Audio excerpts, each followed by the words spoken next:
There was a time when ghosts only occasionally appeared in various incidents, where some of them were good, but often there were evil ones. However, about 100 years ago, the power of ghosts increased sharply, and they began not just to scare but to kill people, doing it for their own amusement. Their actions greatly reduced the population of the entire planet, and miraculously, those who survived somehow made ends meet while waiting for inevitable death. But everything changed when the first ghostly masters appeared on Earth, who had very specific abilities. Possessing a special gift, these masters could control ghosts and, with their help, fight both other ghosts and those who control them. Each ghost contacted its master with the help of special ghostly objects that the person himself chose. Those people who turn out to be the selected ghost from the item will be able to enter the academy and undergo training to become a ghost master. In one of the classrooms, whispers could be heard from all sides about the impending awakening of ghosts, where each of them was worried that if the awakening did not take place,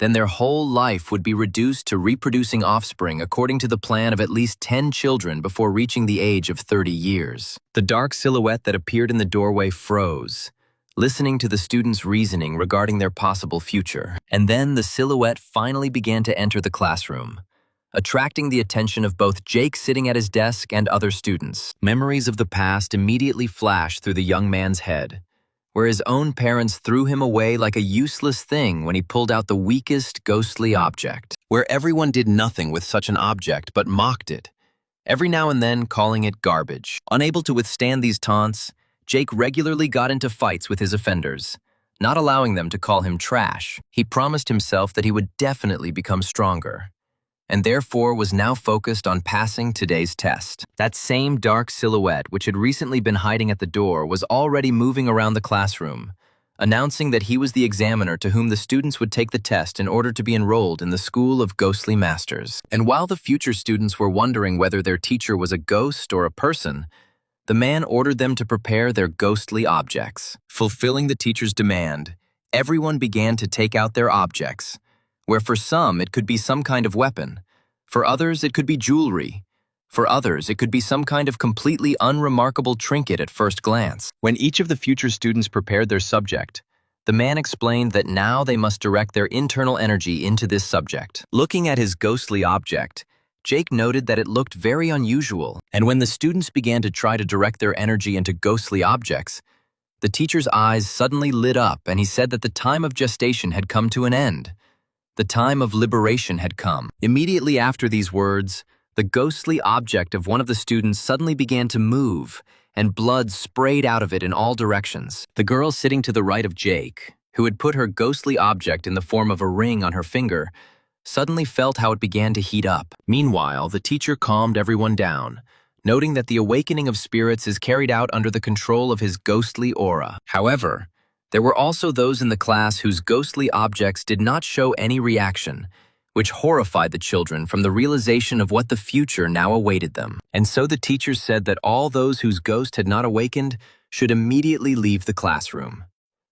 It was not easy to come to terms with this fate, and one of the students shouted in hysterics that he was not going to listen to someone who was not even human. Watching the unfolding scene, Jake noted with bitterness that his ghostly object showed no signs of life either. He looked at that butterfly with a skull, which he had once pulled out and because of which his parents abandoned him on the street, thinking that his days were numbered. And then one of his old enemies approached him, who sarcastically noticed that Jake still turned out to be scum, where nothing else was expected from a street tramp. After which the fat man added that from now on, such a worthless person as Jake no longer has the right to use physical force against the ghostly master. After which the well-fed master pointed the young man towards the door, telling him to quickly get out of the class. But a completely different student reacted to the fat man's words, whose ghostly object also showed no signs of life, who decided to teach him a lesson in strength. But before he had time to rise from his seat, suddenly his whole body seemed to be in a spasm,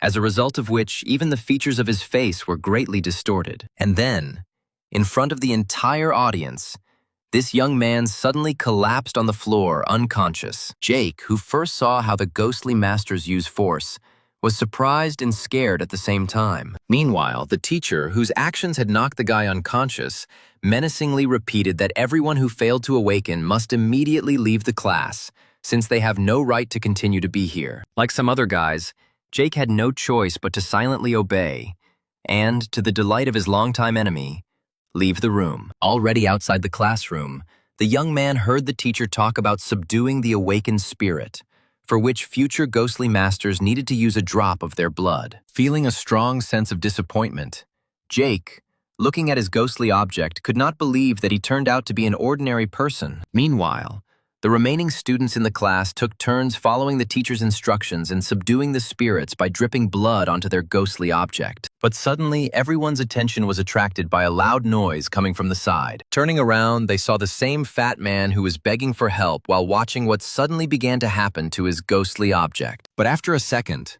the pleas for help stopped, and the body of the victim of the awakened ghost instantly changed. Clearly possessed by an evil ghost, the fat man furiously attacked the first student who crossed his path, where, with a knife clenched in his fist, he struck the young man's hand, leaving a deep wound. After that, all the students rushed out of the classroom, and the possessed man did not lag behind them, where Jake watched all the action through the window. The young man was tormented by the question of why the teacher did not intervene in the situation, where one of the versions was that he simply decided to check how the newly minted ghostly masters would behave. Jake was distracted from his thoughts by the appearance of his old enemy in the corridor, who immediately noticed the guy. Without hesitating for a second, the fat man, possessed by an evil ghost, rushed at Jake, clearly wanting him dead. But suddenly time seemed to slow down, and a board that appeared in the air informed Jake about the activation of the system. The next message informed the young man that the formation of his ghostly companion had begun. And then a beautiful girl suddenly appeared between him and the possessed fat man rushing towards him. Still automatically covering himself with his hands from everything that was happening,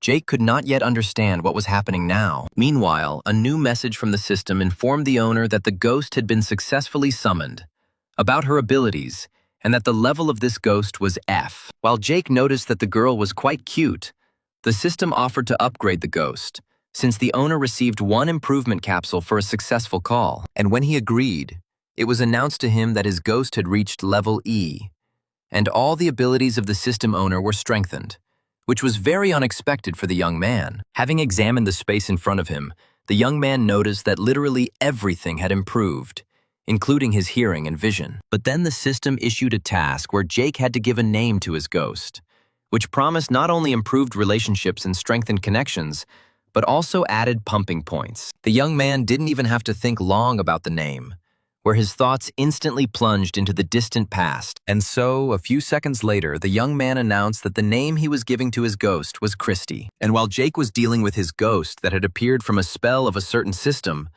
the possessed fat man began to show some activity. The teacher appeared in the corridor and told the students to hide behind him, as the level D ghost, who had taken possession of the young man's body, was preparing to use his special abilities. But Jake, who grew up on the streets, was not one of the cowardly ones, where his hands themselves reached out to the back of a chair standing nearby. In his thoughts, the young man noted that his spirit was of a lower level than the one that had taken possession of the fat man's body, and therefore, first of all, he must rely on himself. And so, without fear and without a doubt, he rushed straight towards his old enemy, who now, although not of his own free will, still wanted to kill him. The fat man tried to stab him with a knife, but as it turned out, Jake's reaction also improved, where he easily left the line of attack and hit the enemy with a chair with all his might. But the ghost in the fat man's body was not going to just give up, instantly continuing his movement by intercepting his weapon. Jake saw a new movement of the armed hand,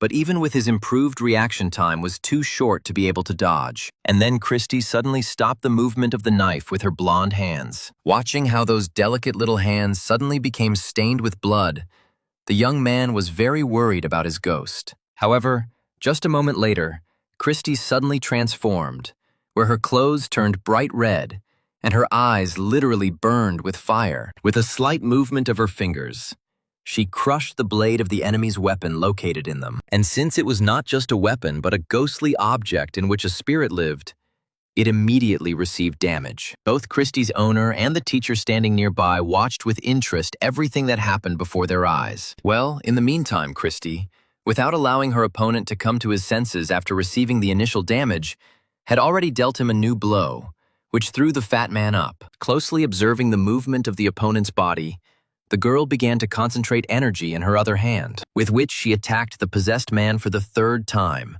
where the force of the attack was so great that her opponent's body was thrown many meters back. It was a victory where both the fat man and the ghost that possessed him were defeated once and for all. While Jake looked at his opponent's body, the system announced his first victory over a D-level ghost, for which he was given a number of rewards, including another enhancement capsule. While reading the system messages, Jake noticed that in his case, progress was not going at all the way they were taught. And while he was thinking, the system announced that Christie's ghostly energy had been depleted and that she was being forced back into a ghostly object. When the girl disappeared into his butterfly, the young man noticed that the ability to transform took too much energy from Christie. The other students standing nearby all this time were amazed at the strength of Jake, who had just before their eyes been able to single-handedly defeat a level D ghost. The teacher did not ignore the incident, saying that he clearly underestimated the young man, who, compared to the others, showed himself to be a real hero. After which, the man snapped his fingers,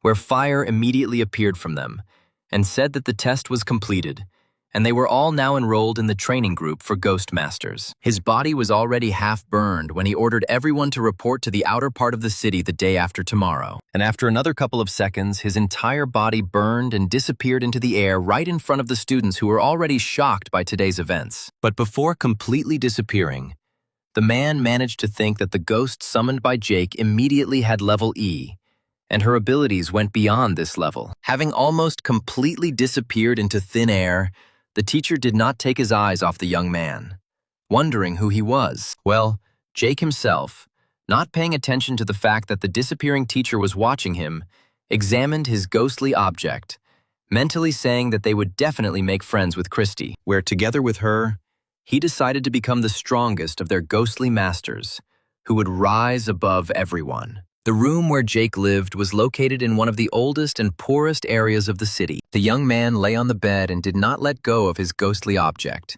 which instantly made him not only the happiest person, but also a star at the class level. After thinking a little, Jake summoned his ghost, where, with her appearance, he noted a noticeable drop in the temperature in the room. Exhaling steam from his mouth, the young man praised his companion, saying that she had done a great job today. But in response to this, the girl did not say anything, continuing to look at one point straight ahead. While watching the ghost, Jake wondered whether ghosts lack consciousness completely, or whether they simply need to be developed to gain it. And suddenly the system notified him that he had been talking with his ghost for 5 minutes, for which experience points were added, and the relationship was improved. Examining the ghost, the young man came to the conclusion that it was too early to use the improvement capsule, so as not to arouse unnecessary suspicion due to too rapid progress. Deciding to learn more about ghosts and the system, the young man extended his hand to the girl's head, immediately after which he was again announced an increase in experience points and relationship due to the fact that he stroked the ghost on the head. And now the young man was already standing in front of the board, trying to teach Christie the letters of the alphabet, for which experience points and relationships were again added. Watching a movie together also did not go unnoticed by the system, which announced another improvement. And even when Jake washed his face and brushed his teeth together with his ghost, the system added progress. So he spent the whole day doing various activities with Christie, accumulating 50 experience points and 30 relationship points. However, when he tried to sleep, the young man noticed that even with his own ghost behind him, it was not easy to do so. The next day, Jake, as the teacher said,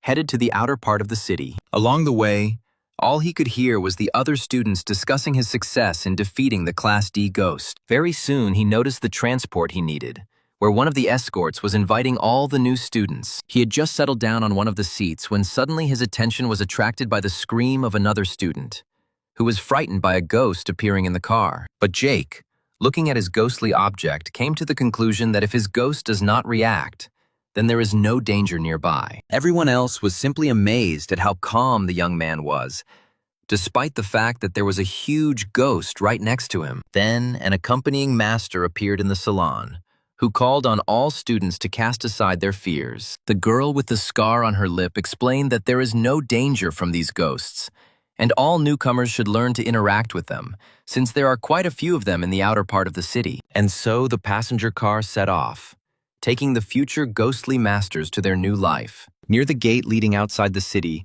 the car was stopped by checkpoint officers. Handing over the permit, the driver said that new students were traveling in this vehicle to begin their studies. The documents were checked, after which the gates opened and the transport with its passengers continued on its way. Then the car had to overcome a huge tunnel, through which one could imagine the thickness of the wall surrounding the city. For the first time, young people driving through this tunnel and getting out of the city experienced many different sensations. And when the car left the tunnel, all the passengers were finally able to see with their own eyes the famous golden layer of the wall, 1 meter thick, which prevented unwanted ghosts from entering the city walls. The ghost in the cabin haunted everyone who had to travel with him. But the car arrived at its destination, where Jake, following the others, left the salon. Looking around with interest, the newly minted students moved in a line behind their escort. In this area, ghosts coexisted peacefully with ordinary people, most of whom were middle-aged men. Jake answered the questions raised,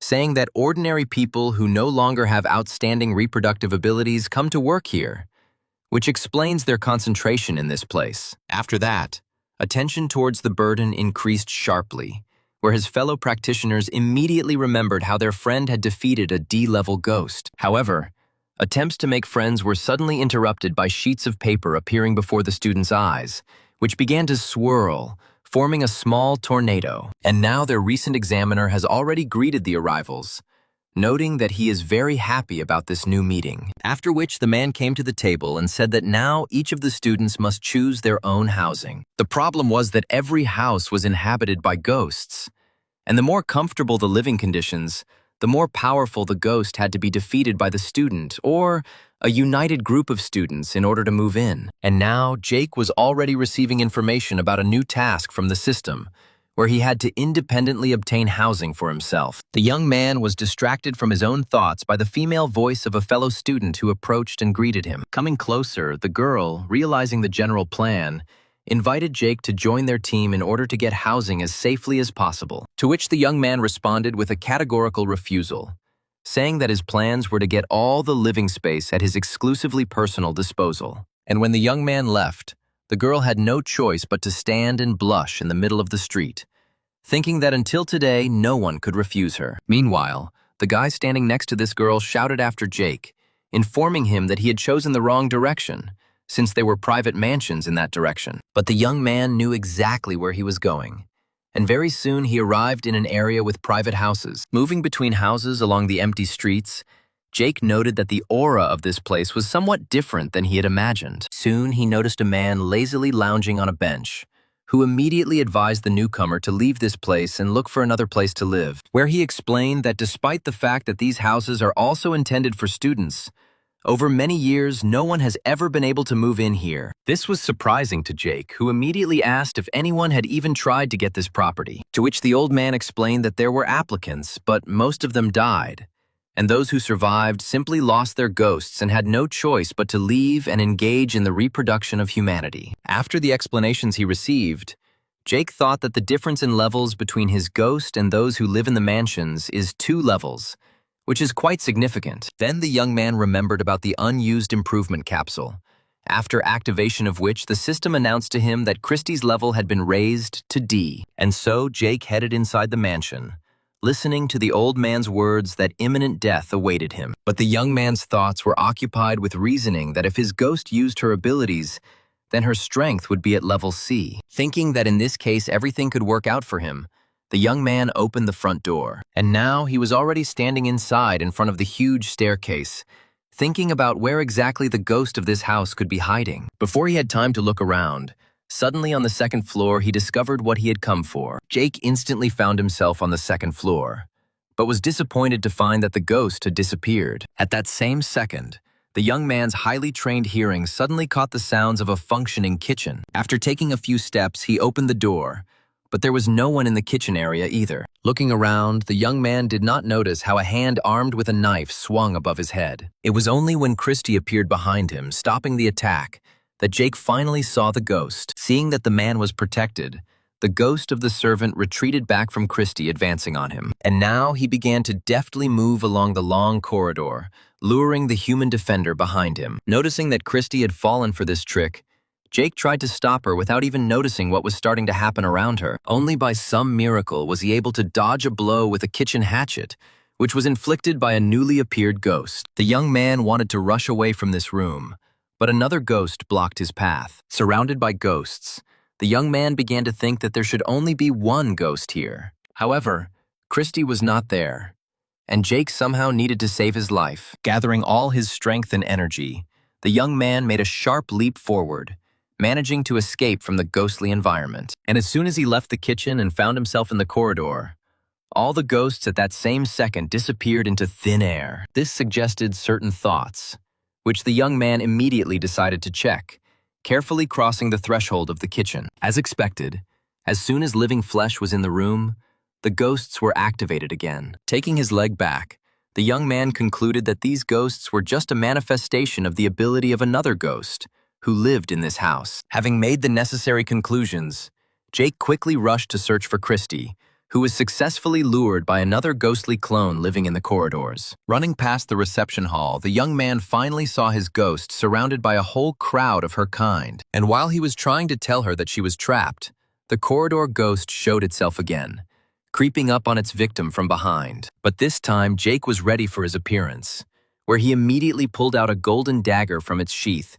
with which he prevented the ghost's attack. However, to the young man's surprise, his counterattack did not bring any result, and he barely managed to dodge the ghost's knife strike, after which the young man began to back away and gradually moved into the very hall where Christy was. And at that same second, the corridor ghost disappeared into thin air, leaving behind only clothes and weapons. But the situation in the hall did not improve either, since the ghosts there immediately sensed the appearance of a new object. And now a whole crowd of ghosts was already approaching the young man, who, watching them, only clutched his weapon tighter. Taking advantage of the fact that he was able to distract the ghost's attention, Jake called Christy back into the ghostly object. And when the girl was saved, the young man began to slowly move towards the exit from this hall, densely populated with ghosts. Selecting the right moment, Jake rushed away, jumping over the railing before the bellhop's ghost became active again. However, contrary to his expectations,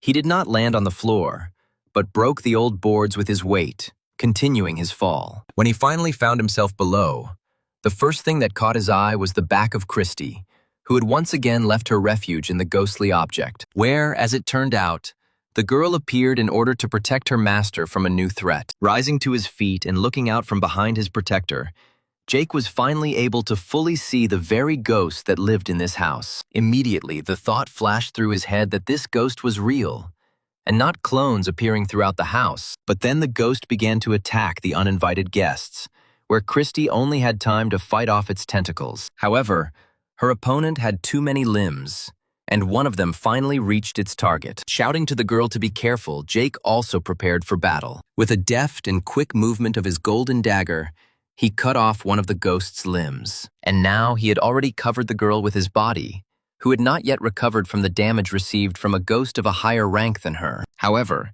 human strength alone was clearly not enough to defeat this ghost. Jake could not do anything against the movement of the tentacle, which grabbed him and pulled him to certain death. Christy tried to save her master, but her movements were constrained by other tentacles. The young man, finding himself very close to the ghost's body, prepared to attack it with his only weapon, but suddenly he felt his aura weakening, as if someone was absorbing his very essence. Meanwhile, next to the house, an old man reported to the arriving teacher that one of the students had entered the mansion, who would definitely die there from a rank C ghost. Without hesitating for a second, the paper man rushed inside the house in order to at least try to save the arrogant student. Well, the ghost living in this house, meanwhile, had already managed to almost completely absorb its victim. Christy watched for some time as her master's body disappeared.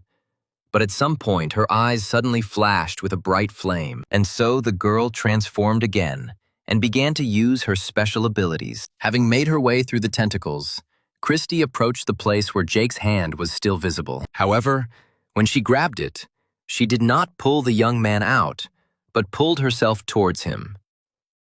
And so their bodies connected right inside the ghost, the battle with which was so difficult for them. At that moment, the teacher, who happened to be next to the broken floor, noticing a bright red glow below, noticed that this was a very bad sign, and as soon as he went down, a powerful explosion occurred right before his eyes. This explosion was so strong that even the old man who remained on the street heard its sound and felt the vibration of the earth. Slowly removing the hand with which the teacher had shielded himself from possible fragments and dust, the man tried to see what was in front of him. And when the dust settled, the paper man saw Jake in front of him, hugged by a beautiful young girl. But Christy gradually began to dissolve into thin air, returning to her ghostly object to restore energy, and the system announced to the young man his victory over a level C ghost, for which he received 1,000 experience points. Without saying anything and without revealing his presence, the teacher quietly disappeared in the same way that he had already used after the test. The fire, with the help of which the paper man disappeared,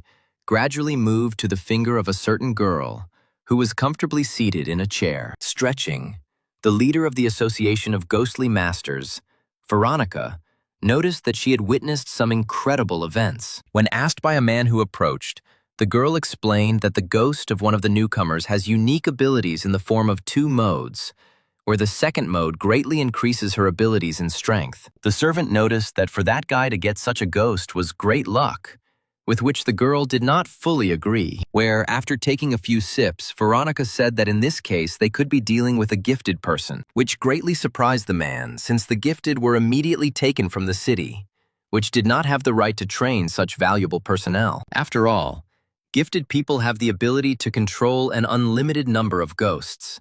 At the very beginning of the ghostly era, such people did not live long, as they were often absorbed by their own ghosts, becoming true evil. But after many years, the gifted ones learned to cope with such a load on their energy and subdue the ghosts. Meanwhile, Jake left the mansion where he had just defeated a rank C ghost, where he was greeted with a smile by the same old man. Having congratulated the young man on his victory, the man handed him the key to the house, saying that now he needed to register. A fairly large number of people had already gathered at the place where the winners were registered. Many of those present shared stories about how they conquered housing, and how some were unlucky enough to lose their ghost. But then it was Jake's turn, who was first asked his name and then demanded to provide the key to the extracted home. The registrar was quite surprised when the young man laid out the key to a private mansion on the table. The students standing behind the young man also could not believe that among them there was someone so strong that he could defeat a C-rank ghost. With a smile on his face,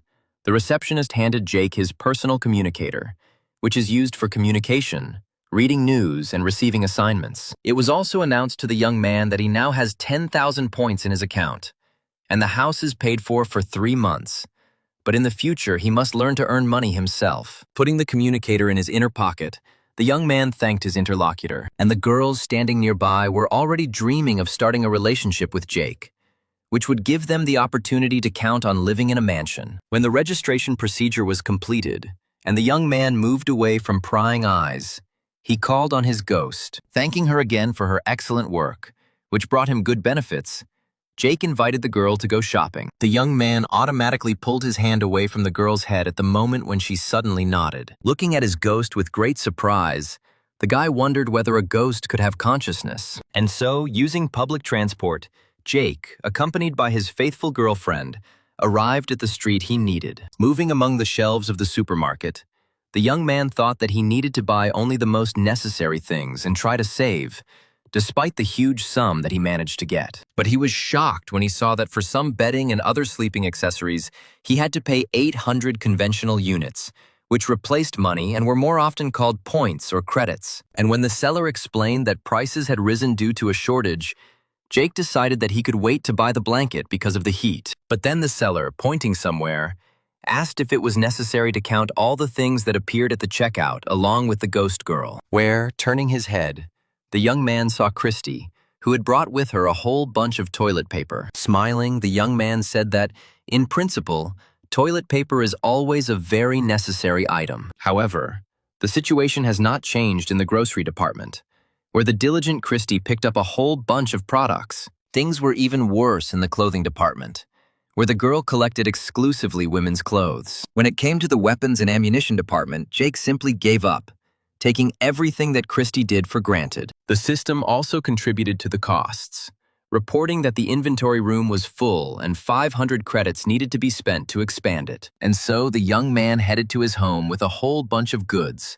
on which he spent almost all his money, and to the announcement of the system that his relationship with the ghost had improved by 30%. Looking at his faithful companion, who was holding a large soft toy, Jake noted with a smile that although he had spent almost all his money, the main thing was that Christie looked very happy, where you could really tell from the girl's face that she was very happy and was even smiling. When all the things were laid out and the new house was a little lived in, the young man settled down on the terrace of the mansion, burying his face in his switchboard. In order to improve his shaky financial situation, the young man decided to look for tasks that could be completed for a reward. When the cheapest tasks for beginners were scrolled through, Jake wanted to take on the task of destroying a rank C ghost on the river for 20,000, but suddenly discovered that someone had already taken this task. Then he decided to take on the task of destroying the ghost that was devouring food in food warehouses. Moving among the warehouse buildings the next day, the young man noted that there were not so many people here. The warehouse workers who met him were doubtful that such a young, ghostly master could cope with their problem. But when Jake assured them that everything would be fine,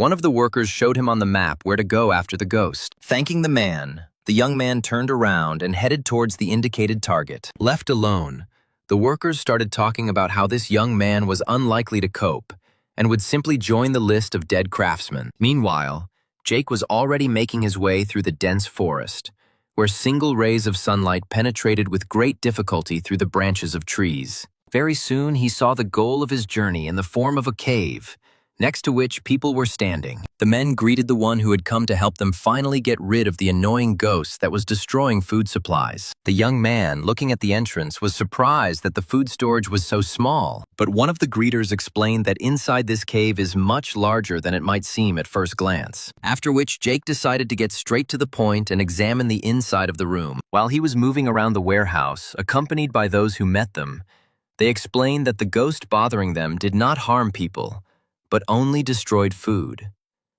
The men also explained that last week one ghost master had already made an attempt to destroy the ghost, but could not detect it, since the ghost was hiding. After these words, Jake touched his ghostly item, summoning his ghost to begin the hunt. And so Christie, leaving her ghostly refuge, appeared in the blink of an eye. Not expecting to see such a charming girl as a ghost, those accompanying Jake were dumbfounded. Well, the owner of this beautiful person asked her to try to feel the aura of the desired ghost. After hanging in the air for a while, Christie suddenly turned sharply in the direction from which the men had come, leading Jake to believe that a ghost was hiding outside. But suddenly the girl changed her state, entering her second, more powerful form. But the surprises didn't end there either, where a real third eye suddenly opened in Christie's forehead. Jake couldn't believe that his ghost had such a powerful ability, and the girl continued to look towards the exit, where the men in front of her fearfully watched everything that was happening. And finally, Christie sharply raised her hand and pointed her finger to where the ghost was. The guy she pointed to was in real shock and did not know at all how to react to what was happening. But suddenly, one of the pockets of his clothes suddenly began to show some strange activity. It was very surprising to Jake that the ghost decided to hide in the man's pocket. Meanwhile, changes began to occur to the guy whose pocket showed ghostly activity. And now he was already flying in the direction where his partner and Jake, who had arrived to clean up, were standing. Having waited until the possessed man was close enough, the young man met his head with a movement of his foot, where he struck with such force that his opponent's body was thrown several meters back. However, the ghost that had entered the man's body was not going to retreat and rush to attack again. Jake noticed that, taking into account the improvements to his body made by the system, an ordinary person would suffer significant damage from his blow. And while he was thinking about the fact that a ghost that has moved into a person's body also changes his physical characteristics, Christie suddenly came to the fore. With a deft and lightning movement of her hand, the girl stopped the movement of the possessed body. Squeezing her fingers a little tighter on the man's throat, She thereby forced him to open his mouth. Jake didn't even have time to say anything before his ghost's other hand was already inside his opponent's mouth, from which the girl extracted the same ghost that had been devouring food supplies and now possessed a person. But as soon as the ghost was outside, he began to spread some energy around himself, where Jake and the man accompanying him watched in horror as everything around them began to change. And so the warehouse worker said doomedly that they, apparently, were sucked straight into the stomach of the ghost. But prepared informationally, Jake knew for sure that they had found themselves in the world of this ghost. On the other hand, in the real world, Christy suddenly discovered that she was completely alone. Meanwhile, in the ghost world, the attack continued, where a warehouse worker was captivated by a huge tongue emerging from the wall. Jake didn't even have time to shout anything before his companion was already being devoured by one of the mouths on the wall. He wanted to try to help somehow, but suddenly he noticed that they were going to devour him too. Snatching his golden dagger, the young man quickly struck at the place where another mouth was located, which had already managed to grab his leg. Wielding a dagger in his free hand, the young man struggled to free himself from the deadly grip. But suddenly, from the mouth that grabbed his leg, bright red rays illuminated everything around him, after which the ghostly territory literally fell apart, and Jake saw his faithful Christy in front of him. Exhaling forcefully, the young man could not believe that his ghost could so easily destroy someone else's ghostly world. Jake approached the girl, and in the meantime, the system announced that the battle had been won, the accrual of relationship points and other improvements. Noticing the concerned look of his ward, the young man, stroking her head, told her not to worry since everything was fine with him. The men who showed Jake the way to the ghost, with the skepticism inherent in people, noticed that less than 2 hours had passed before the guy decided to give up. But they could not believe their ears when the young man announced the destruction of the ghost. A man with an indicator of a ghostly aura who appeared in the office confirmed that it had become 0 at the food warehouse. Then the worker apologized to the retreating ghostly master, saying that the payment would immediately be transferred to the young man's account. Sitting at home in the evening, Jake received a message that 15,000 credits had been credited to his account. He was also pleasantly surprised by the notification from the system that Christy can now create her own ghostly world. Having opened the ghost status window, the young man noticed that each time Christy needed more and more points to develop. Recalling the recent battle with a C-rank ghost, Jake noticed that despite its rank, the ghost was quite weak. In order to avoid being in a mortally dangerous situation next time, it was necessary to raise Christy's level on easier tasks. The novice ghost masters sitting at the cafe table were once again surprised that someone had sorted out all the missions with level D ghosts. Meanwhile, Jake and his faithful companion were destroying another D-rank ghost. Having dealt with that, he immediately took on a new task to destroy a female ghost of the same rank. When the woman was finished, the young man, accompanied by Christy, was already chasing the evil, childish ghost fleeing from them. For his next task, the young man chose to fight several D-rank ghosts living in the winery. In order not to waste time, Jack stayed overnight wherever he had to, for which he always had everything he needed with him. Another evening at the fire, the young man received a message that he had gained enough experience points to raise Christy's level, which he immediately upgraded to rank C. Watching the girl play with fire, Jake was very interested to see what her own ghostly world would look like. He was looking forward to the moment when the opportunity would arise to activate the ghostly world of his companion. At the same time, somewhere in the mountains, several men watched as a certain ghost marked out his world right in the border zone. And when one of them doubted the idea, the eldest said that they were all masters of rank B, and therefore could easily cope with such a ghost. Having received the support of his companions, the elder said that he would launch an attack, and his friends would have to find a way to dispel the ghost world. And so the whole trio quickly headed inside an unknown ghostly world created by a powerful ghost. The first thing that caught their eye was a tree tied with ribbons standing in the center of the courtyard. After walking around several rooms, the men noted a complete absence of any life or activity. There was only one room left to check, which was immediately opened with a strong kick, where the amazed, uninvited visitors saw in front of them the bright red dress of the Chinese bride, where one of the men noticed that even some simple dress seriously scared him. The elder found the whole thing strange, since if there was an evil ghost here, their ghosts would certainly react. Then one of the men suggested that the ghost was somewhere outside, or maybe even outside his world. And just as they were about to leave the room, The piercing cry of their third companion made them stop abruptly, where, in the mirror standing opposite him, he suddenly saw the face of a girl who was applying a certain pattern to her forehead. Pointing his finger at that same mirror, the man explained to his companion that the desired ghost was inside it. Having prepared their ghostly items, the men began to summon their ghosts to fight. But after a few seconds, they all realized that none of their ghosts were responding to their commands at all. The elder immediately concluded that this ghostly world most likely breaks the connection between the master and his ghost, and therefore they urgently need to get out of here. And just as they began to move towards the exit, suddenly the door to the room slammed noisily, and behind them an ominous silhouette with brightly burning eyes had already appeared, which did not bode well for the unlucky hunters. After some time, the ghostly world into which the men, thirsting for profit, entered, disappeared into thin air. The girl examining the last body informed the leader of the association that all 3 dead men were masters of rank B, where Veronica noticed that this ghost,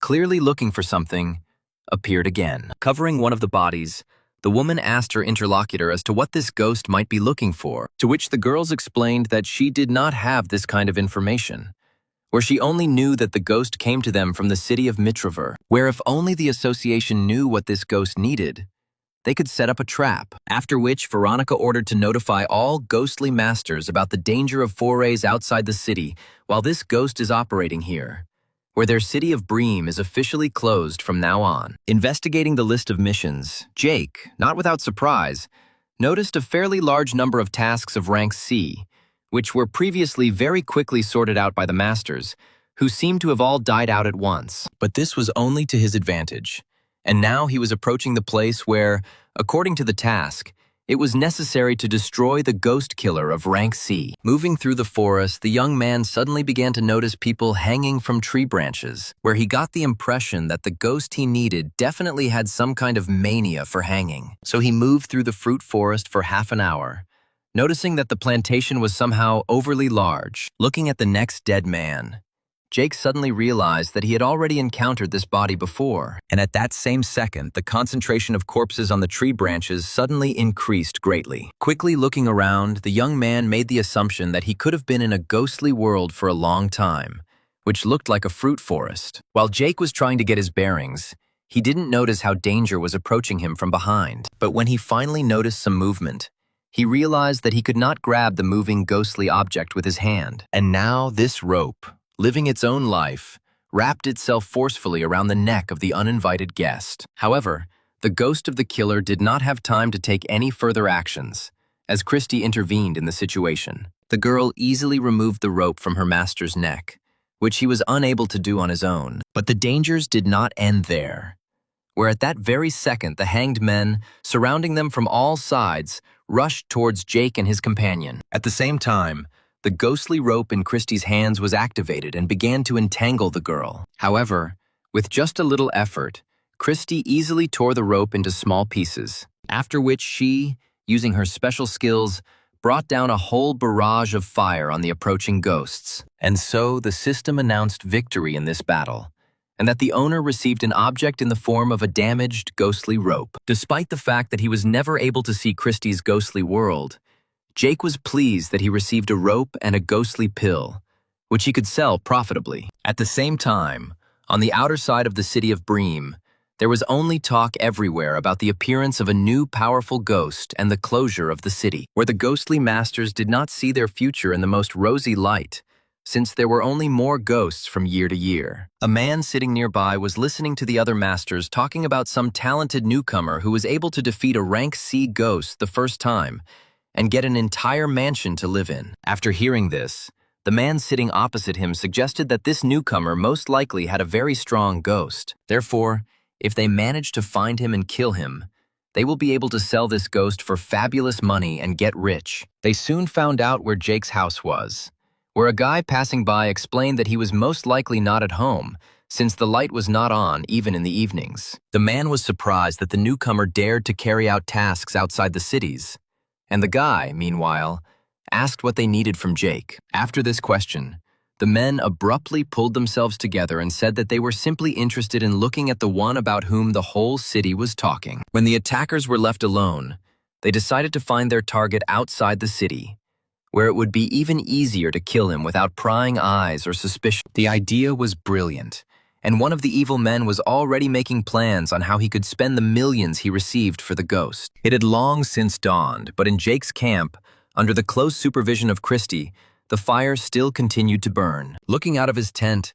the young man was surprised that his companions had spent the whole night outside at the entrance. After looking at Jake for a while, Christie suddenly blushed deeply and hid her face. Guessing that the girl was waiting for praise for her efforts, Jake did not take long to wait and stroked her, saying a few kind words. Turning on his communicator and establishing a connection with the satellite, the young man saw several unread messages that spoke of the appearance of a powerful ghost and the closure of the city. He also received a message from his fellow student, who informed the young man that he was interested in certain men who seemed very strange to him. Immediately realizing that he might have envious people, Jake came to the conclusion that they were unlikely to be able to find him since the city was closed. However, if they are still able to go outside the city, they will easily find him according to the tasks he has chosen, since besides him, Level C has not been taken for the last few days. Therefore, now they will be busy keeping track of the list of tasks, where they will immediately move to the place where Jake will take up the work. Under such circumstances,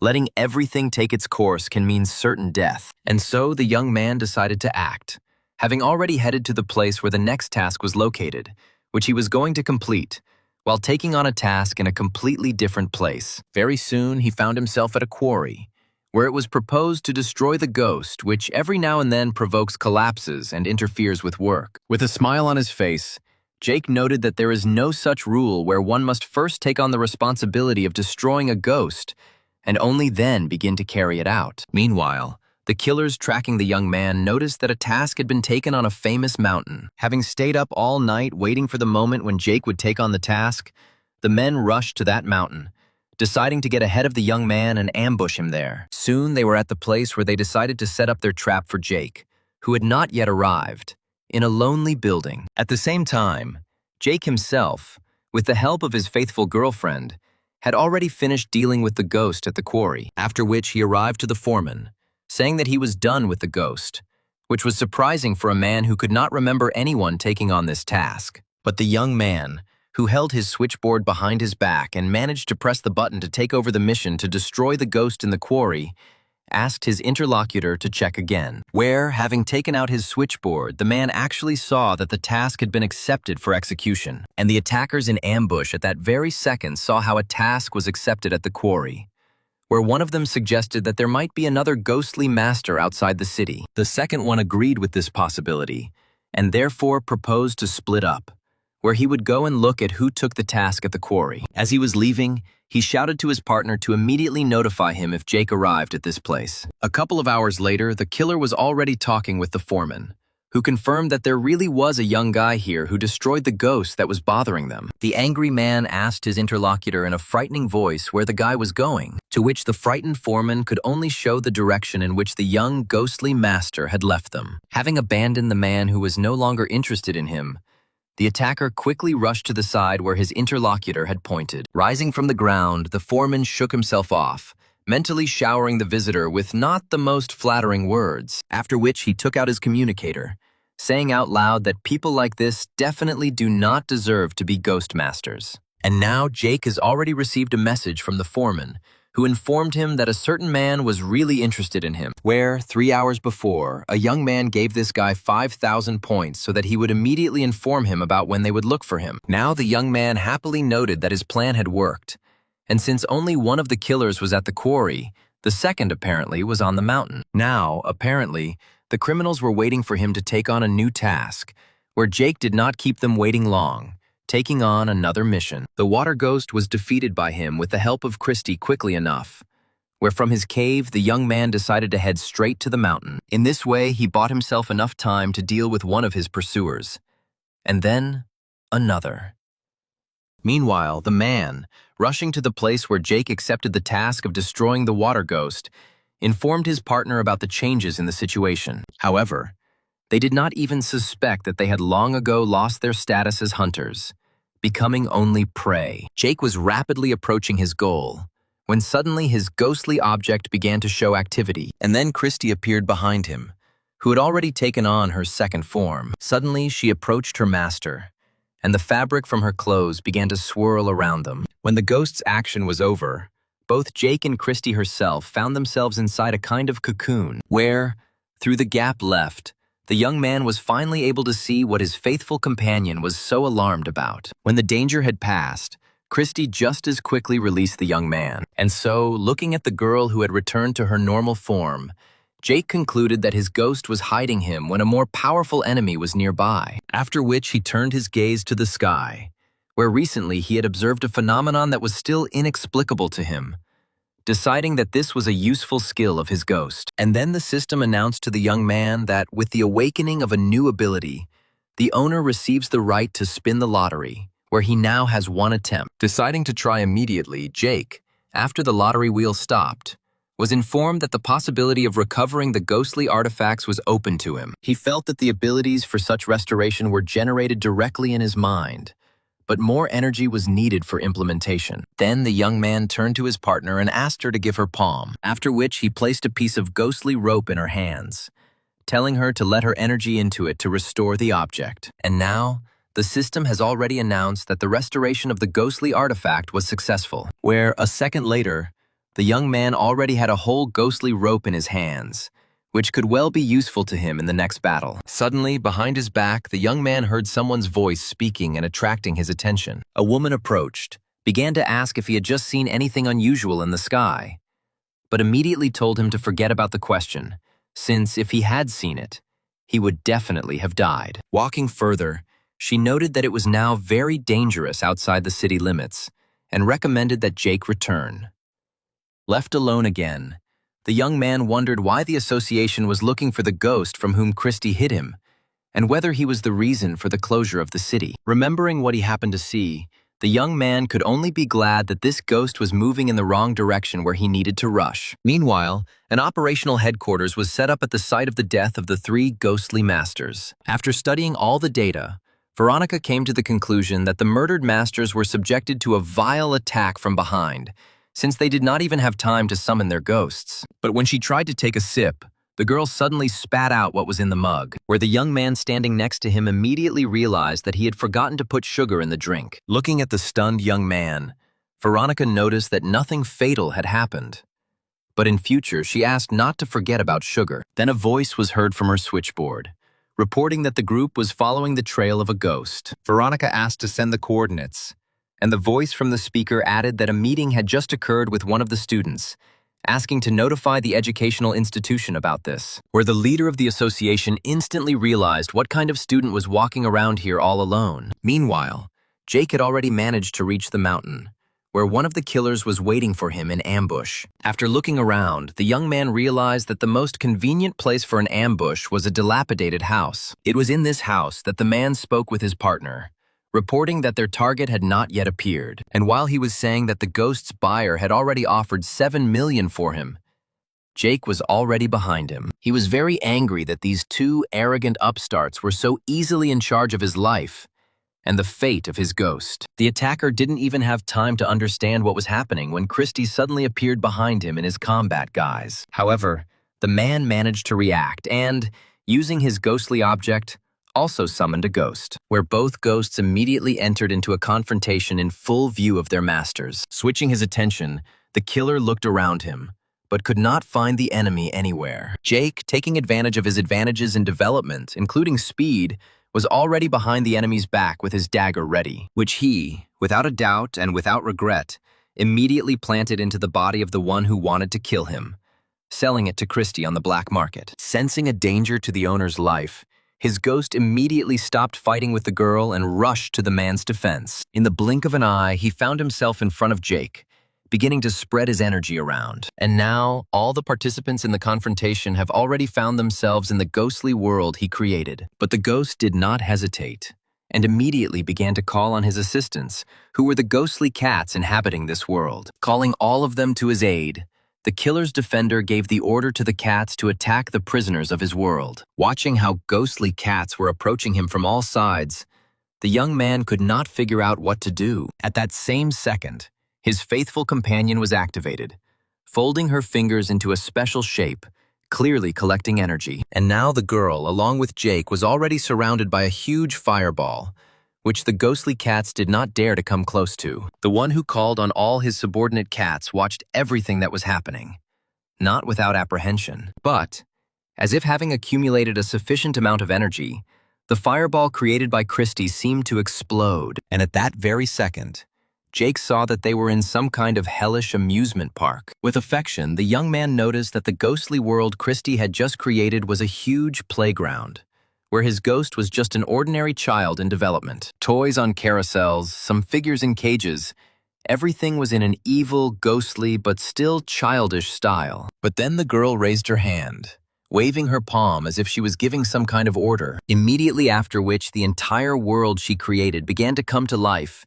and rushed to the defense of the mistress. The wounded killer couldn't believe his eyes as he watched the toys come to life, one after another. But these seemingly harmless toys have already begun to destroy the ghostly world created by the ghost of the intruder. But the ghost of the cat was not going to just give up, destroying one toy after another with its clawed paws. Where this counterattack greatly pleased the wounded man, who still hoped for the successful completion of his idea. While watching the actions of his ghost, he did not notice what appeared right behind him. Only when the huge head was already hanging over him did he notice that something was happening behind him. But it was too late to do anything, where this giant toy head simply swallowed the man. At that same second, the entire ghostly world created by the ghost cat was engulfed in flames, and it began to collapse. Where, observing what was happening, Jake noted that with the death of his opponent, their connection with the ghost was also destroyed. The young man also noticed that Christie's ghostly world with all its inhabitants was also dissolving into thin air. However, for some reason,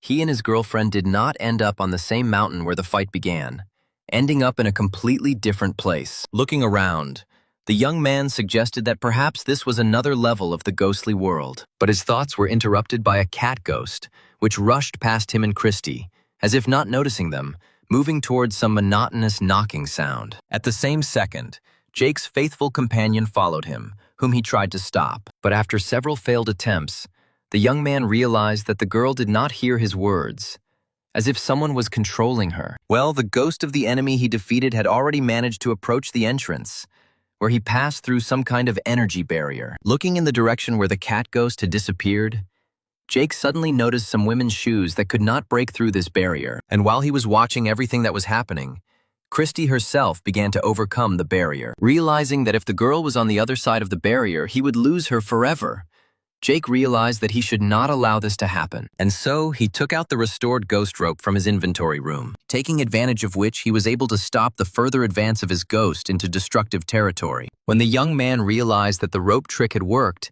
he pulled his end with force, pulling Christie towards him. And then the girl found herself right in his arms, where he, unable to keep his balance, fell to the ground with her. And while they were falling, the landscape around them managed to change, where Jake and Christie again found themselves on the same mountain where it all began. The young man asked if everything was all right with his ward, but instead of answering, she showed him red embroidered women's shoes captured from the other side of the barrier. At the same time, on the other side of the mountain, the members of the Ghost Masters Association finally found the very ghost they had been chasing for so long. Noticing the fiery comet unfolding, the leader of the group shouted for everyone to prepare for battle. However, having made a large arc, the unidentified ghost suddenly changed the trajectory of its movement again, rushing upward. The leader of the group noticed that this ghost either had no intention of confronting them or sensed what he needed elsewhere. Jake listened to the system's question about whether he wanted to improve his ghost, for which he had accumulated enough experience. Of course, the young man agreed to the improvement, where a moment later it was announced to him that Christie had reached rank B, which increased all her other characteristics. Such a speed of progress could not but rejoice, because without a system, it sometimes takes ordinary masters dozens of years to develop their ghost from rank E to rank B. In addition, the system announced that the owner could receive a second ghost, for which it was necessary to select a new ghost item. Where, of all the ghostly objects he had, Jake decided to choose embroidered shoes. Immediately after which, the system gave him a task, according to which he had to return her wedding shoes to the bride. And the fiery comet, which turned out to be a red wedding dress, quickly rushed to where it sensed the appearance of the desired object. Having finished perfecting his ghost, the young man, picking up the switchboard of the killer he had destroyed, found it strange that his corpse was missing, which should be there despite his death in the ghostly world. The only thing he could connect the absence of the corpse with was the place where it ended up, and from where the red shoes could not get out. But now there was no time to think about it, since there was still one more killer left alive, and the first killer's switchboard would definitely be able to help counter it. The young man also understood that the bride definitely had a connection with her shoes, and therefore he needed to deal with the second intruder as soon as possible. Having put the artifact into his storage, Jake was soon on a tree growing right on the edge of the cliff. Having looked around, the young man was quite satisfied with the view from this place. And so, using the switchboard of the defeated enemy, on his behalf, he wrote to an accomplice that he saw himself getting ready to climb the mountain in the morning to fight a ghost. After which, he sat comfortably on a branch, deciding to rest, since it would take the second killer a lot of time to get here. Well, the second killer himself, having received the good news, quickly headed up the mountain, destroying low-level ghosts along the way and talking out loud about how he would deal with Jake. He did not notice how a ghostly paper airplane flew next to him, which heard the threats he made. It was one of Victoria's spies, who realized that it was urgent to warn Jake about the danger. To a question from a member of the search group, the girl replied that a certain killer was looking for the same guy their group had met earlier, to which her interlocutor said that she remembered the direction where that guy went. And Veronica, assuming that physically they would not be able to arrive on time, decided to send her spy to the young man. It was already dawn when the paper airplane approached the tree where Jake was resting. Approaching the young man's face, the plane literally began to hammer Jake's head with its nose. Reluctantly opening his eye, the young man looked at who decided to interrupt his sound sleep. And then the airplane suddenly transformed into the very teacher who took the test on awakening ghosts, and who now said that he had come to warn the guy about the impending danger. And when Jake asked if the teacher was referring to the flying spirit of the bride, the paper man warily asked him whether the young man had really seen this ghost. The young man could not say that he had received information from the system, and therefore simply said that he had seen a ghost from a distance, after which the teacher added that this was not the only danger, since a killer was looking for Jake. To which the young man replied that he also knew about this, which greatly surprised the teacher, since the guy clearly had no intention of hiding. And while the teacher was talking about how his real body was still on the way here, a voice was suddenly heard from the captured switchboard, saying that he had already arrived at the place. Listening to the killer's question about where they would meet his accomplice, the young man was glad that his plan had worked, and so he quickly headed somewhere amid the teacher's concerned questions about what he was going to do. Noting the guy's excessive calm, the paperman asked what rank his ghost had reached, that he was fearlessly heading towards the killer, to which Jake calmly replied that his ghost, like him, had already reached B rank by now. Thinking to himself that this guy was incredibly talented, the teacher asked him to voice a plan of action, to which the young man replied that at present we just need to wait a little. Meanwhile, the second killer quickly ran towards the target, reading a message that Jake was still sleeping under a large tree near the cliff. And so, having passed through a dense forest, the attacker finally found himself near the very tree where the young man had spent the night. After looking around, the man begins to look for the place where his accomplice is hiding, quietly calling him by name. But then his attention was attracted by a red shoe that lay at the base of the tree. And Jake, who was watching his actions from a hiding place, answering the teacher's question, who again took the form of an airplane, said that this is the artifact that the bride is looking for. After which the young man added that, according to his calculations, the bride was about to find her shoe. Only this man would now be her goal. The teacher could only marvel at the guy's intelligence, where if the bride is stronger than the attacker, she will destroy him. And if their strength turns out to be equal, then both of them will weaken after the battle. The appearance of Christie, who immediately began to hide her master, signaled that the bride had reached the right place. And indeed, after a couple of seconds, a fiery flying comet could already be clearly seen in the sky. The killer also noticed the approach of an unknown object, immediately preparing his weapon for battle. And when the unidentified flying object approached and stopped, the man saw the bride's bright red dress in front of him. The ghost that appeared did not wait for his opponent to summon his spirit, and immediately began to create his own ghostly world. And then, right before Jake's eyes, the ghostly world of the bride appeared in the mountains, consisting of many Oriental-type buildings. At some point, a woman's voice attracted the young man's attention, where he turned around and saw people from the Association of Ghostly Masters approaching him. Coming closer, Veronica asked the young man why he was looking at her in such surprise, to which the young man replied that all this time he considered the teacher's owner to be some 40-year-old man. Laughing, the association leader said that she took what Jake said as a compliment. But finally,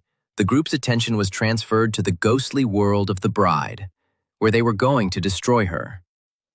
Jake decided to go with them, where they would only play into his hands by holding off the ghost until he completed the task and returned the shoe. Deciding not to summon their ghosts for now, so as not to scare the bride away, the team headed inside her ghostly world. And so they found themselves in the same courtyard that 3 other ghostly masters had visited not long ago, trying to get a solid jackpot here. Veronica ordered everyone to stop while she explored the place, and Jake noticed that everything was decorated for the wedding. Meanwhile, the girl, with her spells, created a paper crane which she sent on reconnaissance. But after flying just a couple of meters, her spy suddenly crumbled into small pieces right in front of the owner's eyes. Realizing that something was clearly wrong here, Veronica ordered everyone to summon their ghosts, which, of course, none of the group members could do. And Jake also noticed that he absolutely could not feel the presence of his Christie. Realizing the danger the entire group was now in, the leader of the association gave the order to immediately leave the ghostly territory. But the exit from the ghostly world of the bride was already blocked, leaving no chance of salvation for anyone. Some members of the group tried to use physical force and their abilities, but the door did not budge. At that moment, the attention of the association members and Jake was attracted by the sound of a blow and the following male scream. And so, flying across the entire yard, the killer's body hit the entrance gate with tremendous force, after which it slid down it to the ground, leaving a trail of blood behind it. Turning again in the direction from which the man's body had flown, Jake suddenly saw the bride's dress hanging in the air. When asked by her subordinate what they should do, Veronica said that no one should move, where, as a last resort, she would sacrifice herself in order to be able to summon her ghost. But then Jake intervened in the conversation, saying that they would have a chance to survive if they managed to isolate the ghostly world of the bride for some time. And while the group was wondering how they could do this without ghosts, the young man had already called his ward, where the entire team of the Ghost Masters Association was shocked that this guy was able to summon his ghost in this place. And while Christie was changing her form to a combat one, Jake noted to himself that for his system there were no restrictions on summoning a ghost, which should seem incredible to everyone else. And so he gave Christie the order to create his ghostly world, where at that very second, ghostly attractions began to appear in the bride's world. Feeling that the integrity of her world was broken, the bride rushed forward. But her opponents were now standing in the ghostly world of Christie. And suddenly, a spear and knives in the form of golden feathers rushed towards the bride, whistling through the air, where their collision with the dress created an explosion of incredible force. However, when the fog began to clear, it became clear that the ghost of the bride was not harmed, calmly repelling this attack. But the ghosts summoned by the members of the Ghost Masters Association group were just beginning this duel. Watching the one Veronica summoned, Jake wondered whether this ghost was her second ward, or whether the paper man was simply an ability from using some kind of artifact. Meanwhile, Veronica's ghost continued to try to attack the bride's dress with her spear. Well, the other flying ghost was still pointing his knives in the form of golden feathers towards the bride. But suddenly the dress used another of its abilities, spreading long red threads throughout the fight area, which neutralized the movement of the weapon. However, she was unable to stop all the knives,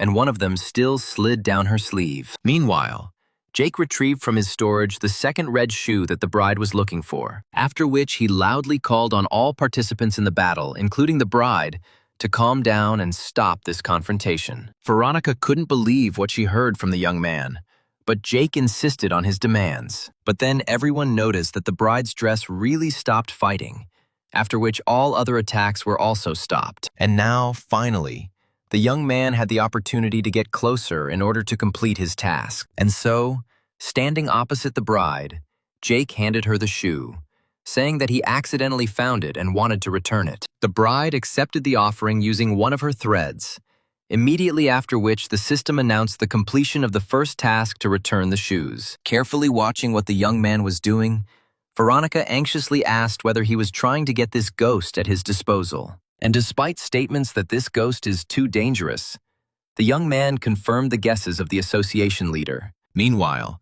the bride in the red dress had already put on both of her shoes, which went perfectly with her outfit. Immediately after that, a stream of energy descended on the ghost, the power of which was felt by everyone present. And Jake received information that the ghost has now acquired its full form and has rank A. Veronica did not see anything good in everything that was happening and ordered everyone to be ready.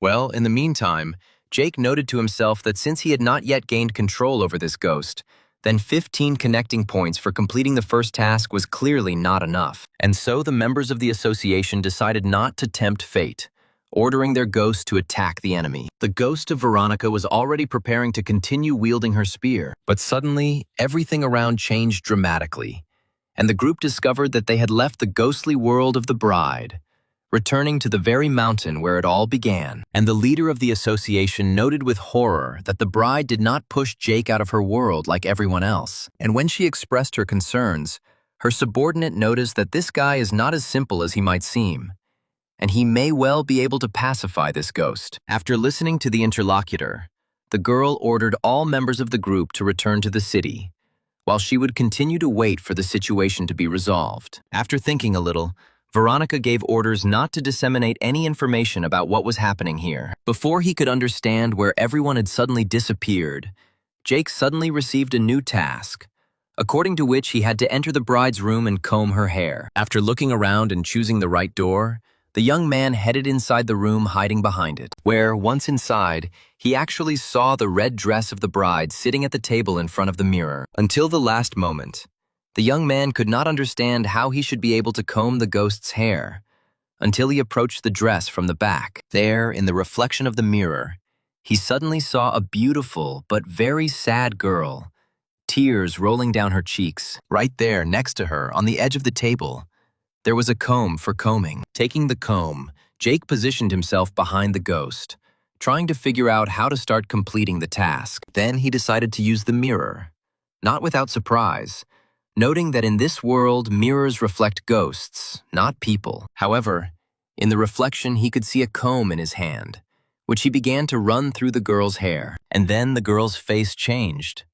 Her hair became noticeably softer, and the system announced that the second task had been completed. However, a second later, the young man received a third task, according to which he needed to prevent the bride from getting married. The young man did not even have time to realize the meaning of this task, when suddenly a thick pink fog began to spread from the mirror directly towards him, which, after a moment, filled the entire space around, literally absorbing the guest. Trying to get out of this fog, the young man suddenly heard a female voice demanding to leave, and suddenly the fog cleared, and Jake saw in front of him the very room in which he had just been, and a girl in a red dress. Turning, she asked if he liked the dress she had sewn with her own hands, and when the confused Jake asked who she was, the girl laughed and called Yuan Biao a fool, saying that she was still the same Mei Li, after which she handed Jake half of her comb, as a sign of their future engagement and wedding. Then the girl playfully added that although they are not married now,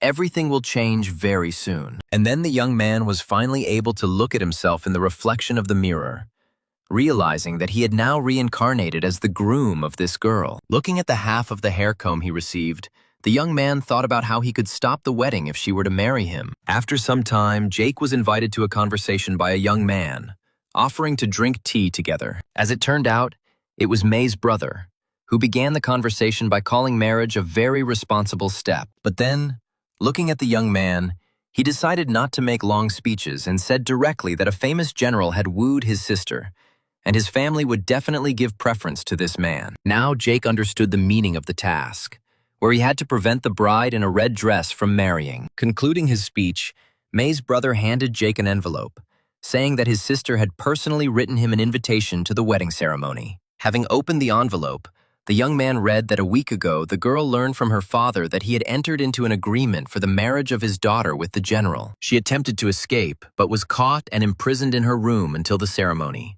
The girl also expressed her sincere sadness that she would have to wear the dress that she sewed in order to marry a completely different person. With her last lines, the girl asked her lover not to do anything. Since the general was a very influential person, this whole situation where parents control the destinies of their children reminded Jake of his own story, where his parents simply decided to throw him out onto the street. Remembering May's beautiful face, Jake mentally told her to be patient a little, where he would try to prevent her from ending up married to someone she didn't love. And then came the solemn wedding day, where people on the streets greeted the solemn procession of the groom's cart. Jake managed to join this procession, disguised as one of the servants. Moving next to the cart in which the general was sitting, the young man hoped that he would be able to see this man. And when a gust of wind lifted the curtain a little, the young man was surprised to note that inside was only the general's uniform. Turning to another servant, Jake inquired about the reason why the general did not come himself, to which he explained that this, of course, was the man's plans. But 3 days ago he died unsuccessfully. This information could not leave the young man indifferent, where he did not understand why the wedding was not cancelled, and the servant explained that the wedding would still take place according to all the agreements reached. Only the bride would marry the deceased, where the entire upcoming ceremony will mark the marriage in the afterlife. All this looked very strange in Jake's eyes, where he had never heard of a marriage being concluded between a living person and a dead one. Meanwhile, the final preparations before the wedding ceremony were being completed in the bride's room, where the healer came up and brought the girl a glass with some kind of potion that should help with conceiving a child. The mother standing next to the bride could not stop her tears, and the father, listening to the words of the sorceress, simply remained silent. Of course, the bride didn't even want to think about conceiving children with someone she didn't love. But the girl couldn't go against the will of her parents and took the drug. At the same time, Jake, who decided that he urgently needed to find his beloved Yuan Biao, in whose role he found himself, left his job as a servant. Approaching a room familiar to him from childhood, he caught the very moment when the bride went out into the street with her face covered from prying eyes. When he called the girl's name, she opened her face, surprised that her true lover had interfered with the ceremony, where, standing opposite May, Jake said that he had come to prevent this absurd wedding and wanted to take the girl with him. These were the best words that a girl getting married according to her parents could only hear. But the bride's father intervened in the emerging idol, telling Yuan Biao to stop interfering with the wedding and get away. But Jake was not going to back down, grabbing May's hand and dragging her away from this half-death event. They managed to break away a little from the pursuit, where a few meters later, a wagon prepared by the young man was waiting for them. But suddenly the girl's hand slipped out of Jake's hand, after which she began to sink to the ground, where at that same second, thick blood began to ooze abundantly from her mouth, turning black for some reason. Not understanding what was happening to the girl, Jake rushed to her, saying that he didn't leave her here anyway. Well, May, finding herself in the arms of her lover, remembered the medicine from the healer, which was obviously poisoned, and asked her parents why they did this to her. The mother, looking at her dying daughter, was silent, and the father asked for forgiveness, saying that only a dead soul can marry another dead soul. Jake couldn't believe what he just heard,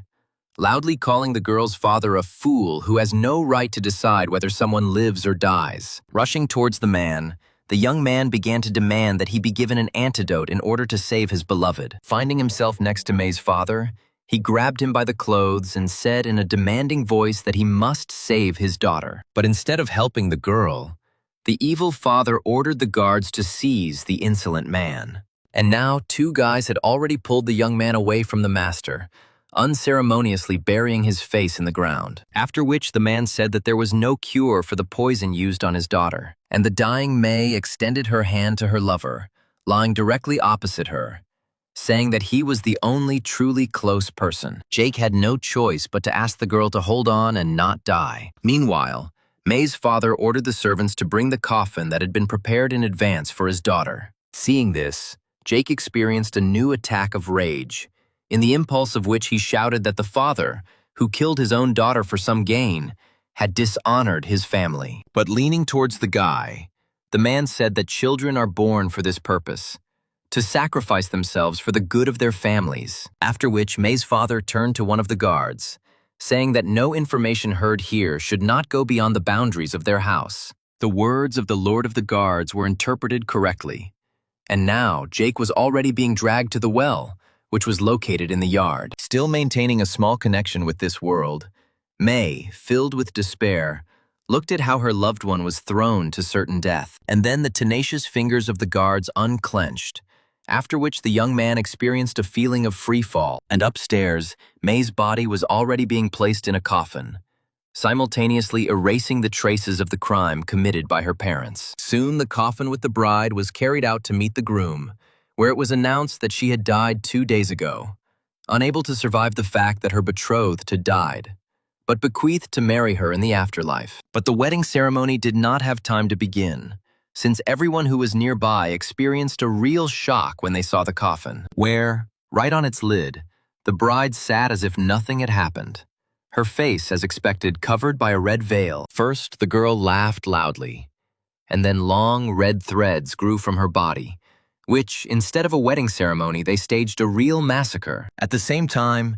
at the bottom of the well lay the crippled Jake, who every second felt how life was leaving his body. He could see how the sky above his head literally turned red, like the very dress that his beloved had sewn, whom he would never see again. When the darkness in front of Jake's eyes cleared, he saw a little girl trying to wake him up. The girl introduced herself to the boy, shrank from the cold and dying of hunger as Christy, and then asked the name of the random person she met. And after the acquaintance took place, Christy handed the boy some bread, saying that it would be nice for him to have a snack. Jake, who had not eaten for several days, greedily attacked the food, swallowing whole pieces of bread without even chewing. Christy turned to her grandfather, asking if she could take this boy, to which the old man replied that the man was not a stray cat to do this to him. And so, in the evening, sitting by the fire, little Jake told how his parents threw him out, calling him a useless creature. After listening to the child, the old man patted his hair, saying that the boy does not need to keep his feelings to himself. After which Jake burst out, where through his tears he said that on the one hand he hated his parents, but on the other hand he missed them. But then Christy rushed into his arms and said that the boy no longer needed to be sad, since now he had her and his grandfather. Feeling these, albeit childish but sincere and warm hugs, little Jake had hope inside. And then Jake opened his eyes and immediately felt his faithful friend Christy hugging him. Through the strips of fabric, he saw that the illusion of the past had disappeared, and he again returned to the ghostly world of the bride. Turning to the wedding dress, Christy was already preparing for battle.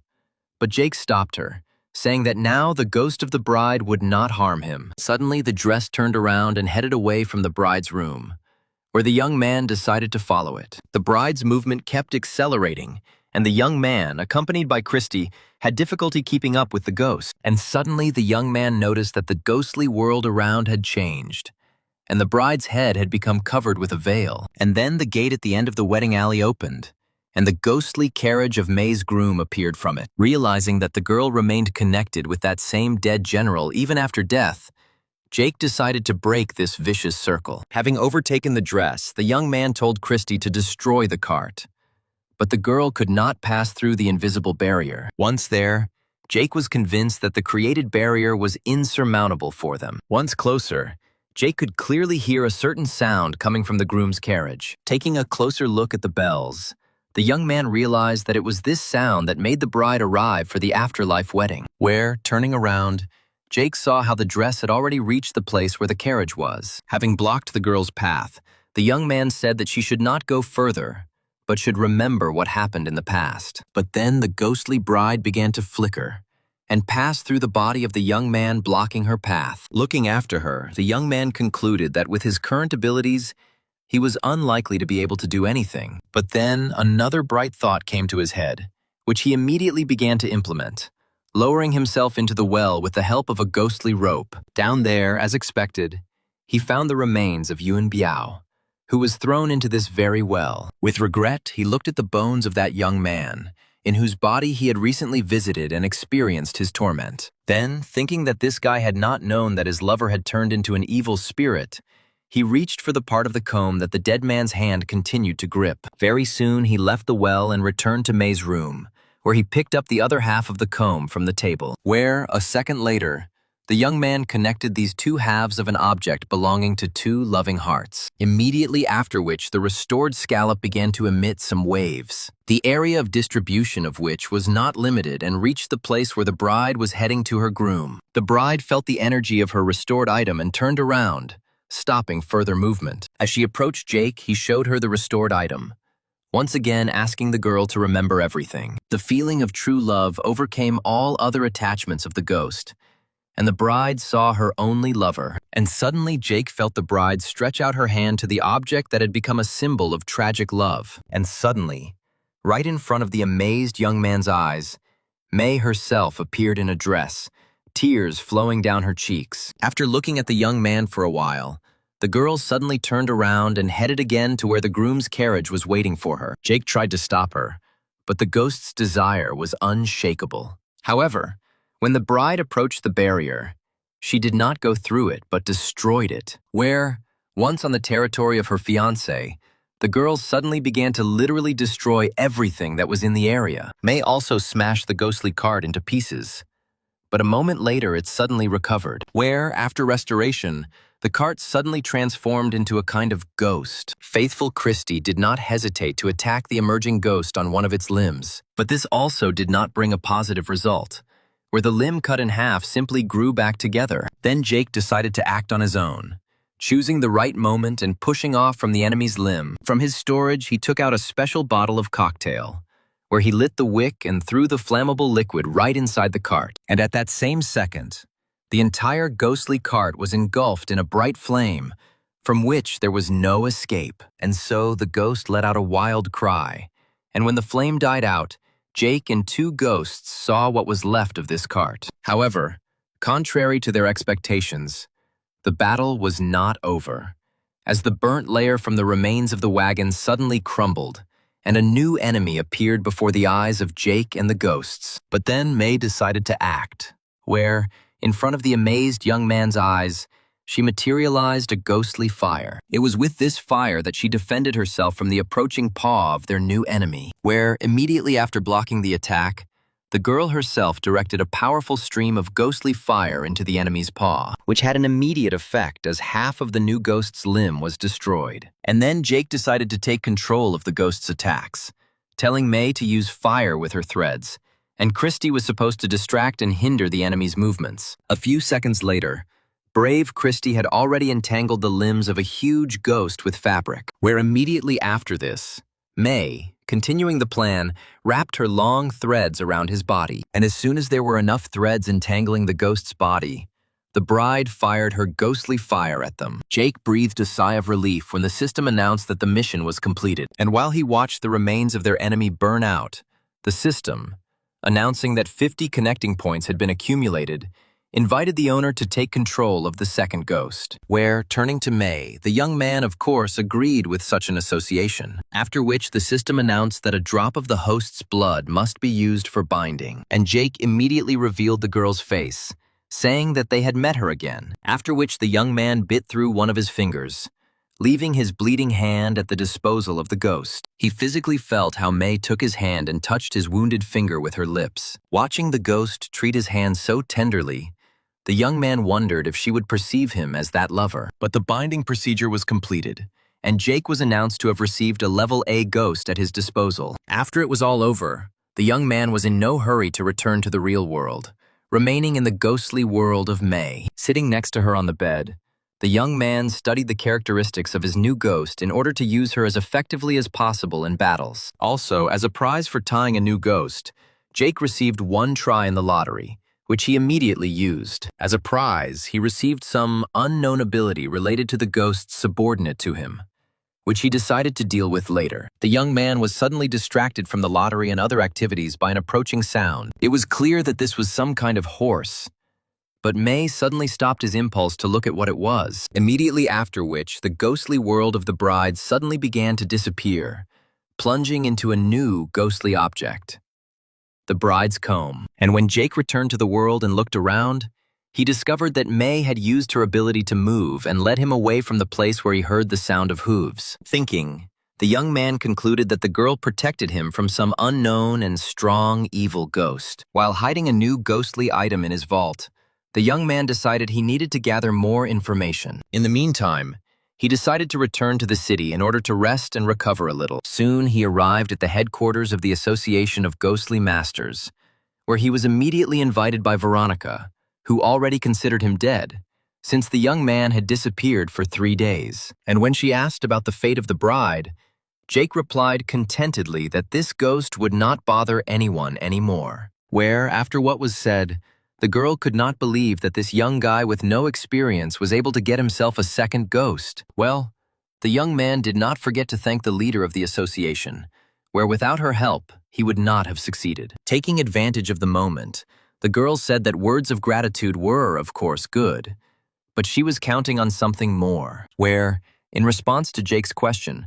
Veronica explained that it would be nice if the guy joined the association and worked with it. Seeing how he doubted, the girl, noticing his eyes on her chest, explained that he would become a special agent who could do whatever he wanted, but occasionally, he would be involved in special missions. When she put her hand on his shoulder, asking if the conditions were right for him, Jake thought that this was actually quite beneficial. And when the young man agreed to become a member of the team, Veronica expressed her satisfaction by taking a very seductive pose. Jake was very embarrassed when the girl noticed how eagerly he looked at the curves of her slender figure with his eyes. Then Veronica approached him and said that he had the right to enjoy this view as much as he wanted. But then this outburst of tenderness was interrupted by a certain man who announced that the coffee was ready, but immediately excused himself and disappeared, finding the boss in a very ambiguous position. Stepping away from the embarrassed young man, Veronica said that in order to join the association, Jake would also have to pass an exam. Personally, she does not doubt his abilities,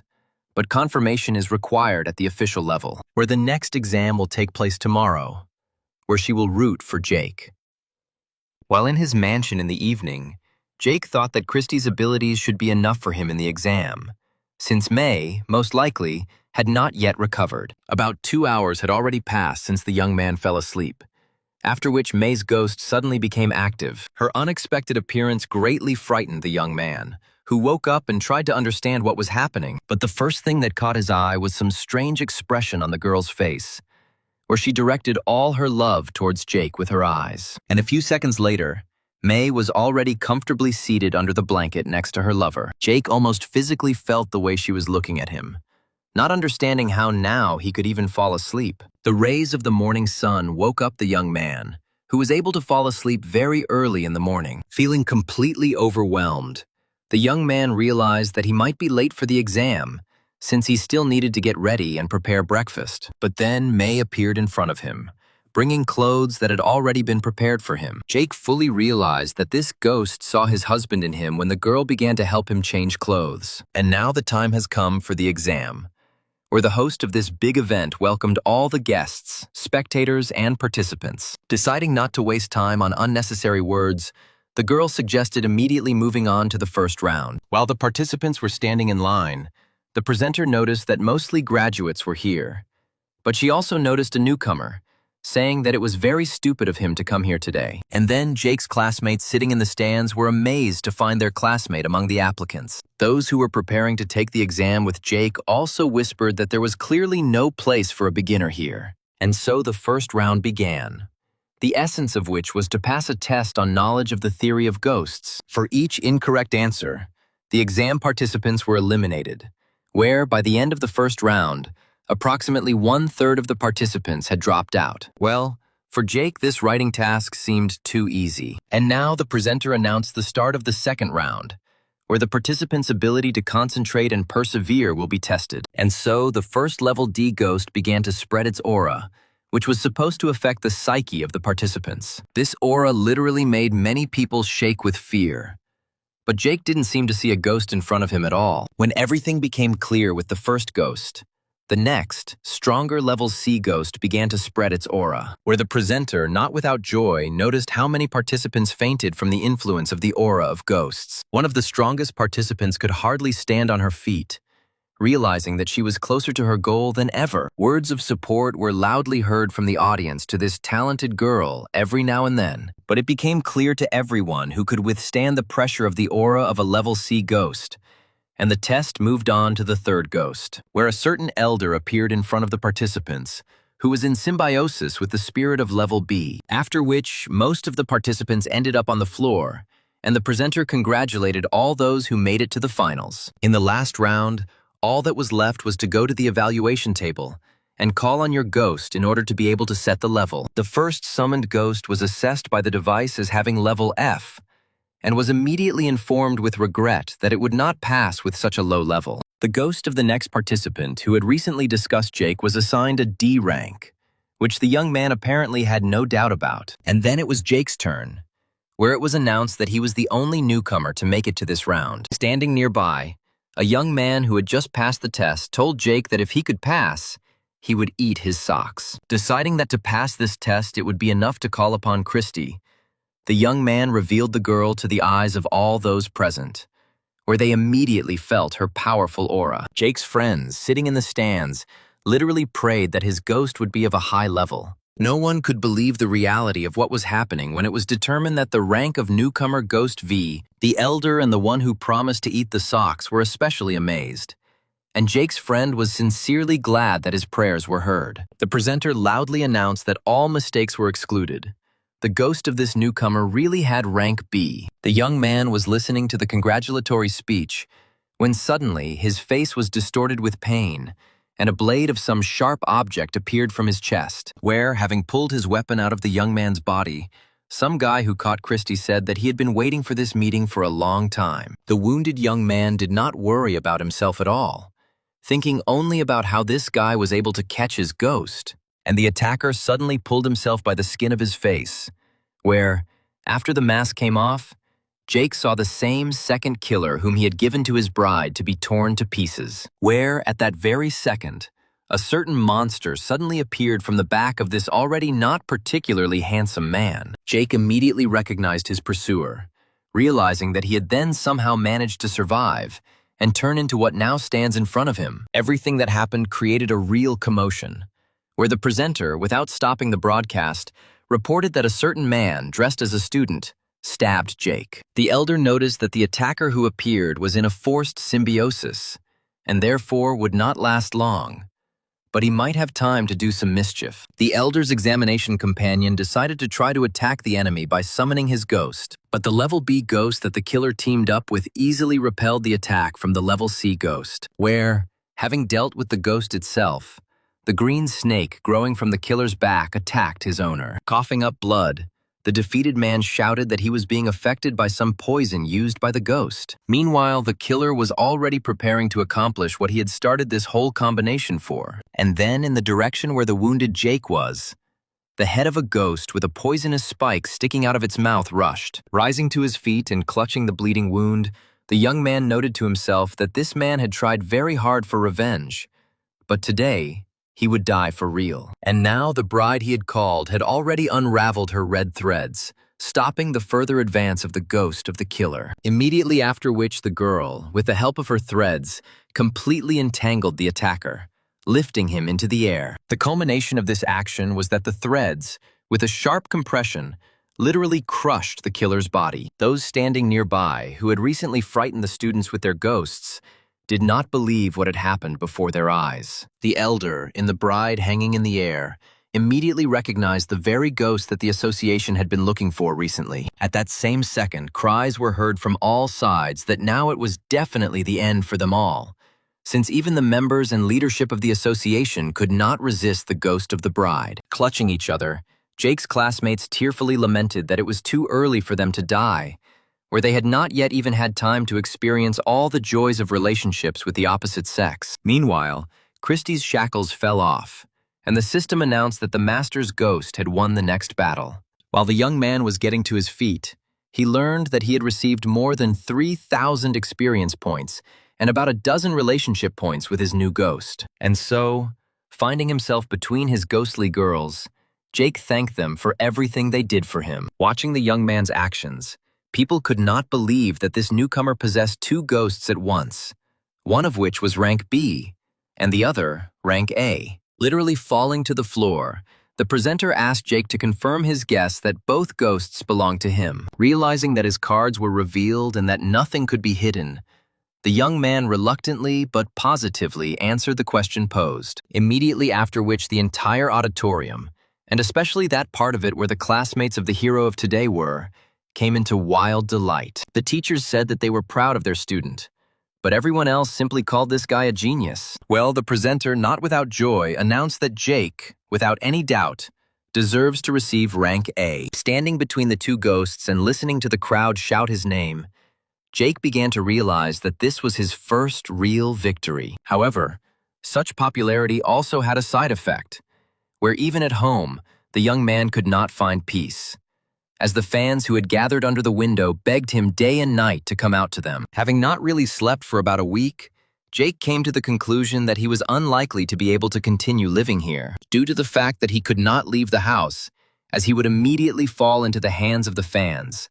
The young man was deprived of the opportunity to spend his fee received from cooperation with the association. And the madness continued on the street, where, along with fans, reporters were constantly at Jake's house, filming one story after another, and also hoping that the hero would appear. Veronica, who decided to visit the new member of the association, was unable to get through the crowd, after which she contacted Jake via the switchboard, offering to meet at headquarters. Using a roundabout route, the young man got out of the apartment unnoticed and soon listened to the girl's proposal to visit the city of Alate together, where she was scheduled to meet with another of the 5 heads of the association. And in response to the young man's clarifying question, the girl explained that each division of their association has its own leader. Then, using a map, Veronica said that in every major city in the north, south, west, east, and center, there are divisions of the association. The young man especially liked the fact that in the eastern city of Alate,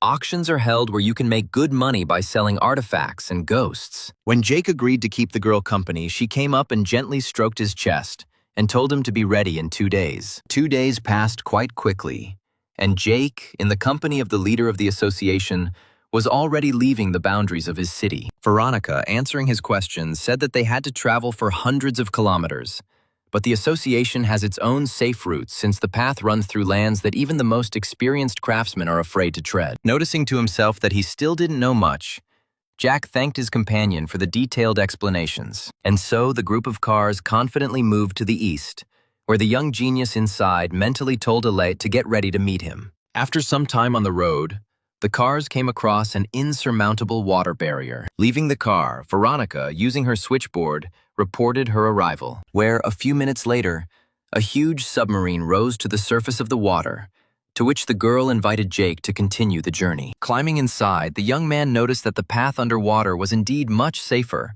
since even if there were ghosts there, their number would be disproportionately smaller. When the travelers took their places, Veronica explained that the inside of the submarine was all decorated with gold, and therefore not a single ghost could feel them, which guarantees complete safety. Soon the submarine's engine began to make noise, and the association's colleagues continued their long journey. A few hours later, Veronica, watching with emotion the young man slumped on her shoulder, quietly said that they would soon arrive at their destination. Waking up and quickly raising his head, Jake sheepishly apologized, explaining that he had not slept for several nights because of the rowdy fans making noise under the windows of his house. Meanwhile, the submarine was already rising to the surface next to the ship docks. Alayit was a city of over 1 million people, in which a very large number of ghostly masters lived. While moving around the city, Veronica told Jake that he could stay at her personal residence, where she had a guest room. Already sitting over tea, the girl said that she knew about Jake's desire to sell some artifacts that she would not mind looking at. Without any objection,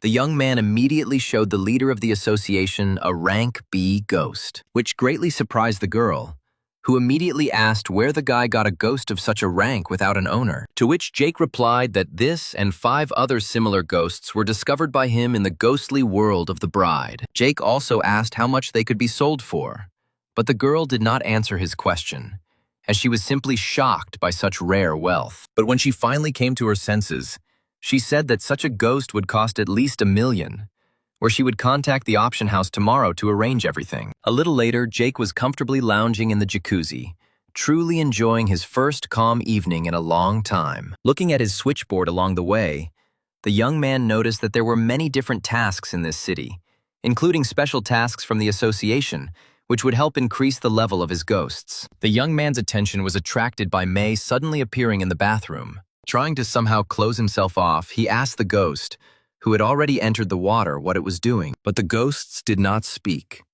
And now the girl simply began to wipe the body of her lover, where the young man had no choice but to accept everything that happened as a given and get used to the role of a husband. When the water procedures were completed, the young man, leaving the bathroom, received a message from the system that for the time spent with the ghost, experience and relationship points were awarded. On the way out, he met Veronica, who was waiting for her turn to use the jacuzzi, and who was surprised to notice Jake's slightly confused face. But family life with his ghostly wife continued at night, where, as usual, May lay down next to her lover, where Jake noticed that despite all the strangeness of what was happening, it was quite pleasant to open your eyes and see this beautiful girl in front of you. Mentally wishing May good night, the young man kissed the girl on the forehead, immediately after which the system again added experience and relationship points to him. At the same time, on the outskirts of the city in some abandoned house, sounds were heard indicating an ongoing battle, where several men inside had just destroyed a B-rank ghost,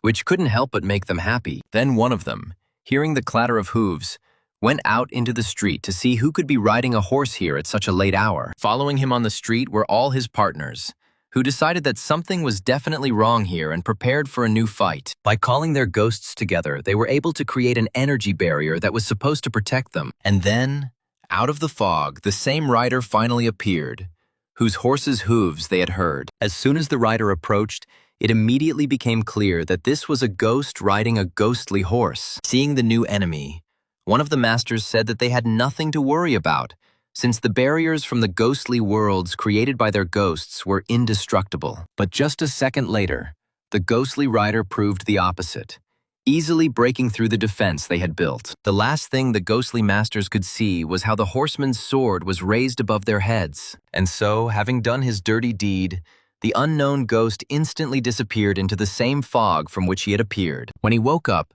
Jake noticed that he slept through the entire first half of the next day. But before he even had time to really open his eyes, he was already greeted by Veronica in the company of his ghostly harem. Out of surprise, the young man literally jumped up in bed, making the leader of the association laugh. Looking at her guest with the most good-natured look, the girl said that she did not wake him up to go to the auction house, since he slept very soundly. She also noticed that if he fails a little more, then his ghostly wife will warm up breakfast for the 5th time. Very soon, Jake and Veronica were already devouring everything that May had prepared, where Veronica noticed that the women of that era were indeed very talented. Without stopping to eat, the girl said that the auction was simply crazy.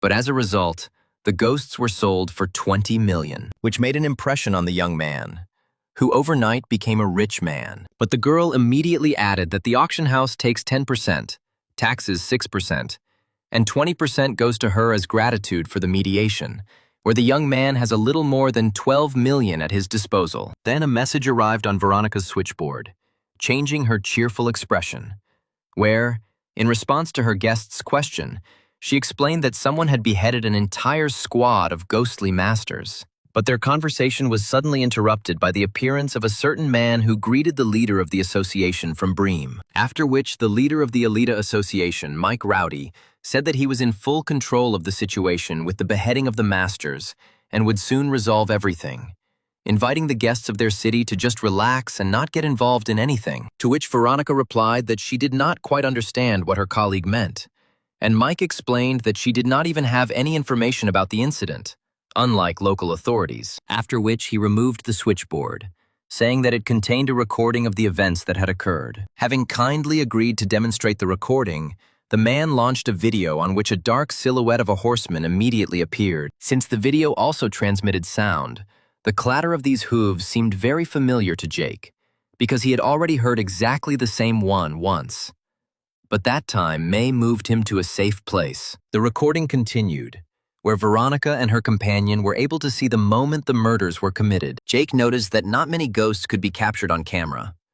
But when Mike rewinded the recording, everyone could see that the rider was missing his head. Quite pleased with himself, The leader of the local branch of the association said that his daughters were already tracking down this ghost. Without further arguing, Veronica waved it off and said that she would not get involved in this story. Meanwhile, Jake remembered the clothes of the very general whom they tried to marry, May, where he found his appearance here not by chance, but by a planned persecution of his ghost. At that same second, the system announced a new task, according to which Jake was supposed to destroy May's marriage contract. Deciding that there must be some kind of written marriage agreement, the young man called upon May, telling her to unfold her ghostly world. And so he, accompanied by his two ghosts, was already entering the created ghostly world in order to find a marriage contract. And so the process began, where both May and Christy systematically sorted through all the things that were in the rooms. But it was Jake who was lucky to discover the marriage contract,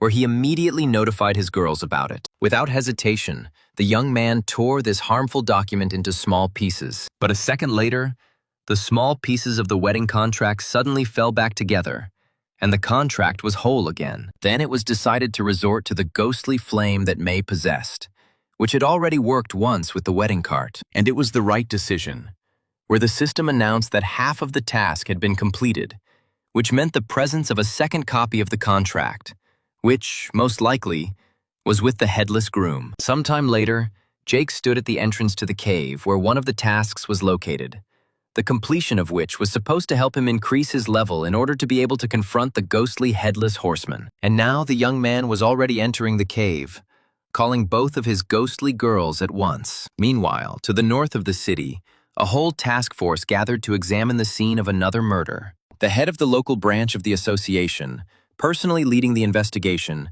stood and examined the headless body. Turning, the man asked Diana and Catherine what they thought about this matter, to which Catherine replied that even though the rain had blurred the hoofprints, she could still track him by his ghostly aura, which suited the girls' arrogant father quite well, who ordered them to hit the road immediately. After an hour of travel, Catherine said that the ghostly aura was intensifying here, which meant the ghost was somewhere nearby in the mountains. Mike and the ghostly craftsman accompanying him left the car interiors and went out onto the street. The leader of the local branch of the association gave the order to divide into teams and prepare an ambush for the ghost. After which, turning off the headlights of the cars, all the ghostly masters fled scattered through the bushes. Meanwhile, Diana sent her ghostly butterfly to reconnoiter the situation. After some time, the girl received a signal from her spy that the ghost was really here, and when she conveyed this to her father, he said that the most important thing was to capture the living ghost horse, for which he had plans. While waiting for the ghost to appear, Diana said that today she had some kind of increased feeling of anxiety, but her sister calmed the girl down, reminding her that there were more than 30 craftsmen in the area. And then what everyone had been waiting for so long happened, where a headless horseman appeared in the clearing, which the nearest groups in ambush immediately reported to the rest of the team. Mike ordered the master to summon his ghosts so that they would constrain the rider's movement with ghostly worlds, which was implemented without delay, and the headless general found himself surrounded. However, this crazy ghost was not going to stop despite the superior number of opponents. Continuing his movement, the rider without much difficulty destroyed the first barrier that came across his path. Watching what was happening, Mike noted that the abilities of this ghost are very specific, where it would be very difficult to contain him. And right before his eyes, the ghost beheaded a detachment of masters consisting of 7 people, where even their ghosts were destroyed. Then the man summoned his ghost,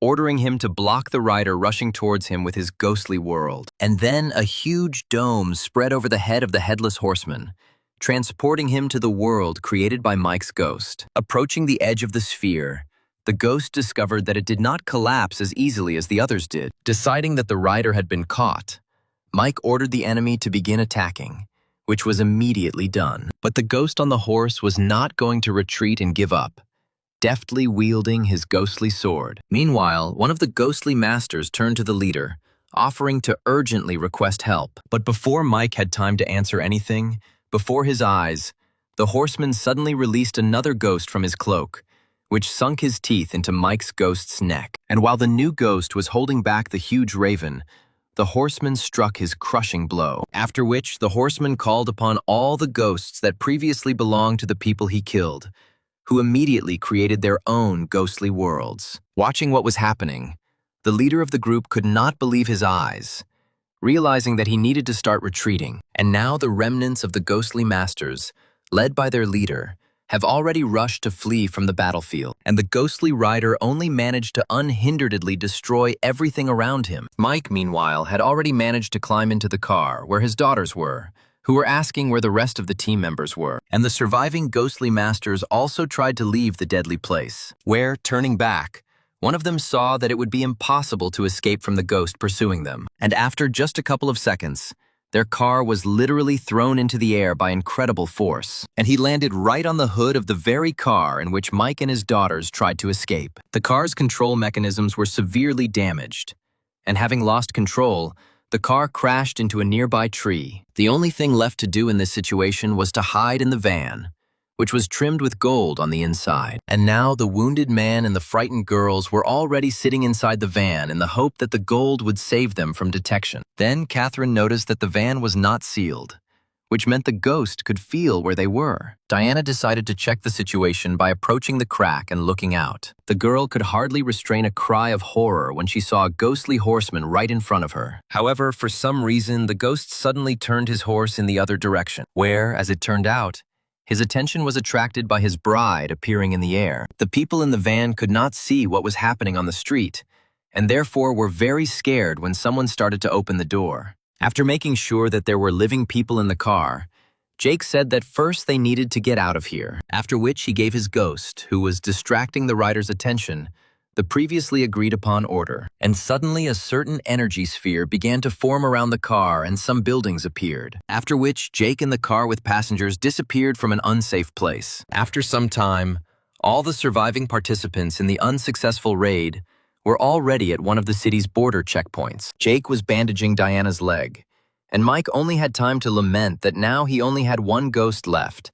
since the second one was destroyed by the horseman. The girl thanked the young man for bandaging them and for saving their lives. The young man was about to leave, but the leader of the local division of the association suddenly stopped him, tearfully begging him to persuade Veronica to help resolve the issue with the headless ghost. May constrained the movements of the huge ghost, while Christie dealt the final crushing blow, after which the system declared victory. Among other awards, Jake suddenly received a certain fragment that allows him to improve the ghostly world created by his ghosts, which became a real discovery for him. The young man also acquired an artifact in the form of ghost clothes, which could make him invisible or even pass him off as a ghost. Having tried on these rags, the young man noticed that although they did not look particularly attractive, they could be useful. After putting the loot away in storage, Jake looked at the cave in front of him, feeling a powerful aura emanating from it. Without hesitation, he headed inside, where he immediately began to destroy all the ghosts that came his way, where, after each victory,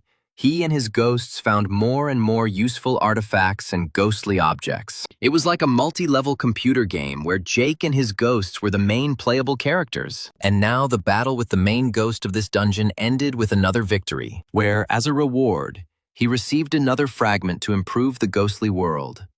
Only now, blue. In addition, the system announced that the owner had received a lot more ghost grass. Immediately, the young man began to think about what such grass could be for, where the thought of feeding ghosts with it was certainly absurd. Finally, Jake was able to realize what he set out to complete the tasks for, where his beloved Christie reached level A, also acquiring the ability to undergo some kind of transformation. Sitting on the stones, the young man thought that today he received excellent artifacts and rewards, where very soon May would be able to increase her level. Having completed all the tasks, Jake left the cave on the other side, having completed the dungeon completely. He was about to move to the nearest border post in order to acquire transport there. But suddenly he was attracted by some strong activity in the forest nearby. Having arrived at the right place, the young man carefully looked out from behind the tree, where he saw that same headless general rushing around on his ghostly horse. However, a second later, a car suddenly rushed past the young man at great speed. Watching the Mike he already knew try to hide in a van with two girls, Jake decided that he needed to intervene and save people. Having told all this, the young man added that the subsequent events were well known to the people he saved. Veronica was also there, with whom Jake had contacted, and whom Mike now asked to help him deal with the writer before he was deprived of his high post. Veronica was in doubt, because although she had an S-rank ghost, she could not use it yet, and therefore turned to Jake for advice. Only now, Mike, hearing the name of this guy, immediately realized that this was the same brilliant student from Bream, and the man's daughters also could not remain indifferent when they realized who had saved their lives. Well, enterprising Mike has already promised the young man $5 million if he helps get rid of the ghost. While the man continued to offer material goods, the resourceful Katrin approached and suggested that she could offer him her daughters as well, to which Mike reacted not as a businessman, but as a father, shouting that no one would ever touch his girls. Meanwhile, Jake, saying that he was ready to help, put forward 3 conditions where the man must provide him with all the information. Jake himself will choose the battlefield, and all the trophies obtained will go exclusively to him. The man had no objections to the first 2 points, but he was not ready to give the ghostly horse and the general's sword to some boy. The young man understood what was going on and decided to be proactive where he, saying that he had heard about the loss of the ghost by Mike, was ready to sell him an ownerless ghost of rank A, where the young man was able to surprise everyone with his proposal, since this kind of ownerless ghosts is very rare. Holding out the ghostly object, Jake said that he would give it for only $10 million.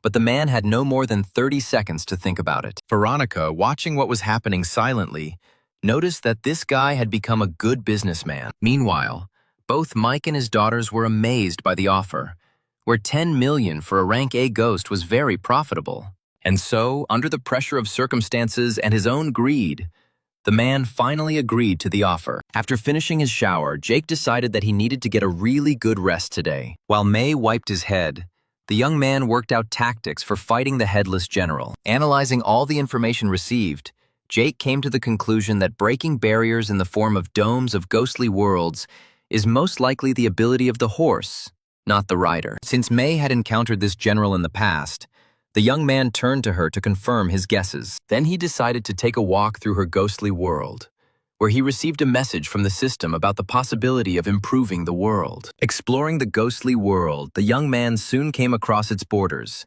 beyond which lay absolute infinity. Having opened his inventory room, the young man saw that each fragment was responsible for certain resources, which caused the color difference. After looking at the fragments, Jake chose one of them, deciding to test its effect, where at that very second the system offered him several options for vegetation that would fill the ghostly world. And so he chose the most beautiful flowering garden of peach trees, which immediately appeared in the ghostly world. Then it came to the terrain of the surrounding area, where Jake preferred high mountains with snow-capped peaks, following which he diluted the landscape with a lake, the water into which came from mountain waterfalls. Turning to May, the young man asked if she liked the way he arranged her ghostly world. The young man also decided to plant here the same ghostly grass that he received as a reward. Taking out a bunch of this grass, Jake immediately threw it into the clear waters of the lake. And as soon as the grass reached the bottom, it instantly took root, sending out its roots into the muddy soil. Then the young man asked May to try to control underwater plants, which the girl, of course, succeeded in her own world. This pleased Jake,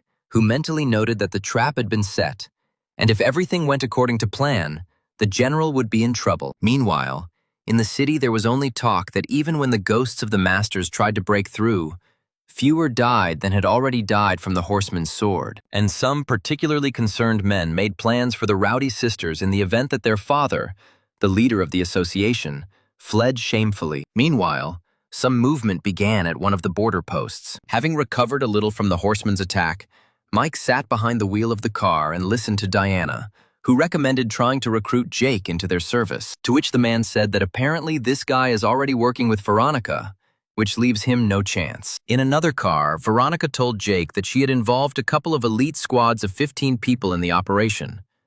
But the young man did not seem to listen to her at all. When he finally made it clear that he could hear his interlocutor, the girl assumed that his thoughts were now occupied by the Rhodey twins. But the young man refuted these assumptions, saying that he was simply going through the battle plan in his head. After which, Veronica noticed that all the details needed to be provided for, and suddenly she shortened the distance and told the young man directly to his face that she would not be able to survive his death, and the assistant sitting behind the wheel called on everyone to maintain decency. Soon, the team arrived at the place where just recently there had been a real massacre involving a ghostly horseman. Veronica's assistant called upon her spirit to carry out reconnaissance and try to establish the location of the target. The Rowdy sisters also joined the search efforts, where Diana had already launched her butterflies, and Catherine was trying to find a trace of the aura. After some time, the ghost of Veronica's assistant returned, unexpectedly approaching not the mistress, but Mike, who did not understand what was going on. Then the hostess herself turned to the ghost, asking what had happened and whether anything had been discovered. Immediately after which, the little winged girl unclenched her fingers and showed a small black feather, looking at which the man noted with regret that it belonged to his ghostly raven. And so the ghost girl again rushed somewhere, where her owner said that the group needed to follow her. Having arrived at the right place, the search group discovered another detachment of ghostly masters, exterminated by the horsemen. After examining one of the bodies, Diana noticed that these people had died recently, which means that the general was nearby. And then, listening to her ghost's prompt, Catherine attracted everyone's attention by saying that someone was moving on the floor. It was already quite dark on the street, and none of those present could see what was moving in the thickets. But Jake's physical characteristics, improved by the system, allowed him to zoom in and understand that the general himself was moving across the floor. Everyone began to worry that his course was heading straight towards the city and suggested they set off in pursuit, warning the residents. But Jake objected, saying that he had a plan. The young man took out his ghostly item and summoned his spirit. Everyone nearby immediately felt what a strong aura the Red Bride had. Her dead groom also felt this aura, turning his horse around and heading straight towards the bride. Jake ordered the entire team to immediately summon their ghosts, since they would no longer be able to do this on May's territory. After which he told Veronica that she and her assistant should follow him, leaving the perimeter security to the still incapacitated Mike. The ghostly rider was approaching, and May had already begun to create her ghostly world. Once again, finding herself in the world of the Red Bride, Veronica could not help but notice how much everything had changed here since the last time. Well, the headless general had already reached the edge of the ghostly world of his bride and was entering her territory. To hide from his gaze, Jake resorted to the help of Christy, who disguised him and the others from danger. The young man explained to Veronica that they needed to observe the habits of this ghost a little without interfering, which would increase the chances of winning. Well, the general continued his movement, approaching the first gate of the courtyard, where his ghostly horse easily broke through all the buildings on the way, one after another. The headless rider stopped only near the same tree with decorations. The girl was surprised that the ghost did not get off the horse, trying to look for someone, which Jake saw as confirmation of his guesses that the general was much weaker without his horse. Meanwhile, the ghostly horseman had already managed to visit the bride's room, sensing her aura. And suddenly the general raised his cloak, from which many different ghosts began to appear. Jake immediately realized that in this way the horseman decided to search the entire ghostly territory, after which he outlined the task of destroying all of his assistants. Mike confirmed that he had accepted the order and said that the guy could rely on him. Jake himself left his safe place and, calling May, went to the rider. Like a fiery comet, the girl flashed over her dead groom in a red wedding dress, where, having noticed his target, the headless horseman quickly rushed after her. When he headed straight to the water, the young man was only glad of this, because if the horse got stuck in the plants, the rider would have to get off. But this ghostly animal had no intention of plunging into the water, continuing to move straight along the surface of the lake. Jake watched, not without surprise, as the dead groom approached his deceased bride across the surface of the water, where May, for some reason, stopped and sank to the level of the surface of the water, turning to the one to whom her parents literally sold her. And as soon as she sank down, the ghostly rider immediately stopped his further advance. For Veronica, what was happening was completely inexplicable, where, without the use of at least some abilities, the ghost of Jake forced the rider to stop, and only Jake himself knew that the general would not harm the one with whom he was bound by a marriage contract,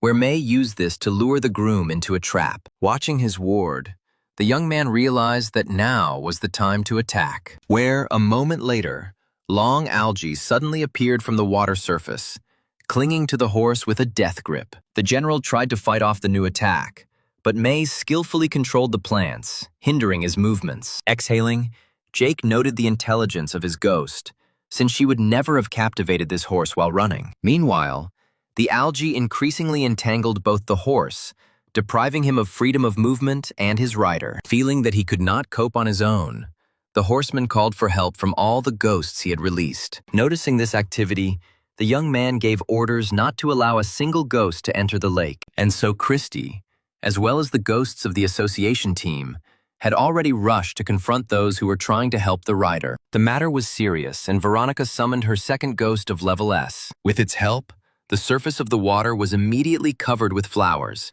on which people could move. Having listened to her master's parting words, Christie quickly rushed into battle, where she easily destroyed a multi-armed ghost with rank A, which the rider appropriated for himself after killing its owner. Watching this, Veronica was very surprised that this ghost of Jake had already reached such a high level in such a short period of time. Her ghost also did not lag behind the others, deftly dealing with emerging opponents. Meanwhile, the system only had time to celebrate Christie's victories by awarding experience and relationship points. Veronica's assistant also couldn't help but notice how powerful Jake's ghosts were, where their abilities even went beyond their rank. The young man closely watched the riders, who did not want to dismount. Then he instructed his faithful girlfriend to attack him in order to knock him out of the saddle. Seeing the approaching danger, the general decided to immediately counterattack by jumping out of the saddle. This opportunity could not be missed, and the general's horse, which had lost its power, was immediately attacked by Christie and the ghost of Veronica. And May, without wasting any time,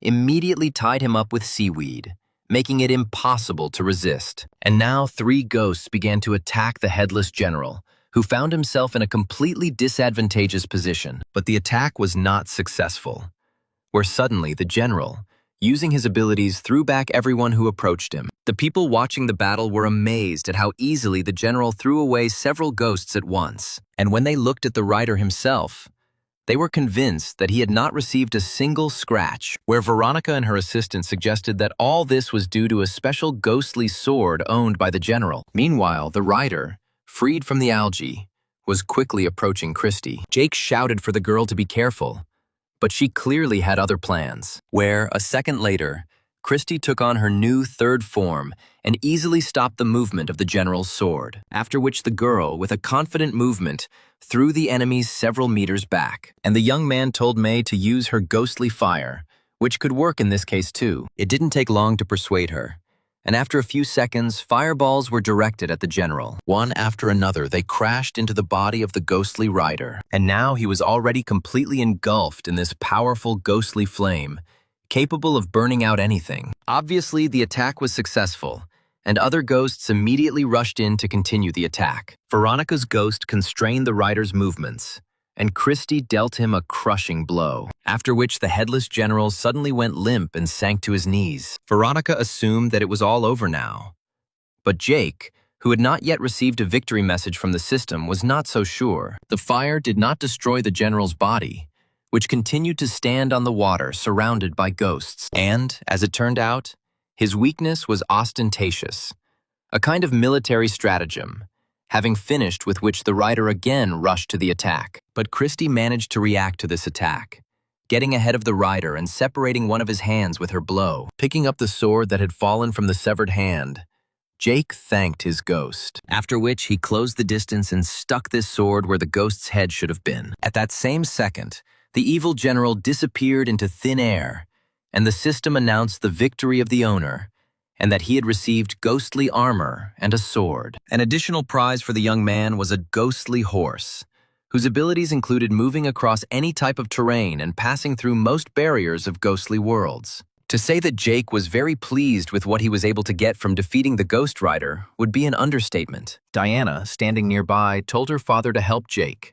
to which the man replied that this guy definitely didn't need help. But suddenly, in the blink of an eye, the entire ghostly world disappeared into thin air, and everyone again found themselves in their last place of deployment. Suddenly, everyone noticed how Katrine's face was distorted with horror as she was pointing at something. Turning, Mike and Diana saw a ghostly rider rushing straight towards them. But when he caught up with the group, it became clear to everyone that there was no longer any ghostly rider, since all his trophies now belonged to Jake. Veronica, who approached the young man, confirmed that from now on the headless general was finished, and this was done by the guy sitting next to her on a ghostly horse. Neither the Rhodey sisters, nor their father, nor everyone else who participated in today's battle could believe that this young man was so strong that he was able to destroy such a strong opponent and ride a ghost horse. Trying to use his last chance, Mike asked if the guy would like to sell him this horse, but even when the man offered $50 million for her, the young man responded with a categorical refusal. But the thirst for this trophy could not be quenched. Where Mike was already ready to pay $100 million for the horse. Watching her father, Diana thought that her dad had definitely gone crazy over this horse, since he was practically ready to go broke because of it. Veronica and her assistant standing nearby also noted that paying that kind of money to have a ghost horse is completely absurd. Jake was tired of listening to this man's nonsense, and he said that it was pointless to flaunt his wealth, since in their time it was not money that was valued, but rare artifacts. Hearing such harshness addressed to him, the man began to stutter, unable to utter a word. Well, Veronica mentally supported the young man, thinking that if he has such wisdom now, it will be extremely interesting to see what he will be like in 20 years, where most likely it will be a level of development that neither this planet nor any of the people who have lived or are living on it has ever seen. And so everyone was already loaded into the transport, but Jake refused to go with them, deciding to get to know the ghostly horse better during the return journey. In parting, the girl asked him to take her with him next time to ride this horse, to which the guy responded with a sign of consent. When everyone had left, Jake called on his faithful, ghostly friends, saying that they needed to somehow celebrate the beginning of May's single life, and so he sat his girls on a ghostly horse, deciding to give them a little ride on it. He felt May's chest press against his back, and no matter how strange it was, it gave him a pleasant sensation. After some time, Christy, using her third eye ability, pointed in the direction where the evil ghost was. Having spurred his horse, the young man without hesitation rushed in the direction indicated by the girl, intending to test his horse in action. The ghost that Christy felt created a ghostly world, through the barrier of which Jake easily broke through on a ghostly horse. With one quick movement of the sword, the ghost was destroyed, and the young man, having broken through the barrier that had not yet collapsed again, rushed on. A little later, Jake noticed that both the horse and the sword were quite good, where now,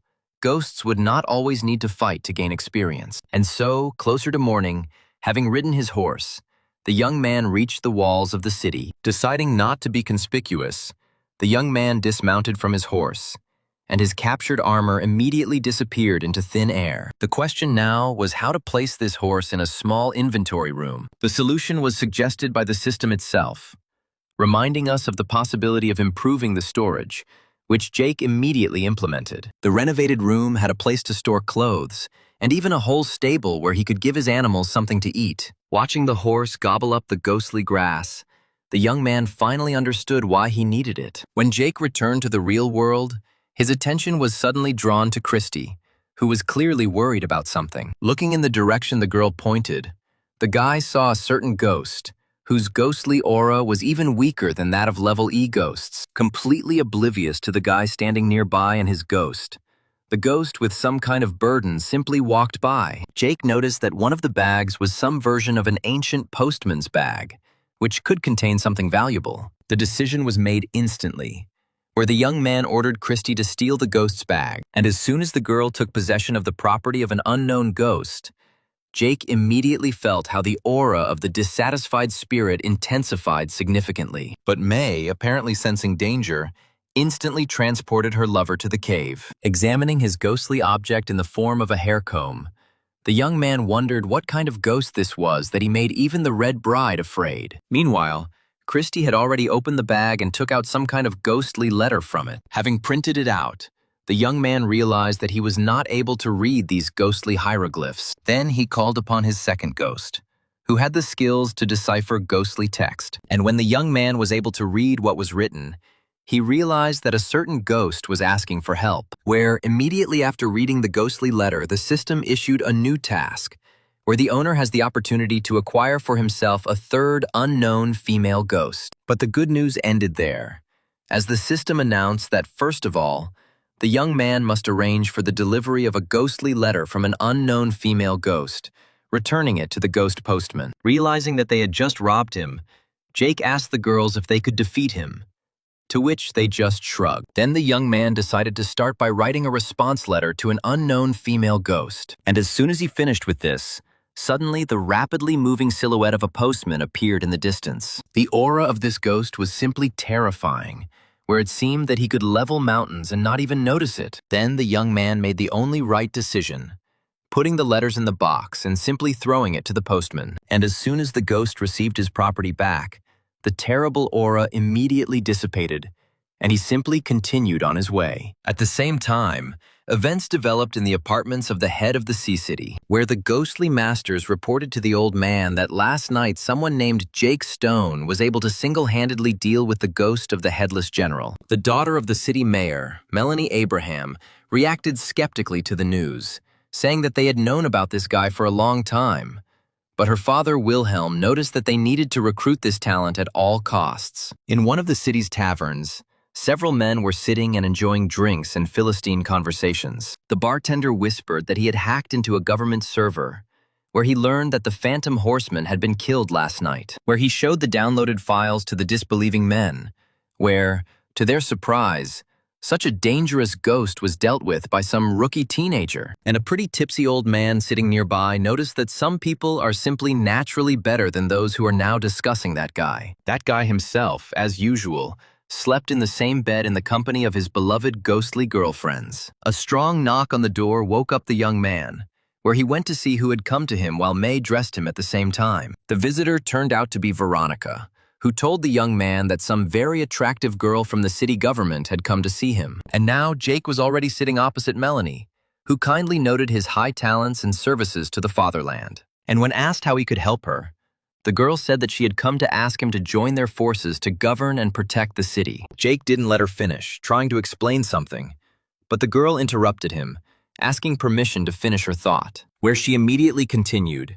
She explained that her father is a very influential person who has connections in the association, where Jake can learn from the best, as well as participate in confronting illusory breakthroughs. Feeling that the girl had not yet said everything, the young man asked her to continue what she had started. Rising to her feet, which meant getting to the point, Melanie said that she was proposing more than just swearing an oath to the city. Her father is already over 86 years old, where he predicted his death within the next 5 years, after which the fate of the city will fall into her hands, where she will need a good and strong husband. The young man began to understand where this girl was going, and the expression on his face changed sharply. Sitting back on the sofa, Melanie said that if in these 5 years Jake can reach a certain level of development, then his father will not be against their marriage, where they will remain to rule this city together. Listening to the girl's words, Jake thought that approximately 99% of men would agree to such a generous offer without hesitation. Then he decided to resort to cunning, asking why they chose him, while calling the girl aunt. And when she, embarrassed, asked why he called her that, the guy explained that she was clearly older than him, therefore he should show respect when communicating. The trick worked, and the embarrassed girl, saying that in 5 years their small age difference would not be noticeable, said that she still had things to do today. Following the fleeing Melanie, Jake, continuing to call her aunt, with a hint of sarcasm, asked questions about what he had done or said wrong. Veronica asked what the guy did with the daughter of the head of the city, that she ran out all red, to which Jake explained that he simply called her aunt. The girl was in extreme amazement when she heard this and also blushed, and the young man tried to understand the intricacies of female logic. Sitting in the car and continuing to experience a strong feeling of embarrassment, the girl mentally scolded Jake for not telling her about his age in advance. However, age by age, the main thing was that this guy, who seemed very attractive to her, agreed to the proposal. Veronica and Jake continued their conversation over breakfast in one of the city cafes, where the girl told her companion about how Wilhelm became the manager of the city and what heights he managed to achieve. The young man was interested in the question of what would happen to the ghost of the city ruler after he died. Taking a bite of the burger, Veronica explained that no one could control such a powerful spirit, and therefore, just before his death, Wilhelm would go to a golden prison where he would die in one of the cells, thereby sealing his ghost there. The information that there are prisons with ghosts in the world was new and very interesting for the young, inquisitive mind. And the girl explained that this, as a rule, is an underground structure made of gold, where the ghosts of deceased rulers live in the chambers, which cannot be released because of their enormous power, capable of wreaking real chaos. However, after some time the ghosts become calmer, and then the ghost masters may try to take possession of them. And then Veronica revealed her secret desire to someday take possession of the ghost number 55,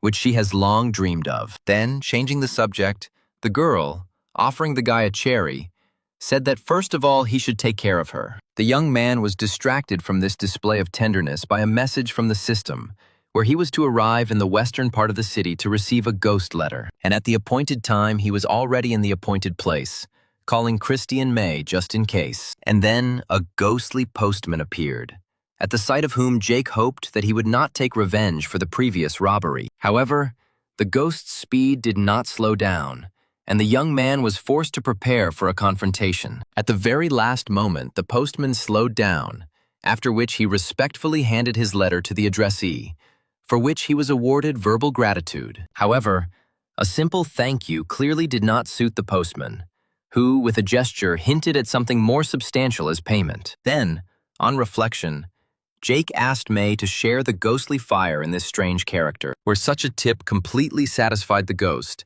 and he turned sharply and headed away with his enormous speed. Well, the young man opened the letter and placed it at May's disposal so that she could translate the ghostly language. The letter was written from a convent called the Quiet Monastery. The ghost could not make a complete translation, but the general meaning of the letter could be made out, where the young man was supposed to follow the ghostly aura of the letter to the southwest of the city. Spurred on by the prospect of receiving a third ghost, the young man decided to hit the road immediately. His path ran through long abandoned lands that legally belonged to no one, on which huge cities stood in the distant past. The young man's journey was interrupted by a message from Veronica, who reported that ghosts to the west of the city were organizing a breakout attempt. The ghostly breakthrough was a rather dangerous phenomenon that did not occur often, but during which a huge number of ghosts united and tried to break through the walls of the city. As a rule, cities had several lines of defense where it was best to stop breakthrough attempts at the first line,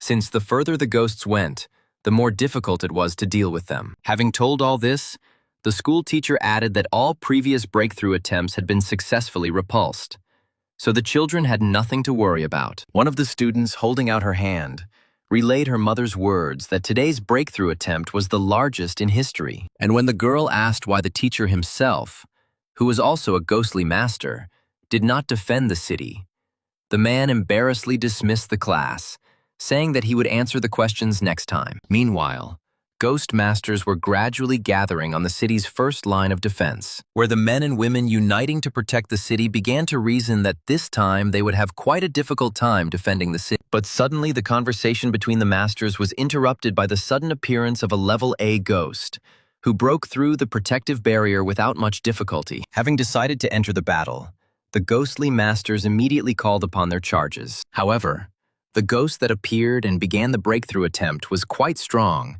easily fighting off the ghosts of the masters. And so the ghostly masters, huddled together, were already preparing to meet their death. But the ghost world barrier of the attacking ghost was suddenly broken by a ghost horse that suddenly appeared, immediately after which the attacker was instantly destroyed by some kind of flaming clawed palm. The masters began to lament that the new ghost was even stronger than the previous one, when the master girl noticed that there seemed to be a person on the ghostly horse, where, having looked closely, everyone else saw Jake, who was sitting on his horse, surrounded by ghostly girls. The masters thanked the young man for his help and pointed out the direction in which the main breakthrough began. They wanted to add something else, but the young man had already taken off, heading to the designated point. The masters recognized that same gifted young man about whom they had already talked a lot. And when they were left alone, they began to discuss the fact that the youth today are very talented. Having covered the required distance, Jake stopped to assess the situation, where, right in front of him, he already saw the consequences of the ongoing attempt at a ghostly breakthrough. Immediately, the young man remembered what he had been told about the construction of defensive lines, where it was impossible to allow weak points to be pushed through by the attack of ghosts. And so, after catching his breath a little, The young man rushed forward, where a fierce confrontation was taking place. Like a hurricane, he rushed into the thick of the ghosts, swinging his ghostly sword and destroying evil spirits by the dozens. Christie, who easily dealt with ghosts of a lower level, did not lag behind him. A young man and a girl were fleeing on a motorcycle from a huge ghost, which did not detach itself and continued to pursue. After leaving the girl, the man told her to take care of herself, and he would try to lure this A-rank ghost into a trap. But suddenly, right before his eyes, a ghostly horse appeared, whose rider only had time to scatter the ghosts in different directions. Sticking to his plan, the guy on the motorcycle began to move, when suddenly another ghost blocked his path, where he had no choice but to turn his motorcycle in the opposite direction. But the worlds created by these ghosts came together in full swing, where the man had no chance of salvation. Watching what was happening, his recent companion could only shout the young man's name. However, a second later, a ghostly horse appeared before her eyes, which passed straight through the world of the attacking ghost, where the rider was holding a guy from a motorcycle in one of his hands. Without stopping his movement, Jake threw him next to the other masters who would definitely help him. The guy who miraculously survived asked if anyone had looked at his savior, to which he would receive a negative answer since everything happened instantly. Moving on, Jake simultaneously studied the situation with the breakthrough, where the switchboard screen showed a large concentration of rank A ghosts who had broken through the defense line. And so, being very close, the young man saw that even the golden wall had been broken through by ghosts. Along with his ghosts, Jake immediately entered the battle, where after destroying several attackers, the system announced that May's level could be increased. The young man, without hesitation, agreed to the improvement, where the system immediately announced that the Ghost Bride had reached level S, and also acquired a new ability to release fog. Such improvements were very useful, and the inspired young man continued the fight with the wave of ghosts. Meanwhile, the ghosts had broken through all the defense lines and were already approaching the populated areas of the city. Destroying another ghost, the ghostly master old man Elroy, answering a question from one of his colleagues, said that you shouldn't count on help from the association. You need to handle it yourself. But immediately after his words, someone reported that an S-rank evil spirit was approaching in the western part. Heading to help, Jake suddenly discovered that he was in a bamboo grove, where, a second later, the owner of this ghostly world of level S appeared in front of him, the approach of which, apparently, was reported to Elroy. The ghost panda, whose appearance did not match his personality, immediately attempted to attack Jake. But the nimble young man was able to dodge the blow, immediately giving May the order to use her new ability. Following the instructions of her lover, the girl began to spread a thick green fog across the ghostly territory. Well, Jake's second ward had already taken on her third form and was preparing to attack the ghost. Christie rushed with her formidable weapon past the ghostly panda like a hurricane, cutting the air with a whistle. And so the huge ghost split into two halves.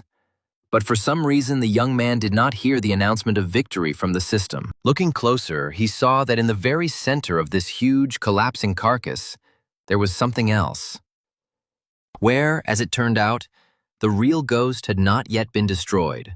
Only its more bulky shell was destroyed. The little panda was obviously very unhappy with how the intruder was treating him, and began to spread some energy around him, where at that very second more and more bamboo trees began to grow from the ground. And in general, the ghostly world of this little evil ghost bear cub has increased significantly in size. The masters fighting with other ghosts noted with horror that the ghostly world of the panda was gradually absorbing the ghostly world of Elroy. And Elroy himself said that he would deal with the S-rank ghost, ordering the others to continue to hold the line. And this little angry bear apparently was just starting to gain momentum. But Jack, who was opposite him, said with a grin that his opponent was definitely not having a good day today, since he was unlucky to meet him, where May immediately entered the battle, using her ghostly fire to fight. Having concentrated her energy, the girl sent a blow directly at the enemy, creating a strong explosion, and the system declared victory over the S-rank ghost. Only when Elroy arrived in time to the barrier of the ghostly world of the panda, he suddenly saw how this barrier was all cracked, and when the ghostly world of the bamboo grove began to crumble, the old man saw ghostly silhouettes approaching him. Soon, Jake and Elroy were sitting under a canopy, where one of the foremen brought to them information about the losses of personnel. After listening to the report, the old man once again thanked the young man for his help, noting that if it weren't for him, the losses would have been much greater. After which he asked why the guy arrived alone, since according to information received from the association, 2 teams were supposed to arrive, to which Jake explained that he is a special agent who works alone, and the group sent to help most likely have not arrived yet. Having received such an explanation, the old man smiled, saying that their savior and one was worth several support groups, for which the young man expressed words of gratitude. Here, other masters also joined the conversation, recognizing the guy as the same Jake Stone, a brilliant student.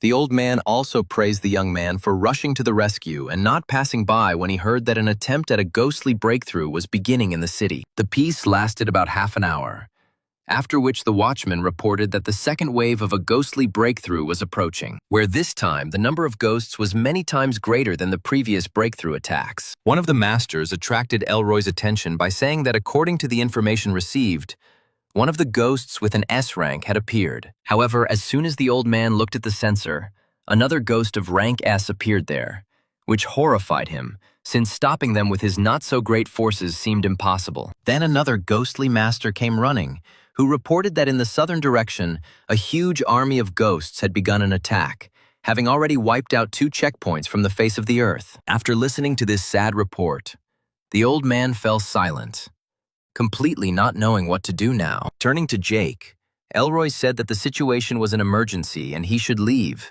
since losing such a genius would be a disaster for the world. And then, approaching, the man added that Jake would avenge them when he grew up and gained strength. However, the young man was in no hurry to run, asking for a little time to assess the situation. Looking into the distance with his enhanced vision, the young man saw the first S-rank ghost, and not far from him there was a second one, where each of them was surrounded by dozens of level B ghosts. Smiling, Jake noted to himself that destroying these opponents would definitely give him a very good amount of experience. Turning to Elroy, the young man asked him to hold back the pressure of one of the S-rank spirits for a while, which the old man promised to implement. Noting that this was all he needed, Jake, preparing to move, told him to leave the rest to him. The man tried to somehow stop him, but the absolutely confident young man had already jumped down, where his ghostly horse immediately appeared under him, and now he was already rushing towards mortal danger, and preparations for battle began on the wall. Turning around, Jake shouted to Elroy that they only needed to hold out for a quarter of an hour. Inspired by this young guy's confidence, the man, gritting his teeth, promised to hold out, and now the masters were already loading the golden shells, reminding each other that they needed to use ammunition sparingly. Jake was already approaching the world created by the S-rank ghost when golden projectiles began to rain down around him, destroying unnecessary interference. Elroy also did not stand still, setting about fulfilling the mission entrusted to him, calling on his ghost as he went. And so the ghostly world created by his ghost collided with the world of an attacking ghost of rank S, where the old man was supported in the confrontation by other masters. The remaining masters on the wall watched as Jake approached the world of the second S-rank ghost, surprised that he had not yet used his ghost world. Finding himself very close to the ghostly world, the young man told his girls, who were destroying the ghosts they met along the way, to follow him. And now, on his ghostly horse, he was already overcoming the barrier of the ghostly world created by his enemy. In addition to the main enemy, inside the world he created, there were only 8 ghosts of lower rank, which could not but rejoice. Jake rushed to distract the S-rank ghost while May, as agreed earlier, attacked the remaining ghosts using her threads. Immediately after which, she began to create her ghost world right inside the ghost world of their opponent. The masters on the wall could hardly believe that this guy was able to create a ghostly territory right inside another similar territory. And so, gradually, all the ghosts ended up on May's territory, where they were deprived of the opportunity to create their own territories and noticeably weakened. And so Christie received a command from Jake and quickly destroyed all the ghosts of lower rank. The masters fighting nearby were only amazed at the power of this young guy, who destroyed 8 ghosts at once. The young man himself was very pleased with the result, praising his beautiful ghostly girls. Busy with praise, the young man did not notice how his main opponent approached him from behind, swinging his formidable weapon. The blow delivered by the S-rank ghost was incredibly powerful, and was more like an explosion. May and Christy, who did not have time to react, looked in confusion at where their beloved master had just been. But when the dust settled a little, Jake breathed out a sigh of relief, where the armor he was wearing saved him from certain death. Seeing that the attack was unsuccessful, the evil ghost began to gather energy to use his special abilities. But Jake saw the enemy's impulses in time, immediately rushing forward in order to prevent him from gathering his strength. The thick green fog released hid the movement of May, who suddenly appeared behind him from the ghost.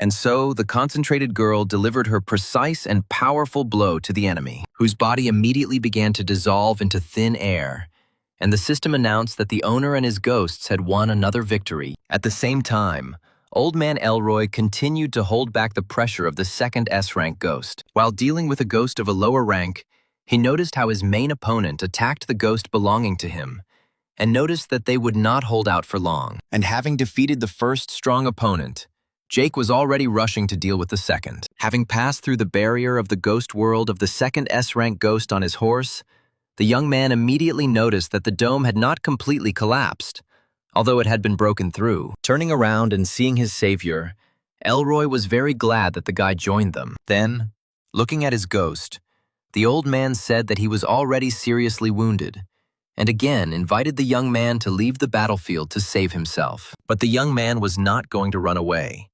Opening the system window and studying the characteristics of his new opponent, who was much stronger than the previous one. Suddenly, after the destruction of another ghost, it was announced that Christy could be improved. It was just in time, and with a satisfied smile, Jake ordered the system to improve the girl. An S-rank attacking ghost was preparing to finish off Elroy's ghost when changes began to occur to Christy. As if sensing what was happening, the ghost stopped its attack and turned around. Meanwhile, the system announced that Christy had moved to level S, where all her abilities were improved many times over. While the improvement was happening, Jake told the Red Bride to create a ghost world and use it to destroy the world of their enemy, which the girl immediately did, where her power was enough to literally crush the world of the White Ghost. The young man turned to Elroy, saying that now both of his ghosts had risen to level S, and now was the time to start the assault. Listening to the guy's instructions, the old man thought that there was some absolutely incredible person in front of him. Jake had already given orders to Christy, who immediately rushed to attack the White Ghost, using her improved abilities. But their opponent was not going to give up so easily, and was not as easy as it seemed, where he suddenly sent all his subordinate ghosts forward, where, before the eyes of the astonished Jake, they merged together, turning into a huge ghost that stopped the movement of Christy's armed hand. And immediately after blocking the attack, the huge ghost struck the girl back. Seeing what was happening, Elroy gave the order to provide any possible assistance to Jake and his ghosts. But the young man also had an ace up his sleeve.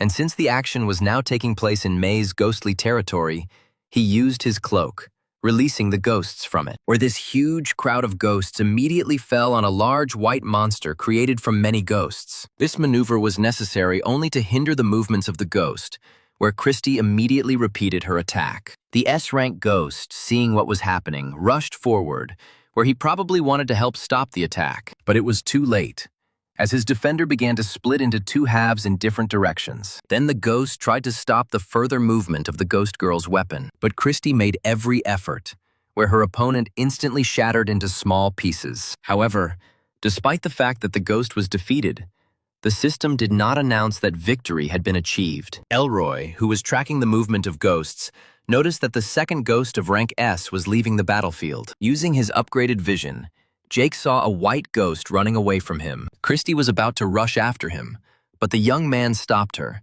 saying that the first priority was to protect the city from a breakthrough. And Elroy and the master standing next to him only had time to marvel at how the S-rank ghost started running, where they had seen this for the first time. When Jake approached them, the men thanked him for his help and praised the guy's talents, where the old man noticed that Jake was lucky not only for their city, but for all of humanity. The young man was very embarrassed by such loud praise, modestly saying that Elroy had done much more for the world during his years of service than he did today. Here the old man's switchboard came to life, where he was informed that the situation on the southern side of the city was very bad. Both the old man and everyone who was nearby were perplexed by what they had just heard. Jake thought that all the actions of the ghosts that he observes today seemed to be carefully planned, and the people who reported the tragedy were already panicking, saying that the city would be wiped off the face of the earth. Concerned masters tried to decide what to do, where everyone had their families in the city center. Elroy lamented the most, not knowing what to do, since if some of the people were redirected to the southern part, the West would not withstand the onslaught. And then Jake intervened in the situation, saying that he was ready to go to the southern part of the city to help. There was still no other way out, and the men thanked him, asking him to save the family. Without hesitating for a second, the young man jumped on his ghostly horse and rushed to save the people. Very soon, he reached the desired part of the city, passing through a checkpoint where there was not a single guard. Looking around, the young man noticed that at first glance, the situation seemed quite normal. And then he received a message from friends asking for help, saying that they were trapped in the basement of a shopping center. Heading to the right place, Jake soon noticed that part of the city was in a ghost world. On his ghostly horse, the young man was able to pass through the barrier of the ghostly world without any problems. Once on the other side, the young man immediately noticed what a terrible aura there was. Turning around, Jake saw that ghosts were attacking the very place where the school used to be. Meanwhile, his friends sat and waited for their friend, who had non-trivial abilities, to reach their shelter. One of them suggested that the ghosts breaking into the city might be too strong even for Jake, which horrified the other guy. And Jake was already approaching one of the shopping centers, while his faithful ghostly girlfriends were dealing with the nearby ghosts. In the basement, one of the guys asked the girl who was with them why her father, a famous master, did not come to help.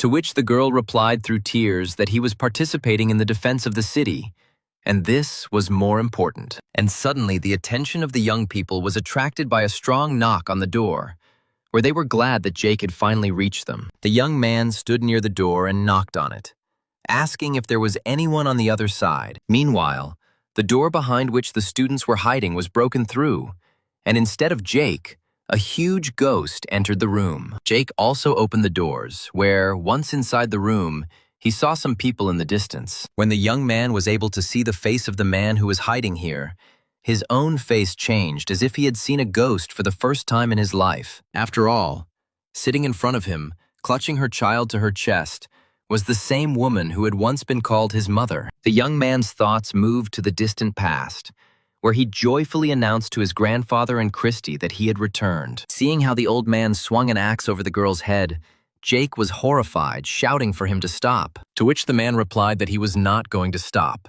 since Christy needed a haircut. And the girl herself also laughed and said that her grandfather simply knew how to masterfully cut hair with an axe. After Jake was abandoned by his parents, he was found and taken in by this grandfather who had his own workshop. He was, of course, not a good teacher, but at least both Jake and Christy grew up with him in joy and without need. As it turned out, Christy was also not a relative of her grandfather, where he found her in the same way as Jake, and simply saved her from starvation. And so, despite the fact that they did not live very richly, this spontaneously formed family felt truly happy. One day, a dissatisfied client came to my grandfather and began to make complaints about how the old man had worked on his car, where, due to bad parts, he lost control, had an accident, and almost died, and the car now needs serious repairs. To which the confused grandfather explained that he had not done anything like that. All the spare parts were of high quality, but the man clearly didn't like the old man's answer, where he also suggested checking everything himself in order to identify the problem. However, the disgruntled client was clearly not interested in this, where he literally threw the old man into the ground and told him never to dare to approach his car again. After which the man, identifying himself as a ghostly master, said that he claims that the breakdown was the fault of the old man, where he is now obliged to compensate for the damage. Jake and Christy were returning home to the market at this time, where they reasoned that their grandfather had definitely taken a liking to the saleswoman, who gave them more food than they had money. And suddenly the children saw their grandfather sitting on the ground, whom the retreating men threatened with violence if he did not pay. Immediately running closer, Christy helped him up, asking him what happened here. Showing an obscene gesture to the departing unworthy masters, the old man said that their status did not give them the right to humiliate ordinary people. After some time, those same masters returned,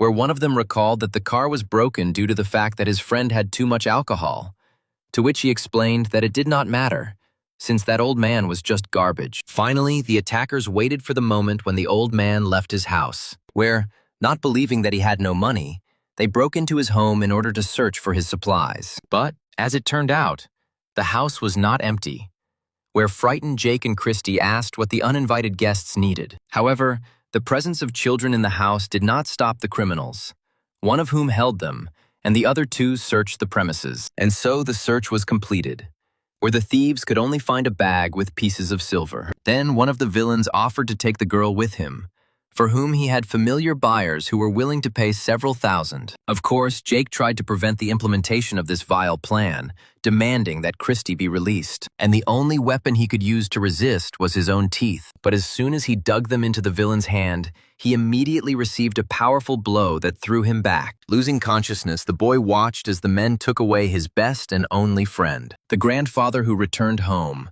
bandaging the guy's head, said that they would definitely save Christy, once again asking whether Jake remembered correctly what the men said. To which the young man, through tears, once again said that they were talking about some kind of factory on the outskirts of the city. It was already dark outside when grandfather and Jake reached the industrial part of the city, where there was one single plant that had not been functioning for its intended purpose for a long time. Handing the guy a flashlight and a knife, the grandfather said that only he could fit into the ventilation hole, and therefore reconnaissance of the situation was on his shoulders. And now Jake was already crawling through the cramped ventilation passages, where his goal was to discover the room in which Christy was placed. And then, through the bars, the young man saw some semblance of a hospital ward, where two healthy men were carrying his girlfriend. The girl tried to resist, but the men held her tightly, and a woman standing next to her in a medical gown prepared to inject her with a sedative. Jake twitched at the sight of what was happening, and then the knife handed to him by the old man suddenly fell out of his pocket. And when a piercing and cutting object stuck into the next bed,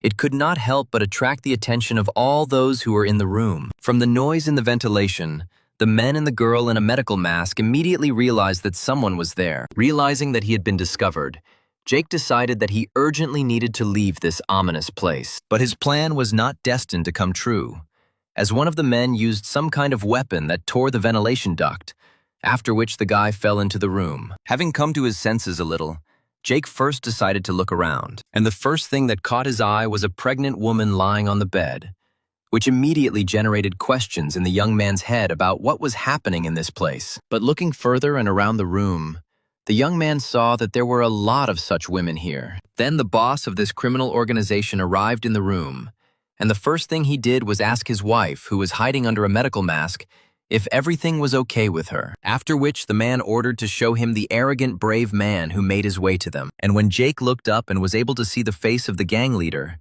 he was simply stunned. After all, standing in front of him was his own father, who was held by the hand by his mother, the same parents who abandoned him on the street several years ago. At the same time, the grandfather who remained on the street, without waiting for Jake to return, came to the conclusion that something had happened to him. The guy, held by two of his father's henchmen, tried to figure out what his parents were doing in this place. A woman's heart was always softer, and Jake's mother could not hide the fact that she recognized her son, not believing that they had met again. But then his father gave the guy a strong slap in the face, telling him not to say nonsense since they were not his parents. The development of events was suddenly interrupted by a powerful explosion that thundered above, where an old man suddenly appeared from a hole in the wall and pointed his crossbow at Jake's father, ordering him to move away from the boy. And while the man was asking about their uninvited guest, Jake shouted to his grandfather that they had Christy captive, immediately after which the old man shouted furiously that his kidnapped granddaughter should be returned to him. But Jake's father was not going to do this, taking out a gun and saying that he paid a lot of money for her. And then a second later, massive fire was opened on the grandfather, where he barely managed to get out of the line of fire. Using his only weapon, the grandfather told Jake to free Christy and run away from here. And now the children were already climbing the stairs that led to the roof of this building, which they immediately reported to the boss, to which Jake's father, who managed to avoid being hit by arrows, ordered to catch up with the prey. And so several men rushed to chase the children, shouting that they could not escape, and it was better to return themselves.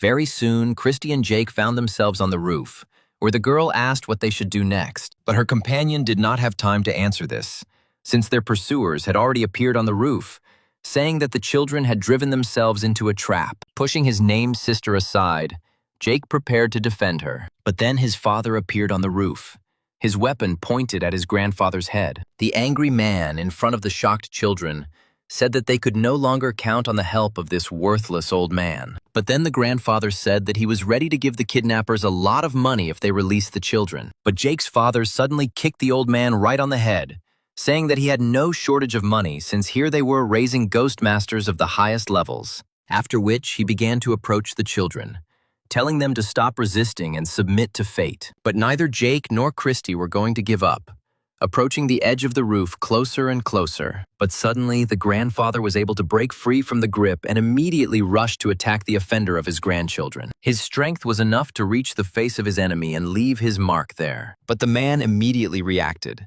delivering a powerful kick to the old man, throwing him several meters to the side. The blow was so strong that the grandfather hit his head on the stone fence on the roof, and Christy rushed to his aid. Jake's father, furious that some grandfather had ruined his face, pulled the trigger, wishing the old man to end up in hell as soon as possible. However, Christy suddenly appeared on the trajectory of the bullet, hurrying towards her grandfather. And so, instead of hitting the old man, the bullet went through the girl's entire small body. And now, both the old man and the dying Christy were flying down from the roof. Already on the edge, Jake could only look in confusion at the people lying below, who had become his true relatives. Jake's father only swore that he had wasted his money on buying a girl, and one of his henchmen was already asking whether it was worth finishing off the guy too. But then Jake's mother intervened in the situation, asking her husband with a glance to save the life of their abandoned son. And so the young man stood next to the grave where he personally buried his little sister. His entire subsequent life was reduced to caring for his grandfather,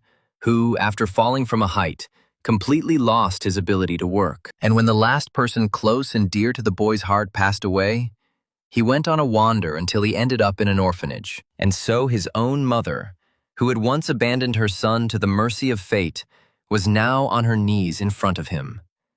And turning to the young man, she asked for help. As he watched the woman, Jake realized that she didn't even recognize her own son. And the woman said that they were attacked by ghosts, where she received a leg injury and hid here to protect her little son. Suddenly, the young man's eyes filled with pain and anger, and he asked where her husband was now, to which the woman responded with tears in her eyes that at some point he abandoned him and his son and disappeared. It was in the spirit of the young man's father who, as he had long ago realized, had nothing human. Then Jake looked at his little half-brother, deciding that if he didn't help now, then this boy could repeat his fate, becoming an orphan. And then his switchboard came to life, where the young man was informed about the arrival of an evacuation vehicle. Turning around, the young man told the car to drive to the rear entrance of the shopping center, after which he turned back to his mother and, holding out his hand to her, said that he would help her get out. Because of the wound, the woman could not walk, so Jake helped her climb onto his back and carried her out of their makeshift shelter. Approaching the evacuation group that had arrived at the indicated place, the young man told them to take the woman and child while he saved the others. And so his careless mother was already sitting in the cab of the car when she suddenly turned to Jake, asking permission to make one more request. And when the guy agreed, his mother asked to protect her husband, whom she last saw somewhere on the 3rd floor of the shopping center. Surprised by such a request, the young man asked why the woman was asking to save the man who abandoned her with her son, to which his mother said that her husband had committed many sins, but nevertheless, they have a common son. Jake did not respond to the woman's request, and after a while, he was already inspecting the building. He soon managed to find his friend's switchboard, where he immediately wondered if this meant that his friend was dead, or if he had lost it while escaping from danger. And so he decided to continue exploring the building while his faithful girlfriends were busy destroying the ghosts. Then the glass dome, which was directly above the young man's head, began to collapse, after which he immediately remembered that this building had its own landing pad for helicopters. It was on it that a certain man, hiding in an already crumpled transport, tried to shoot back at the ghosts with golden bullets. But the ghost on the roof of the helicopter, seizing an opportune moment, rushed through the broken glass directly at the man. At the same moment, The doors leading to the landing pad swung open, and Jake appeared on the roof. Having taken a couple of steps on the roof, the young man suddenly stopped watching how a certain ghost was trying to enter into a forced symbiosis with a person. Consumed by the ghost, the man asked the guy to save him, where he had a lot of money and gold in stock. The guy said nothing in response, simply watching his father, who, like his mother, did not recognize his own son. And the man continued to ask for help, promising a high position in society, wealth, and women for this. After these words, Jake threw a pitying look at his father, thinking that this man does not change even in the face of death. Meanwhile, other ghosts on the roof of the building began to attack their victim. But the first ghost, entering into a forced symbiosis with him, has already begun to take over the man's mind. In a fit of despair, the careless father shouted that he did not want to die, but if he had to, he would take the one who did not save him with him. After which, the man began to nervously press the trigger of the gun. But none of the shots fired by the father hit his son, or the latter did not even try to dodge the shots. Well, the ghosts continued to fall on the person who did not have the ability to control the ghost. And now the killer was already falling from the roof, no longer having a single chance of salvation. And when his body hit the asphalt and his heart stopped beating, the ghosts scattered in different directions. May and Christy began to destroy the ghosts who tried to return to the roof for Jake, and the guy himself walked, thinking that this was the fate that this man deserved. Two cars were quickly moving towards the eastern exit of the city, already approaching the tunnel. Suddenly, a fireball flew into one of them, causing the car to instantly explode. The people in the second car could no longer help, and all they could do was save their own lives by avoiding the obstacle that had arisen. The ghostly master on the roof, following the burning car with his eyes, noticed that they miraculously managed to escape. But then the reason for its destruction appeared from the blazing car, where, to confront this fiery ghost, the master called upon his own. The women and children in this car experienced real horror when the car began to shake violently. Towing vehicles were also parked not far from the school of ghostly masters. And Jake's friends, once again running away from the ghosts, noticed that for a short time they managed to break away from the one who almost finished them off in the shopping center. The attack of one of the ghosts who staged the breakthrough destroyed the ghost of the very guy who participated with Jake in passing the exam. Seeing cars parked right in front of them, people rushed towards them, as this was the only chance for salvation. One of the passengers ran up to the driver and shouted at him not to wait any longer, but to immediately move off and take away the one who managed to get there. At the same moment, another passenger noticed that something flashed next to the car, and then a huge ghost landed on the road surface, creating the effect of an earthquake with its landing, from which the transport and the people inside it were thrown up like popcorn on a hot frying pan. However, a huge toy train that appeared on the other side did not allow the car with people to roll over. And now, opposite the huge ghost, Christy was already there, who had created her own ghostly world. Seeing the enemy, the ghost tried to attack the girl, but she skillfully dodged this blow. And then May entered the battle. Using her all-consuming ghostly fire, she directed a stream of her green flame directly into the ghost's face, which made him not see how Jake jumped in his direction with the help of a train on his ghostly horse. And so the young man, jumping off his horse, swung his captured sword, where his powerful blow literally produced the effect of a real explosion. The people around did not believe that someone could destroy such a ghost with one blow. And Jake stood on the huge head of the ghost he had defeated, and personified a true hero of our time. One of the young man's classmates was overjoyed that he personally knew such an outstanding person. Well, Jake, meanwhile, left his makeshift pedestal, jumping to his horse. When he was on horseback and his faithful ghostly friends had joined him, the young man told all the people to take the wounded and follow him. Everyone who studied with the young man in the same educational institution noted that there was now a huge difference between them in experience and skill. And inside the vehicle, the young man's former teacher also expressed his respect to him. Having finished with one vehicle, Jake ordered one of the ghostly masters to oversee the loading into another vehicle and escort the students to a safe place. And so the column, guarded by an armed convoy, began its movement to a safe place, firing back from the attacking ghosts. And at the head, Jake was still moving on his ghostly horse, clearing the way with his ghostly sword. Soon, vehicles with refugees arrived at the shelter, where all the rescued were sent. A familiar female voice, expressing gratitude for the help, made the young man turn around, and then the beautiful face of Veronica appeared before his eyes, and she asked if he had managed to miss her. Jake didn't say anything in response, but judging by his eyes and expression, he was very happy to see the leader of the association. And now they were both sitting at the table, where the young man asked how things were going, to which the girl explained that the association had sent special units to clean up.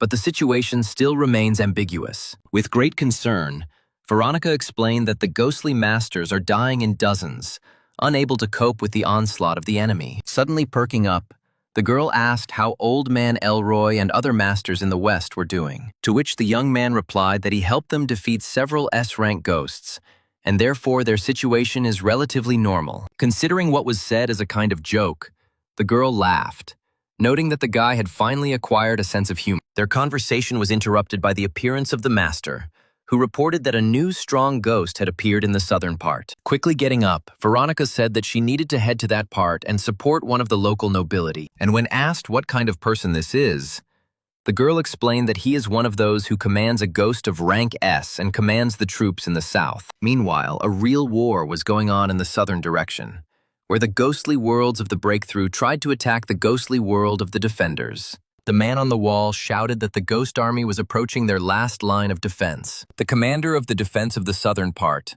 local Lord Basford McDowell, ordered all energy to be directed to maintaining the barrier. Then the master arrived in time and reported that another powerful ghost had invaded from the western direction, to which the Lord reacted very sharply, shouting that he did not have the resources for this, and ordered the master to solve the problem himself. Well, Jake was already heading to the southern part, where Veronica, sitting behind him, really enjoyed riding a ghost horse. At some point, the young man told the girl to hold on tight, since now they would gallop, where, clinging to the young man's back, the girl herself blushed from burying her breasts in him. Looking at the sonar of his switch, Jake saw a dot appear on the screen, indicating the presence of a ghost nearby, where this ghost was not slow to show itself, jumping from one mountain to another. Taking a closer look, Jake recognized the same S-rank ghost who had previously shamefully fled from him. Turning to Veronica, the young man said that this ghost had previously escaped from him, and she noticed that he was somewhat similar to the paper man she had summoned. It was decided to act together, where the task of luring the fugitive fell on the girl's shoulders. And now she has already sent an entire squadron of her paper airplanes into the air. And as soon as they caught up with the ghost, he immediately had a desire to absorb this ghostly paper. It was for this purpose that the ghost quickly rushed after the paper airplanes, where, after some time, he suddenly found himself in a spacious, vacant lot, which is what Jake was trying to achieve. At that same second, May unfolded her ghostly world around the area, being in which the ghost would not be able to create its own double and escape again. And on the other hand, Jake's other girlfriend was already approaching the fugitive, preparing to attack. This time, one hit was enough for the system to declare victory over the S-level ghost. Everything happened so quickly that the ghost summoned by Veronica did not even have time to prepare for any attack, and his owner herself was in a state of deep shock, only now beginning to realize that Jake was not joking about destroying several S-rank ghosts. While she was wondering how it was possible to level up so much in a couple of days, Jake praised his ghostly friends for their excellent work. Then the young man turned to Veronica, asking if she liked the way they worked, to which the girl responded positively, thinking that now this guy definitely wouldn't need her help. Suddenly, a voice was heard from Veronica's switchboard, informing about the appearance of new ghosts. At the same time, right in front of the wall where Basford was, something previously unseen suddenly appeared. It was a ghostly mirror, upon seeing which the Lord warned that it was about to use its special skill, immediately after which all the mirror surfaces in the area turned green. Looking at how some new ghost appeared in the water, the masters recoiled and did not understand how to act. And on Jake's sonar, the mark indicating a ghost suddenly changed color, after which the young man wondered out loud what it could mean, to which Veronica explained that this meant the ghost was changing rank, where he had just raised his level to S1. This was the first ghost of this level that had ever appeared during a breakthrough attempt. While the Lord was thinking that there was no one in their ranks who could cope with this threat,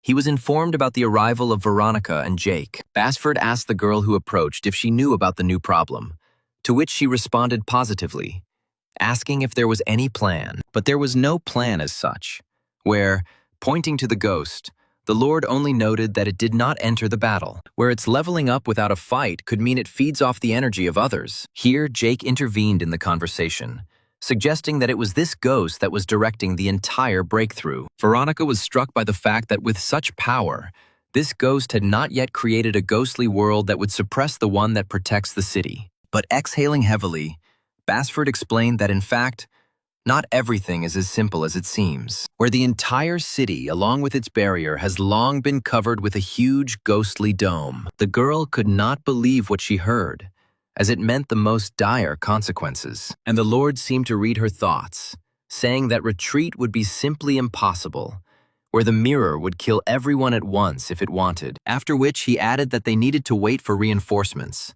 But in the meantime, he, who was at the same level of development with the mirror, would be able to hold it back. Well, the task of Jake and Veronica will be to help weaken this ghost that feeds on the victories of others. And so the young man on his ghostly horse and the girl on a motorcycle rushed into battle, deciding to destroy the S-rank ghosts first. Seeing 3 ghosts in front of him, the young man noticed to himself that he should cope without difficulty. But literally a second later, he decided that he was seeing double, since there were already 6 ghosts. After some thought, he came to the conclusion that this was most likely some kind of ghost mirror skill. They went with Veronica in different directions, deciding that to win they just needed to find the main body of the ghost. And so the girl called on one of her ghosts, ordering her to reveal which of her opponents was the real one. And so the ghost began to attack one of the twins, checking whether it was a real ghost or a mirage, where, judging by the reaction of the attacked, it was a real ghost. But suddenly both ghosts, being in their own worlds,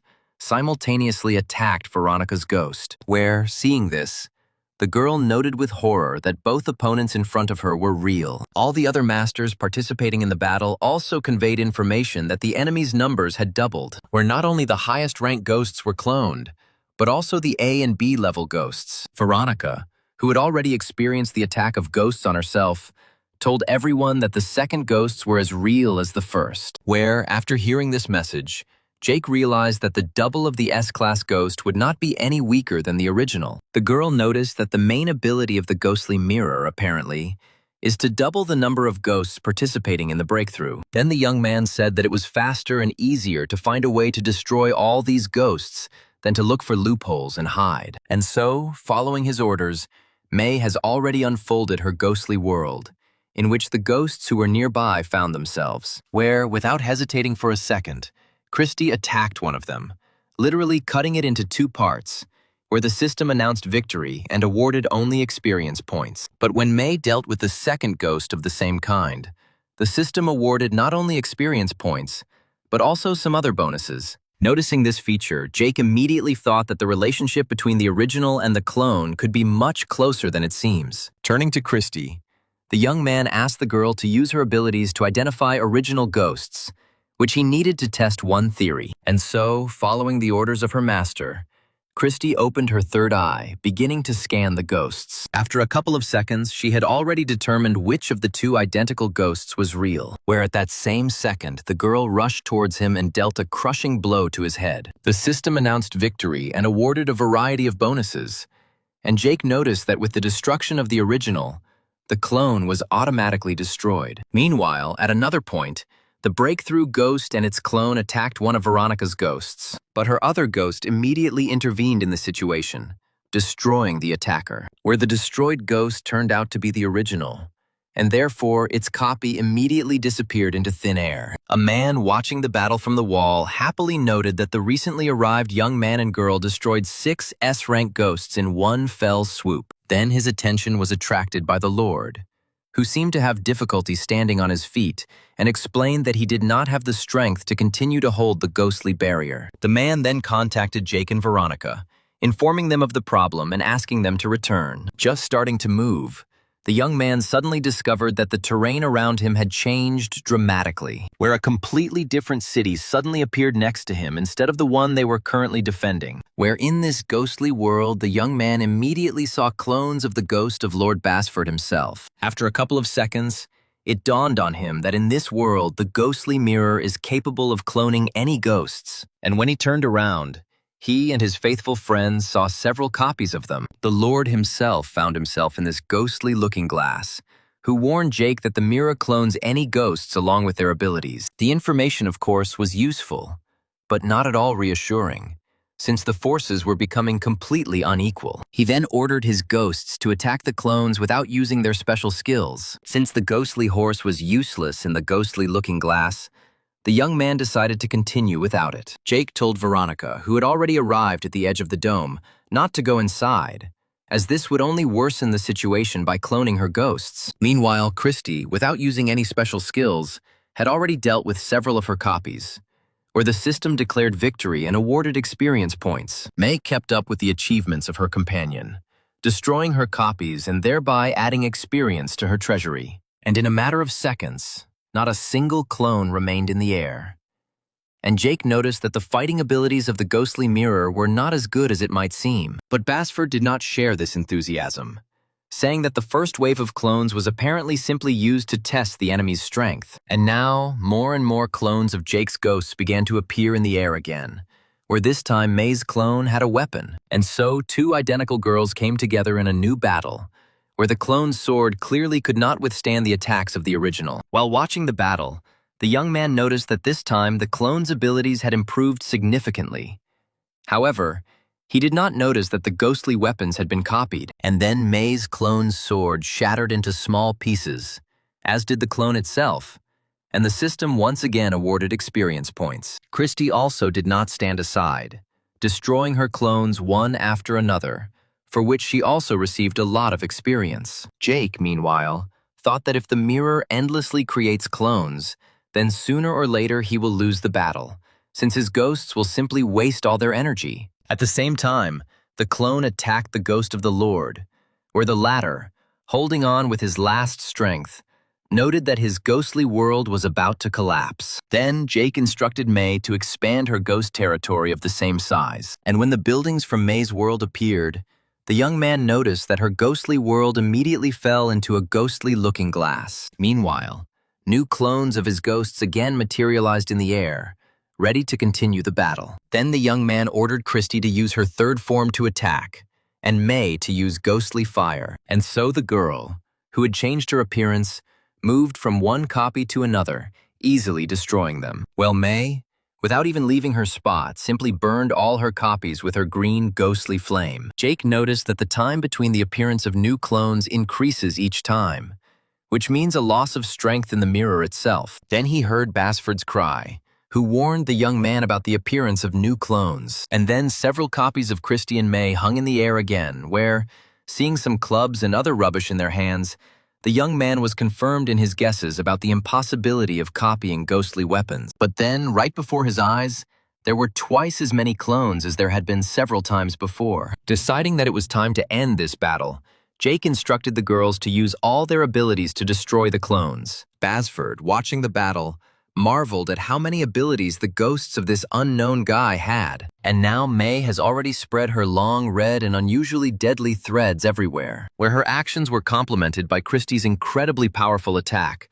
whose fiery form dealt a crushing blow. Having finished with her clones, May began to destroy the clones of the Ghost Lord, where for this she only needed one movement of her hand, releasing several fireballs at the ghosts. Basford, watching the two ghostly girls work, was very impressed by their incredible strength. When there were no clones left in the area, Jake instructed Christy to use her third eye to find the main body of the ghost mirror. Having done this, the girl instantly discovered the place where the ghost attacking them was hiding. At that same second, the brave girl rushed to the place where she discovered the ghost in order to destroy it. But the mirror was not so easy to overcome, where this ghost could easily move from one object to another. Jake noticed the ability of the ghost mirror to hide in the mirror ghost world anywhere. Then the young man decided to use one of May's new abilities, telling her to create a double ghost world. And as soon as the girl began to use her ability, the mirror world could not withstand the double pressure and began to collapse, where the ghost had no choice but to jump out of his crumbling shelter. He also did not have a single clone left for his protection and energy to create new ones.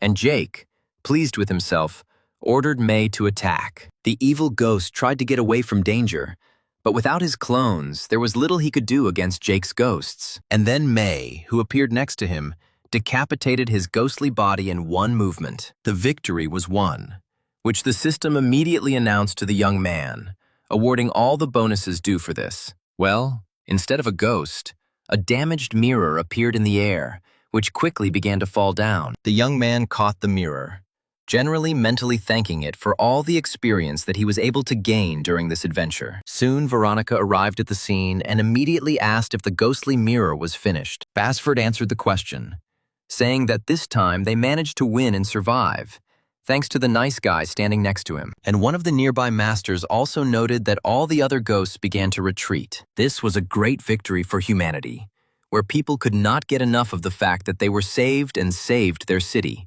Thanks to their savior, the people grabbed Jake and began to throw him into the air, simultaneously shouting his name. Not far from what was happening, the young man's mother, who only now heard the name of the one who had recently saved her, stood holding her son and mother. A little boy standing next to the woman asked if she knew the man who saved them. Having answered this question in the negative, Jake's mother at the same time told her second son that he should remember the name of their savior and pay him back when he grows up. After listening to his mother, the child with the most serious expression on his face let her know that he would not forget the kindness and remembered her instructions. Meanwhile, Basford informed Veronica that they still had a lot of work to do to clear the rubble and restore the city, where the girl had already managed to give some orders on this matter. Jack then approached the Lord, asking what he should do with the ghostly mirror, to which the man explained that this was the winner's trophy, and also invited him to a festive ceremony that he would organize in his honor. Jake tried to refuse to participate, but Veronica decided everything for him, telling the Lord that they would certainly be there. Then followed the long and tedious processes of clearing the bodies of dead people and ghostly masters from the streets and restoring the destroyed buildings. A few hours later, Veronica found Jake sitting on one of the dilapidated buildings. Sitting down next to her, the girl noted that the young man was not himself today, to which he replied that he was simply very tired. But after a short pause, the young man said that all his life he had strived to become strong so that some people would see it. But when he achieved his goal, they did not even recognize him. Wherein saying this, only he alone understood who he now had in mind. Remembering for a moment his negligent parents, Jake, without hiding his sadness, said that he had lived alone all his life. But Veronica suddenly said that his truly loved ones are always next to him, where the guy did not understand what she meant. And the girl explained that she meant the ghost of Christy, who so bravely protects him, although she does not speak to him, and also May, with whom the young man, like Christy, has a very strong personal attachment. After which the girl added that Jake is not alone, because there are always two devoted and loving ghosts next to him. After which Veronica hinted that she too would like to become not the last person in this world for the young man. After listening to his interlocutor, Jake thanked her for her words of support, saying that he now had an incentive to live and develop. Meanwhile, many cars began to pull up to the city, in which a group of reinforcements arrived. The commander of this unit, the man, found it strange that there were not a single ghost in the area, deciding that the city had already fallen. However, his first mate, having read the local news, said the ghosts of the breakthrough had retreated. This was surprising for a man who saw with his own eyes from the destruction how far the ghosts had climbed.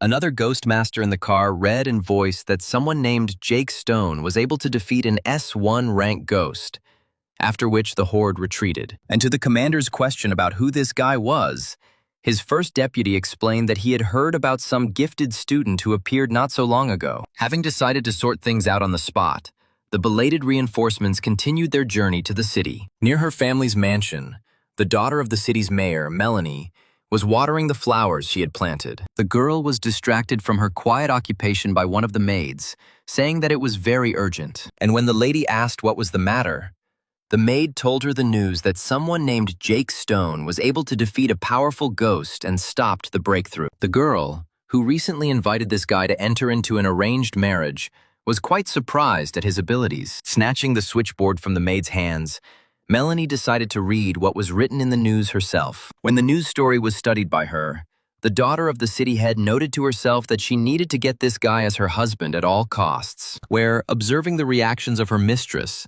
the maid told her not to worry, since no one would definitely refuse such a beauty like her. But Melanie did not listen to her, starting to blush again at the thought of marrying a young man who was younger than her. Here, the maid reminded the mistress that many had claimed her hand and heart, and now, having learned about the girl's choice, they could begin to plot against Jake. It was almost dark outside, and Jake, accompanied by the head of the Association of Ghostly Masters, arrived at the mansion where a celebration was scheduled to celebrate the victory. Once inside the room, the young man looked at everything around him with interest. The first person to notice the hero was Old Man Elroy, who immediately headed towards him. He hugged the guy like an old friend, and Jake expressed his feelings of joy that the old man was okay. Then Elroy turned around and introduced the guy to the commander of the reinforcement group and his first deputy. Not knowing what to say, the young man simply said that he was glad to meet you. And Veronica, who accompanied him, noted that they did not need reinforcements today. Laughing, the commander said that he would only be glad if he remained without work at all, since this would mean the reign of peace on Earth. And his first deputy already shook the guy's hand, congratulating him on his big victory and expressing his readiness to work together in the future. In his ear, the man warned the young man that rumors about the choice of Melanie Abraham had already spread throughout the city, and the guy should be careful. Jake understood what we were talking about, where candidates for husbands could definitely make attempts to deal with a competitor. Soon, all the guests of the event sat down at the tables, and Basford stood and made a toast in honor of the hero of the day, Jake Stone. The generous lord announced that he had transferred $1 million to the young man's account, and was also giving him one of his estates. In addition, the man gave the young man the right to choose for himself 3 artifacts from the repository of ghostly objects. When he finished his toast, all the guests rose from their seats and began to greet, congratulate, and praise the hero. A few hours later, the party was over, and a fairly tipsy Veronica, thinking that Jake most likely drank alcohol for the first time, asked to be escorted home. Soon they arrived at her place, where along the way the young man, whose body was different from any other thanks to the system, managed to sober up a little. Having escorted the girl literally to her bed, he helped her lie down and wished her pleasant dreams. Jake was about to leave her room when Veronica suddenly grabbed his wrist, after which, pulling the young man towards her with a rather strong movement for a drunken girl, she pressed her lips to the young man's lips. Falling back onto the bed a few seconds later, Veronica said that now the true reward has found its hero. But suddenly, unexpectedly for her, Jake lowered himself to her, where he now connected their lips. Leaving Veronica's lips, the young man covered her cheek with kisses, after which he reached the girl's tender neck. Feelings overwhelmed both of them, and their palms clenched tighter and tighter. Waking up, Jake noticed how much his head hurt after drinking alcohol the night before. When he took a shower and got dressed, he found Veronica in the kitchen, standing next to the set table. Seeing the food, the young man asked if May accidentally tried again with food, to which Veronica explained that this was her creativity, since she woke up early and did not know what to do with herself. The young man was pleased with such attention, and he immediately sat down at the table with words of gratitude. But from the very first bite, Jake fully realized how disgusting this girl was at cooking. And when she asked about the guy's breakfast, he had to lie, saying that it was very tasty, so as not to offend the girl. After which, Veronica very coldly said that she needed to go to the western part of the city and asked Jake to close the door when he got ready to go somewhere. Leaving the key in the hallway and saying goodbye just as coldly, the girl left her home. Left alone in the corridor, the girl reproached herself for what she had done last night, thinking that now she couldn't even look the guy in the eyes. Jake, also left alone,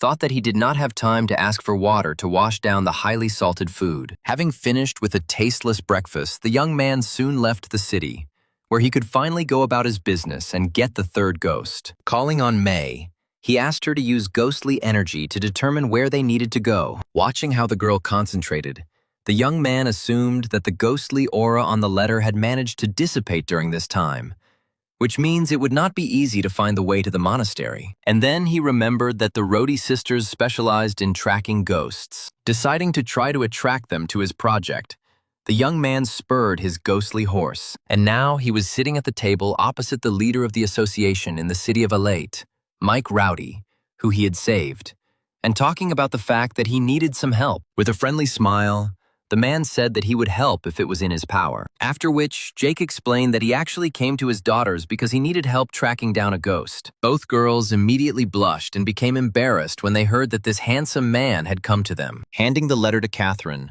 the young man asked if her ghost could sense the remnants of her aura. And now the girl has already called upon her ghost to hold him with one hand and the piece of paper with the other.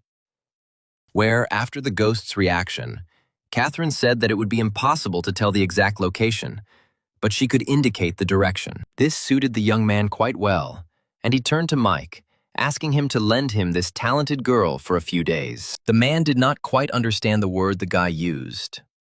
Borrow. Immediately after which the young man recovered and said that he was simply asking to let Catherine go with him to track down the ghost, promising her absolute safety along the way. Mike, thinking not about the dangers, but about the fact that his daughter would sleep next to this guy, said that the decision largely depended on his daughter's position. Where at that very second, Carton very actively expressed her agreement, saying that Jake saved their lives, which means they simply have to return kindness for kindness. Diana immediately intervened in the conversation, saying that she would also go with them, so that her ghost could help in establishing a more accurate location. Lamenting the fact that both of his daughters were running into the clutches of this guy, Mike had no choice but to give the go-ahead for the trip. And so the guy, pleased that everything had turned out so well, said goodbye to his sisters, saying that he would pick them up tomorrow morning. Turning and heading towards the city, he suddenly came across a man whose face was hidden under a hood. And when the girl raised her head, Jake was surprised to see Melanie in front of him. Embarrassedly noting that she was glad to meet, the girl said that her father had something to do with him. The young man was quite surprised that the head of the city might have something to do with him, but the girl confirmed that he had heard correctly and invited him to go to their mansion, where his father was already waiting to meet him. This was an excellent opportunity to learn something about the quiet monastery from a man who had seen the world, so Jake agreed to the invitation. The only thing that was incomprehensible to the young man was why the old man sent his daughter after him, and not just a servant. Very soon they arrived at the appointed place for the meeting, and Jake helped his companion leave the car. Wilhelm Abraham, who had already appeared on the porch, greeted the guest from afar, saying that he was glad to meet him. When the young man said hello, the old man noted the guy's outstanding appearance, saying that now he understands why his daughter liked him so much. Inviting the guest to follow him, he promised to show him something right away. Moving after Wilhelm,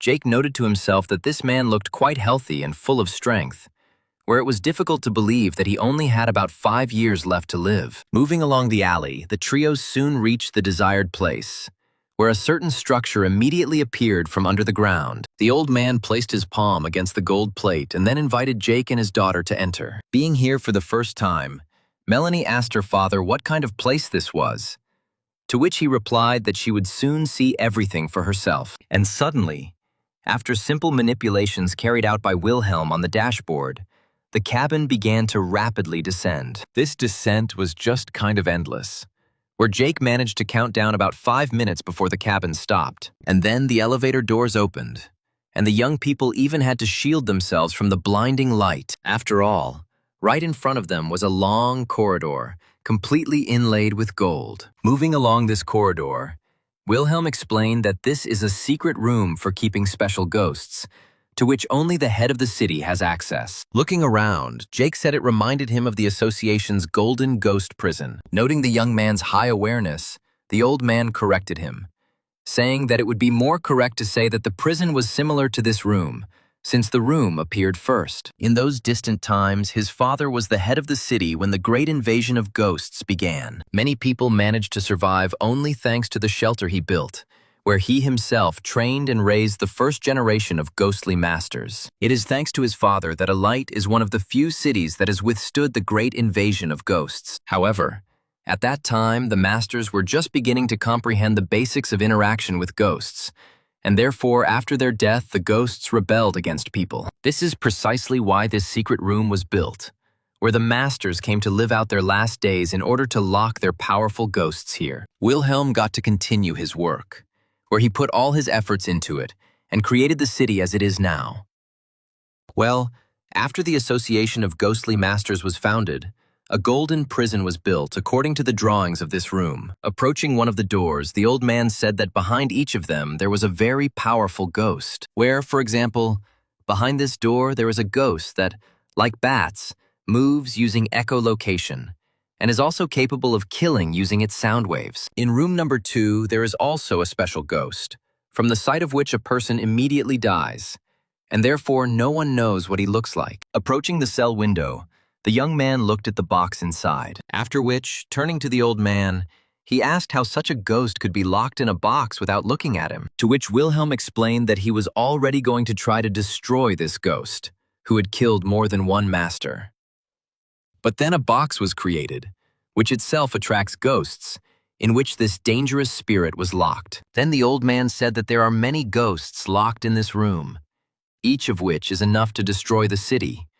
But in the event of a real threat, they will become a reliable shield. Melanie asked what her father meant by a real threat, and what could be worse than trying to break through. To which the wise man explained that by a real threat he means a war between people, which, as history shows, will happen sooner or later. Indeed, according to some assumptions, the great invasion of ghosts began precisely because of the experiments of the latest nuclear and chemical weapons by the warring powers of the past. Listening to what Wilhelm said, Jake completely agreed with him, since he experienced firsthand how terrible human nature can be. And suddenly the old man turned his attention to the young man, saying that he had observed his success, where, during his long life, he managed to meet many outstanding ghostly masters who were overcome by a thirst to get the most powerful ghosts from which they died. However, he sees his guest today as a reasonable, calm, and far-sighted person. And so the head of the city spoke about the main thing,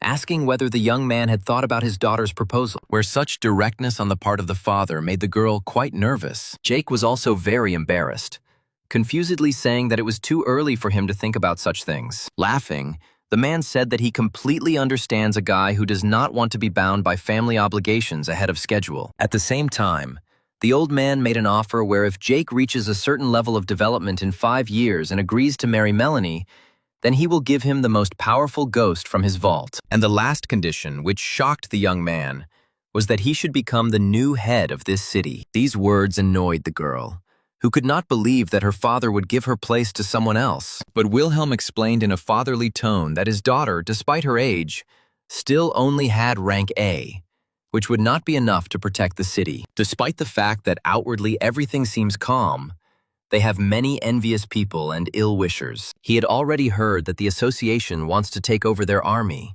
and the nobles want to lead the city, and therefore, after his death, a real war could begin. After listening to everything her father said, Melanie admitted that she hadn't even thought about it. Jake understood that there was some truth in the old man's words. But suddenly he said that if he needed a strong leader, he just needed to make one out of his daughter, and not marry her off. This was an adventurous proposal, where both the old man and his daughter objected, saying that even the strongest masters could not level up in a couple of years. But then Wilhelm turned to his daughter and said that the option proposed by their guest was worth trying, and if she succeeded, then the post would go to her. The girl looked at her father with a grateful look, thanking him for his trust. When they had already left the secret room, Jake promised the old man to keep everything a secret and to consider his proposal. Before saying goodbye, the young man asked permission to ask Wilhelm one question, and when he received it, he asked if the man had heard anything about the quiet monastery convent. Thinking for a moment, the old man said that this name was very familiar to him, and then it dawned on him, where he remembered that it was this monastery that was destroyed by some evil ghost about 50 years ago. The monastery had a long history, where after the great invasion of ghosts, ghost masters were also trained there.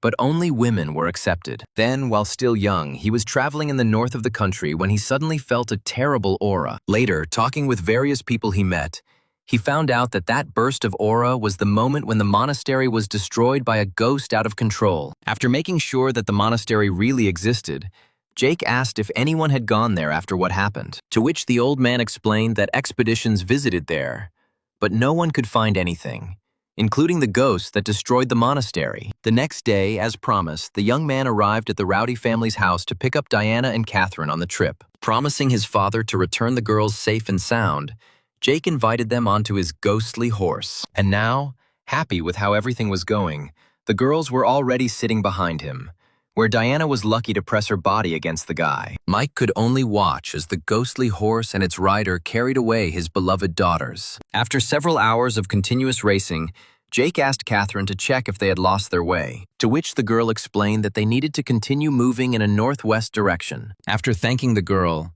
the guy thought that the ghost that destroyed the monastery could be very strong, and therefore he needed to be careful. Deciding to see if he had the opportunity to improve his ghosts, the young man discovered that he had 2 unused attempts at the lottery, which appeared after raising the level of his ghosts. Jake's first use of the lottery gave him the ability to transfer damage received. This meant that if he was wounded, all the damage received would be distributed among his ghosts without harming him, which was a very useful skill since once he almost died during an exam when he was pierced with a dagger by an unfinished May assassin. The second spin of the lottery gave the owner the skill of telepathic communication with his ghosts, where the young man decided to test the capabilities of this skill later. At the same time, the ghost postman was approaching the place where they were waiting for him to deliver the letter. When the walls of the monastery appeared in front of him, the postman abruptly stopped his movement. Approaching the ghostly territory, he calmly stepped over the barrier. And now the postman already found himself in the courtyard of the monastery,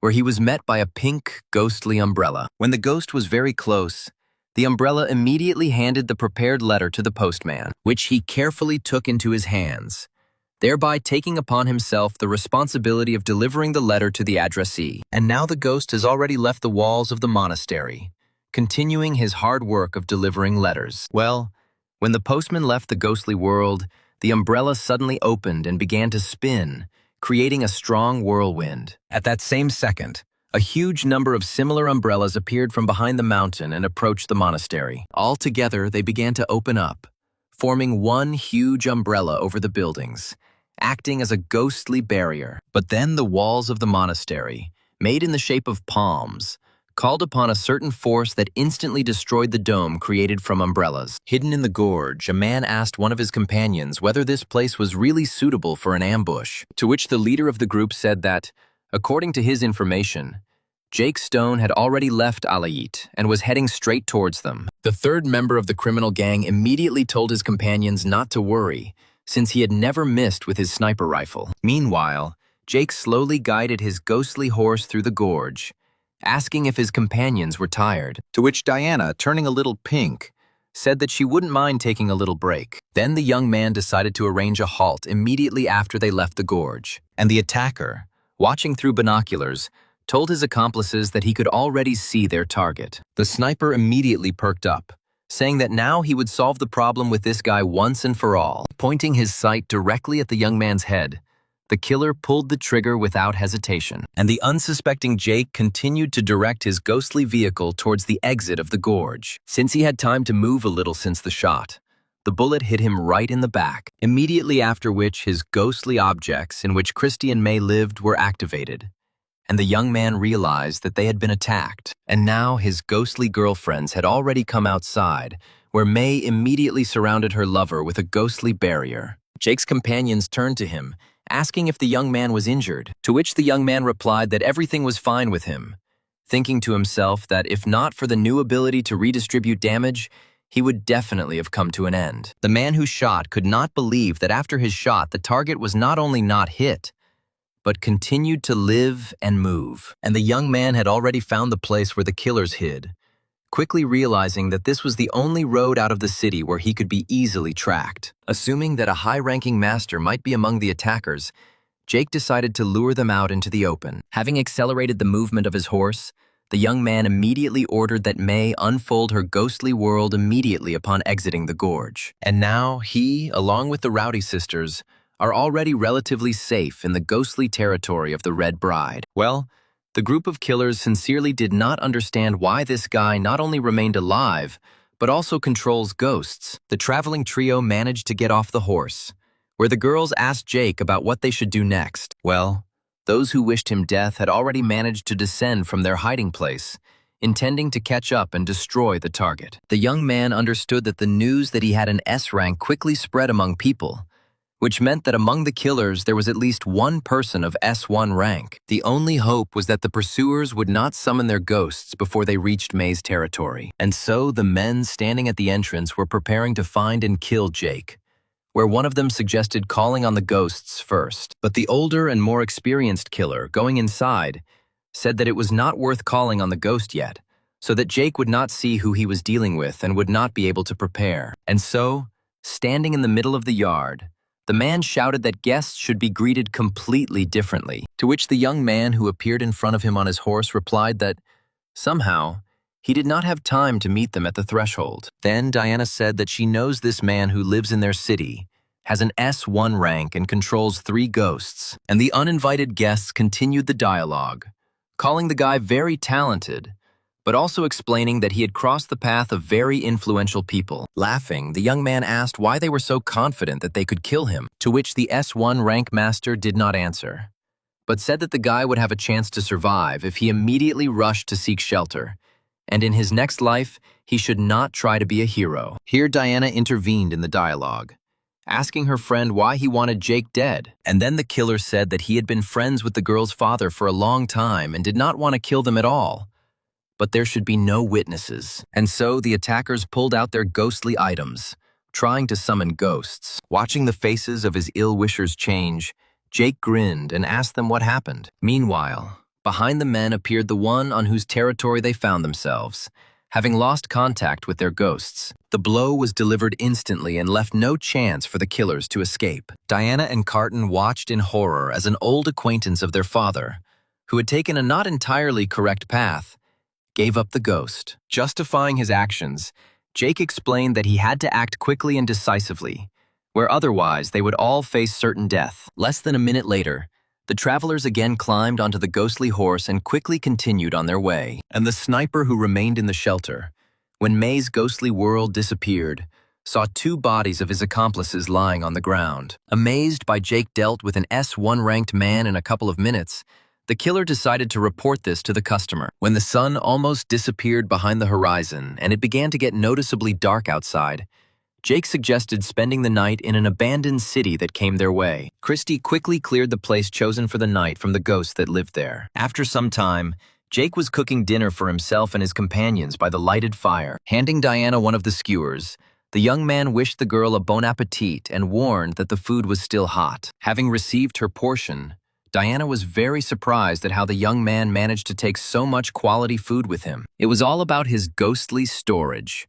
which had the unique properties of keeping food constantly fresh. The girl was overjoyed when Jake handed her fried chicken and said that he would get more pillows and blankets closer to bedtime. Here, Diana noted that her sister somehow stayed in the toilet for a very long time, after which the young man volunteered to check if everything was okay. He was slowly moving through the streets of an abandoned city when he suddenly heard a woman scream. Without thinking for a second, he rushed in the direction where the voice came from. As it turned out, Katrine came across a huge snake that was slowly descending from a tree straight towards the girl. And so, opening its mouth wide, the snake made its deadly throw, from which Catherine had no chance to escape. A powerful punch interrupted the snake's attempt to feast on human flesh. The impact was so strong that the huge python was thrown towards a distant nearby tree. Rescued and frightened, Catherine immediately rushed into the arms of the brave young man. They soon returned to camp, and when dinner was finished, Jake made a bed for them in the former lair of the destroyed ghost. He was still sitting by the fire when Catherine, who suddenly rose from her sleeping place, attracted his attention. Still under the influence of those emotions from meeting the python, she asked the guy to go to bed with them, as she felt very restless. After thinking a little, the young man agreed to sleep next to the girls if Katrine would be calmer. And now he was already lying next to her, where the girl was very pleased that she would sleep next to this beautiful young man. Another warm morning arrived, finding the travelers still sleeping in the shelter under a tree. However, only Rowdy's sisters slept soundly. And from Jake's appearance, one could safely say that he definitely did not see sleep that night, due to the fact that Catherine constantly placed her arms and legs on him. Having had a quick snack, the friends continued their short journey, where they had already managed to move 500 kilometers away from the city. The girls in charge of navigation said that there was not much left to the goal, only about 10 kilometers, where they just needed to go down the hill.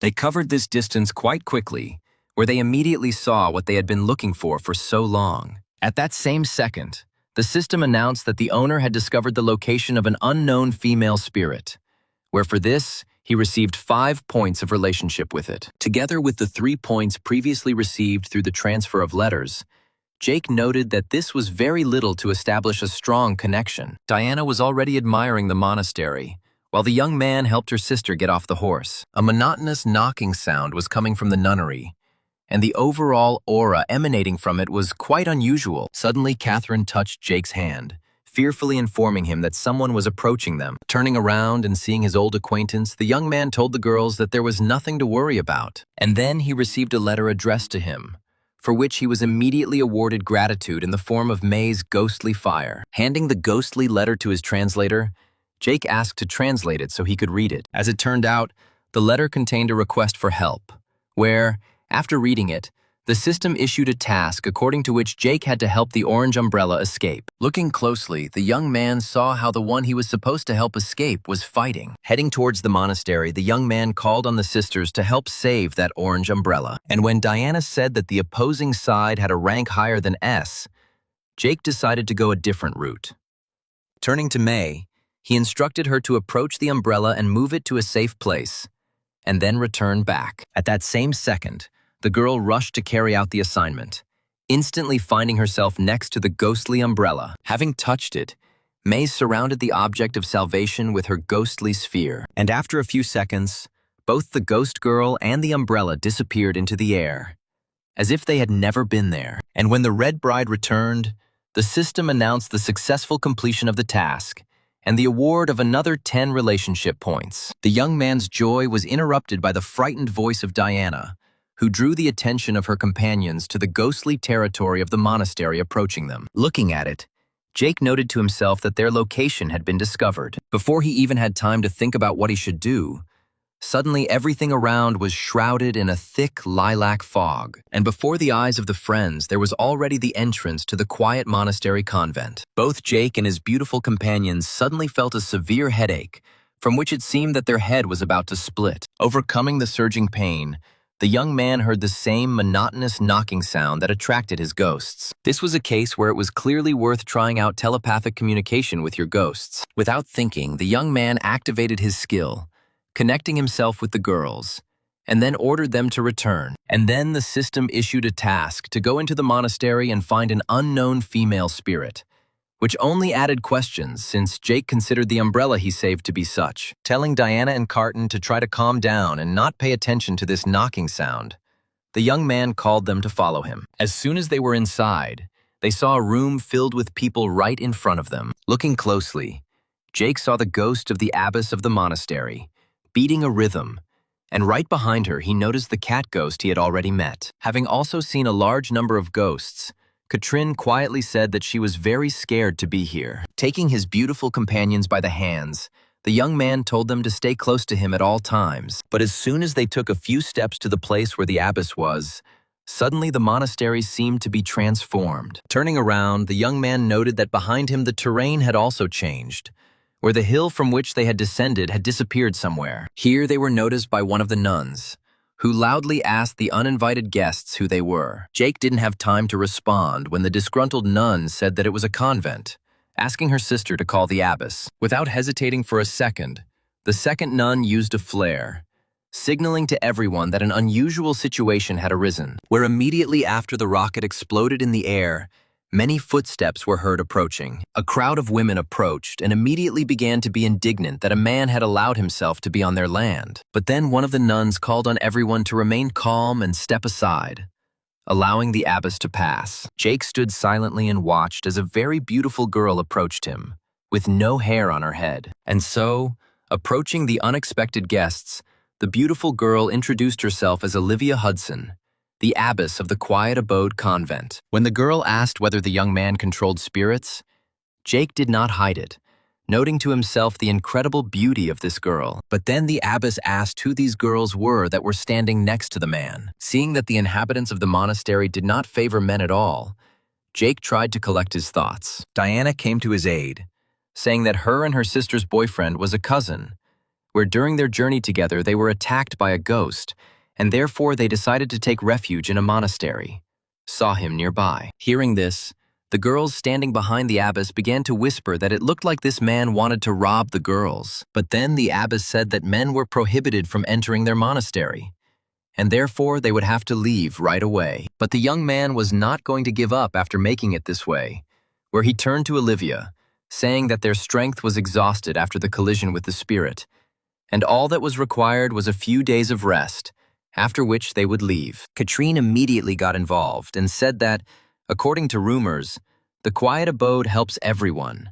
That's why they decided to ask for help here. Another nun felt sorry for the travelers, but she decided that the abbess would never allow a man to stay here. But suddenly Olivia gave the order to prepare 2 rooms for their guests, where the women watching were amazed that the abbess agreed to accept a man for the first time in decades. Jake thanked the girl for her kindness, and the nun was already inviting the guests to come with her. Moving through the territory of the monastery, the young man immediately recognized the place where the ghost of the abbess beat out the rhythm, and the girl accompanying them said that more than 300 people live in the quiet monastery, and its territory is quite large, where it is not difficult to get lost. Finally, they arrived, and the nun showed them the rooms that were reserved for them, also explaining that there was a dining room nearby where they would be fed. With their hands folded respectfully in front of them, Jake and his companions thanked the girl who had seen them off. Left alone, the friends first checked their communicators, which, of course, did not receive a signal. Diana said that this was all very strange,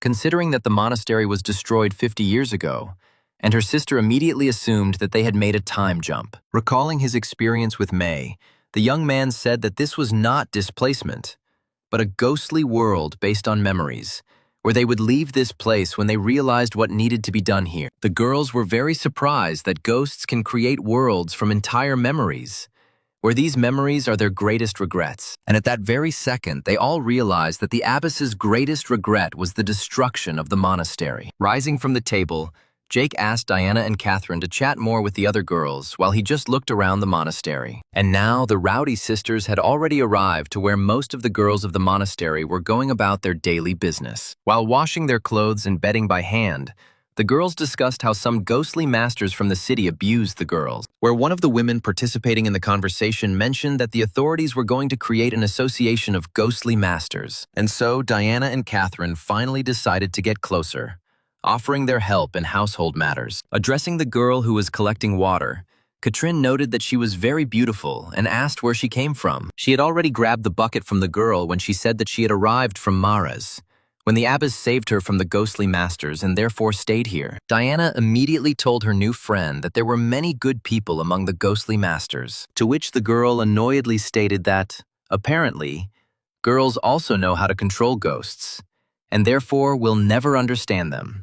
Ordinary people. She did not deny that the masters saved many people, but then the authorities turned their heads, and if the ghost simply kills people, then the masters are simply mocking them. At the same time, Jake, hiding on the roof of one of the buildings, listened as 2 nuns discussed the Mother Superior's decisions to let a man in, very quietly expressing that she missed male influence. Looking around the expanses around and once again noting that everything had changed outside the monastery, right up to the horizon, the young man wondered where this huge illusion ends. Deciding to check this out, Jake jumped off the roof, left the quiet abode, and went to explore the ghostly world. The border of the illusion turned out to be not as far as one might think, where the young man saw what was further but could not pass. When the friends gathered around the table again a few hours later, they shared the information they had received with each other. Jake said that they wouldn't be able to get out yet, to which Catherine cheerfully stated that their dad would definitely not be bored for another couple of days. The conversation of the young people was interrupted by the appearance of one of the nuns,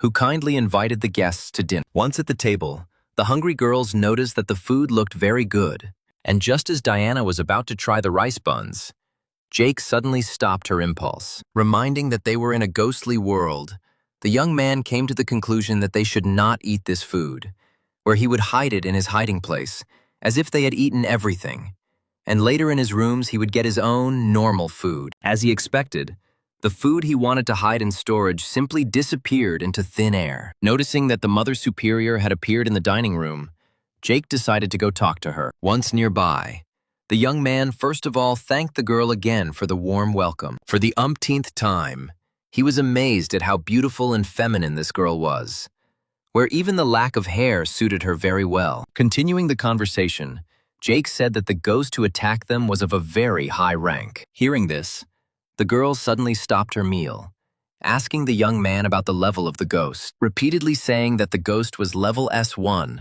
Jake responded by hearing the girl's guess that the guy himself, in this case, had a level no lower than S, since he managed to escape. After which Olivia said that the young man had nothing to worry about, since she would deal with him if he appeared at the monastery. After which she invited the guest to come to the meditation hall tomorrow. This statement shocked Jake, who was now wondering how strong this girl was, and how she could allow the monastery to be destroyed. Having accepted Olivia's invitation, the next day the young man approached the very meditation hall in which from his world he watched the girl's ghost. Once inside, the young man found her in the same position in which he had seen her from his world, where the abbess was beating out a meditative rhythm. Having announced his appearance, Jake greeted the girl, who invited him to sit down. Occupying one of the places for meditation, the young man asked why the girl beats the rhythm against the wall, and not in front of the statue of the deity, to which the abbess explained that in difficult times it is better to improve yourself than to rely on the gods. Hearing such an unusual answer, the young man asked for what purpose Olivia invited him here today, but there was no answer to this question.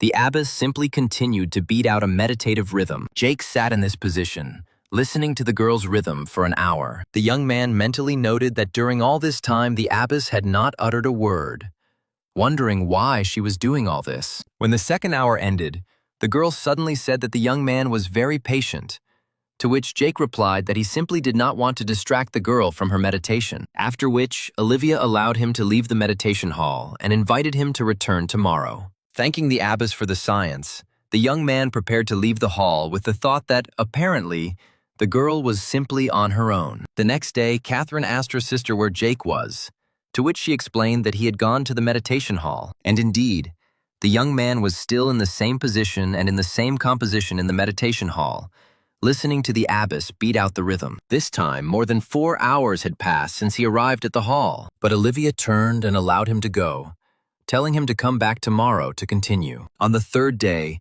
the young man began to notice that the local knocking sound was different from what he heard from the ghost, more peaceful, and began to learn to focus on it, which made time fly by. Opening his eyes, the young man suddenly realized that the abbess was testing him for some reason, where the guy was simply wondering what would happen next. So about 10 days passed, where, once again returning after a whole day of meditation, the young man found his friends in the company of nuns, where they all together decorated a tree with glowing paper lanterns. Delighted that Jake had returned, Catherine joyfully announced that one of the sisters had a birthday tomorrow, so they helped decorate the territory of the monastery. Looking at the glowing, multicolored lanterns, the young man praised the girls, saying that it looked very beautiful. When everything was finished, the nuns left, wishing the guests a good rest and sleep. While Catherine said goodbye to her new friends, Diana told Jake that they had become very close friends with the nuns during their time here. A little later, the Rowdy sisters told their friend that all these girls really lived in the monastery 50 years ago,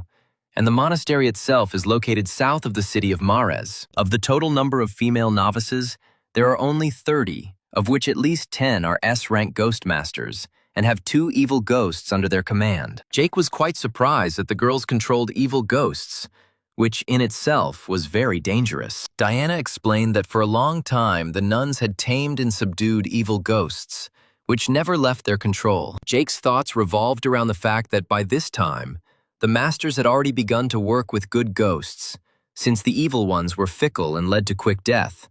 But in the quiet abode, everything was different. Remembering the words of the abbess that it is better to improve oneself than to rely on imaginary help, the young man came to the conclusion that she, too, controls and restrains the evil ghost. When Jake asked if they managed to find out anything about Olivia's past, Catherine revealed that she was an orphan who was taken in by the previous abbess. Diana added that Olivia has 3 ghosts in her blue, one of which is of rank S1, and no one has ever seen the other 2. It was impressive, where the young man wondered what rank Olivia now had as a ghost in his world, having been so powerful in life. The next day, he again came to the meditation hall, where, to his surprise, He found the abbess greeting him at the entrance. Looking at the girl, he wondered why she still had not started her usual meditation today. And then, the system suddenly announced that the owner had been meditating with the ghost of the abbess for 10 days, for which he was awarded 5 relationship points, which almost shocked the young man, who did not expect that it would be possible to start the process of obtaining a 4th ghost,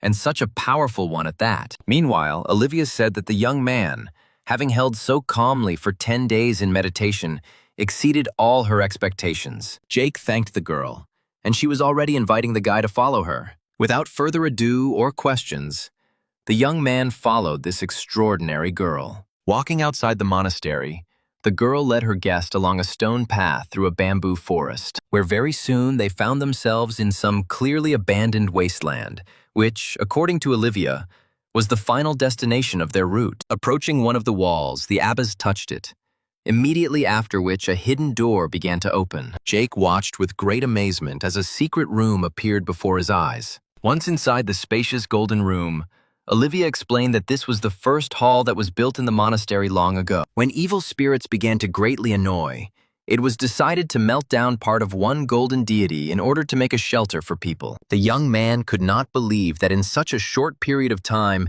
he was visiting the second secret room of gold. But suddenly the abbess turned to him, asking who ghosts were in his opinion. Deciding not to try to be smart, Jake immediately asked the girl who she thought ghosts were, where she said that she had been researching their essence for a long time. And so, calling on her ghost, Olivia said that in their world there are more than 100 different types of ghosts. Jake noticed the frightening aura of this ghost, wondering if this ghost was the reason for the destruction of the monastery. The Mother Superior then said that it was her ghost, but even if she controlled it, it didn't mean it was safe. Where you just bring your hand closer, it immediately begins to become covered with an ice crust, where everyone will die when approaching this ghost. Returning the ghost to her ghostly item, Olivia said that she had always been interested in knowing ghosts, but she had never been able to find out either their nature or the reason for their appearance. After this, the girl approached the table on which there was a golden oblong box,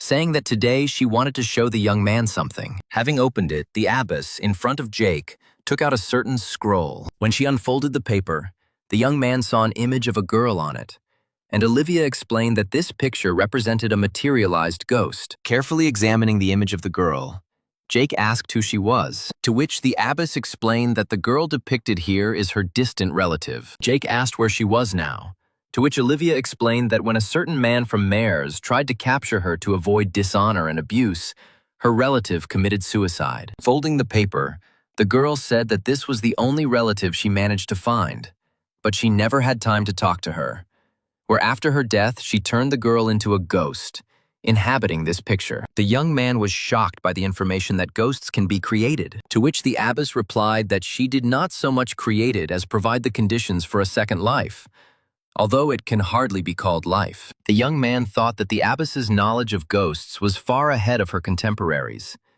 and if she had survived, she would have reached incredible heights. And then the girl revealed why she invited Jake, saying that she needed his help in order to strengthen her connection with the ghostly picture through meditation, where the young man did not quite understand why Olivia needed another person to strengthen the connection, to which the abbess explained that the painting is an evil ghost, which she previously fed with other weaker ghosts, but now she has gained strength and is beginning to get out of control. Mentally, the young man noticed that the issue with this ghost could be Olivia's very regret, where his help in resolving this issue would finally give them the opportunity to get out of here. And so Jake agreed to do everything in his power to help the abbess, after which the girl noted that subduing this ghost would be difficult and very dangerous. Unfolding the picture again, Olivia said that when the young man was inside, the first thing he should do was look around. The guy was a little surprised that he had to enter the picture, and the abbess explained that the world inside the picture is something like a ghostly world created from memories. She then gave Jake a bloody handkerchief that belonged to her sister,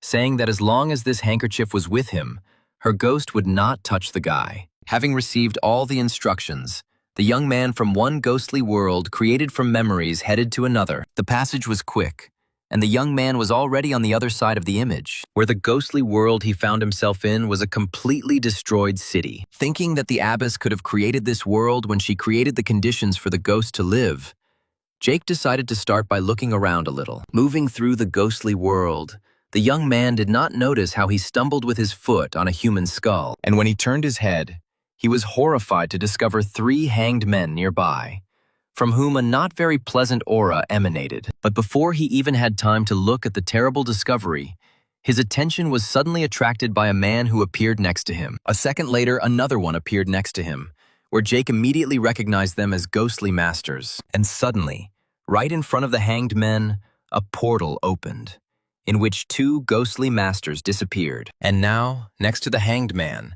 instead of shadows, the same ghostly masters who were also hanged appeared. Jake found this place very unpleasant, where the most terrifying energy was felt from a hanged man in shackles. Suddenly, the bodies of all the hanged people nearby began to disappear, and their particles rose somewhere up. The young man raised his head and was amazed at what he saw there. Directly above him in the air hung the same picture that he had recently entered, which was absorbing the bodies of the dead. Jake watched in fascination as this picture absorbed everything around it, and suddenly the picture of the ghostly world quickly began to crumble, like broken glass, where familiar golden statues began to appear before the young man's eyes. And now he saw the abbess, who asked him if he could see what was happening there, to which Jake replied that the behavior of the ghost resembles the behavior of a hunter after his prey. Olivia explained that using its ability to absorb, the painting devours everyone, even people. This explained why he felt such a heavy aura in that ghostly world. But that was not all,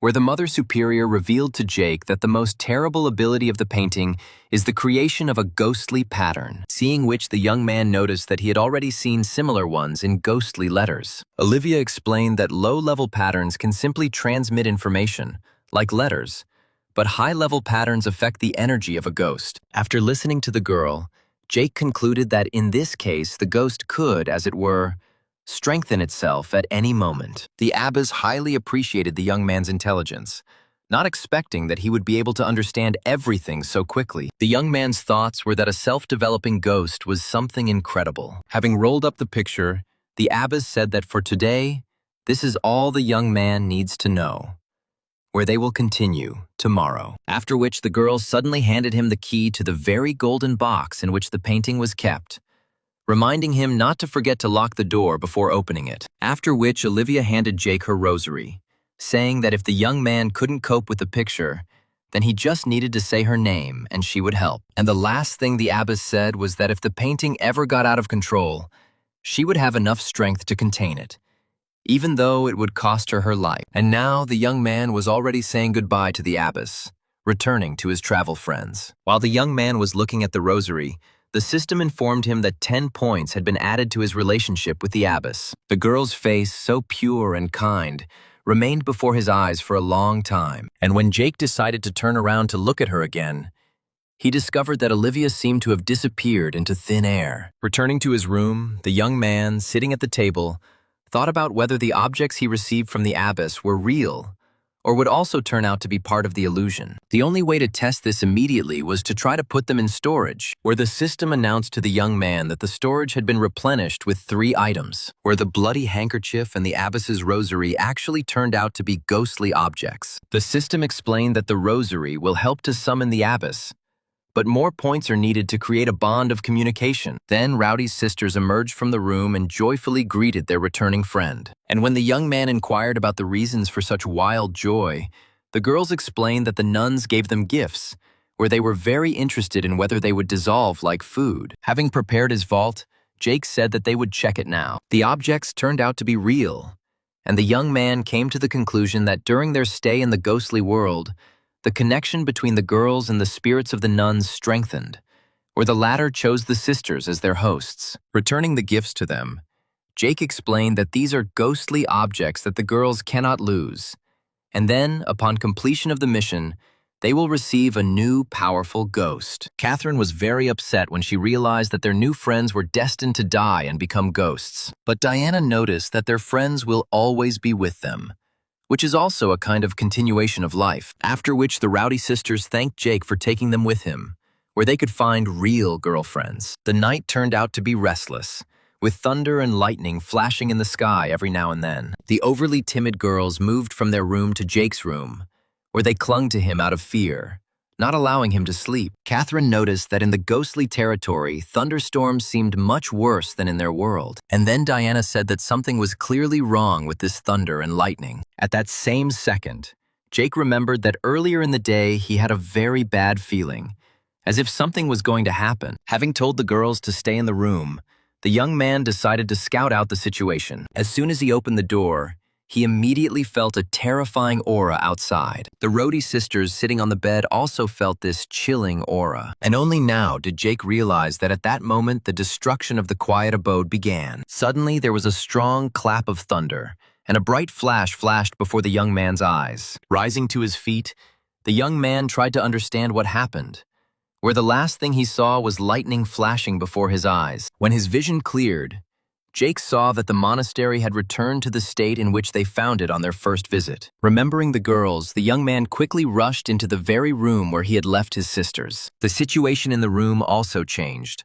All the furniture and other utensils disappeared, and Catherine and Diana lay unconscious in the center on the floor. Jake was the first to wake up Diana, who, with difficulty opening her eyes, asked what had happened to them. And the young man replied that the ghostly world had disappeared, and they had returned to where they started. Then Katrine also woke up, and her sister tried to clarify their location, because they had entered the ghostly world from another ghostly world. And Jake confirmed her guesses, saying that they were still in the original ghostly territory, after which the girls realized that they would never be able to see their new friends, who during this time had become very close people to them. The joy was that the gifts received from the nuns did not disappear, which meant that the girls could call on them at any time. Jake thought about what to do next, remembering the words of the abbess that she would keep the painting even at the cost of her life. Deciding that the painting might still be in the ghostly room, the young man decided to walk around and look around. Soon he led the girls to the same bamboo grove through which Olivia had once led him. And now they had already approached the place where the secret golden room shown by the abbess was located. Only now did the young man realize that if the picture was contained by Olivia,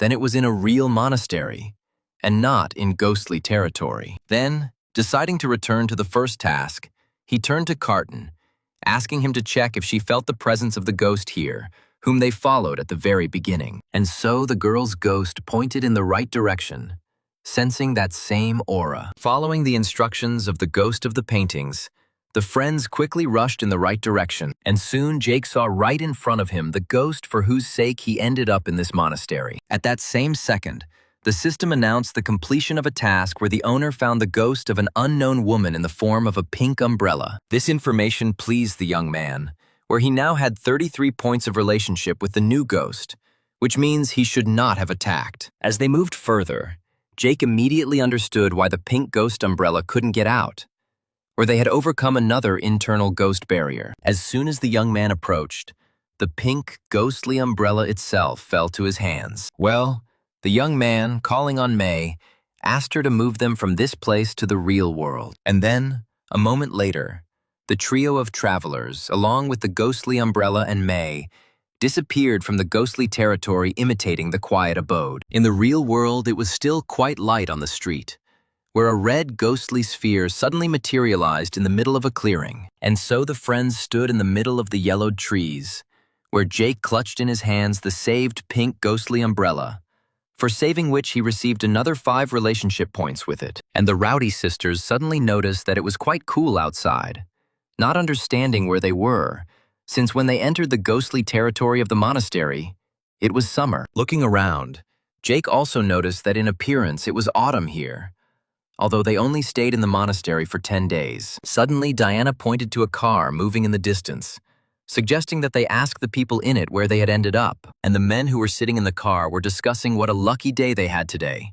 where they destroyed 2 rank B ghosts and discovered a ghost weapon. Suddenly, the driver attracted the attention of his friends by pointing out that a horse was approaching them. Having looked closely, the travelers were horrified when they realized that what was rushing towards them was not just a horse, but a ghost. And now they have already left their car, calling on their ghosts and talking about caution due to the strong aura of their enemy. But unexpectedly for them, a guy sitting on a ghostly horse turned to them, politely asking them to tell them where they were. Realizing that this was not quite a ghost in front of them, The men said that they were not far from the city of Mares. Then Jake introduced himself, saying that he was a ghostly master who had arrived from a light, who needed to find the quiet abode convent. Immediately after which, the men began to discuss that only a very important person could come on a ghostly horse, after which one of them took out his switchboard, saying that he had heard something about this place. And now he was already showing the young man where he should go in order to find the monastery. While Jake was looking at the switch screen,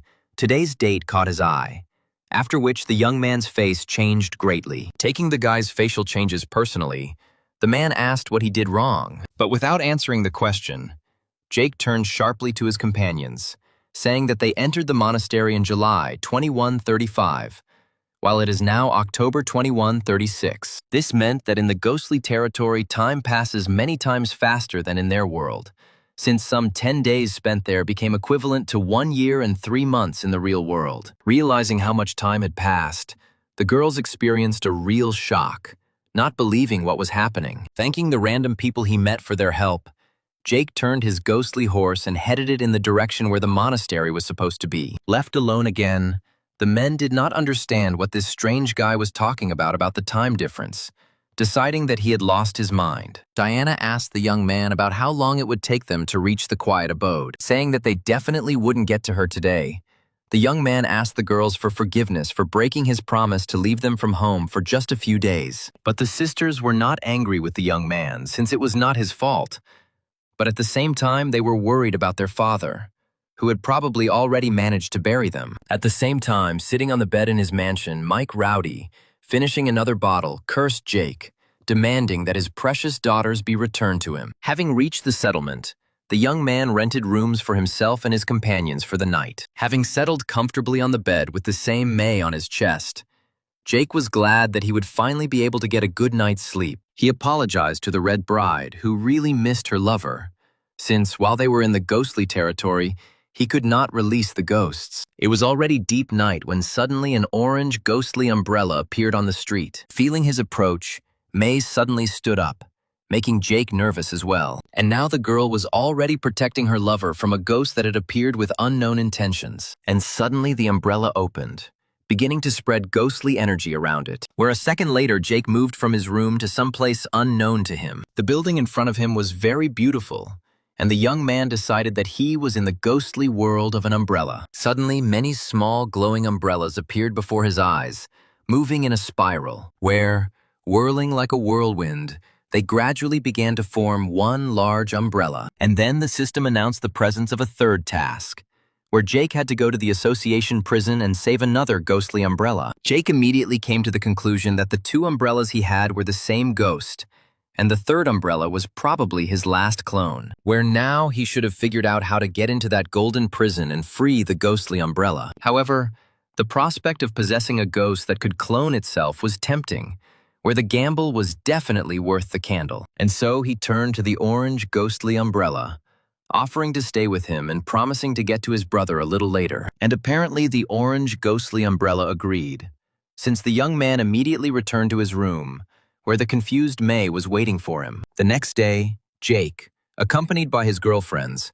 arrived at the very mountain where the real quiet abode was supposed to be located. The search space turned out to be simply huge, where friends could not find traces of the monastery. Catherine suddenly attracted everyone's attention, pointing to a certain structure visible among the forests. It was an ancient and long-abandoned city wall, which was built in a time when there were no ghosts. Looking a little further, Katrine said that on the horizon she saw a structure that did not fit into the overall architecture of the wall. Deciding to see what it was there, the friends came across some old and long-abandoned temple. Activating her ghost's abilities, Diana said that she felt the presence of an alien ghost here. This was a great opportunity to try out the abilities of the new ghost sisters, which is what Jake advised them to do. And now Carton and Diana have already stepped forward, having prepared the ghostly objects received from the nuns. And the ghost lurking in the temple did not take long to rush into the attack. The Rhodey sisters, using their new ghostly items,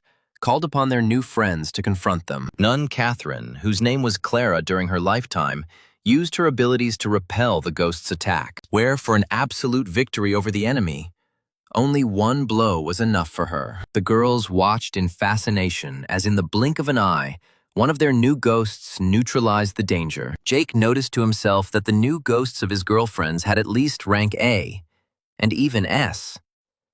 When the short battle was over, the girls tried to talk to their spirits, but they, deprived of consciousness, did not answer them. But suddenly the ghosts of the nuns turned around, heading somewhere, where the young man asked not to stop them, since they could lead them to the quiet monastery. Having climbed onto the ghostly horse, the travelers continued their journey, keeping pace with the nuns. After some time, Jake and the Rhodey sisters noticed that the ghosts of the nuns had stopped, and when they came closer, they saw the dilapidated entrance to the quiet abode they were looking for. Dismounting, the friends headed inside, exercising utmost caution in this terrible and mysterious place. When they found themselves in the courtyard, they were surprised at how everything had changed in 50 years. Both in the courtyard and in the interior, the young people discovered many remains, which suggested that the battle with the painting was truly terrible. Having resorted to the help of her ghost, Diana suddenly said that something clearly didn't add up, because among all these remains there is a huge number of male bones. Having sat down and examined the remains,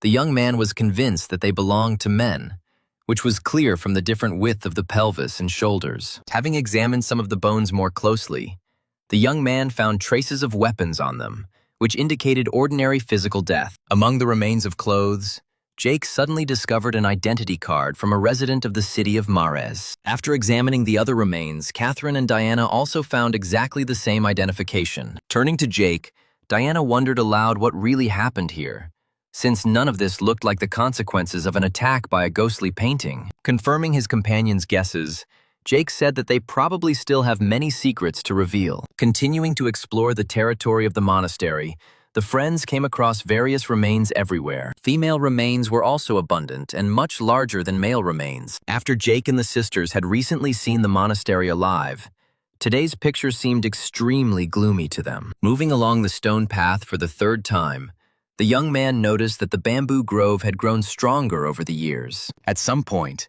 both the young man and his companions suddenly felt that they could not move on, and suddenly a ghost began to appear from the void before their eyes. At first, Jake thought it was a ghostly picture, but when the ghost appeared in full, he immediately recognized the same ghost that Olivia showed him. Immediately, the young man told Catherine and Diana not to approach her, because this would threaten immediate death. But the ghost began to create his own ghostly world, into which he planned to drag uninvited guests. Not at a loss, Jake called on May, who immediately created her ghostly world, protecting the young man and sisters. Summoned by him along with May, Christy immediately took on her third form and rushed to attack the ghost. Jake shouted for her to be extremely careful as the blade of her phantom weapon was already approaching her opponent's throat. But as he got closer to the ghost's body, Christie's sword gradually began to fall apart. And so, when a piece of ghostly metal broke off, Jake stated that the abilities of this ghost affect not only people and ghosts,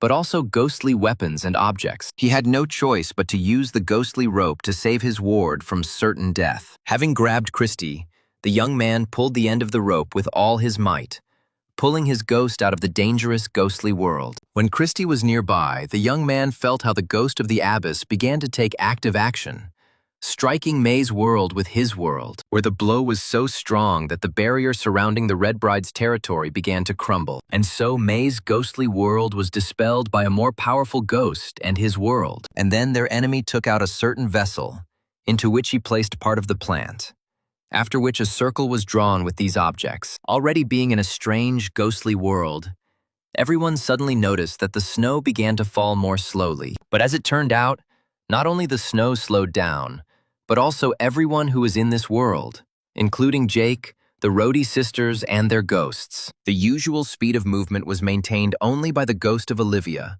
who immediately rushed to her victims. The young man had his ghostly sword in his hands, but his slow movements did not allow him to strike. Watching the ghost of cold approach Jake, the sisters remembered his words that they should not get close to him, and death was just a few centimeters away from the young man. He could clearly see a hand extended to his face when red flashes suddenly began to flash around him, and suddenly the snow-covered, ghostly territory disappeared, where instead the young man found himself on a stone path. Next to him were Catherine and Diana with their ghosts, where May had all moved them here. Feeling his face, near which death itself stood a second ago, Jake noticed that he was literally on the edge. Well, the sisters immediately rushed to hug the guy, wailing that they had already mentally said goodbye to him when the ghost approached. When everyone came to their senses a little, Diana asked what kind of ghost it was, and the young man said that this was the former ghost of the abbess of the monastery, whom she once showed him. Then Diana asked if Olivia had mentioned her ward's weaknesses. Lost in thought, Jake replayed in his memory everything that the abbess had told him about this ghost, where the last words about the ghost were that if she had not suppressed the energy of the ghost, then everything here would have long ago turned to ice. After analyzing the information, Jack said that they first need to destroy her ghostly world, remove the slowing effect, and then destroy the basis of her abilities. However, the girls did not share this enthusiasm, saying that even the three of them were too weak against this ghost, to which the young man replied that in this case, you need to ask the abbess for help, simultaneously removing her rosary from the storage room. When the ghostly object was in his hands, he, as Olivia had instructed, said her name. At that same second, both he and his companions heard the already familiar monotonous knocking. And suddenly, right from the rosary that was in Jake's hand, some special ghostly energy began to spread, where the dome created from it expanded until it covered the entire monastery. And this ghostly energy easily broke through the barrier of the snowy, ghostly world. Hearing the wild scream that Olivia's ghost uttered, the young man was delighted, as this meant that his plan was working. Smiling, the young man noted that Olivia herself could not appear yet, since he was not completely connected with her. But even her energy could solve a lot. Noting that the ghostly sword did not turn into dust but was only broken, the young man asked Christy to restore it. And when the preparations for the second round were completed, the young man headed forward, saying that they needed to act right now. Once again, finding themselves close to the ghost of the abbess, the friends discovered that her ghostly world was badly damaged. Now all that remained was to destroy the barrier that surrounded the ghost, preventing anyone from getting close to him. This is where Jake decided to use the ghost mirror for the first time, where at the same second, the mirror created several clones of the ghosts of May and Christy. Clones could not copy ghost weapons, but they could copy abilities, and the young man ordered May to use ghost fire. And now, not one, but several red brides have already directed their green, ghostly flames at the enemy. Jake stood and watched how it worked, something that he himself had fought against not so long ago. The ice barrier of the abbess's ghost could not withstand the triple fiery strike, and Christie's clones were already at the ready,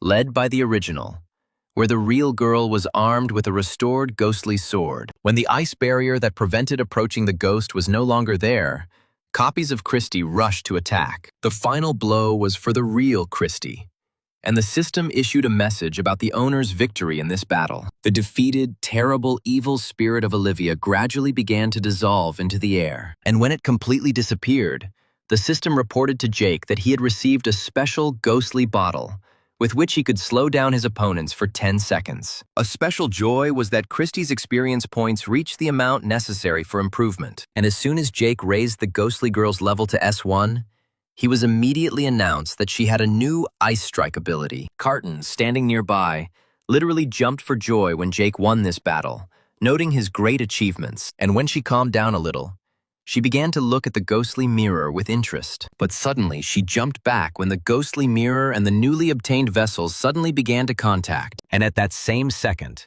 the young people were able to see an image appearing in the mirror, as if on a TV screen. The first thing that caught Jake's eye was the living abbess of the quiet monastery walking down the street. The girls saw a girl running away, where the man chasing her only had time to hurl curses at her. At some point, he caught up with her, roughly grabbing her arm and head, hissing menacingly in the girl's face so that she wouldn't even think about twitching. Returning to his friends, who were guarding several more girls, the man reported that he was able to catch the fugitive. The leader of the kidnappers prepared to teach the girl a lesson, raising his hand. But Olivia, who arrived in time, did not allow him to finish what he started, grabbing his hand and asking who allowed him to treat women like that. But the man did not take the girl seriously, noting her pretty face and offering to join him for the next night. But suddenly, the kidnapper's face began to distort and seemed to crumble into molecules. And before the eyes of his companions, The man's body first turned into ice and then crumbled. Only now did the villains realize that in front of them was not just a nun,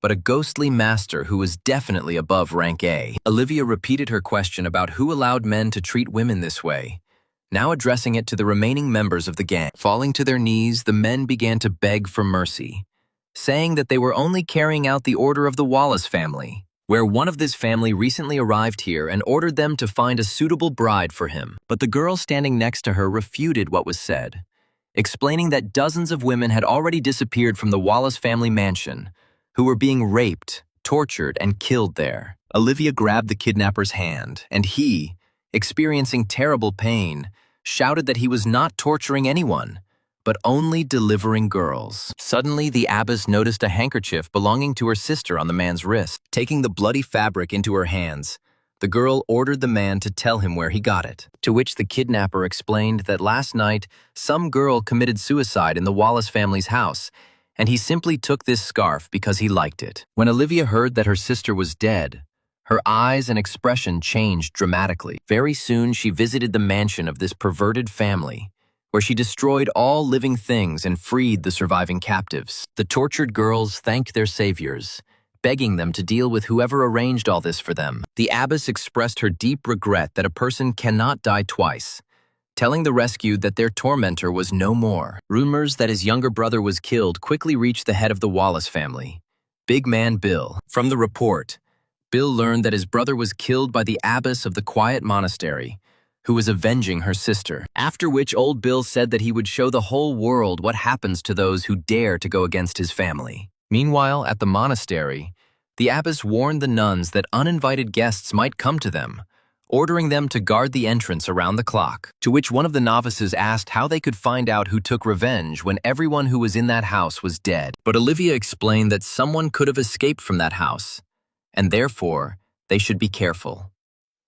To create a protective field, the girl needed some ingredients, and therefore she sent her ghost to the gorge to collect special grass. And the attackers, who came to avenge the murder of a member of the Wallace family, were already approaching the quiet monastery. The gang of killers was led by the head of the family, Wallace Bill himself, who had already summoned his ghost and was preparing an unexpected dastardly blow. Jake and the girls watched in horror at what the mirror showed them, remembering that there had also been a thunderstorm on their last night in the monastery. Now, both the young man and his companions began to understand what really happened here. Meanwhile, the picture in the mirror changed, where instead of a monastery, a certain cave appeared. In this cave, a ghost directed by the abbess obtained the grass necessary to create a shield. And so, under the cover of darkness, in this stormy weather, the ghost headed back to his mistress. But it was already too late, because a real massacre began in the quiet monastery,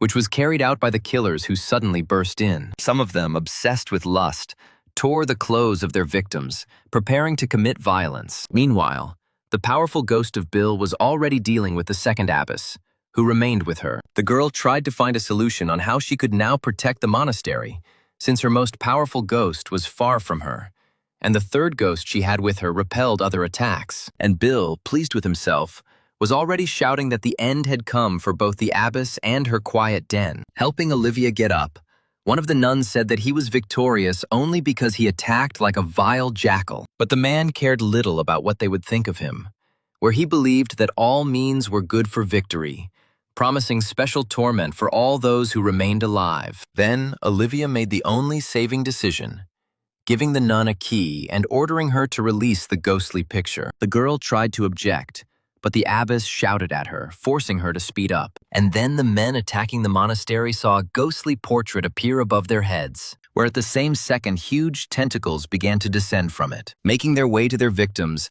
the tentacles hit the roofs of buildings, destroying them one after another. And as soon as they touched a person, his soul immediately left the body and was absorbed by the ghost. And so, one after another, everyone who attacked the quiet abode fell dead, and their souls went to the world of a ghostly picture. When it came to the leader, he was shocked that his powerful ghost was powerless against the new enemy. At this time, her third ghost returned to Olivia, who became completely free due to the fact that all his opponents were absorbed by the painting. Having received the order of the mistress, the ghost ninja struck the main enemy of the quiet abode with a lightning-fast movement. His body had not yet fallen to the ground when a novice arrived in time and reported that the ghostly picture was losing control, beginning to destroy the inhabitants of the monastery. Looking at her creation, the abbess concluded that, having absorbed many souls and ghosts, the painting had become a taste, and now wants more and more. And if she is left free,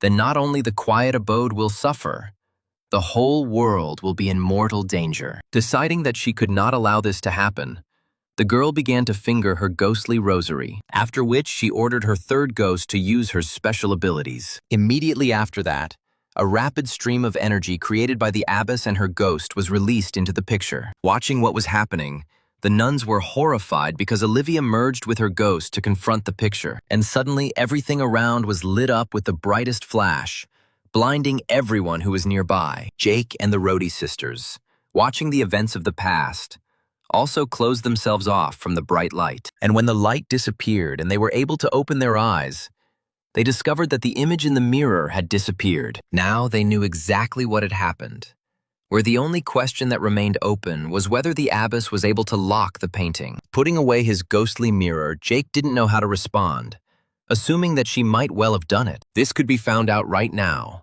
and the friends continued on their way to the secret golden room. They walked further through the bamboo grove without incident, and soon found themselves in a familiar wasteland, where Catherine immediately drew attention to the remains located in the middle of the site. These were the bones of the abbess, who, apparently, stood guard here for decades, not allowing the painting to get out. This meant only one thing: that the ghostly picture was still inside the golden room. Approaching, Jake said that the time had come when the room would be open again. Standing next to Olivia's skeleton, the young man mentally told her that he would take care of the painting, finally giving the girl the opportunity to retire. By touching the right place, Jake caused a keyhole to appear. But no matter how much he tried to turn the key, he could not do it. In response to questions from his companions, the young man explained that most likely the abbess used some kind of additional protection to ensure that the painting did not get out and endanger the whole world. Then Catherine asked how they were going to pacify the painting,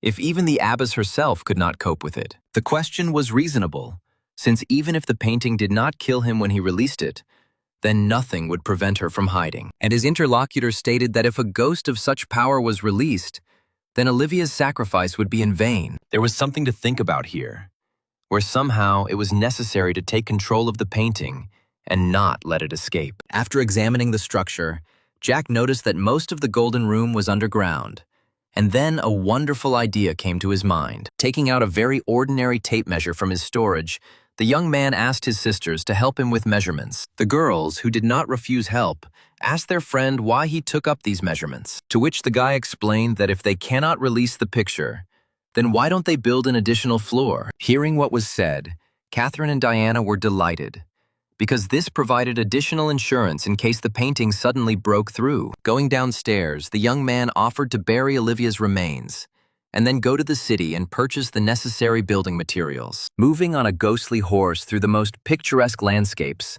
the friends suddenly noticed smoke nearby. As they approached, they found an elderly woman standing near a lit flame, clearly performing some kind of funeral ritual. Hearing people approaching, the old woman asked who they were. Diana said that they were traveling ghost craftsmen, and then asked what an elderly man was doing in such a wilderness, to which the woman explained that her friend lived in the quiet monastery, but after her death 50 years ago, she comes every year to honor her memory. Here, Carton looked a little more closely at the random person she met, and it seemed to her that the facial features of this woman were very familiar to her. And now she had already imagined the face of the very woman whom they had somehow helped with the laundry while they were in the ghostly world. Diana, turning to Jake, confirmed that this was exactly the woman, which was surprising since they thought that everyone in the monastery had died. Hearing how the young people called her by name, the old woman eagerly inquired about how they knew her and what they had to do with the quiet abode. Showing Olivia's rosary to the woman,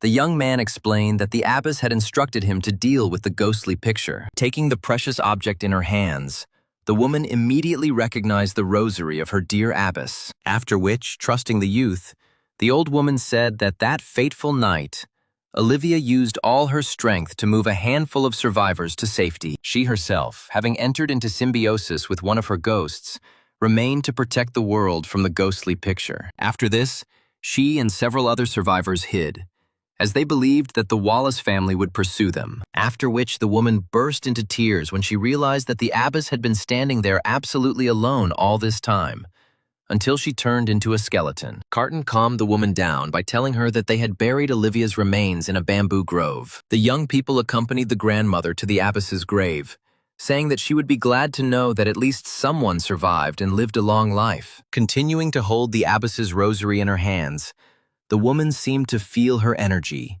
telling Olivia that her sacrifice was not in vain. After this chance meeting, the young people continued their journey and very soon arrived in Mares. The population of the city looked in amazement at those who were able to saddle a ghostly horse and ride it. Very soon, Jake and his faithful companions reached the place they needed, where they planned to get hold of gold. Just 100 years ago, store windows were filled with gold jewelry.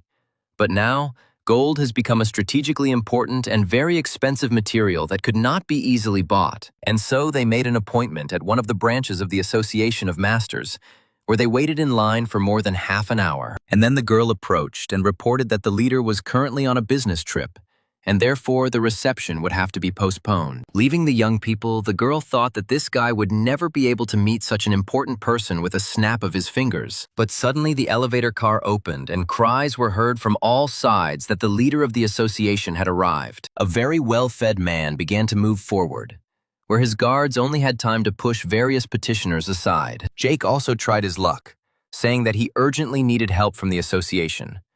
But in response, he heard from the man that he was very busy. Jake then decided to introduce himself in hopes of being recognized by his name and title as a special agent for the association. But this did not work either, since the man did not know his name and also called him a liar, because he did not believe that such a young guy could be a special agent. At that very moment, a very beautiful girl appeared on the threshold and reproached Drake Bolton for not knowing such a celebrity as Jake Stone. Hearing a familiar voice, the man sharply changed his manner of speaking, very friendly, meeting the girl, whom he called Miss Stewart. And one of the founders of the association, Bethany, reproached the man for only reveling in power and letting amazing talent pass by. Looking sideways at the guy, Drake wondered who he was, since even Bethany Stewart herself knew him. Meanwhile, the girl approached Jake, greeting him and telling him that she had already heard about how he repelled the breakthrough. Delighted with how everything was turning out, the young man greeted Bethany in return,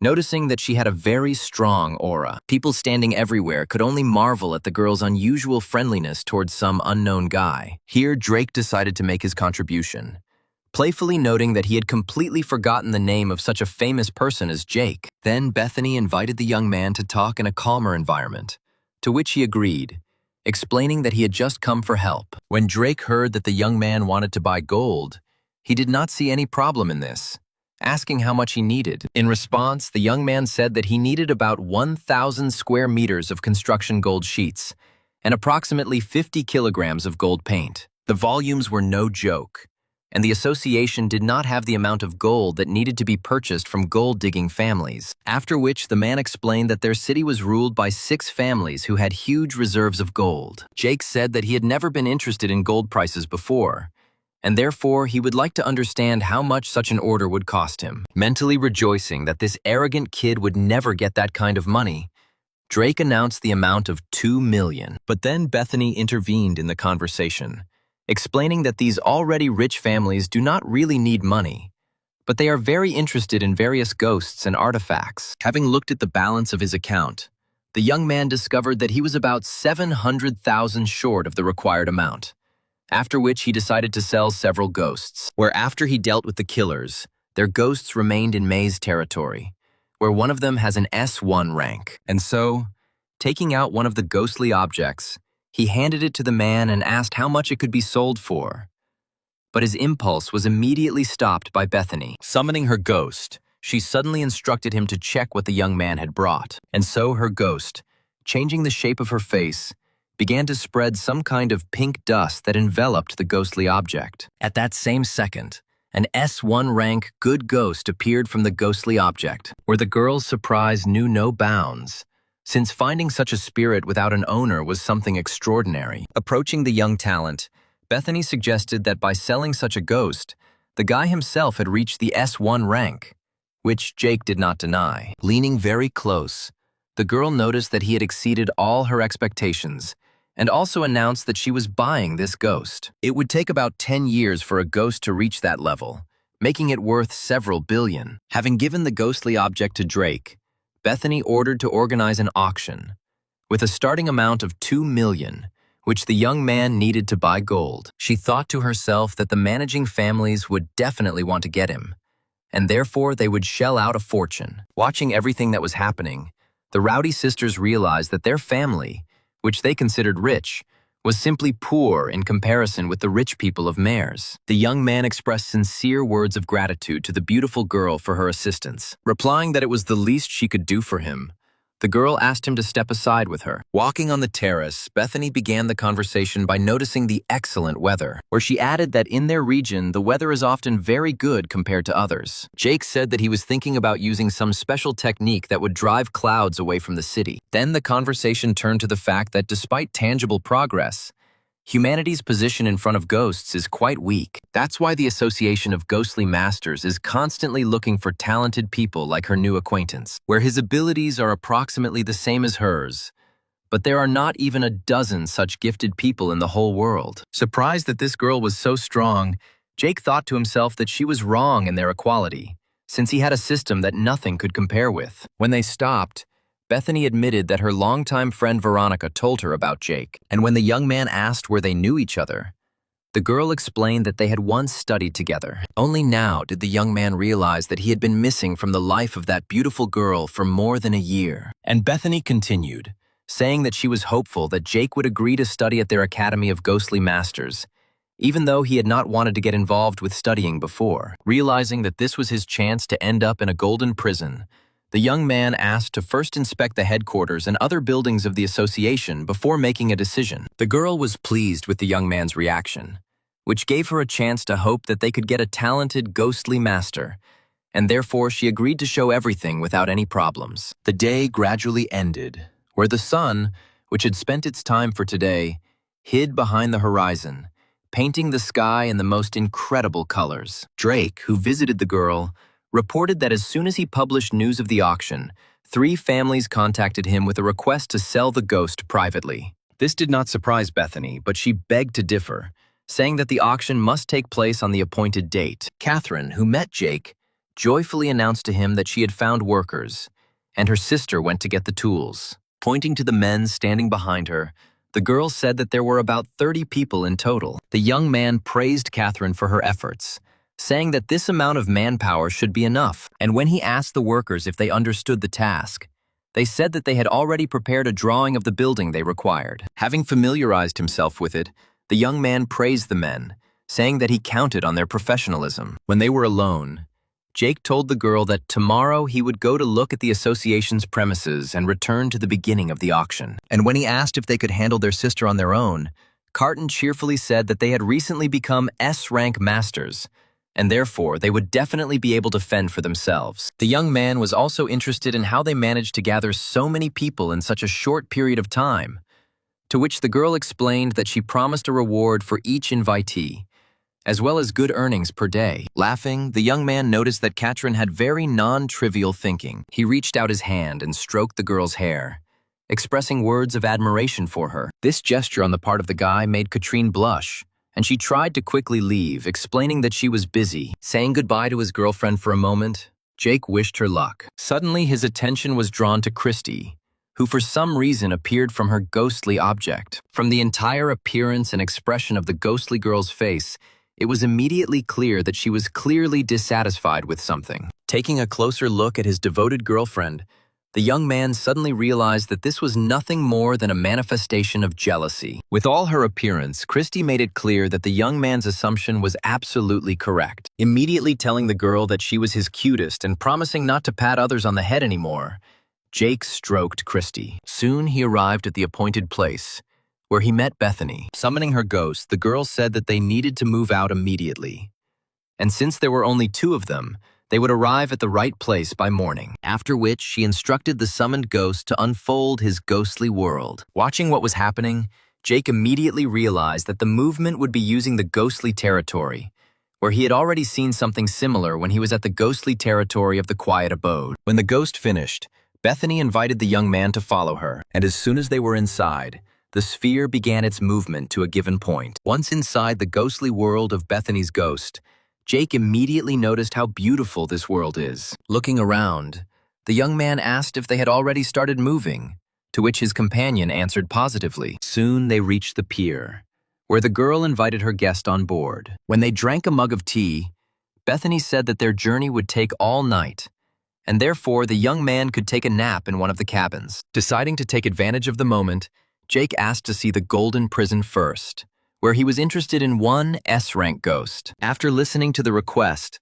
the girl asked why a person with level S1 needs a level S ghost, but a second later she answered her own question, suggesting that this ghost had some special abilities. Focusing her gaze on the young man, the girl said in a flirting voice that she would help him if he was friendly to her. When Bethany's face was already a few centimeters away from Jake's face, he, not knowing what to do with himself, tried to change the subject by asking what Veronica was like during her school years. Pulling back and laughing, Bethany replied that her classmate had always been a bright and outstanding girl. As far as she knows, her parents were famous ghost masters in Aleda, and from childhood the girl was sent for training. The girl turned out to be very capable, studied excellently, and quickly gained authority at school. She was also constantly followed by crowds of fans, since she was not deprived of beauty. But most of all, Jake was surprised by the words that even now many famous masters are asking for her hand in marriage, where Bethany recommended that the young man be careful. Having finished the conversation with this, the girl sent her guest to bed, saying that she would wake him up in the morning. When the young man was left alone, he was finally able to use his switchboard, where he read many messages from Veronica, who was very worried about the fact that the young man had disappeared for more than a year. Jake was pleased to read all these messages, which clearly showed how Veronica felt about him, and he decided to immediately write to her as soon as the connection appeared. A blush appeared on his cheeks as he remembered his and the girl's first night together. As Bethany was told, in the morning her ghostly world arrived at the place where the Golden Prison was located. The sphere disappeared into the air, and the girl invited the guy to follow her. And now they were moving towards the front door, passing under the huge golden arches. Once at the entrance, the girl presented what served as a pass, and the ghostly masters guarding the entrance greeted the lady, after which one of them went to the wall and pressed the lever, which immediately launched the door-opening mechanism. As Jake watched the huge golden gates open in front of him, he couldn't help but feel excited that he had a chance to get his third umbrella. Once they were inside, the gate immediately closed again, showing a high level of security. Approaching the scanners, the young people underwent an identification procedure, without which it was impossible for even the highest-ranking officials to proceed further. And then another door closed behind the prison visitors, and they continued their journey along the long glass bridge. And ahead we could already see the main structure of the Golden Prison, going down several kilometers. The construction greatly impressed the young man, who immediately noted that Wilhelm's golden room was not even close to this prison. When Jake inquired about how much gold it took to build this prison, Bethany explained that it was approximately 800 tons. When they reached the next door, they were greeted by some old woman who warmly greeted Bethany. Responding with the same warmth, the girl noticed that Grandmother Eleanor was still just as cheerful and energetic, which she did not agree with, saying that in a couple of years it would be just right for her to choose one of the cells of this place for herself. When the pleasantries were completed, Bethany introduced her companion to the warden. In the spirit of older people, Eleanor patted the young man on the cheek, noting that he was very cute and expressing regret that she was no longer so young. Holding the reddened part of his face from the physical impact, Jake answered his granny's question,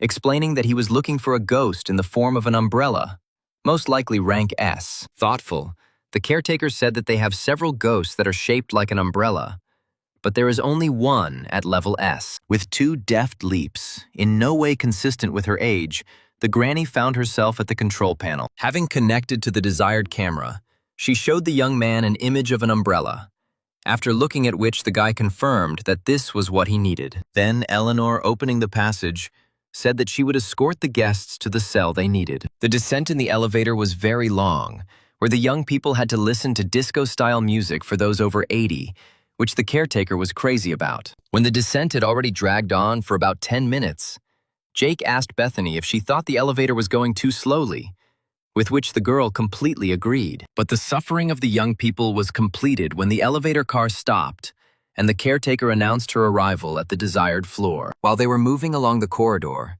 the old woman gave instructions, saying that this umbrella was a special ghost, which, despite its S rank, once almost killed a master of S1 rank who was trying to get it. Bethany was surprised that a master with a higher rank lost, to which Eleanor explained that according to the entries in the journals, another umbrella appeared during the fight, which then ran away. And only Jake understood what happened, where, by cloning, the umbrella thereby lowered its level. The caretaker also warned that the umbrella was resistant to mental attacks, where several mediums also failed to take control of it. Concluding her story with the words that this ghost is completely uncontrollable, the old woman once again asked if the guy wanted to back down, to which Jake, of course, responded with a categorical refusal. Then Eleanor took out the key and marked it in the keyhole near the cell with the umbrella. The door swung open and a golden box hanging in the air appeared before the eyes of the visitors. When everyone was inside, the caretaker took the box and told the young man to get ready to open it. As soon as the young man gave the sign,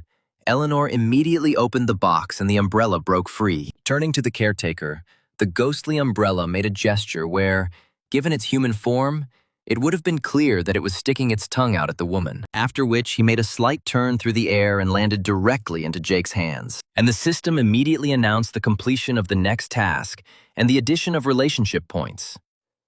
Eleanor was shocked by what she saw, where she could not understand why the ghost suddenly rushed into the arms of the guy, as if more than a dozen children knew him. Further, the system announced that the young man can create a full-fledged connection with a ghost, but he will be able to combine umbrellas into one ghost only when he has additionally accumulated connection points. Of course, Jake agreed to bind the ghost, where it was immediately announced that the owner had acquired a third ghost, most of whose characteristics were still unknown. Meanwhile, Bethany stated that she was becoming more and more interested in the young man. The young man, turning to his companions, asked if he could take this ghost with him, to which the girl explained that she had already agreed on everything and paid for everything, and therefore the young man could calmly pick him up. Eleanor approached and handed the guy a golden bag in which he could put his new ghost. Taking this opportunity, Jake asked if the caretaker knew where the ghost known as number 55 was located. Hearing this number, Bethany immediately realized that Veronica had told the young man about this ghost,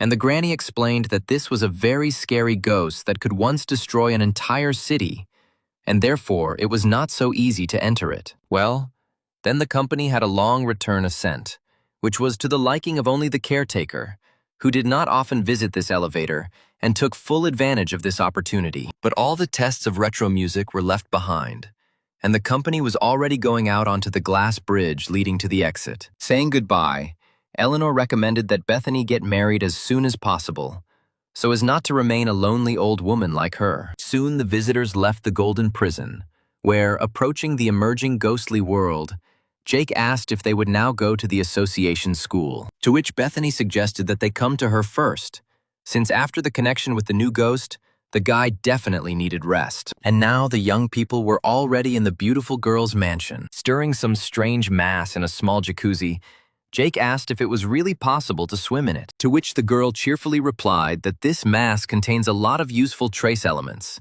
including gold. When the young man heard the word gold, he was quite surprised by this circumstance, and Bethany explained that gold is very beneficial for human skin, where, after these words, the young man noted to himself that this metal is vital for people to resist ghosts, and she transfers it to her skin. Having finished helping prepare the mixture for the skin, the young man was about to go to the room assigned to him, but the girl delayed him, taking a flirtatious pose and offering to join her today. Politely refusing, the young man continued to the room, noting that one should be wary of women's charms. When he was alone, he decided to get to know his new ghost a little better. As soon as he opened the golden bag, the ghostly umbrella immediately burst out, beginning to spread its ghostly energy around. And so, Jake found himself in front of a beautiful building that was already familiar to him, where another umbrella had somehow already moved him. Turning to the turquoise umbrella, the young man asked whether all umbrellas were part of one whole,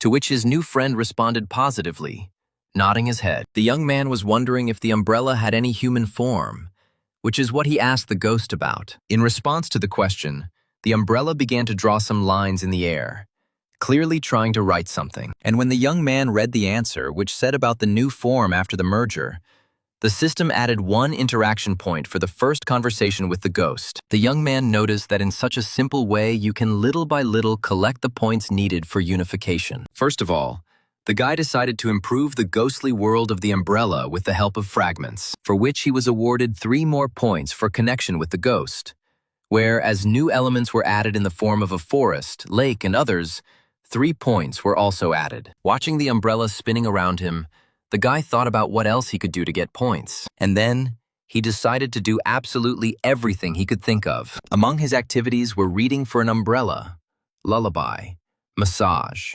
and many other activities for which the system added 1 point at a time. And when he washed the umbrella, the number of points he needed accumulated. He immediately started the process of merging the umbrellas, upon completion of which, Jake received a message that his ghost had an S1 rank, and before his eyes there was a new yellow umbrella. And the young man was glad that he had a ghost of the same rank as his Christie. Morning came, and Bethany, who visited the young man, asked if the guy was bothered by a new ghost, to which Jake shyly explained that he had long ago received a connection with the ghostly umbrella. This was shocking information for the girl, since even it took her about a week to connect herself with a ghost. Noticing that Jake was indeed a very unusual person, Bethany invited him to the association school. Standing on a hill, the girl explained to the young man where and what buildings were located, and also showed the location of the headquarters. Concluding her story, Bethany emphasized that this is both the most dangerous and safest place in the world. And so the young people already went downstairs, where they immediately headed to the entrance to the association's territory. Turning around, Bethany asked the young man whether he was impressed by the type of association, to which he responded positively. In one of the statues, the young man recognized a hero who was once able to destroy 2 ghosts of level S3 at once. Here, the girl's attention was attracted by some fussy man who was very happy about her visit, asking her to go with him and help deal with 2 students who had started a duel. Indeed, on the territory of the educational institution, 2 young people stood opposite each other, behind whose backs were the ghosts they had summoned. Throwing not the most friendly glances at each other, the young people, whose dispute arose over a girl, only had time to express words of threat. A certain girl stood nearby and watched what was happening without much interest, who, apparently, became the cause of the quarrel. Bethany's appearance among the crowd attracted everyone's attention, including the attention of the duelists. Walking through the crowd, the girl approached the guys, who immediately bowed their heads respectfully, calling each one by name. Where Bethany's calm voice suddenly disappeared, and she shouted that the academy had apparently wasted their time on them, after which the girl said that their strength is actually insignificant, despite the fact that they have a different opinion about themselves. Noting that their peer was present today, capable of outshining anyone and everyone, Bethany asked Jake to reveal one of his ghosts to everyone. Standing among the crowd, the young man called upon his first and favorite ghost, Christie, where at that very second, everyone who was nearby felt that the summoned ghost had an S1 level, to which they were all still very, very far away. And then, one of the girls recognized the newcomer as Jake Rowdy, who had been written about on city forums for a long time, and who was listed as a special agent of the association. Hearing that this guy was the same age as them, one of the participants in the failed duel angrily muttered through clenched teeth that this guy had definitely bought his ghost, and had not achieved such a level himself. But then he drew attention to the face of his would-be opponent, who recommended that he turn around and look at what was happening behind him. But before the skeptical young man had time to turn his head, a huge ghostly umbrella appeared and opened right above him, after which everyone was stunned, since this guy had 2 S1 level ghosts that were impossible to buy. The guy floundering on the floor tearfully begged to forgive him for his mistrust and asked not to kill. Bethany also noticed that Jake's ghost had suddenly reached level S1, whereas last night he was 1 level lower, which only added to the questions. Then the girl who caused the duel approached Bethany, asking if she was joking about her age, and one of the founders of the association once again confirmed this. Bethany then turned to the failed duelists, asking them if they still felt unique or if their arrogance had diminished, where the young people immediately apologized for their unworthy behavior. Then the girl read a short lecture about how every day hundreds of masters fight for the bright future of humanity, where many of them die, and ended her speech by announcing a fine of 500 points to each of the participants in the brawl. The girl who had been watching the events from the side all this time, whom the guys liked, suddenly turned around and left the gathering place, without giving preference to anyone. While Jake sent his ghosts back, Bethany continued moving, inviting the guy to follow her. The students left behind quietly admired the retreating young man, where someone even decided to create a club of Jake fans. After some time, Bethany and Jake were sitting at a table on which various dishes were already standing, and the girl was interested in how the guy found their educational institution. Noticing that the situation here was much better than what he expected to see, the young man at the same time said that it was unlikely to suit him. And in response to the girl's corresponding question, the guy explained that he grew up on the street and was not used to such good conditions. And besides, he is already strong enough to independently repel attacks on entire cities, where he sees no point in spending time studying. Understanding what the guy was talking about, Bethany admired his attitude, where saving people's lives was really much more important than achieving some of his own academic ambitions. Thanking the girl for her understanding, the young man also expressed the hope that he could turn to Bethany at any time if necessary, to which she agreed. Then, changing the subject, the girl said that today she was leaving back to Mares with an important cargo, and if the guy didn't mind, then he could go with her. Meanwhile, work was already in full swing on the territory of the quiet monastery convent, and Katrin told about a message from Jake, where he said that he would be there tomorrow. Sitting in one of the cars, the young man noticed that they had been driving for the whole day, but had not yet met a single ghost. Turning his head, the young man noticed that his beautiful companion had already fallen asleep, and he didn't even have anyone to talk to. But suddenly the car braked, causing Jake to almost fall out of his seat and Bethany to wake up. A ghostly master who looked inside the salon reported that a whole wave of ghosts was approaching them. Looking out the window, the travelers actually saw an incredible number of ghosts approaching from the side. When Jake and Bethany were outside, the girl said that she would take on ghosts of rank S1 and above, and leave everyone else to the guy. She also ordered the masters to distribute themselves so that one group defended the transport, and the rest helped destroy the ghosts. Jake was even glad of this coincidence of circumstances, where he needed to add May's experience as well as test what his new ghost was capable of. Jake's ghost girls were already destroying one ghost after another using all their abilities, but what struck the young man most was the ability of a ghostly umbrella, which instantly cloned itself, after which more than 10 umbrellas attacked the opponents. The ghostly masters guarding the transport were shocked by how Jake's ghost cleared the entire square in a matter of seconds. Watching how his new ghost operated, Jake noticed, not without joy, that his abilities were simply ideal against large groups of opponents. Fighting with one of the attacking ghosts, the girl from among the ghost masters could no longer withstand the pressure, and her ghost was defeated. And now she fell to her knees, preparing for inevitable death. But suddenly the ghostly worm's attack was interrupted by a ghostly umbrella blocking its path, where Jake appeared immediately behind him on his ghostly horse. At that same second, May also joined in the attack on this ghost, entangling him with her red threads. And then the ghostly girl made a sharp movement, after which the body of the ghostly worm scattered into small pieces. Jake jumped off the horse, asking if everything was okay with the girl, to which she responded positively and thanked the savior. And so the young man accumulated enough points to upgrade the Red Bride, where after a couple of seconds the system announced that her level had been raised to S1. Having felt the change in the aura of Jake's ghost, the masters could only be amazed at how this guy at such a young age could control 3 S1 rank ghosts. And so all the attacking ghosts were destroyed, where, leaving the ghostly world, Bethany said that now they could continue their journey. The next day, a line of cars successfully entered the gates of Mares. When the back of one of the cars opened, Jake was finally able to see the valuable cargo they were escorting today. Turning to the girl, he asked what kind of cargo it was that could attract a whole wave of ghosts, to which the girl only put her finger to her lips, making it clear with a short hissing sound that the information was strictly classified. Then Jake suggested that there was some powerful ghostly weapon in this coffin, to which Bethany said that the guy was not far from the truth, promising to tell everything someday. The ghostly master appeared and reported to the lady that the auction had already begun, after which Bethany and Jake proceeded into the hall, where from all sides shouts were heard every now and then about increasing bids for one or another lot. Greeting the newly arrived guests of the auction, Drake said that right now there is a fight for the item provided by Jake, where this ghost is in great demand, as even famous personalities from neighboring cities came to the auction. And so the auctioneer announced that the last bid was 200 million,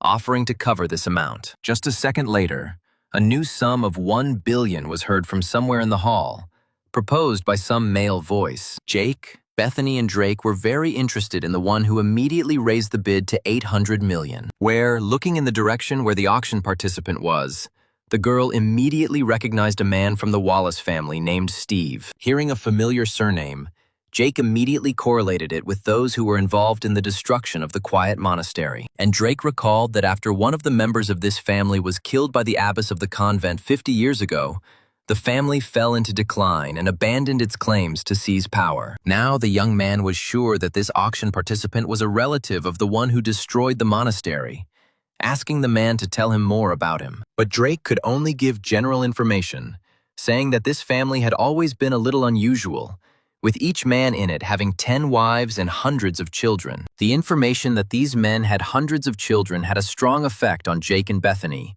whose thoughts agreed that they spent a lot of time in bed. Drake continued, saying that in this way the men of this family tried to increase the likelihood of the appearance of an outstanding master.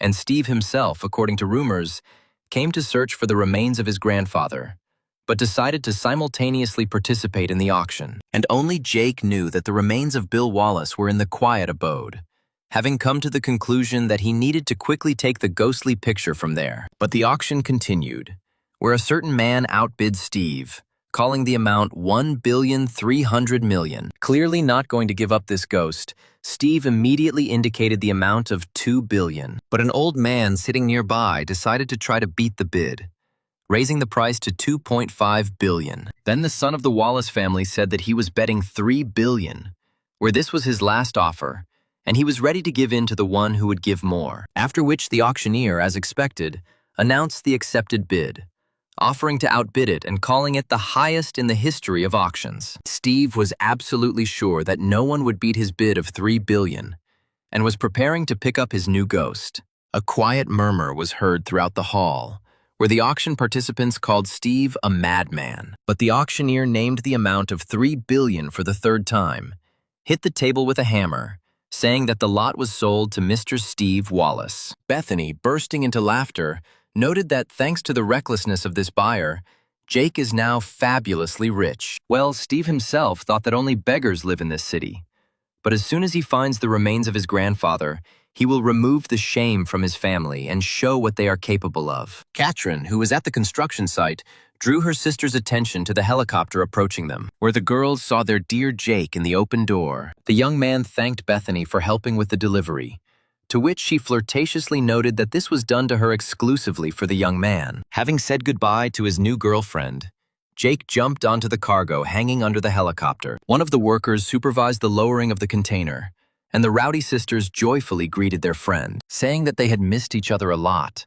Diana at the same time asked how it all went. Having already descended to the ground and opened the container, Jake explained that the trip was very successful, and he brought a lot of gold for construction. To this, Katrin noted that the wooden frame was already ready, and the builder added that if they started right now, then everything would be ready by tomorrow. This was very good news, where Jake smiled and allowed the men to begin assembling the second level of the gold room. It was decided to spend the night in one of the rooms of the quiet monastery equipped by the young people. At some point, Jake was awakened by someone's hand suddenly laying on his chest. Turning around, the young man found Catherine next to him, completely not understanding when she managed to get here and fall asleep. Turning around, the young man quietly began to try to wake up his unexpected night guest. Well, the girl, now not knowing what to do, didn't actually sleep, where, having gone out at night to drink water, She accidentally went into the wrong room and realized where she was only when she didn't find her bedmate, who was her sister, having lush breasts. Realizing that simply pretending to be asleep would definitely not work, Catherine opened her eyes and, blushing heavily, suddenly said that both she and her sister really liked Jake. After which, after thinking for a few seconds, Carton sharply moved closer to the guy and pressed her lips to his. The young man, taken aback by such an unexpected turn of events, did not know what to say, and the embarrassed girl had already managed to jump off the bed and rush out of the room. In the morning, the young man met Diana, who said that the builders had almost finished everything, and asked her where he could find Katrine. But when the girl said that her sister was still sleeping, the young man decided to inspect what the builders had built. When the preliminary inspection was completed, Jake instructed May to use ghost patterns to further strengthen the walls, after which Christy had to try to get out of the new building. And so the Red Bride began to carry out the instructions of her lover. And when the process of applying the patterns was completed, Christy attempted to leave the room, which she failed to do. The young man was satisfied with the result, and he told Diana to stay outside and make sure that no one tried to enter here. Left alone and having locked all the doors, Jake made his way into the main golden room, where he noticed that the painting was not there. This meant that the abbess had somehow been able to place it back into the golden box, and just as the guy was getting ready to open it, he suddenly noticed some movement to the right. Turning around, he saw a ghostly picture in front of him, which blinded him with a bright light. Opening his eyes, the young man discovered that he again found himself in the ghostly world of this picture, where the system announced a new task to him, according to which the guy had to find the human body of the ghostly picture. Then, behind him, Jake heard a female voice asking for help. Having dealt with the bully quite quickly, the young man asked him to explain where they were now, to which the man he beat said that they were now in Mares, and he was only fulfilling an order for the Wallace family. The young man noticed to himself that he was hearing this name again, which was already beginning to bore him. Realizing that this entire ghostly world is the memories of a ghostly picture, Jake went in search of the girl, where he remembered Olivia's name once said, Annette Hudson.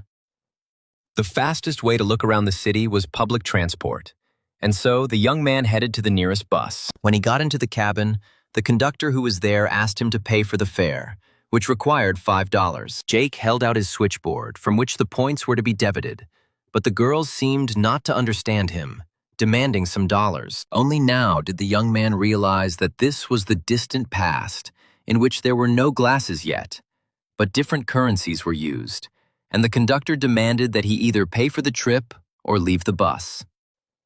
While the young man was wondering what to do, someone's hand extended money, and a woman's voice said that she would pay for the trip for the young man. Having thanked the kind stranger, Jake turned his head, and his surprise knew no bounds. After all, Annette Hudson herself stood in front of him, whom he recognized from the image in the painting.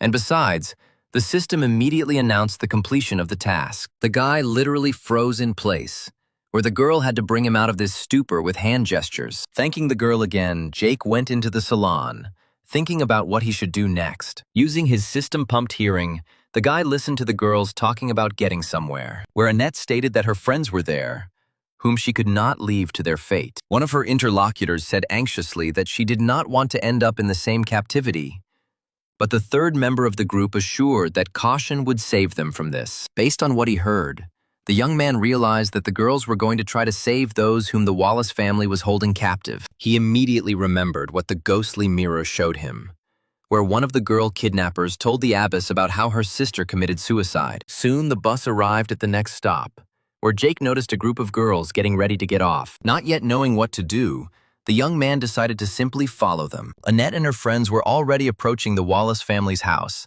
and Jake carefully followed behind them. And now he was already watching how the brave saboteurs, one after another, overcame the high fence of the mansion territory. When they found themselves on the other side of the fence, Annette immediately drew attention to the men at the table in the company of two girls. Holding one of the girls close to him, Hank Wallace loudly declared that Mares had the most beautiful girls, unlike in his homeland. The girl begged to stop the bullying and let her go when the pervert extended his disgusting tongue in her direction. The man was very angry that the girl was so intractable, where he, ordering her to stop moaning, forcefully pushed her to the ground. And now the embittered man ran up to the poor girl and began kicking her. Having reached the mansion, Jake angrily watched what the merciless member of the Wallace family was doing. Annette, who came to the aid of the hostages, was not indifferent to what was happening. Seeing what was happening, one of Annette's companions pulled out a knife, ready to rush to deal with the monster. But the girl stopped her, reminding her that their plan was to save everyone. At some point, the company decided to leave, leaving the beaten girl lying on the ground, realizing that she could not escape anywhere. Then the leader of the sabotage operation showed that there was a sewer hatch nearby, where underground they could get into the dungeons unnoticed. And so Jake watched as the brave girls made their way to the hatch, pushing back the massive lid. And only the first of them began to go down, when suddenly a spotlight illuminated them all, and the man who quickly approached sarcastically inquired about where such beauties were going. It was Hank Wallace, accompanied by his henchmen, one of whom was very happy to have such unexpected guests. But after just a few seconds, the girls were surrounded by a whole crowd of men, happy that such beauties had come to see them. Standing in the center, Hank loudly declared that he would be the first to try this dessert, after which the rest could have fun. Pressed with their backs against each other and armed only with knives, the girls understood that they would not be able to escape, but they did not want to give themselves up to be torn to pieces by these perverts. At this moment, the system suddenly issued a task for the owner, where he had to prevent Annette's suicide and help her escape from the mansion. Meanwhile, the girl had already put the knife blade to her throat, preparing to accomplish her plan. Cursing the system for reporting the mission so late, Jake rushed forward, realizing that in any case he would not have time to save her. Closing the distance, the young man loudly shouted the girl's name in the hope that she would stop. But then a fragile hand armed with a knife slashed its body across the throat, and the girl's blood sprinkled the ground. At that same second, the picture before Jake's eyes changed, where he found himself on a street that was already familiar to him, and the system issued a task to find the human body of the ghostly picture. At that same second, the young man again heard a woman's voice behind him asking for help. Opening the status window, Jake discovered that the points he received for completing the task of finding the human body of the ghostly picture had disappeared, and everything started all over again. This time, the young man already knew exactly the place where he would meet the human form of the painting. After standing by the bus for a while, the young man saw how Annette, like last time, went inside with her friends. Deciding not to be left behind, the young man entered the salon, where he again tried to pay using the switchboard, forgetting that he was in a different time. And again, the angry conductor demanded that they either pay for the fare or leave the bus without interfering with boarding. Like last time, good-natured Annette intervened in the situation and paid for the young man's fare. And when Jake thanked the girl, the system again announced the completion of the task of finding the human form of the painting. Looking at the girl's face in a little more detail, the young man noticed that she was kindness in the flesh, ready to help everyone. Having gone into the salon, he decided to try to talk to her, saying that it was his first time in the city and had not traveled by bus. In response to which, Annette asked where the guy came from. After introducing himself, Jake said that he came from the city of Elite, fleeing the tyranny of his cousin. Sympathizing with the young man, Annette introduced herself, saying that her parents were ghostly masters and had recently died on one of the missions. Expressing his condolences, Jake noted to himself that even though the girl was from a family of masters, she clearly did not have the talent to control ghosts. Continuing the conversation, the young man asked where the girls were going, to which Annette confusedly replied that I was going to a cafe to celebrate a friend's birthday. Deciding to try his luck, Jake said that he had heard about a gang operating in Maras that was kidnapping girls, inviting them to postpone their event and stay home. To which Annette, brushing it aside, replied about the exaggeration of the rumors and about their trip to the safest place. Then Jake remembered that, according to the calendar, today was some kind of Orthodox holiday on which one should not travel, which the stubborn girl called nothing more than a superstition. The young man didn't know what else to think of,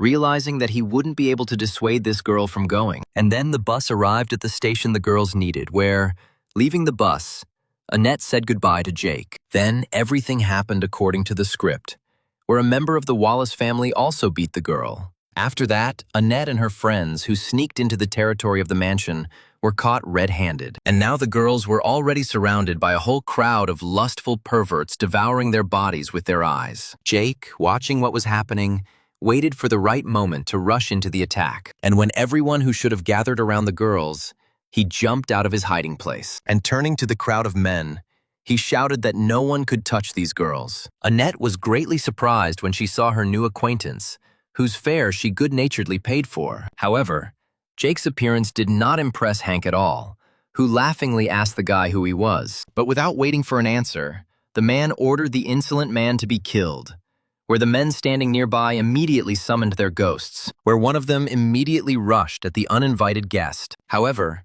Christie, summoned by Jake, dealt with the attacker with one simple movement. At that same second, the picture before the young man's eyes disappeared, leaving him completely bewildered. And so he once again found himself in a familiar alley, wondering why he returned back again. And again the system announced to him a task in the form of searching for the human form of a ghostly picture.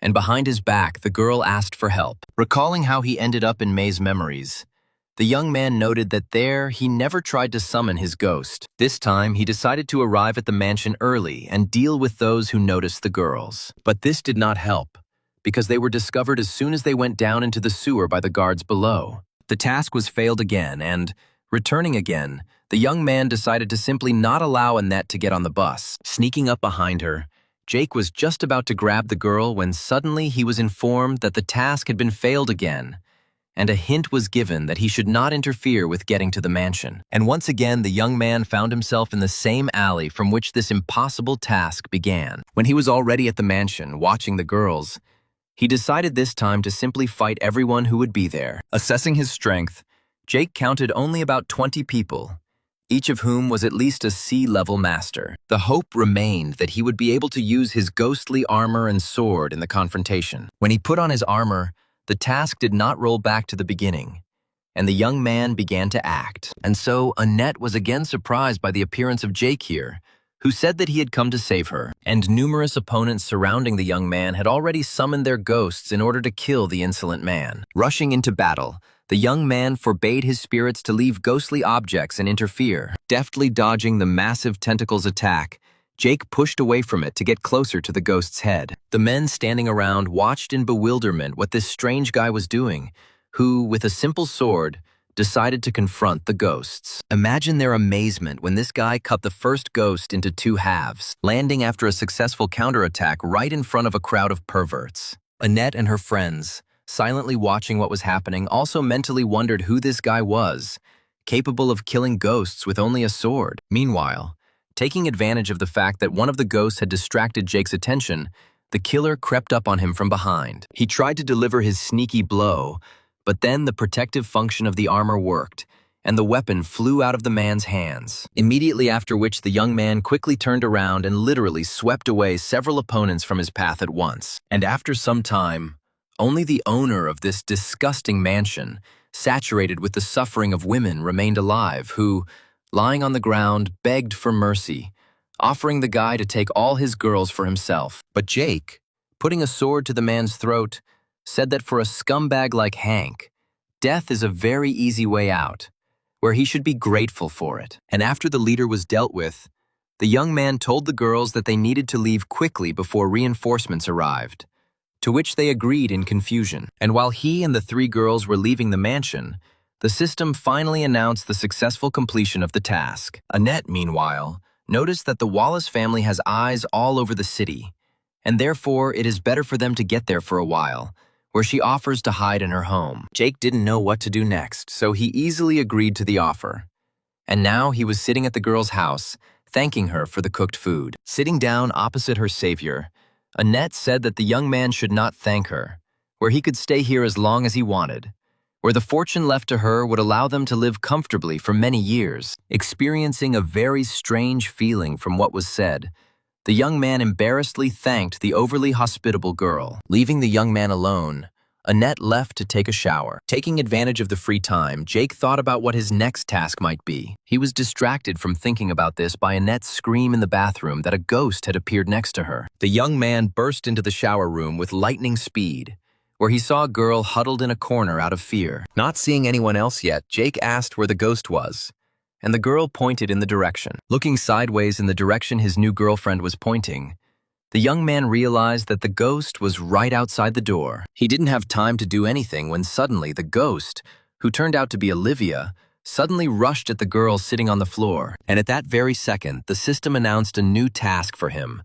according to which he had to help Annette hide from the ghost of the abbess of the monastery. But like last time, the task was announced at the very last moment, when the young man had no chance left to save the girl. And while the picture before his eyes changed once again, Jake thought that this time the system had definitely decided to mock him. Having rolled back to the beginning again, the young man had already completed the task of rescuing Annette, where she, running away from the mansion with him, offered to hide with her. Knowing that a ghost would be waiting for the girl there, Jake invited her to leave the city, hiding in the private sector. And now, sitting in the car, they were already approaching one of the exits from Mare's. And when they found themselves outside the wall, the young man was very surprised by what he saw in front of him, where, to his disappointment, no suburban area existed in this ghostly world. And he, with his entire female company, only found himself on the border of the ghostly world in which he found himself. Then his attention was attracted by Annette,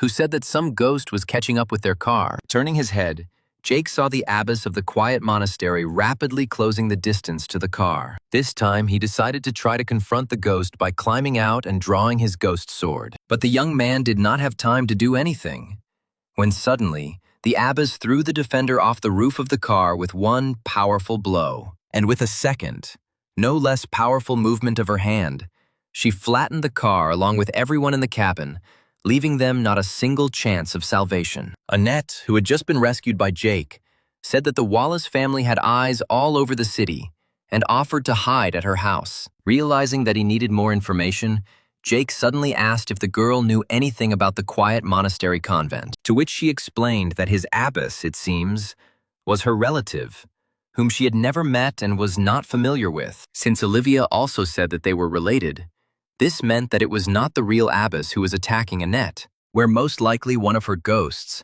with whom she entered into symbiosis, attacks. In this case, this memory was created by the abbess in order to trap the ghostly picture. And the ghostly picture itself uses it in order to get out of this cycle of events that repeats itself over and over again. And as soon as he saved Annette and everything did not go as planned, the abbess immediately appeared to kill the girl and return everything to its place. The realization of the whole situation came to the young man so unexpectedly that he even hit himself on the forehead for being so stupid. And when the amazed girl asked what happened, Jake joyfully said that he now knows how to save her, which stunned her even more. Having sent Annette's friends home, the young man asked the girl to follow him. Very soon they arrived at a construction site that belonged to the association, where he said that he and Annette needed to look for some underground structure, which definitely should be here. While they were moving through the unfinished premises, the girl asked how the guy knew so much, to which Jake said absolutely seriously that he came from the future.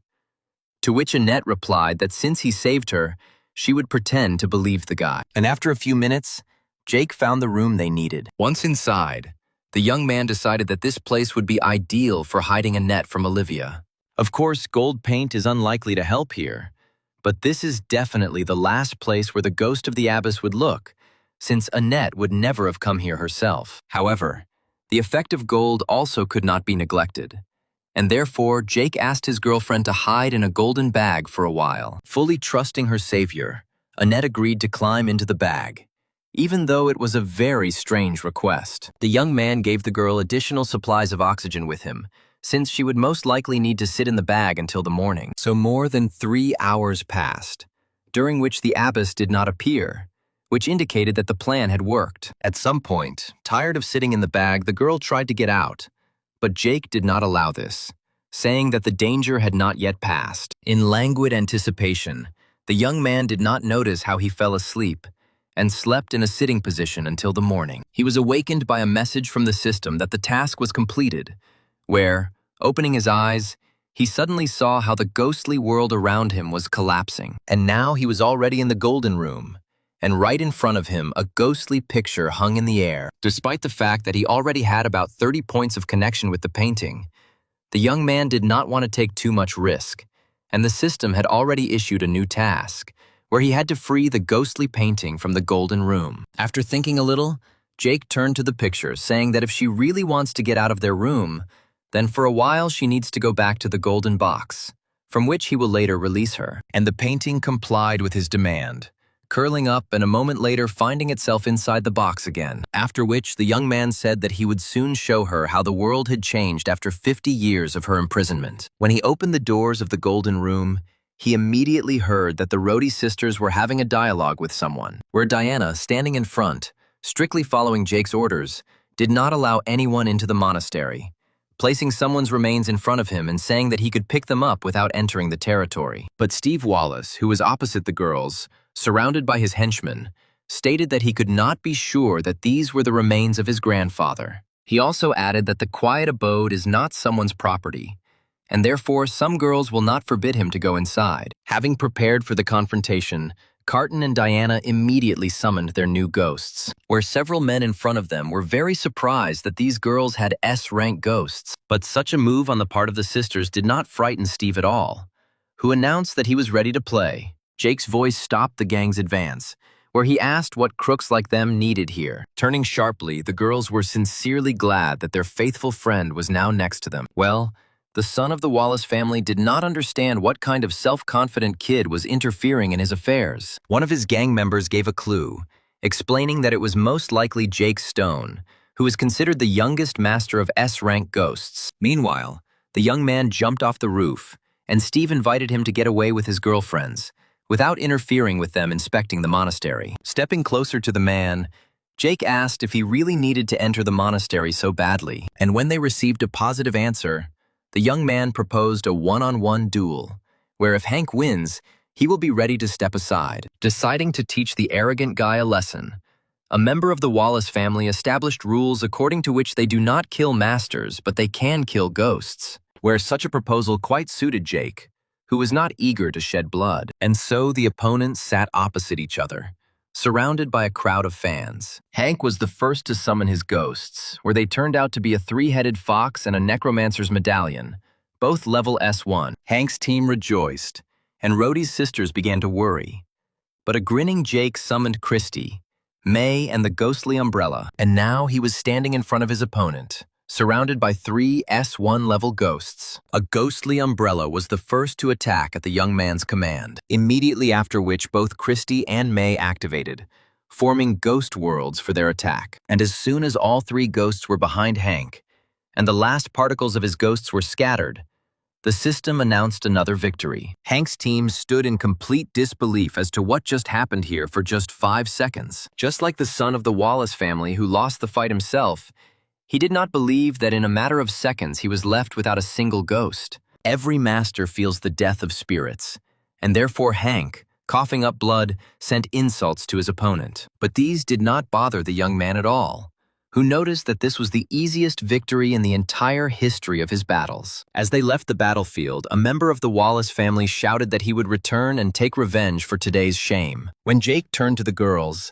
Diana asked about the situation with the painting, to which the young man replied that everything worked out. And while the dialogue continued between them, Catherine stood nearby and blushed, for whom this was the first meeting with Jake, whom she kissed last night. And at some point, Jake said that it was time to end their long journey and return home. Having quickly gathered, the friends set out on the road, where very soon they arrived at some settlement in which literally everyone recognized Jake. And when the young man wondered how everyone knew about him, Diana explained that a lot had been written on city forums. Looking through the switchboard, Jake read about how he had recently fought and defeated a member of the Wallace family. While the young man was surprised at the speed at which the news spread, his interlocutor explained that, according to rumors, those same 6 families helped in disseminating the information, since they had long been at enmity with the Wallace family. Here, the young man was attracted by a familiar female voice coming from his switchboard. Bethany contacted him and said that the association really needed the help of such a talented master. And in response to the young man's question,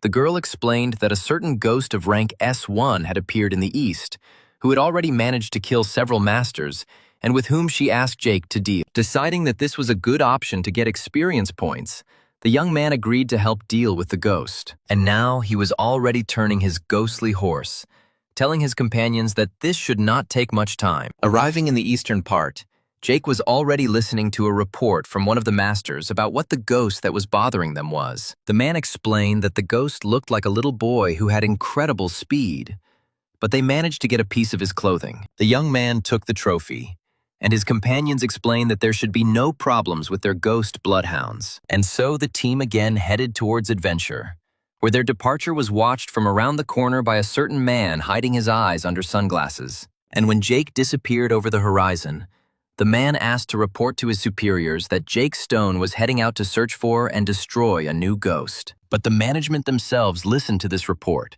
where Steve Wallace immediately said that he would not have peace while this guy calmly walks around the world. The evil man noticed that the ghost that Jake was chasing cost him a tidy sum, and no one would have any questions if this guy suddenly died while performing the task. Turning around, Steve said that he really hopes for the man he invited to confront Jake. Meanwhile, the young man and his companions had already reached the dense forest, and so the girls indicating the direction of movement said that the ghost they were hunting for was somewhere very close. Peering out from behind a bush, the friends were finally able to see their target, who was playing with the butterflies. Summoning the Red Bride, the young man gave her orders to capture the ghost in her ghostly world. Fulfilling the assignment, May approached the ghost on the ground, who had already begun to eat butterflies. But as soon as she tried to form her ghostly world around him, the little ghost quickly rushed away. The ghostly girl could only watch him quickly run away along the nearest tree. Well, Jake has already managed to summon both Christy and the ghostly umbrella, sending them to help May. Christy tried to reach the ghost with one of her attacks, but it was too fast. But at some point, the forest surrounding the young people disappeared, and they found themselves in some kind of stone wasteland. While Catherine and Diana were wondering what had happened, Jake had already realized that May had used movement, which meant they were in mortal danger. Having warned his companions that someone very strong wanted to attack them, the young man quickly looked around, after which the young man suggested that the appearance of this excessively fast ghost may not be accidental, where they were simply lured into a trap. Taking out from the storage the golden box in which the ghostly painting was kept, the young man told May to take care of the Rowdy sisters if something went wrong. And so he, having decided to take a risk, opened the box, where the system immediately announced the completion of the task and the accrual of another 20 relationship points. The painting hung in the air, and the system issued the last task,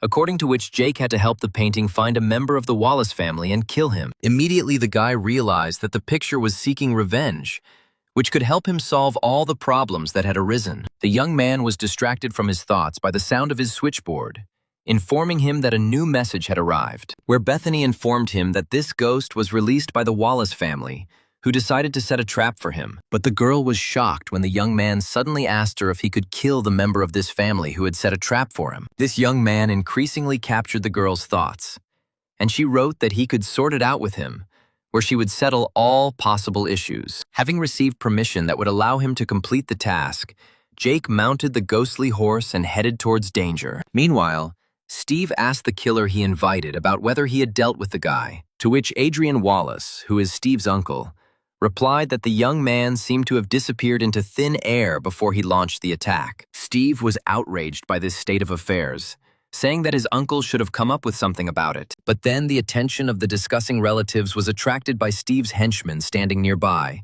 pointing somewhere to the side. Seeing Jake approaching, the son of the Wallace family angrily muttered through his teeth that the prey itself climbs into the trap. At that very second, Adrian, realizing that the guy appeared for a reason, began calling his powerful ghost. And then his ghost came into the world, where it turned out to be an evil, dead old woman with level S2. But the young man also appeared prepared for this confrontation, immediately releasing his ghostly picture forward. Seeing how a woman's portrait unfolded in the air and feeling its powerful aura, Adrian could not believe that he was seeing such a strange ghost. Jake, watching how the painting created its own ghostly world, noticed that it was clearly in a serious mood. Observing the actions of the new unknown ghost, Steve's uncle noticed that he had at least an S2 rank. Steve himself didn't understand what was happening at all, since he had only seen 3 S1 rank ghosts last time. But then, Adrian said that even the guy's presence of such a powerful ghost would not help him.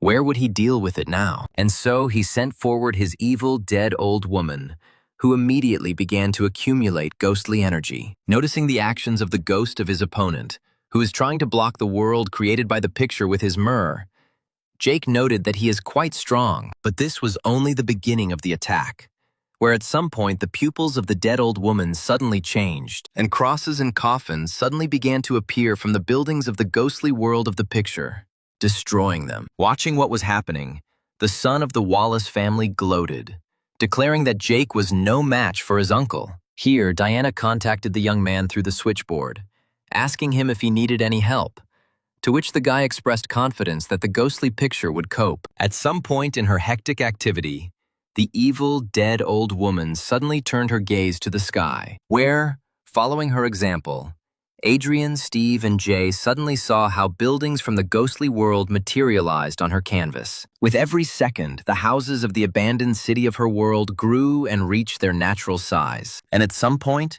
the ghostly picture launched a real bombardment, where the houses that appeared simply began to fall down. Dodging the fragments, Steve did not understand why this guy's ghosts were so strong, and his uncle came to the conclusion that he needed to end the fight as soon as possible. Then he decided to summon his remaining ghosts, which were the ghostly head and the bone-dead dragon. After summoning 2 new ghosts that were S1 rank, Adrian ordered the old woman to use her special skills, immediately after which it opened its toothy mouth wide and began to spread some acoustic waves. As it turned out, this was a signal for awakening, where the dead began to appear from the coffins of her ghostly world. Amazed, Steve noticed that all those who crawled out of the coffins also had an S1 rank, which makes the old woman a very valuable ghost. His uncle, immediately explained that his dead old woman had a special ghostly world into which they lured many ghosts, and now they serve him. Meanwhile, in the ghostly territory of the picture,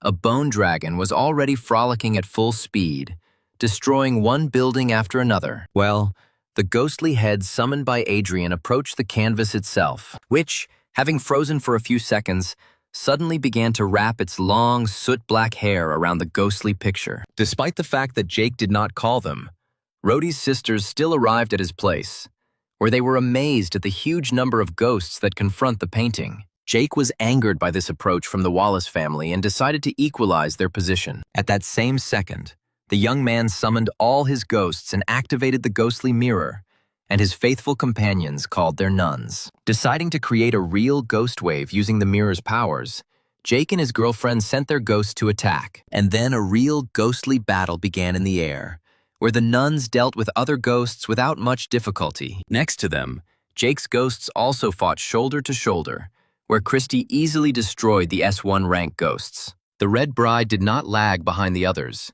destroying ghostly worlds and burning opponents with her flames. The new ghosts of the Rowdy sisters, whom they essentially used for the first time in a serious confrontation, showed themselves at the highest level. Steve became agitated, shouting that their opponent had also summoned ghosts, to which his uncle calmly stated that there were only 5 of them. But as soon as he said this, the ghostly umbrella suddenly used its cloning ability, where a dozen ghostly umbrellas immediately strike with incredible power, destroying several ghosts at once. Then the ghostly mirror came into play, which literally in a second increased the number of ghosts of Jake and his girlfriends. Both the members of the Wallace family and even the evil dead old woman were amazed at how many opponents they had. In a matter of seconds, the course of the battle changed dramatically, with many ghost nuns easily dealing with their opponents. The ghosts of Jake, along with their clones, did not leave the other side any chance, destroying everything that came in their way. Thinking that the created copies were not combat-ready,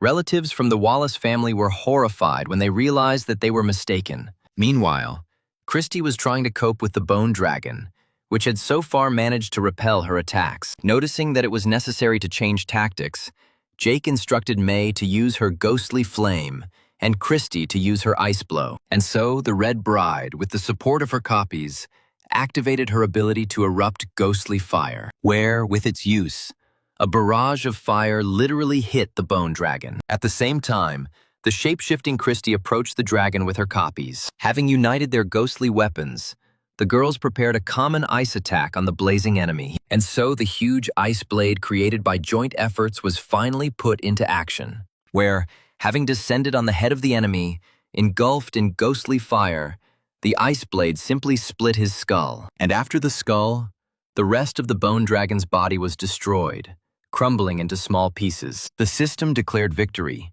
and the Rhodey sisters watching what was happening even squealed with joy. Well, then the attention of both parties was suddenly attracted by what began to happen above their heads. And there the ghostly picture had already managed to deal with the ghostly head entangled in its hair. Watching how his second ghost was destroyed, Adrian literally grabbed his head, not understanding how this could even happen. The main enemy remained only the evil dead old woman, on whom the ghostly picture focused its attention. The huge eye that formed on the canvas of the picture began to hypnotize the old woman, who immediately lost her fighting ability. Noticing the painting's actions, Jake immediately sent May and Christy to attack the dead old woman. And so the ghostly girls, acting in tandem, rushed at their opponent. The attack was very powerful and quite successful, where the old woman was greatly weakened from the injuries she received. Then it was up to the ghostly picture, which immediately began to overwhelm the enemy with the stone buildings of its ghostly world. Receiving one injury after another,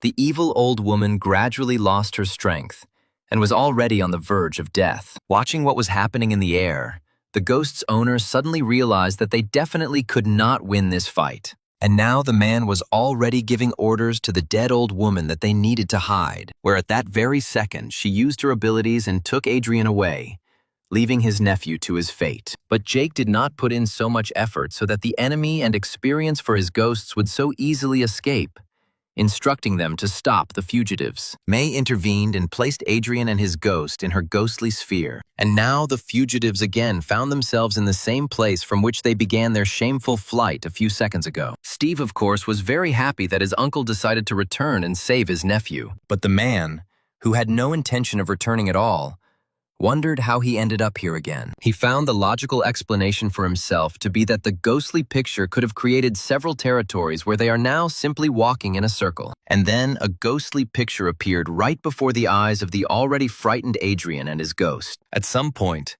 the man suddenly felt that he was in free fall, not understanding what was happening, where, within a second, the ghostly picture began to fold its canvas, absorbing opponents. And when the collapse was completed, the system announced that the owner was able to defeat a ghost of rank S2. The scroll fell directly into Jake's hand, and the system had already issued a new announcement, informing that the task of destroying a member of the Wallace family had been completed. Having finished dealing with the main enemy, the young man, accompanied by the pictures, Diana and everyone else approached Steve in a ghostly manner. And now the son of the Wallace family was already sitting on his knees in front of him in the company of his henchmen and asked for his life. Where, worried about their own lives, the men accompanying him immediately rushed to blame Steve for everything, declaring that they were only following orders. Having caught up with the man, Jake asked him to name at least one reason why he should let him out of here alive, to which Steve replied that he was the most talented person from their family. And besides, other relatives would never forgive him if he killed him now. But the picture clearly had its own plans, where suddenly lightning flashed in the eyes of the girl depicted there. Immediately after that, something strange began to happen to the son of the Wallace family. A few seconds later, Steve's lifeless body fell to the ground. Looking at it, the young man noticed that the picture had been looking for those who needed revenge for so long. But in the end, they themselves came to it. His thoughts were interrupted by a message from the system that he had scored the required number of points in order to get the fourth ghost. It was a great ending to the adventure, with Jake immediately agreeing to form a bond with the new ghost. And so the canvas of the picture began to glow brightly under the announcement of the system about the creation of a relationship, and the owner receiving another ghost. Where the guy suddenly thought that the image on the canvas began to move, Diana simply looked in fascination at what was happening to the painting, and Carton happily noticed that that girl was really looking at them. And then the image of Annette actually began to move, turning and extending her hand to her master. Approaching the canvas as close as possible, the young man extended his hand to the girl, where, at that same second, an elegant female hand first appeared from the picture, followed by a leg. And now in front of Jake in all her glory was Annette, who was an S2 rank ghost. On the one hand, amazed at how beautiful this girl is. On the other hand, the young man could not help but notice her outstanding abilities, with the help of which she dealt with Adrian and the evil dead old woman. Turning to the girl, the young man said that although she doesn't remember him, now they will always be together. But suddenly the girl coughed violently, which caused alarming sensations in the young man. Grabbing Jake's hand, Annette suddenly pulled him towards the canvas from which she had just stepped, and right before the eyes of the rowdy sisters, the ghost and their friend disappeared into the picture. Once again, finding himself in Annette's ghostly territory, Jake was very surprised and frightened when he saw who was waiting for them there. It was the ghost of the abbess of the quiet monastery, from which he saved Annette in a ghostly world created from memories. Suddenly, right before the eyes of the astonished guy, Olivia's ghost changed, as if leaving the symbiosis, and the system announced the addition of 20 points of relationship with her. Meanwhile, the ghost of Annette stood and closely watched everything that happened to the abbess, who imprisoned her in this picture. But she was no longer going to cause any harm while her body gradually dissolved into thin air. As Jake watched the last of Olivia fade away, he noted that he would now likely be receiving assignments to obtain the fifth ghost, which would be the Mother Superior. His thoughts were interrupted by the ghost of Annette, who grabbed the guy by the hand and drew his attention to the sky, where, raising his head, the young man immediately saw one of the crosses of the evil dead old woman, which pierced the ghostly world and did not allow it to recover. The young man immediately realized that the girl had brought him here so that he could help close this gap. After thinking a little, Jake took out a ghostly rope from the storage in order to hook the cross. And so, the foreign object was removed, which created the conditions for the restoration of peace. But suddenly, some strange objects began to fall in a heap from a hole in the sky, the flow of which did not stop. And after a couple of minutes, the guy was literally covered with various utensils. Having got out from under them and examined what had fallen on him more carefully, the young man discovered that they were all ghostly objects. The girl just smiled sweetly when Jake asked about these gifts. But then Annette suddenly took out a writing pen from the case hanging on her chest, after which she sharply rushed somewhere upward, leaving the young man to observe his actions. Applying some kind of ghostly pattern, the girl began to work on the hole in the sky of her ghostly world. Remembering that Christy has the skill of repairing ghostly objects, and May also uses ghostly patterns, Jake directed the girls to help their new friend. And so, all together, 3 beautiful girls began to put Annette's ghostly world in order. Noticing that the process was not quick, Jake decided to leave them there and return to Rowdy's sisters, with whom he would have time to return to the city during this time. The girls were very happy about the return of their friend, where, answering their questions, the guy explained that the connection with the ghostly picture was completely established. Then Carton said that her ghost felt that the ghost of that mad child was very nearby. After half an hour of travel, Jake and the girls again found the one they came here for in the first place. Hearing some rustling behind him, the child's ghost turned around sharply, preparing to run away from danger as usual. But then he saw that there was no one nearby.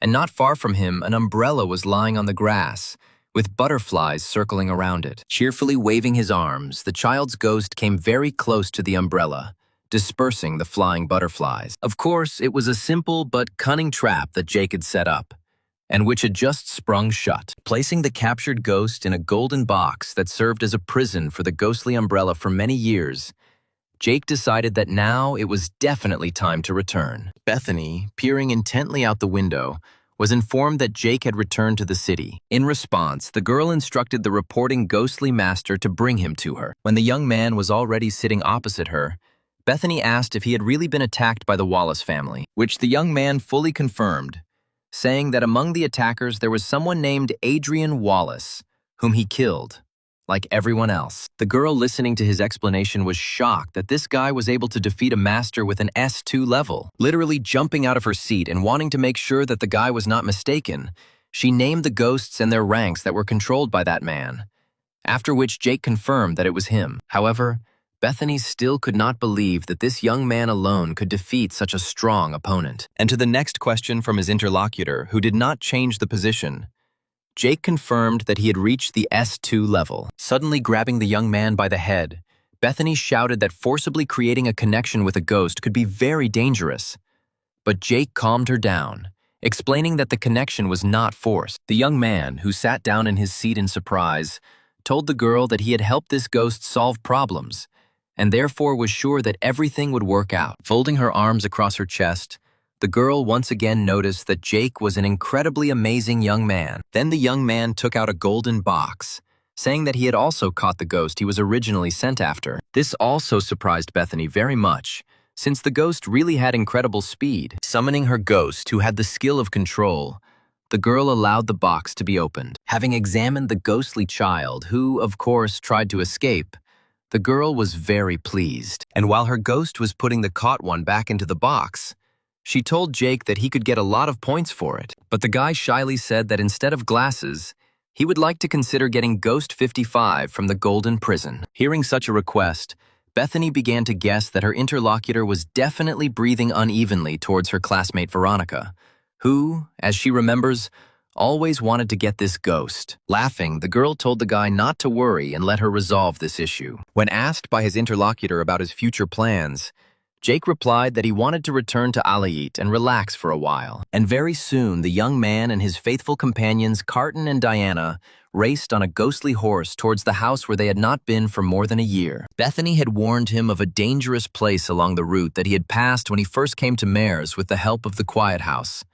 And now Jake was being careful. Suddenly, his ghostly horse stopped and began to rear up, as if something had greatly frightened it. Jake himself didn't feel anyone's presence, but his ghostly vehicle certainly wouldn't behave like that without a reason. Calling on Christy, the young man asked to be lifted higher in order to be able to look around. And from the shelter created by his ghostly friend, he began to examine the ruins visible ahead. And then, among the ruins of the city, the young man suddenly saw the very danger that Bethany had warned him about. In the company of Christy, the young man decided that even if Bethany recommended not to go to this place, then it would be best to do so. But suddenly the young man's attention was attracted by Carton, pointing to something that suddenly appeared in the sky. Raising his head, Jake saw that a certain illusion of a ghostly palace was floating in the sky right in front of him. Feeling that something was definitely wrong with this palace, the young man quickly began to go downstairs, demanding that the girls turn away. Diana listened to him,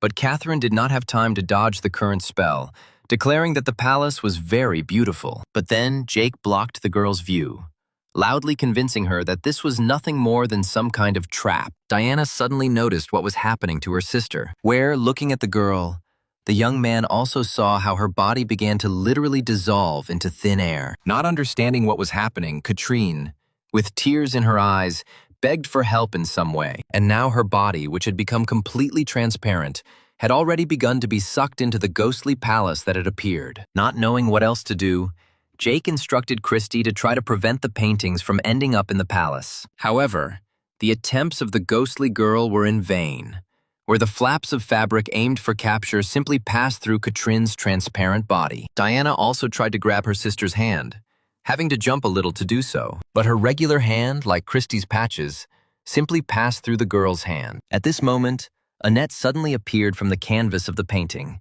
seeing what began to happen. After thinking a little, the girl suddenly took out the already familiar ghostly writing pen. Using ghost patterns and a ghost painting canvas, Annette was able to create multiple levels of ghost barriers. And suddenly, Carton's body became solid again, where Jake was immediately able to grab her hand and pull her to the ground. Feeling herself from head to toe, the girl could hardly believe that she had managed to avoid this danger. Jake, giving Annette the most good-natured smile, thanked the girl for her help. And so, all the witnesses to the strange event noticed that the ghostly castle was beginning to dissolve into thin air. The girl, bursting into tears because she almost died, said that she thought she saw someone in that palace. Approaching and trying to calm Carton, the young man asked her to concentrate and tell her about what she managed to see. And so the girl began by describing the palace itself, which was very reminiscent of a real imperial palace, in a little more detail. Then she seemed to be drawn into the central entrance of this palace. Once inside, she saw at the far end a fiery throne on which sat some woman unknown to her. She couldn't see her face, but she was definitely wearing some kind of bright, fiery dress, reminiscent of the plumage of a bird. After Catherine's story, Jake was convinced that this place was indeed very dangerous, proposing to continue the path, bypassing it. Continuing their journey, the friends successfully skirted dangerous lands and soon approached their hometown of Alayit. Already on the way, Jake saw some kind of battle taking place ahead. Fighting off a whole crowd of ghosts, The ghostly master reported through his communicator about a difficult stop in their direction. Other ghostly masters who were in touch with him replied that they were not far away and asked the man to hold out a little longer. But then the man, looking at the radar, reported that all the ghosts of rank A had disappeared, and the rest had rushed away from the city. And the watchman on the wall reported to Mike Rowdy that another ghostly breakthrough had suddenly begun to retreat. Seeing a real explosion, the watchman assumed that someone had sent them reinforcements. But then the smoke cleared, and the man saw Jake through binoculars, accompanied by 2 girls and a whole horde of ghosts. Having recognized the hero, the watchman immediately informed Mike, who was standing next to him, who literally shook as soon as he heard this name. The masters who were on the battlefield and had just miraculously survived looked in fascination at the guy moving on a ghostly horse. But Jake himself was very disappointed, since for the whole crowd of destroyed ghosts of rank A, he received a negligible amount of experience. Then Diana drew her sister's attention to the fact that their dear and beloved father was on the wall. Meanwhile, Veronica, who approached the confused Mike, asked him if he had requested help, to which the man replied that he had submitted an application before everything suddenly calmed down. Taking the binoculars from the man, the girl decided to see for herself what was happening on the battlefield. Her joy knew no bounds when on the battlefield she discovered the long-lost Jake,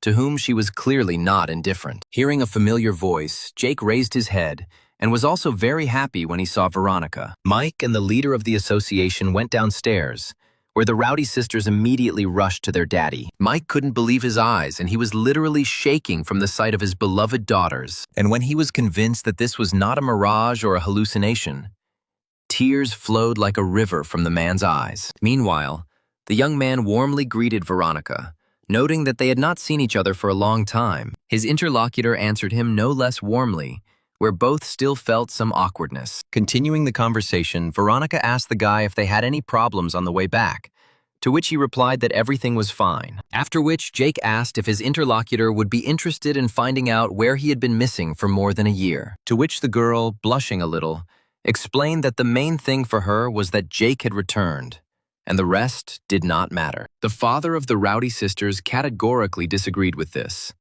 and he brought down all his anger on the guy, accusing him of kidnapping his daughters. But Catherine and Diana themselves came to the guy's defense, telling their father to calm down since no one had kidnapped them. But Mike did not stop, declaring that this guy simply brainwashed them or hooked them on something. Laughing, Jake asked for forgiveness for the fact that everything turned out this way, where it was not his fault, but the circumstances. Catherine used her main trump card, telling her father that thanks to this trip, she and her sister rose to level S and received new ghosts. Hearing such a statement, Mike was shocked, since rising to S level in just a year was something completely unthinkable. But the sisters immediately presented their father with evidence in the form of their ghosts of nuns, also noting that Jake himself now has an S2 rank. The second news about Jake's rank even more shocked not only Mike, but also Veronica standing next to him. Immediately changing his tune, the man said that Jake was just a great guy, which he never doubted. Both Veronica and Rowdy's sisters stood on the sidelines and listened as Mike praised Jake, saying that now he was just like a son to him. Already in the evening, while sitting at dinner, Veronica noticed that Mike, apparently, was not averse to marrying one of his daughters to Jake. The girl also noted that there are rumors that the head of the city wants to marry her Melanie to him. Having asked his interlocutor not to raise these topics, the young man suddenly remembered that he had brought the girl a small gift, what she did not expect at all, and was already in seventh heaven, rejoicing at such attention from the young man. At the same time, in another part of the city, a man reported to his master that Jake Stone had returned to the city, which didn't make the man whose son was going to marry Melanie very happy. Then the reporting man said that a year ago they already sent killers, but the guy somehow dealt with them, where now he became even stronger, since he single-handedly repelled a ghostly breakthrough on the approach to the city, to which the gentleman noted that in this case, they have no right to make a mistake in resolving this issue. When Jake placed the golden box in front of his beloved and opened it, the girl could not believe her eyes. After all, right in front of her lay a ghostly object in which the very ghost 55 she had dreamed about so much had settled. Jake confirmed Veronica's guesses, where she asked how he was able to get him out of the golden prison, to which the young man explained that he simply went to the headquarters of the local branch of the association and exchanged it for another ghost. Looking at the ghostly dagger, the girl noted with emotion that Jake remembered her wish, although she mentioned it only once. And suddenly she rose from her seat, approached the young man and kissed him, thanking him for such a wonderful gift. Looking at the girl, Jake replied that he didn't need gratitude, since he just did it for her. Slowly starting to move forward, Veronica said that she was going to take a shower now. But the young man who approached her took the girl by the wrist, making it clear that she would not be alone in her soul today. 2 days later, a man watching Jake's movements reported that he had not left the apartment, to which he received an order not to stop surveillance and to immediately report when he went outside. Seeing off her lover, Veronica asked him if he really wanted to go alone, to which Jake replied that it would be better this way, where he would decide some matters in the West and would return soon. Dressed in a nightie and a cape, Veronica asked the young man to be as careful as possible. And then the man watching the house reported that their target had finally left the house. While Jake moved around the city on his ghostly horse,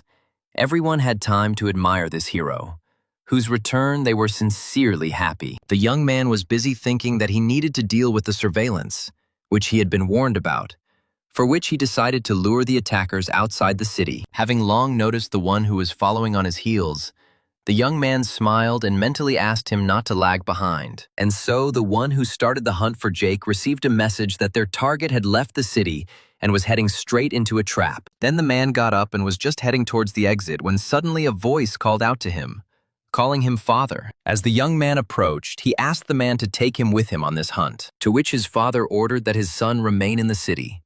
Since the wedding with Melanie Abraham is much more important, the young man agreed with his father, but also asked him to be careful, since according to rumors, Jake Stone is incredibly strong, to which the man smugly declared that his opponent had no chance of winning. Having got out of the city, Jake moved on his ghostly horse along the canyon, waiting for him to be attacked. And finally, some kind of movement of ghostly masters began around. Being at a height, one of his future opponents announced that the young man was surrounded and resistance was absolutely useless. Behind the man's back stood his ghost in the form of a huge snake, and he himself added that this time he would not be able to escape. Jake noticed that his opponents were becoming smarter, where this time they had summoned the ghosts in advance. Then, after looking at his opponents, the young man was surprised at what they were even expecting when they came here with 2 S1 rank ghosts and 1 S rank ghost. Grinning, Jake noted out loud that he expected much more from his enemies,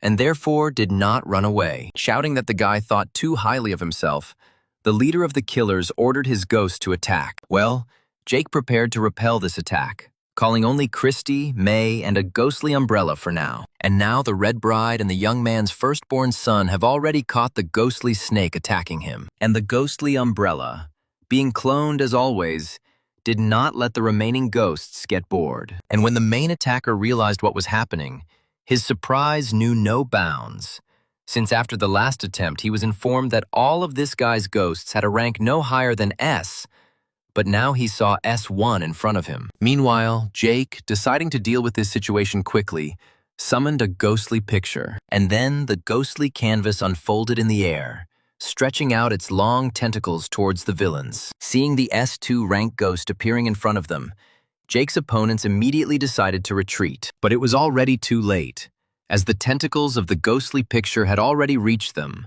sucking the souls out of their bodies. Annette and the ghosts controlled by the attackers did not go unnoticed. From the beginning of this short confrontation, only about a minute passed, after which it was all over and the system announced another victory to Jake. In addition, points were scored for the relationship with the ghostly umbrella, where the young man immediately agreed to a new association of umbrellas. Rising high into the air, the ghostly umbrella began to spin, emitting a bright light, after which it began to unite with the pink umbrella kept by Jake. And when the unification was completed, the ghostly umbrella finally took on human form in the form of 3 cheerful girls. A new task from the system to give names to new ghosts made the young man think carefully. Not knowing at all what to do in this case, the young man decided to identify the girls according to the colors of their clothes and called them Tangerine, Rose, and Violet. What they didn't like very much, as well as the system, which repeatedly issued a message that the ghosts needed to be given names. And so all 3 girls again looked at their master hopefully, waiting for a normal name. His task was simplified when Jake realized that in fact, this was one ghost, and so the girls rejoiced at the name Mickey chosen by the young man, where this one name in the interpretation meant a trinity. Suddenly, the young man's attention was attracted by cars approaching the battle site, where his name was loudly called in a familiar female voice. Turning around, the young man saw Melanie Abraham, who was very happy that she had finally found a guy. When the young man asked what she was doing here, the girl explained that she had learned about the impending ambush and moved forward to provide assistance. But as soon as she turned her gaze a little to the left, the girl experienced a real shock. After all, right behind the young man's back, 3 lifeless bodies were lying on the ground. The girl instantly recognized one of the dead men as the father of the young man she was going to marry.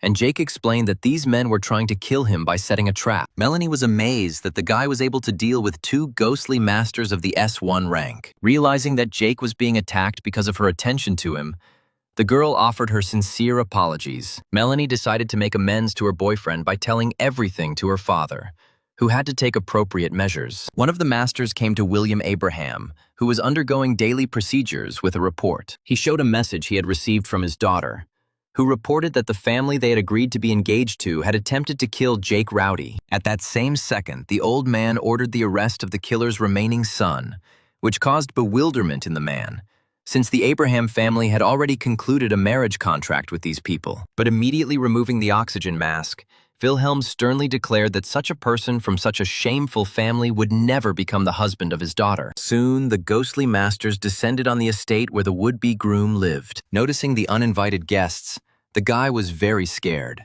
not yet understanding what was happening, and the approaching master said threateningly that the machinations of their family, where they were going to kill Jake Stone, had been revealed. Where the guy's father, who tried to implement his insidious and shameful plan, has already gone to the next world. The young man begged for mercy when the master informed him of the termination of the engagement and his immediate arrest by order of the head of the city. The fate of all other members of this family was also decided, where the master announced their expulsion from this city without the right to return. Falling to the floor and hitting him with his fists from powerlessness, the guy thought about how all this could have happened, where he found his father fixated on Jake to blame. After some time, Jake visited a secret room where the son of the one who tried to kill the young man was locked in one of the golden chambers. Looking into the cell, the young man found the guy sitting on the floor in a huge pool of his own blood. Melanie, standing behind Jake, noticed that most likely this coward was afraid of torture and decided to commit suicide. Jake himself, who had every right to finish off this scoundrel,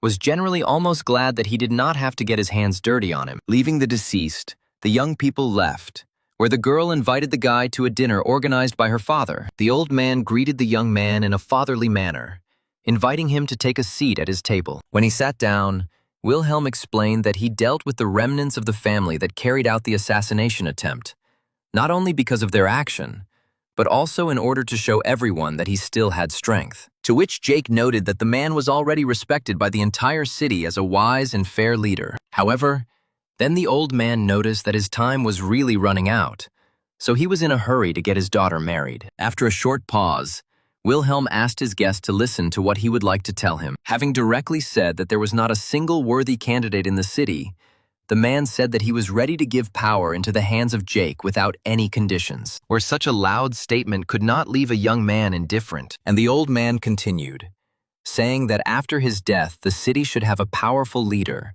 and asking his daughter to tell about the situation in the South, where Melanie immediately said that cities in the South announced their withdrawal from the association, and therefore they will no longer help, send ghostly objects and artifacts, or provide their craftsmen. This shocked the young man for the second time, who immediately realized that those cities were striving for complete independence. Wilhelm immediately continued after his daughter, noting that in general, everyone who becomes stronger begins to believe that he no longer needs protection. However, as soon as he is gone, these isolated characters will definitely try to take over and subjugate the city. After listening to his interlocutor, Jake said that as a member of the Alliance and just a friend of the Abraham family, he would definitely defend the city, but he could not afford to become the old man's successor. Melanie, who did not interfere in the men's conversation, was mentally amazed that there was such a person in the world who could so easily give up enormous power. Having said that he heard the young man's position, Wilhelm mentally noted that the more this guy resists, the more he wants to get him as his successor. Finally, the young man reached his home, where he could afford to rest a little. Suddenly, the system announced that he had been awarded several connection points for repairing the ghostly painting, where, despite the fact that Jake did not call for it, the painting suddenly showed activity, straightening out in front of the young man, where on her canvas, right before the young man's eyes, a bright flash appeared, and the world around seemed to crumble into small pieces. And when the guy opened his eyes, he found himself in the ghostly territory of Annette, who had changed a lot since the last time. Before he had time to properly look around, his attention was suddenly attracted by a female voice already familiar to him, calling him by name. Turning around, the young man saw Annette standing in front of him, who was asking the guy where he had been for so long. The way the ghostly world of the picture began to look, as well as the fact that this projection of Annette was talking, led the young man into complete confusion. Well, the girl continued, recalling that at their last meeting the young man saved her from death, but left very quickly, where she did not even have time to thank him. Realizing that he needed to react somehow, Jake apologized to the girl, citing urgent matters. Annette joyfully announced that peace had finally come to Maras, and the Wallace family was no longer persecuting her thanks to Jake, after which the girl took out the keys to her house, which she handed to the guy, saying that he could come to her at any time. It was very unexpected and very pleasant, where, having accepted the gift, the young man thanked the girl. Then Annette invited her savior to take a short walk along the embankment and look at the life of this beautiful city. While they were walking, Annette said that she understood all the dangers that could await outside the city, but nevertheless, she would really like to go somewhere. Only now, Jake began to realize that here, inside the picture, this girl's life seems to continue, which actually creates the prospect for her to find herself in the real world in the future. Since this projection has a very real consciousness, it is quite possible that it will be able to merge with its ghostly form, where a completely new type of ghost will result. Noticing how her companion was lost in thought, Annette tried to attract his attention. After apologizing, Jake listened to the girl's words that she didn't want to be stuck in the same city for the rest of her life, to which the young man cheerfully stated that as soon as he has the opportunity, he will take the girl away from here and show her a huge and interesting world. Annette was very pleased to hear such kind words from her companion, for which she warmly thanked him. And when they continued moving, the girl carefully, with a slight movement, took her companion by the hand. At the same time, a group of men excavated a grave where members of the Wallace family, Steve and Adrian, were discovered. When their bodies were unconditionally identified, the elder immediately ordered their master to be informed about this. The ghostly masters moving through the city streets discussed the situation with the southern cities and recalled the merits of Jake Stone, where one of the interlocutors noted that they stopped writing about the guy because news about the independence of cities is much more important. Then everyone's attention was attracted by a certain phenomenon that appeared in the air. Raising their heads, the ghostly masters saw a ghostly world in the form of a huge mountain hovering over the city. Immediately, everyone felt how the ghost that appeared used some kind of mental attack on everyone who was below. Observing the unusual and clearly dangerous phenomenon, Drake immediately ordered the ghostly masters to be summoned, where he explained that this huge, snow-capped mountain is the ghost world of one of the powerful ghosts belonging to a member of the Wallace family. Bethany also watched the appearance of this ghostly, snow-covered territory, mentally noting that the current head of the Wallace family had decided not to accept the death of his son. Summoning her ghost, the girl asked him to take her to that mountain, and now a ghostly territory had already been created, where on the already familiar ship the girl went to visit the head of the Wallace family. Everyone who was on the street watched with interest and amazement as one ghostly world approached another. But then, on all sides,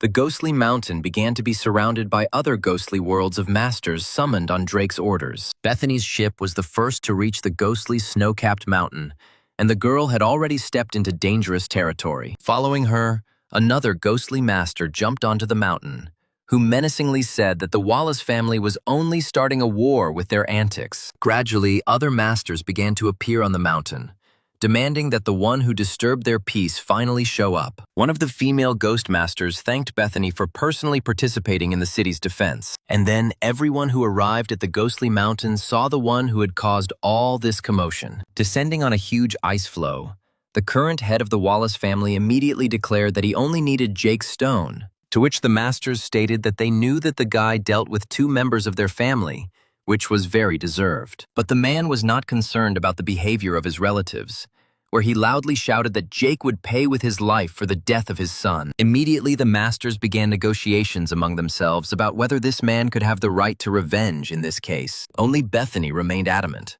who said that Thomas's son was the first to try to kill Jake, and therefore everything was decided fairly. And everything that the head of the Wallace family is trying to portray here is nothing more than an excuse to try to start seizing power. In response, the man shouted that the impudent girl should not dare to disgrace the honor of his son. Then the rest of the masters turned to Bethany, asking if the Wallace family was really the first to ruin Jake's life, to which the girl replied that she even has evidence of this, which is located at the association's headquarters. Realizing that he might be overwhelmed by the overwhelming evidence, Thomas summoned his ghost, shouting that he didn't care about the evidence and would simply seek revenge. But the masters were ready for confrontation, immediately activating their ghosts and preparing them for battle. And the distraught Thomas shouted that he would not allow anyone to disgrace the honor of his great family. And so the ghostly masters, with the help of their ghosts, surrounded Thomas and his huge ghost. But suddenly someone appeared in the air,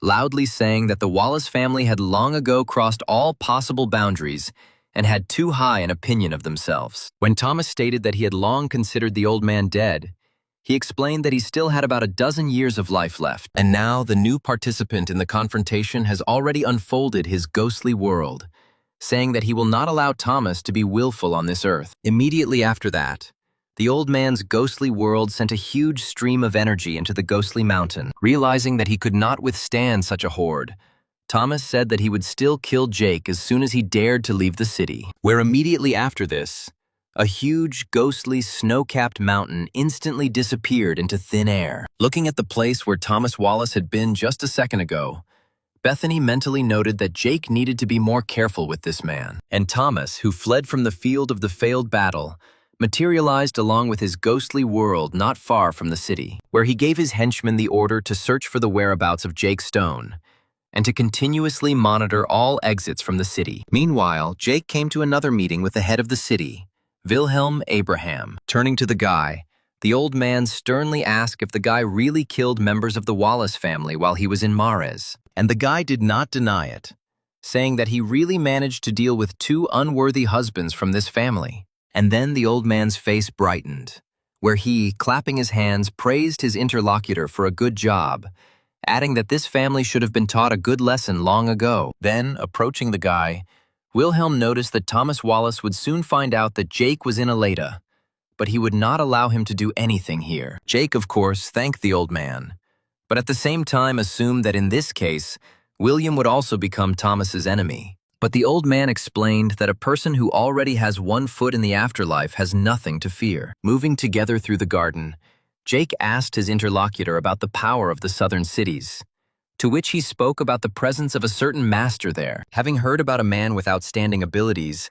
the young man asked to tell him more about him, to which Wilhelm immediately explained that that strong master had two S3 rank ghosts under his command, where even he, with his abilities, is unlikely to be able to compete with that ghostly master. Jake thanked the old man for the explanation, then added that he had one request, and when Wilhelm agreed to help, the young man asked if he knew of any very dangerous places nearby where one could meet and fight ghosts of ranks S1 and S2. Laughing, the old man replied that he had places in mind where he would immediately give the young man a map. Realizing that sooner or later he would have to confront the head of the Wallace family, the young man, looking at the map received from the head of the city, decided to focus on getting as much experience as possible for his ghosts, and, therefore, increasing their level. Having determined the order of his actions, Jake saddled his ghostly horse and set off. The S-rank ghost was defeated by his ghosts quite quickly, and the youth again studied the map to determine his next target. And while in the dungeon, his firstborn Christy defeated a ghost of rank S1. In one day, the young man won many victories,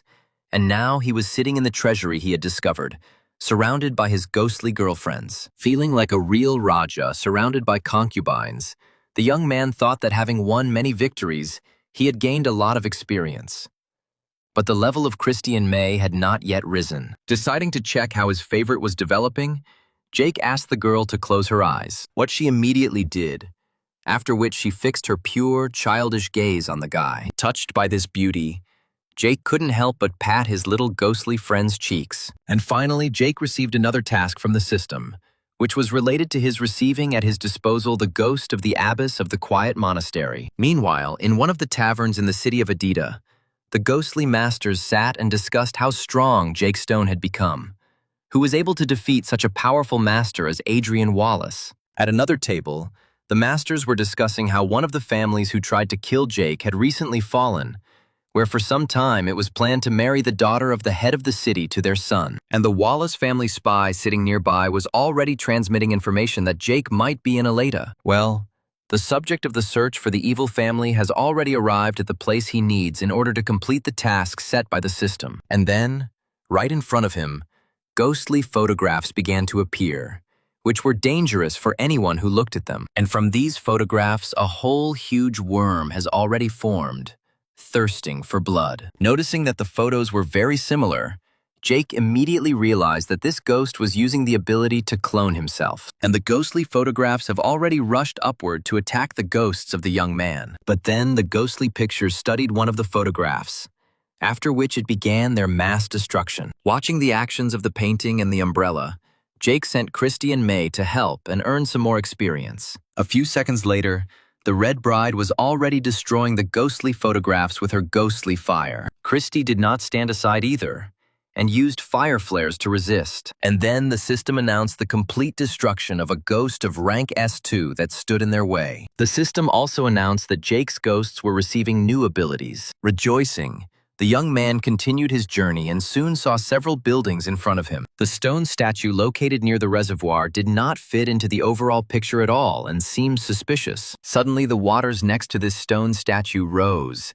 hitting it with tremendous force. Taking a closer look at what was happening, the young man suggested that a battle of ghosts was now taking place before his eyes. He directed his horse towards the statue, inquiring about who controls it. And then the statue explained that she was from the Association of Ghost Masters and was here on a mission to destroy a high-level ghost. Then Jake introduced himself, saying that this ghost had an advantage on his territory, after which he offered his help. When the statue heard the name called, she said that she had already heard about the guy's merits before, giving him the opportunity to act. Rejoicing that he could earn a little more experience, the young man immediately summoned all his ghosts. Using their abilities, Jake's ghosts quickly discovered the one who controlled the water masses. And when the enemy was found, both the ghosts of the young man and the stone statue immediately attacked him, where the water ghost was unable to withstand this massive attack that split its ghostly body into two. And so the girl's monument thanked the guy for his help,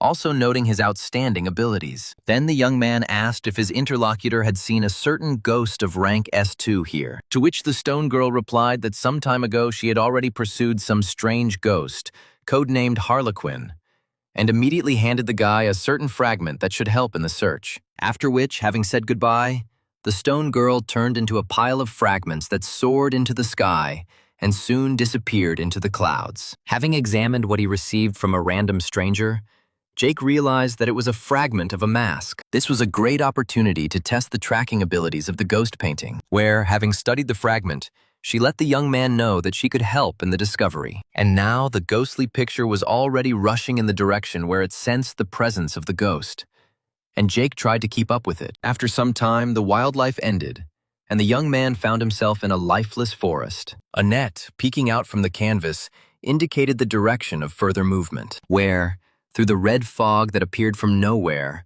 the young man saw another fragment of the mask. Directing his ghostly horse in the right direction, Jake approached the fragment and tried to take it. But suddenly a piece of the mask crumbled into pieces, where a ghost immediately appeared in front of the young man. However, the appearance of one ghostly face was only the beginning, where the guy found himself in a real Harlequin trap, and he was surrounded by many opponents. His ghostly vehicle, under the pressure of his aura, began to move further and further to the side.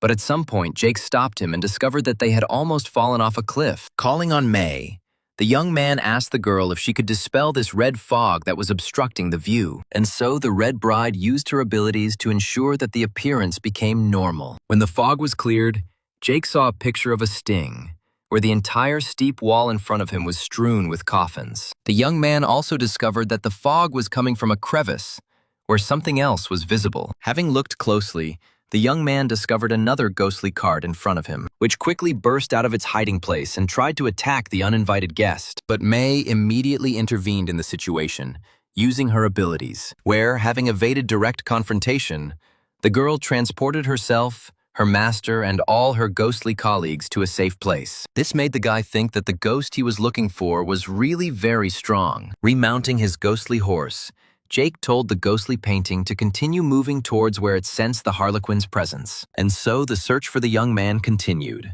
where he simultaneously destroyed low-level ghosts. And so, when the next ghost was defeated, the system announced that the owner had received a fragment of the mask, which indicated its authenticity. After which, Christie, who has the skill of restoring ghostly objects, got down to business. After a few seconds, the two fragments turned into one, which greatly pleased the young man. Inspired by his success, the young man continued on his way, following the painting, which led him to the location of the next fragment. The next victory, which brought Jake a new mask fragment, was won by his ghostly umbrella. Another fragment was given to the young man by a ghostly cat, whom he had saved from another creepy ghost. And finally, the system announced that enough points had been accumulated to increase Christie's level. And so the young man launched an update, where his favorite was immediately promoted to S2 rank. After familiarizing himself with Christie's new parameters, Jake thought that he only had one ghost left to level up in order to have 4 S2 rank ghosts. At the same time, interesting events began to occur in the city. Wallace family spies everywhere reported that Jake Stone had been discovered, and when one of these spies tried to detain the target, he suddenly discovered a completely different person there. At that very moment, a man who approached Melanie reported to her that her order had been completed. Smiling contentedly, the girl noticed that now the Wallace family would definitely be shocked. After all, points selling a variety of paraphernalia associated with Jake Stone have just appeared all over the city. In less than a few hours, a good third of the city's population was already wearing the same clothes as Jake's, and even wore wigs stylized to match his hairstyle. Jake himself has already arrived at his next destination, where a ghostly picture led him. From the movements of the painting, the young man realized that his target was directly under the water. Thinking, Jake realized that the Harlequin was definitely not a ghost associated with water, which means there was another fragment of the mask hiding there. Turning to the ghostly picture, the young man asked her to come up with a way to remove the fragment without disturbing the ghosts that might be there. In response, the painting recommended that the guy not use it, but a ghostly umbrella. And so Mickey was called up, where she received the task.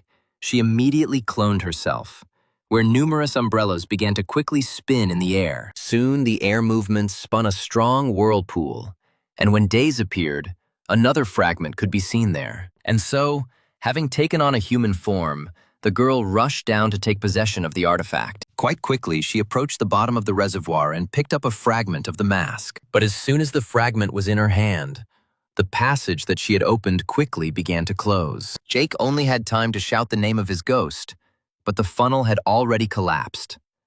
At the same time, the whirlpool on the surface continued to spin, drawing in all the other umbrellas in the air. A ghostly picture came to Mickey's aid, which began to grab the umbrellas with its huge tentacles, preventing them from plunging into the water. With another limb, the painting pulled out from the depths that umbrella, which took on a human form. But as soon as this happened, the water suddenly seemed to begin to grow, violating all the laws of physics. And then, following the selected prey, a huge, ghostly dragon of rank S2 rushed into the air. Approaching the ghostly picture, the dragon used its poisonous breath on it. Concerned, Jake immediately sent May and Christie, who were next to him, to help. Using her abilities, the Red Bride was able to suppress the ghostly world of the dragon, creating her own, where at that very second she, controlling the ghostly algae, fettered the enemy's movements. Meanwhile, Christie appeared next to the ghostly dragon in one of her battle forms. However, the dragon was not going to just give up his position, trying to grab the girl's hand. Having freed herself, Christie intensified her icy onslaught on her opponent, and May had already prepared her deadly threads. And when the threads entangled the entire body of the frozen enemy, May smashed the dragon into small pieces. Holding the injured Mickey in his arms, Jake listened to the system's message about victory and receiving the next fragment. The system also informed the owner about the possibility of increasing May's level. And now the young man has already become familiar with the improved characteristics of the Red Bride, who has reached the S2 rank. Then the young man drew attention to the algae growing near the shore. But at that very second, he was driven away from his delicacy by a ghostly horse that very quickly shortened the distance. And as soon as he ate the algae, the system immediately announced that the abilities of this ghost had been improved. Jake also remembered that over the last 2 increases in the level of his ghosts, he had unused lottery attempts. After scrolling through it for the first time, the young man gained the ability to unite the ghostly worlds of 2 ghosts. The second prize was the ability to increase combat power, which, apparently, the abbess of the quiet monastery would have to possess. Having finished with the lottery, the young man turned his attention to the artifact he was collecting, where there were literally a couple more fragments left to be obtained. Continuing his path, the young man soon came across dense bamboo thickets, through which it was impossible to pass. But he had a ghostly horse that could easily move along the very tops of the trees. Soon, Jake first heard the sound of water, and then saw its source in the form of a waterfall, next to which stood a stone monument already familiar to him. Having dismounted, the young man greeted his friend, asking what she was doing here. Appearing from behind the statue, the girl replied that she had been guarding the Harlequin here for 2 days. And now, fully appearing in front of Jake in a wheelchair, the girl introduced herself as Elizabeth O'Brien, a member of the Association of Ghostly Masters. Looking closely at his new acquaintance, the young man asked what had hurt her so badly. But Elizabeth explained that she was not crippled, but only temporarily unable to walk after being injured in battle. When the girl asked how his search was going, Jake replied that he managed to collect almost the entire mask, which was very surprising for the girl, who could not believe that the guy managed to visit such dangerous places in such a short time. Then she extracted another fragment that she managed to get, also giving it to the young man. The young man immediately connected it with the rest of the mask, after which he discovered that there was only one left to get, and his new friend and colleague at the association wondered for what purpose the ghost scattered these fragments everywhere. There were only 2 answer options, where the first was to kill people in this way, and the second allowed us to assume that this was just a weak point of the ghost that he did not want anyone to discover. Noticing the guy's high intellectual abilities, Elizabeth said that she would help him confront the ghost. Then, pointing towards the waterfall, the girl said that she felt the aura of the fragment there, along with another very frightening aura, where apparently there is a ghost of rank S3, which for some reason does not show any activity on its own. After which, the young man went towards the waterfall, deciding for now to scout out the situation on his own. Finding himself in front of a falling wall of water, Jake summoned a ghostly picture to help him pass, where she used not her magic, but the most ordinary physics, using her canvas to redirect the movement of water. Once behind the waterfall, the young man discovered a hidden cave there, where there was someone right in front of him. Taking a closer look, Jake was able to make out a harlequin standing at some kind of altar. To begin with, the young man decided to use only a ghostly umbrella in order to catch the ghost. And so the umbrella cloned, rushing towards the harlequin, who, however, was ready to attack. However, contrary to all expectations, for some reason the evil clown did not rush to hide or run. But then the head, located on top of the altar, turned sharply towards the uninvited guest, where at that very second the cave in which Jake was located disappeared, and he found himself in the ghostly world of that same S3 rank ghost. Only now, the young man realized that the harlequin interacted with this ghost in order to fall under its protection. The one who protected the clown also had the ability to clone, and Mickey could no longer withstand his attack. Then the young man called on his other ghosts in order to be able to somehow resist a new, unprecedented threat. And now the ghostly picture has already slowed down the further advance of some enemy clones. And Jake drew Christie's attention to the place where the harlequin was. At that same second, the ghostly girl found herself next to the ghost, trying to attack him. But the harlequin seemed to disappear into thin air, immediately materializing on another floating piece of stone. Christie wanted to rush after the clown, but unexpectedly received a strong blow, which threw the ghostly girl into one of the buildings floating around. And all the other clones had already managed to free themselves from the shackles that bound them to the ghostly picture. It was complete ghost dominance, where Jake and his team were already surrounded. The young man had no choice but to call on May, who immediately used her teleportation abilities. And a moment later, Jake and all his girls were already on the other side of the waterfall. Elizabeth, who met him, asked if everything was fine with the guy, to which he answered positively. Then he told his interlocutor that the Harlequin was protected by the ghost of the altar, where his ghosts were only enough for 23 seconds of confrontation. Saying that she also had two S2 ranked ghosts, Elizabeth suggested that they could cope if they combined their powers, to which Jake refused, saying that this would not change the situation, but then added that their goal was a Harlequin, and therefore there was no point in killing the ghost of the altar. After listening to the guy, Elizabeth noticed that he clearly had some kind of plan, to which the young man explained that if their ghosts unite and 4 of them are able to hold back the attacks for some time, then the remaining 2 may have time to catch the Harlequin. And after they capture the clown, his ghost, who is excellent at quickly leaving dangerous places, will get down to business. Elizabeth found her new friend's plan very effective, agreeing to participate in it. After which the girl asked if the guy really had 4 ghosts, to which Jake replied that he actually has a 5th, but not completely subordinate to him, whom he can still try to attract. Noting to herself that this guy was truly incredible, Elizabeth asked when they would put their plan into action. Since it was already getting a little dark outside, the young man suggested waiting out the night. Soon a fire was lit, on which Jake prepared a fish kebab, which he treated to his new girlfriend. Having tried the simple dish, the girl was amazed at how tasty the young man had prepared it, to which Jake explained that due to frequent and lengthy solo travel, he had to learn how to cook. When the young man asked what city the girl was from, she explained that she was from Laketon, which is located in the west. After which, while devouring one of the fish, Jake listened with interest to the girl's story about their underground cities, where Elizabeth explained that because of this location, it is more difficult for ghosts to penetrate them, but the living conditions are much worse. Then the guy asked if there were any special ghosts in her homeland, and Elizabeth said that they have a ghost that, after death, inhabits any other nearby body, which greatly interested the young man, who really wanted to see something similar. Laughing, the girl expressed her surprise at the fearlessness of the guy, who finds such a dangerous ghost nothing more than interesting. When morning came, the first thing Jake did was take the rosary of the abbess of the quiet monastery from the storage room, and then called her name, where at that very second a ghostly territory appeared before his eyes in the form of that very monastery. Elizabeth looked with interest and at the same time with excitement at the world that had appeared.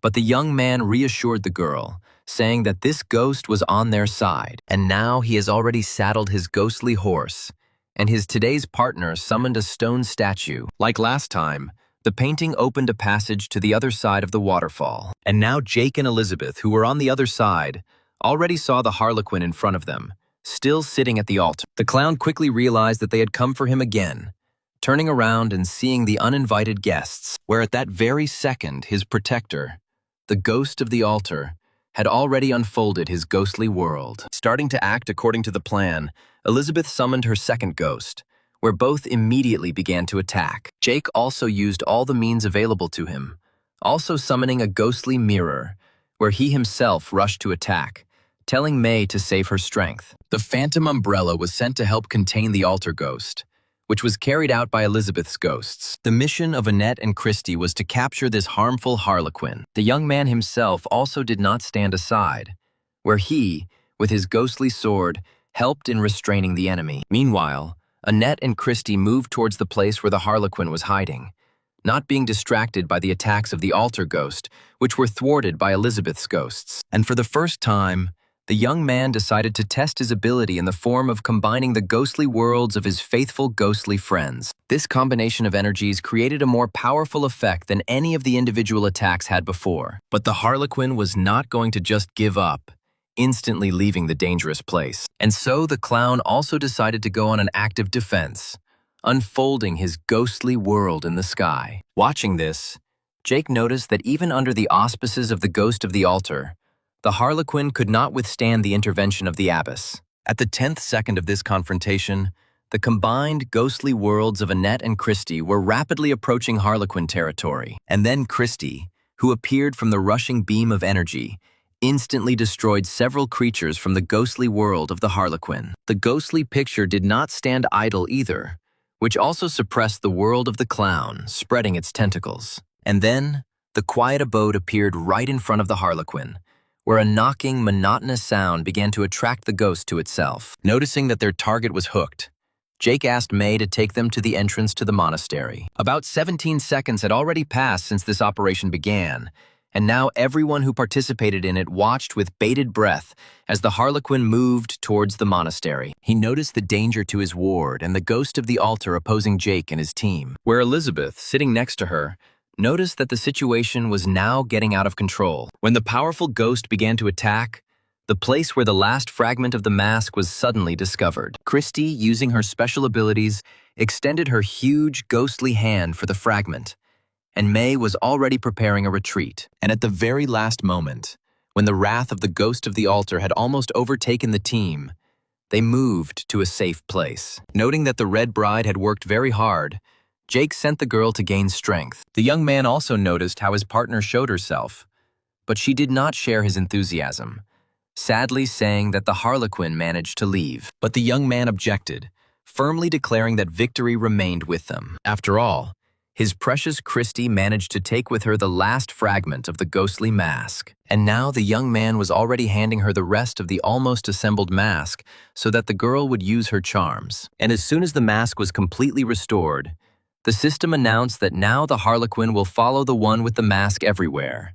And if he manages to put the mask on the clown, then the one who does this will gain control over him. After reviewing the information received from the system, the young man noticed that the mask really turned out to be the clown's weakness. And before the guy even had time to think about how he could lure the Harlequin, he himself appeared from the bamboo thickets. Immediately calling upon the ghostly quiet abode, Jake invited the Harlequin to follow him, showing him the mask, where the young man himself prudently stood behind the barrier of the ghostly world, after passing through which the ghost falls under the full influence of the abyss. And now he had already led the Harlequin into the hall, where other ghosts were sitting and meditating next to the abyss. The clown joined the crowd, and the system announced that the task had been completed, for which the owner received 15 points towards his relationship with the new ghost, after which an announcement appeared that a sufficient number of connection points had been accumulated in order to possess a fifth ghost. And now the young man already had the opportunity to get acquainted with the skills of his new ghost,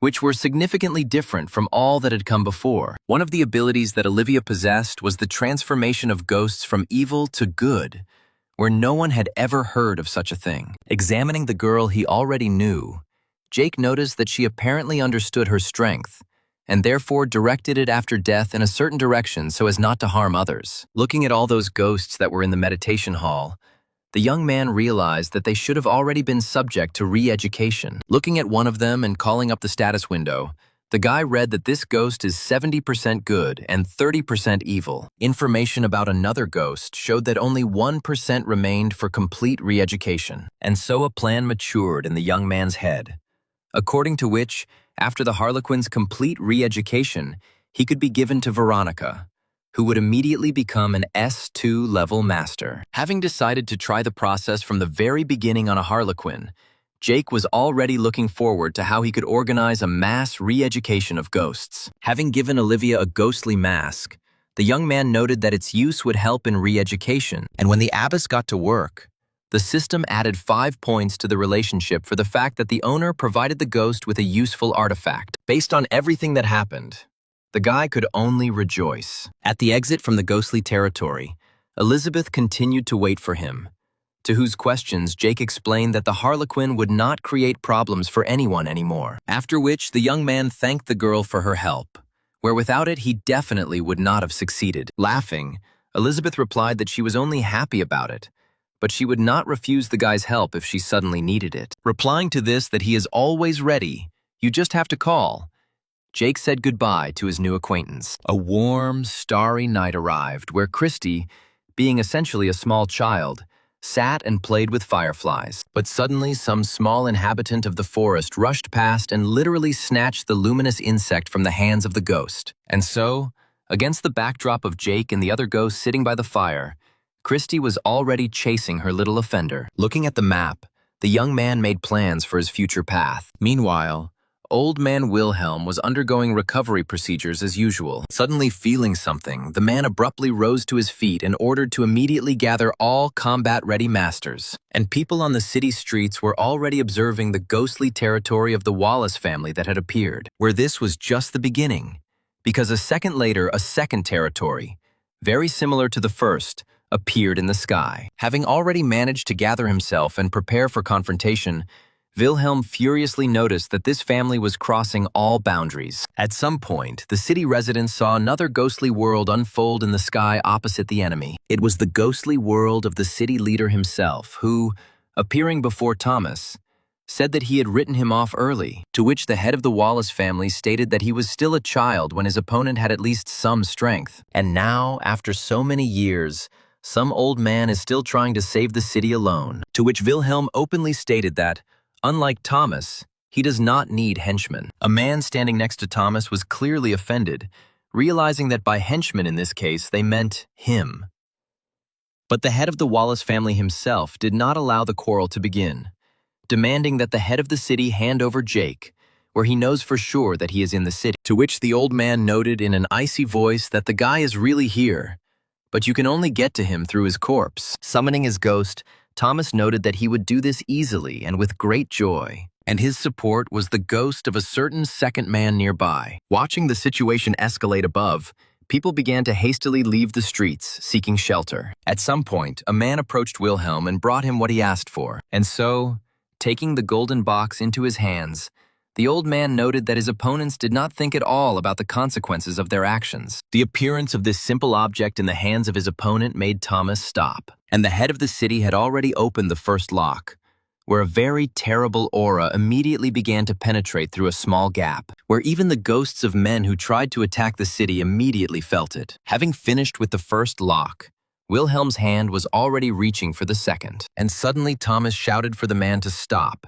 after which he asked if he was really ready to do this for some guy, to which the old man replied that as soon as his opponent begins to look at the world not from the position of the ruler, he will be able to see many things that he does not see now. Turning around, the head of the Wallace family challenged his opponent that he could not protect the city and Jake forever, where time was on his side. Already dissolving into the air along with his ghostly territory, Thomas added that the old man was enjoying the remnants of his days. Left alone, Wilhelm immediately closed the first lock of the golden box he was holding in his hands. Meanwhile, Jake was already approaching the city of Wallace, which, like the others, was surrounded by a golden wall. He had already read the message about what happened in Alete, and therefore decided to be as careful as possible so as not to catch the eye of the Wallace family spies. And now the young man was already walking through the streets of the city, throwing a hood over himself and hiding his face. Suddenly, his attention was attracted by the appearance in the sky of a ghostly palace already familiar to him. Passers-by next to him also could not help but notice the celestial phenomenon, stopping and drawing the attention of others to it. And suddenly, all those who decided to look at the palace floating in the sky began to dissolve in the air and disappear. A real panic began on the city streets when the driver suddenly disappeared from behind the wheel of a public transport, and the bus collided with another vehicle. Remembering how the ghostly painting managed to save Catherine, Jake immediately summoned his ghost, asking him to stop the kidnapping. And so the ghostly picture began to create barriers from the coils of its canvas. Meanwhile, people on the ground continued to disappear, begging for someone to save them. Realizing that the painting alone could not cope with the power of the ghostly palace, the young man summoned a ghostly umbrella, after which he used the unification of ghostly territories. It worked, and the palace that was dragging people away disappeared, illuminating the entire area with a bright flash. The ghostly masters standing on the street were discussing what had happened, where someone argued that it was too late to warn people about the danger when it was recognized. Another young ghost master reported that in total more than 4,000 people had disappeared from the city, after which he added that if it were not for the one who intervened and stopped the ghostly palace, the losses would have been much greater. Stroking his beard, the leader of the Wallace chapter of the Association of Ghost Masters, Oral Milton, noted that he too had seen the ghosts of defenders, but did not know who they might belong to. Standing around the corner, Jake heard the entire conversation, including the last order to search the entire city. Then, Elizabeth got in touch with the young man and asked whether the guy had seen the ghostly palace. The guy was already outside the city and, taking off his hood, replied that it was he who prevented the kidnapping of more people. Then the girl said that this ghost had been troubling many cities for a long time, appearing and absorbing thousands of people. After listening to his interlocutor, the young man noticed that he had already met this ghost once near another city. Continuing the dialogue, Elizabeth wondered how the ghostly world could move at such great speed. In response, Jake suggested that the real ghostly world is far away, and the emerging palace is just a copy. Agreeing with this assumption, the girl immediately concluded that if some copy is so powerful, then it is difficult to imagine what the original is capable of. Then, changing the subject, Elizabeth informed the guy that she had encountered a couple of ghosts where she could use some help, to which Jake easily agreed. After a short period of time, the young man reached the meeting place and already greeted his new acquaintance by jumping off the ghostly horse. This time, the girl was already standing on her feet, which had managed to recover during this time, and thanked the guy for his response. Noticing that there was also his personal interest here, Jake said that there was no need to thank him, and then the stone statue opened, and Elizabeth invited the young man to follow her. The ghostly world inside the stone monument turned out to be very beautiful. When the girl brought the young man to the right place, she drew his attention to what she wanted to show him, where right in front of him there were some strange, ghostly creatures locked in cages. Having told her guest to carefully observe what was happening, the girl opened one of the cages, and while the prisoner was getting out, Elizabeth managed to summon one of her ghosts. Watching closely what was happening, Jake noticed that this strange S-rank ghost would not hesitate to attack someone twice his strength. And so, when the freed evil ghost was very close, the ghost summoned by the girl intervened, depriving him of freedom of movement. When the attacking ghost was destroyed, Elizabeth said that after death, what remains of him is an ordinary body that will rot. But if not for death, he would live for thousands of years. Approaching the body and touching it, the young man noticed that it was as cold as the most ordinary dead person. The young man thanked the girl for her concern when she anxiously told him to be careful when touching the corpse, since they are all very poisonous. Then she took out a piece of fabric, which she managed to get while chasing some powerful ghost, for the sake of whose destruction she called Jake. Without thinking twice, the young man handed over the received item to a ghostly painting that could help in the search, where, having analyzed the object, Jake's ghost immediately indicated the direction in which he should move to search for the ghost, and Elizabeth suggested that that ghost might have the ability to pass through the earth. The direction of movement was known, and now the young people were already in one of the underground caves. Jake's companion noticed that for the first time such a powerful ghost appeared in their underground cities, which must be stopped at all costs. By loudly announcing that an attacking ghost was about to enter the city, the ghost masters participating in the battle tried to prevent this from happening. However, their enemy had incredible strength, and those who were still alive quickly left the battlefield. The wounded man reported the situation through his switchboard and requested reinforcements,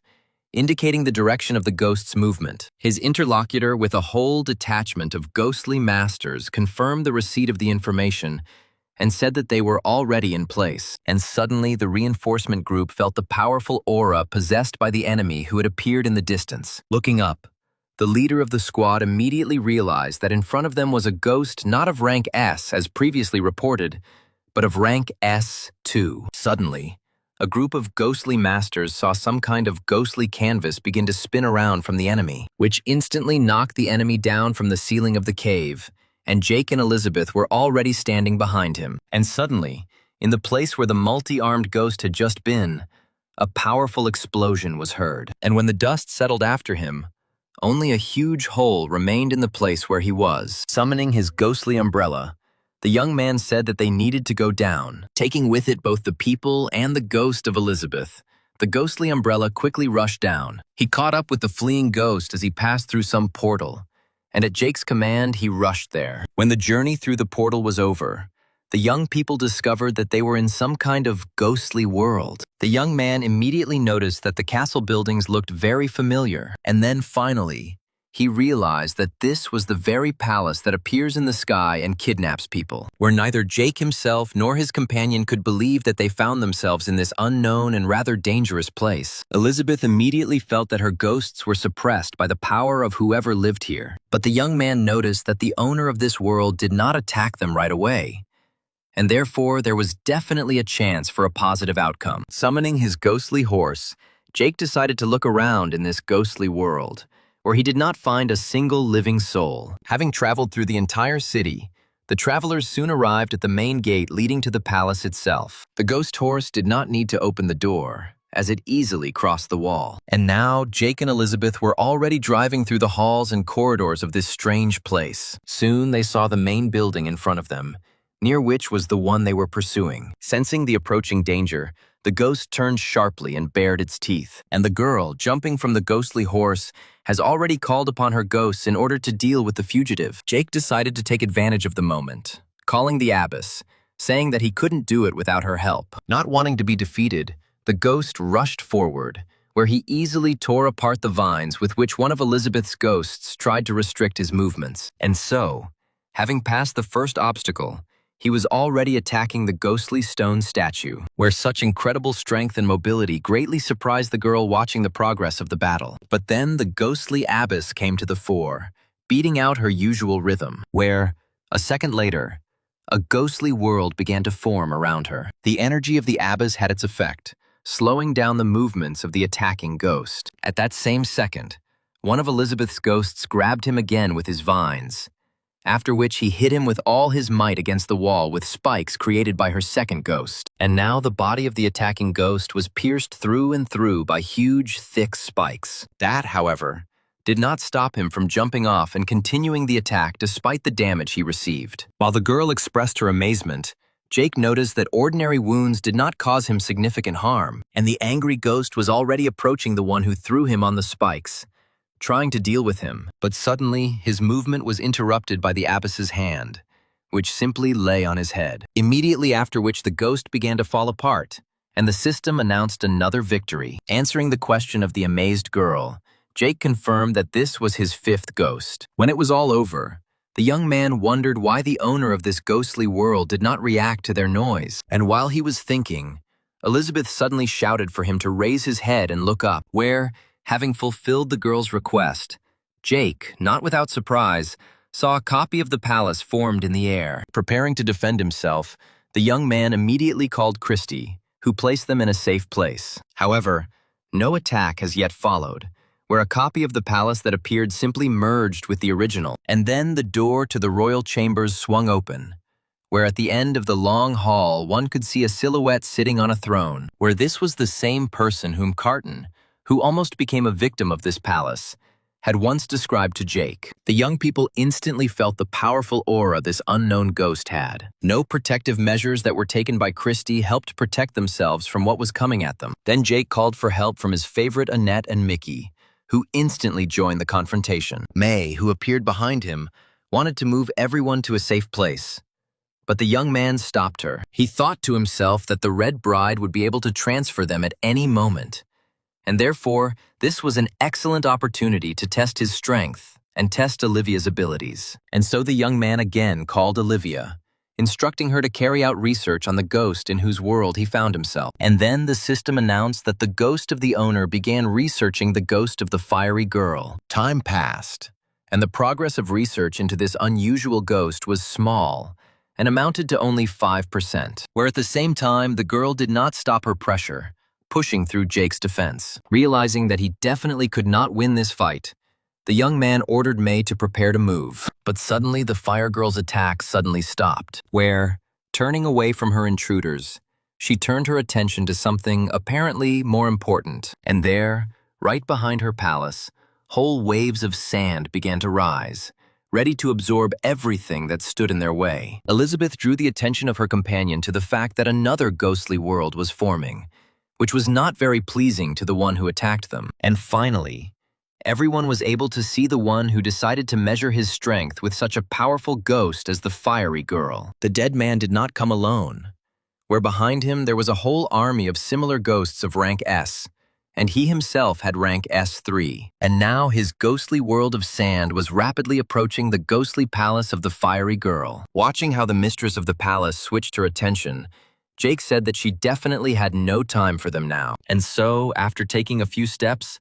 the girl suddenly turned into a huge, fiery phoenix bird, where, a few seconds later, she was already in battle with those who dared to attack her palace. Watching what was happening, Jake noticed that this was their chance, since in a conflict between two sides, the third can always benefit. Calling on his faithful ghostly friends, the young man ordered them to attack the dead who came from the sand. He instructed the abbess to wait for an opportune moment and begin researching the leader of the skeletons. And while Olivia was doing research, May easily and naturally beheaded one enemy after another. The ghostly umbrella achieved no less success, destroying dozens of skeletons with its tornadoes. The leader was clearly not happy with how the confrontation was going, and Olivia had already explored 15% of it. Having returned to her normal form, the fiery girl stood and now controlled the movements of the phoenix, burning hordes of opponents. And the system did not have time to count Christie's victories, skillfully wielding her ghostly weapons on the sides. Suddenly, the army of skeletons saw how the sand began to turn into some kind of mountain behind them. And at some point, this mountain shattered into pieces,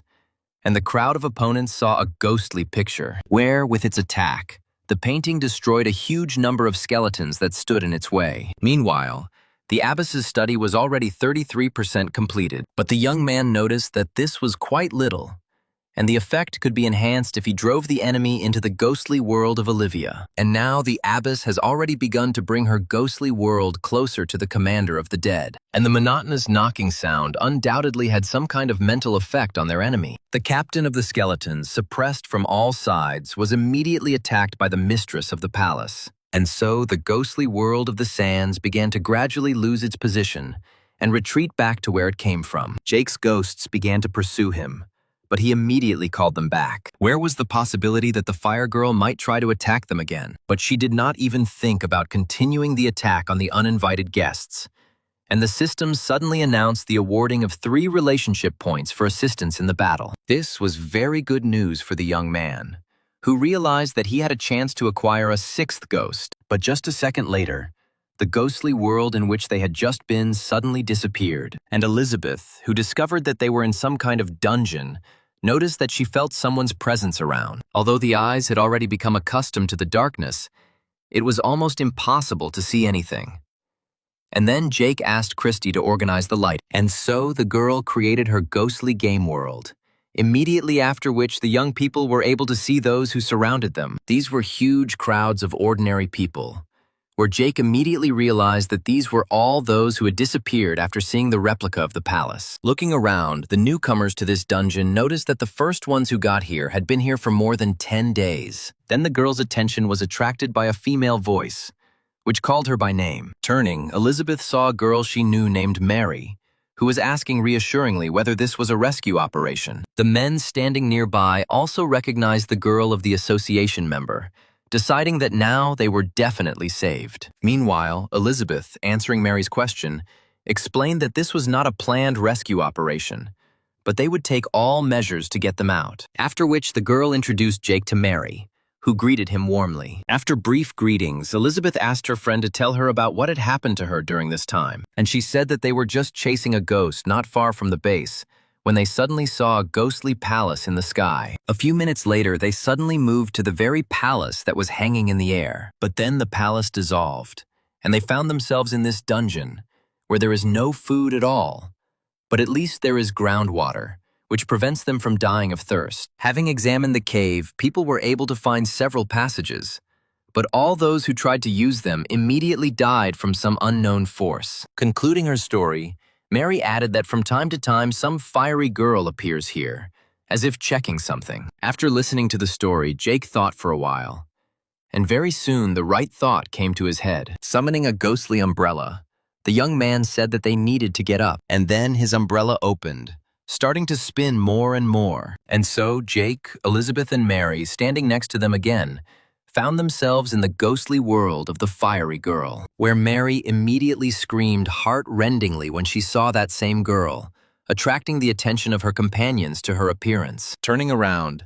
The young man and his companion actually saw the same girl who had recently been helped in the battle. And then the system announced that it was possible to begin the process of establishing a connection with this ghost, where, having agreed with the proposal, Jake immediately received the first task, according to which he had to organize the people in the dungeon and carry out excavations. Only now the young man realized that the fiery girl had kidnapped all these people so that they would dig up something for her. Since he said this out loud, Elizabeth immediately asked how he understood this, to which he had to quickly improvise and say that his ghosts could communicate with her. Where the guy thought to himself that he could not tell about the presence of a certain system, well, his interlocutor found the abilities of this guy's ghosts to be very incredible, just like their owner. Having understood what the ghost needed, Jake said that people first need to deliver food and more water.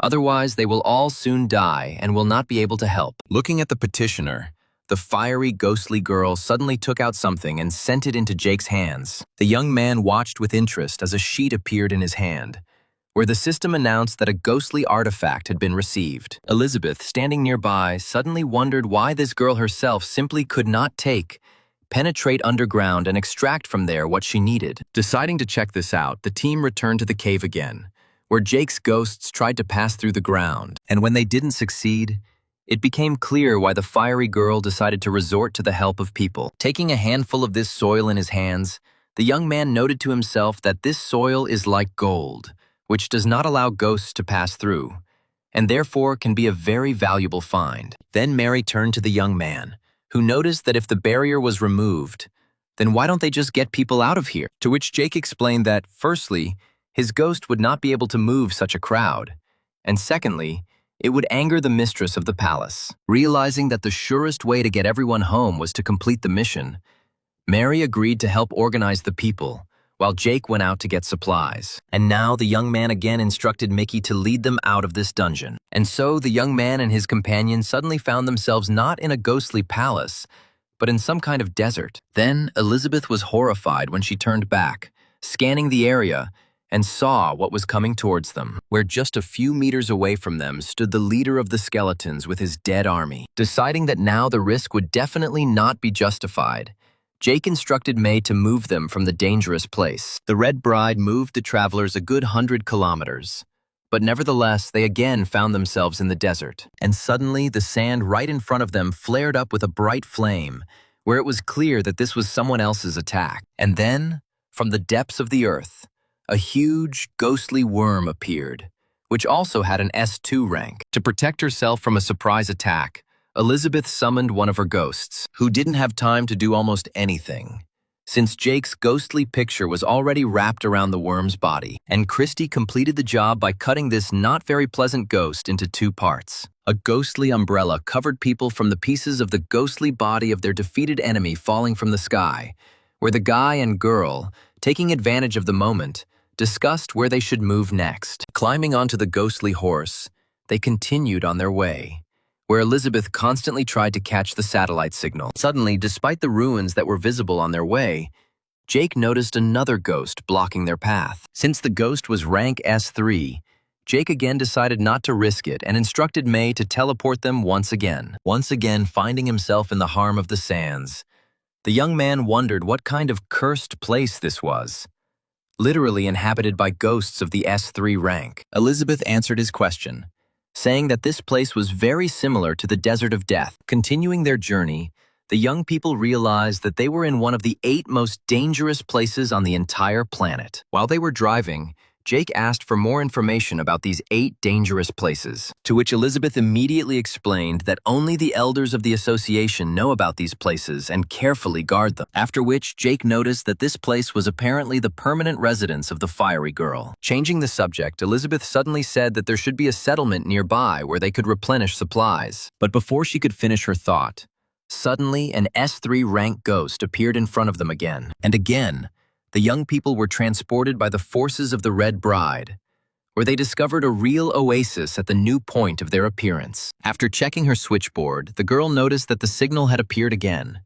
indicating that they had left the Desert of Death. The young people were noticed by an old man nearby, who did not at all expect to see anyone here. Soon the old man, who recognized Elizabeth, had already set the table, inviting his random guests and talking about how he had been at his post for 8 years. When the usual everyday conversations were over, Reginald inquired about how the young people managed to pass through the desert of death, and who this guy was that was accompanying the girl. Having explained to the old man that this was a rather long story, Elizabeth told about the main thing, where they managed to find out the nature of the appearance of the ghostly palace and find all the missing people. The old man was shocked when he learned that all these people who had been missing for more than 10 days were still alive. And the girl explained that thanks to Jake, who somehow interacts with the fiery girl, they have a chance to get them all out, where they now went to get provisions for them. Having finally heard the guy's name, the man said that he had heard this name before. Then he added that the head of the Wallace family was looking for him, and also admired how he was able to pass through the desert of death. Sincerely embarrassed by the praise, the young man thanked the old man for his kind word. Reginald then asked the guy if he had a plan, to which Jake explained that first of all he needed to feed the people, and then act on the situation, to which the man explained that in the nearest city they could find everything they might need. Here, Elizabeth had a question about how they could deliver provisions in order to feed several thousand people, to which Jake immediately replied that he left the decision on this issue to himself. Already near the city wall, the young man turned to the functions of the system, with the help of which he decided to expand his storage. And when the required amount was spent, Jake's storage began to change. And when the renovation process was completed, Jake saw that it now looked more like a hangar. Then Elizabeth arrived, accompanied by Reginald, who informed the young man that all the products had been purchased. Demonstrating the volume to be loaded, the girl cautiously asked whether the young man would be able to deliver it all, to which Jake,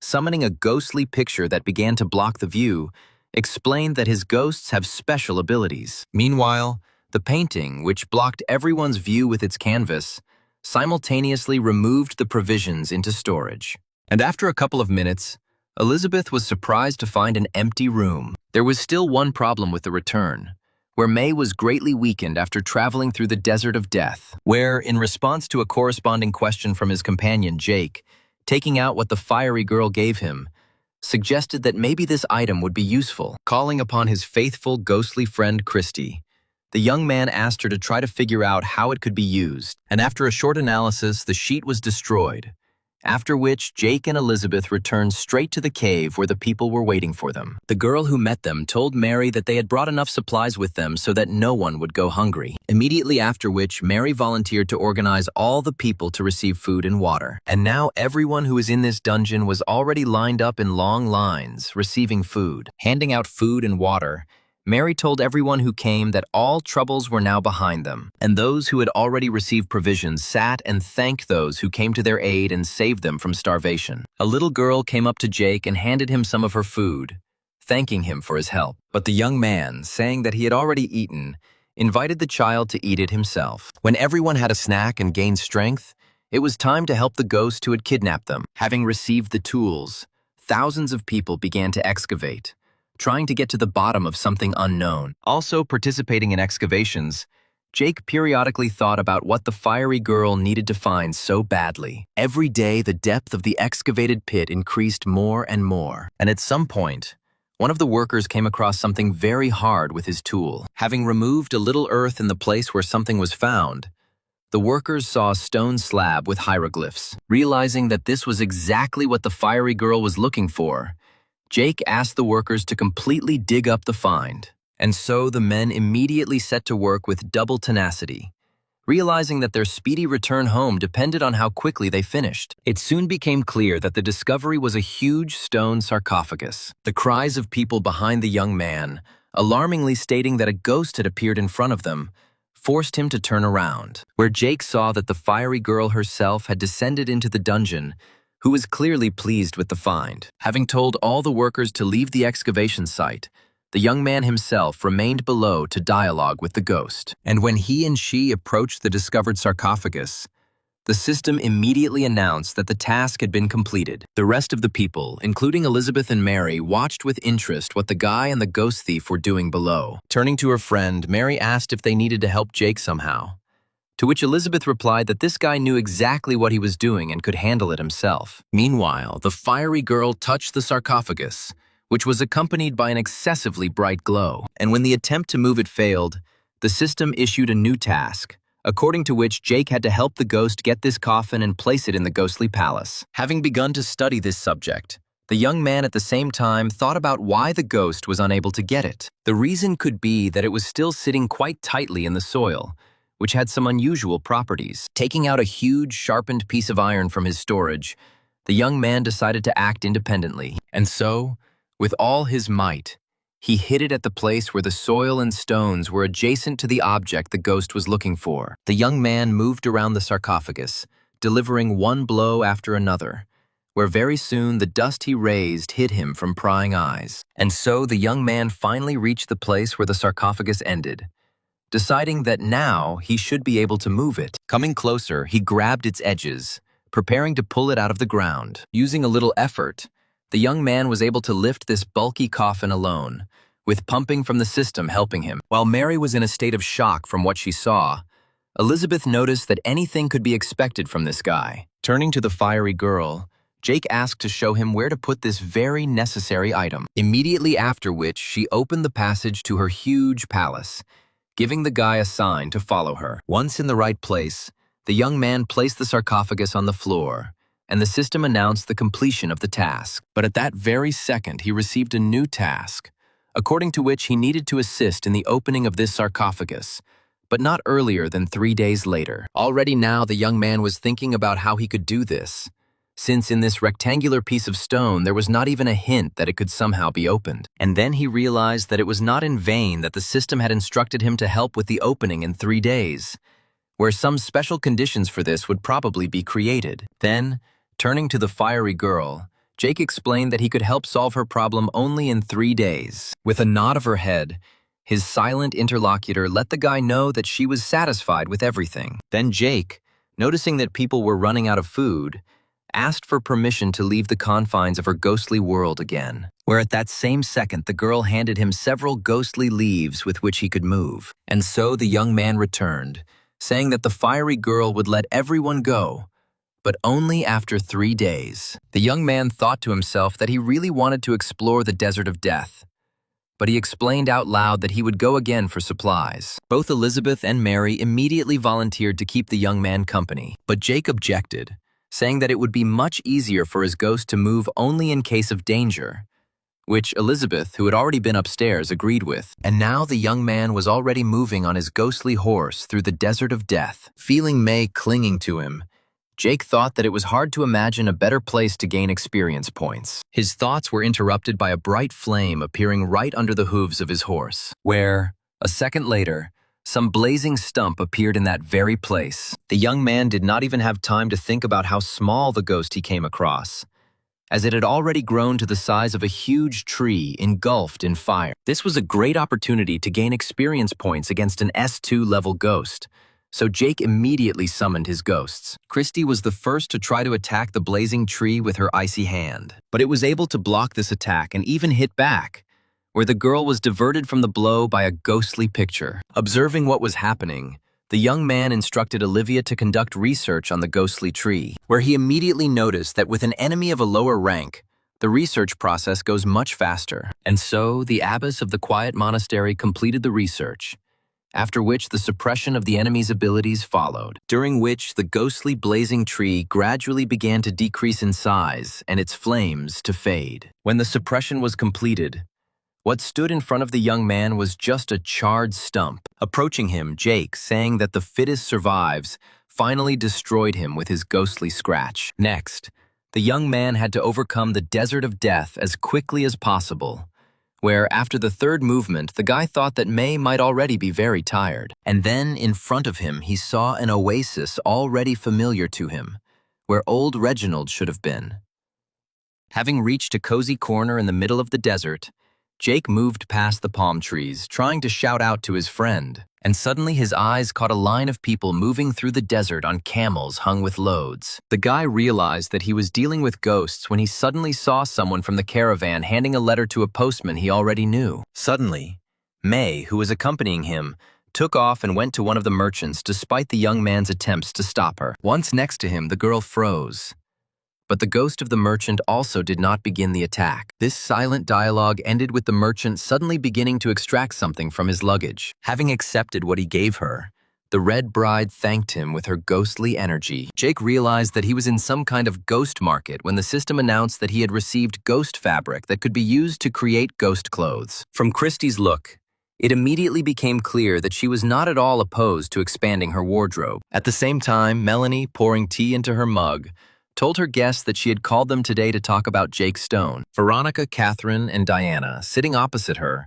listened attentively to what she said, where Veronica stated that she also had the idea of contacting the daughter of the head of the city. Meanwhile, Diana noticed that it had already been a month since members of the Wallace family established total surveillance of their city. Saying that the two tracking Jake are very strong, Melanie asked if the association could do anything to help, since her father couldn't handle it alone either. To which Veronica immediately responded that as long as the Wallace family did not take any action against the city, the association would not interfere on an official level. Then, with her eyes downcast, the mayor's daughter said that she didn't know how much longer she could mislead the Wallace family about Jake being here. Catherine noted with sadness that none of them even knew where their friend actually was now. Having picked up Carton's mood and longing for the young man, all the girls exhaled heavily. A little boy, accepting cotton candy from a stranger, thanked the man for such a gift, where, after a successful contact, the disguised Thomas asked him to tell him if he had seen Jake Stone, to which the satisfied boy proudly declared that, of course, he had seen this hero. Then, saying that he really wanted to meet him, the man asked the boy to take him to where Jake was. But the boy, a little embarrassed, replied that he did not know him personally, but only saw him at the headquarters of the association, where he had not seen him again for many days. And the cunning Thomas only needed to hear this, where he had already drawn the right conclusions for himself. Well, in the meantime, the subject of his search was in the middle of the desert of death, where he enjoyed a heavenly life surrounded by his ghostly girlfriend. Suddenly, the system informed him that the ghost of the abbess had successfully transformed Harlequin. Deciding to see for himself how things were going, the young man went to the ghostly territory of the quiet abode. Entering the hall, he, as usual, found many ghosts there who were undergoing a process of re-education from Olivia. When he found himself next to Harlequin, the system reported that now he was not an evil, but a good ghost of rank S2. After examining the abbess's status window,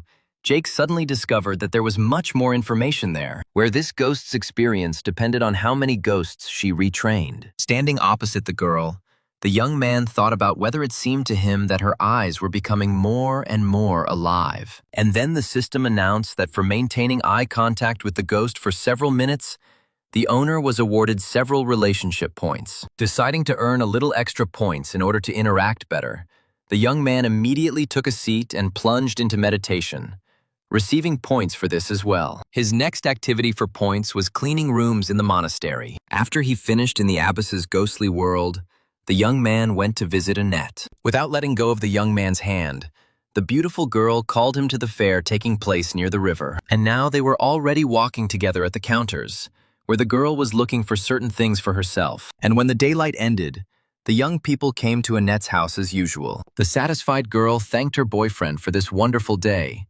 and the system only had time to award points. When it was time for bed, the young man said goodbye to the girl, wishing her pleasant dreams. Meanwhile, events developed in a dungeon under the desert of death, where the ghostly world of the fiery girl was located. Sitting on her throne, the Fire Queen materialized a mirror in one of her hands. At that same second, her ghostly palace began to split into two, as if it had a reflection in the air. Continuing his way, Jake saw a copy of a building familiar to him soar into the sky. Watching the flight of the palace, the young man did not understand why the fiery girl created it again. That night, there was a full moon in the sky, where a replica of the palace suddenly stopped its movement right in front of the moon, where, after a bright flash, the palace suddenly disappeared, and the lunar ball turned red. When he saw a blood moon in the sky, the young man realized that this was the moment he needed to wait for. The appearance of the blood moon was a completely new astronomical phenomenon for people. Such a moon began to appear once every 10 years and had a very strange effect on ghosts, where the strength of some of them simply increased to incredible proportions. At the same time,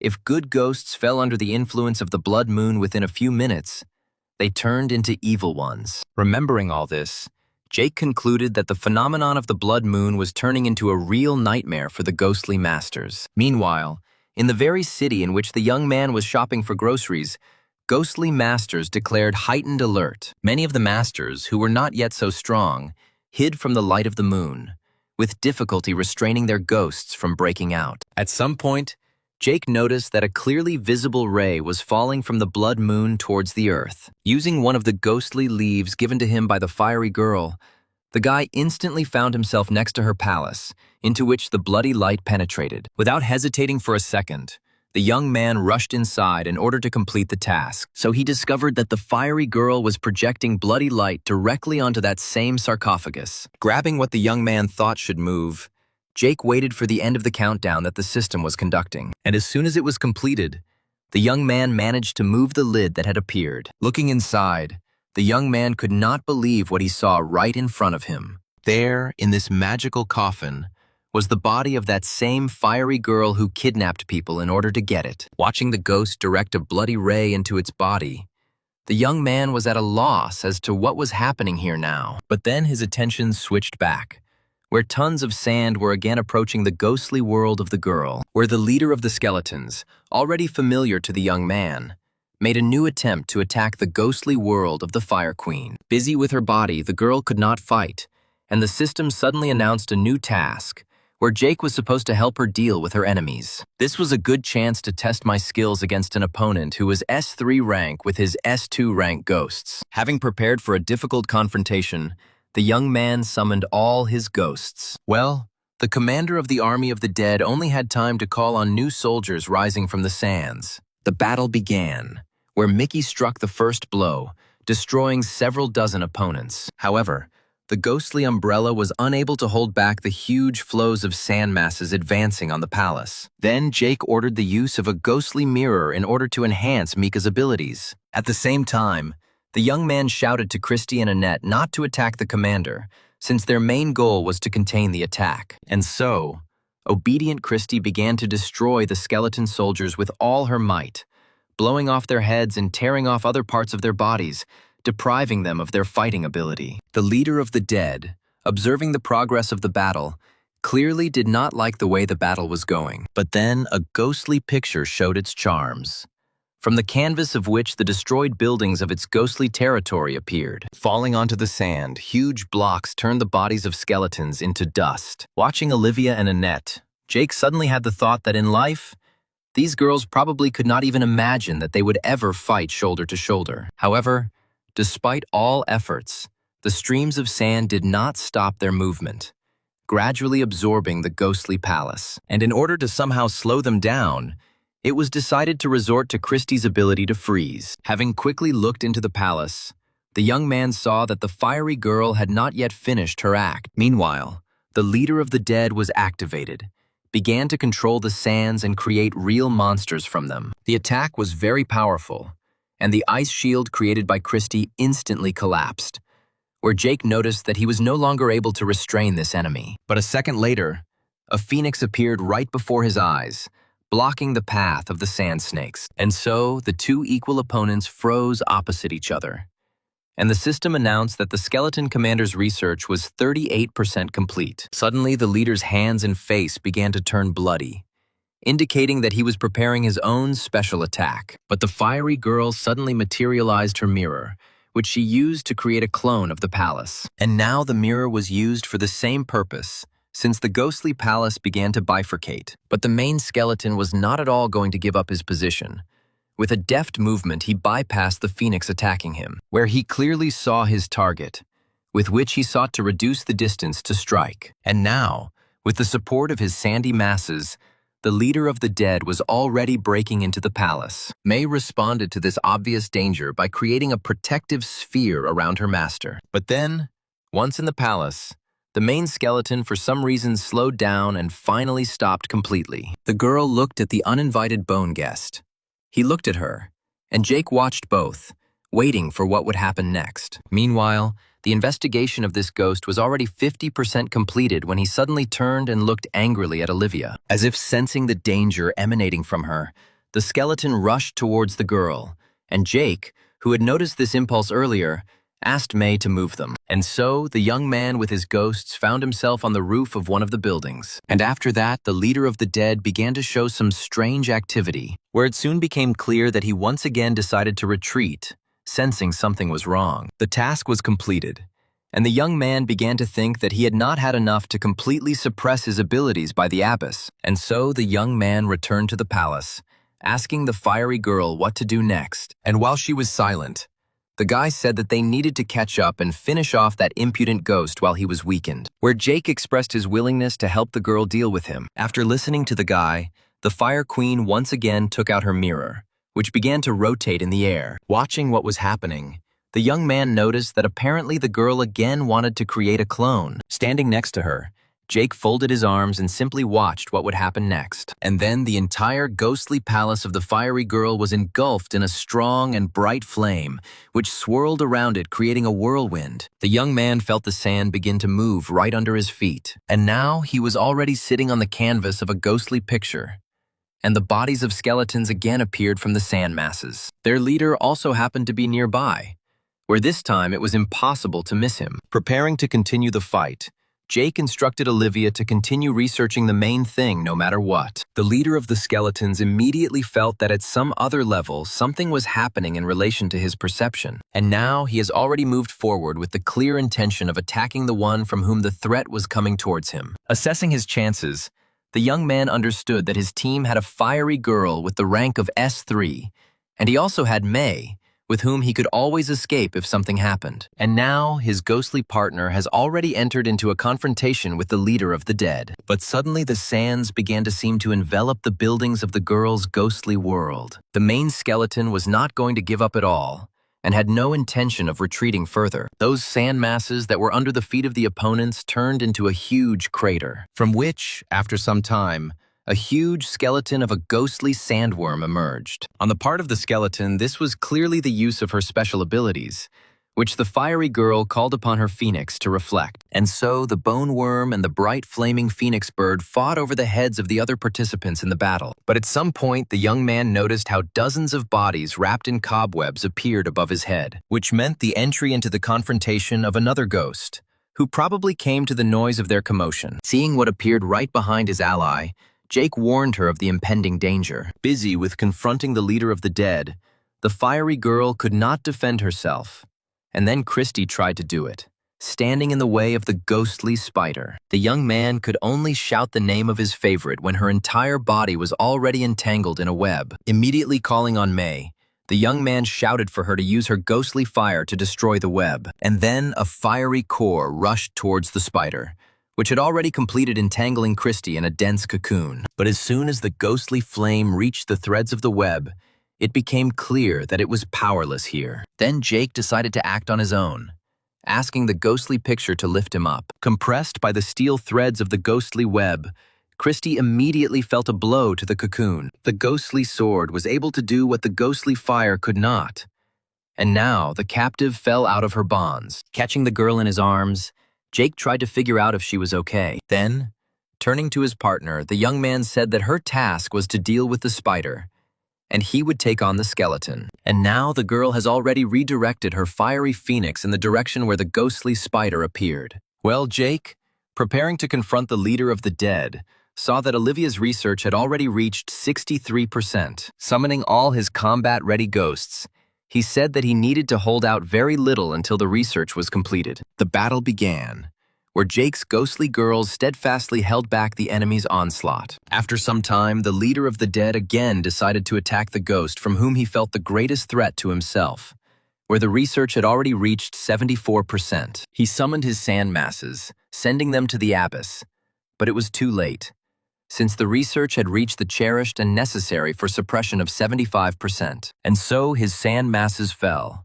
never reaching their goal, and the leader of the dead himself grabbed his head, feeling the suppression of his strength. At this point, Jake told his girls that they needed to finish this ghost quickly, and so Annette and Christy, who had returned to normal, prepared for the final blow, being on the elements of their ghostly worlds. Well, May and Mickey pulled out ghost weapons and were also ready to attack. Observing complete readiness, the young man gave the order to destroy the enemy. As his girls approached, the young man used the ability to unite their ghostly worlds, which produced the most incredible effect, comparable to a real bombing. And so the population of the ghostly world of Christie only had time to destroy the skeleton warriors. The brave girl herself immediately attacked their leader with her ghostly weapon, which was powerful enough to destroy enemy weapons. But then a ghostly bone worm intervened in the situation, grabbing the girl's hand, in which she was clutching her weapon. And then a huge creature protecting its owner quickly rushed up,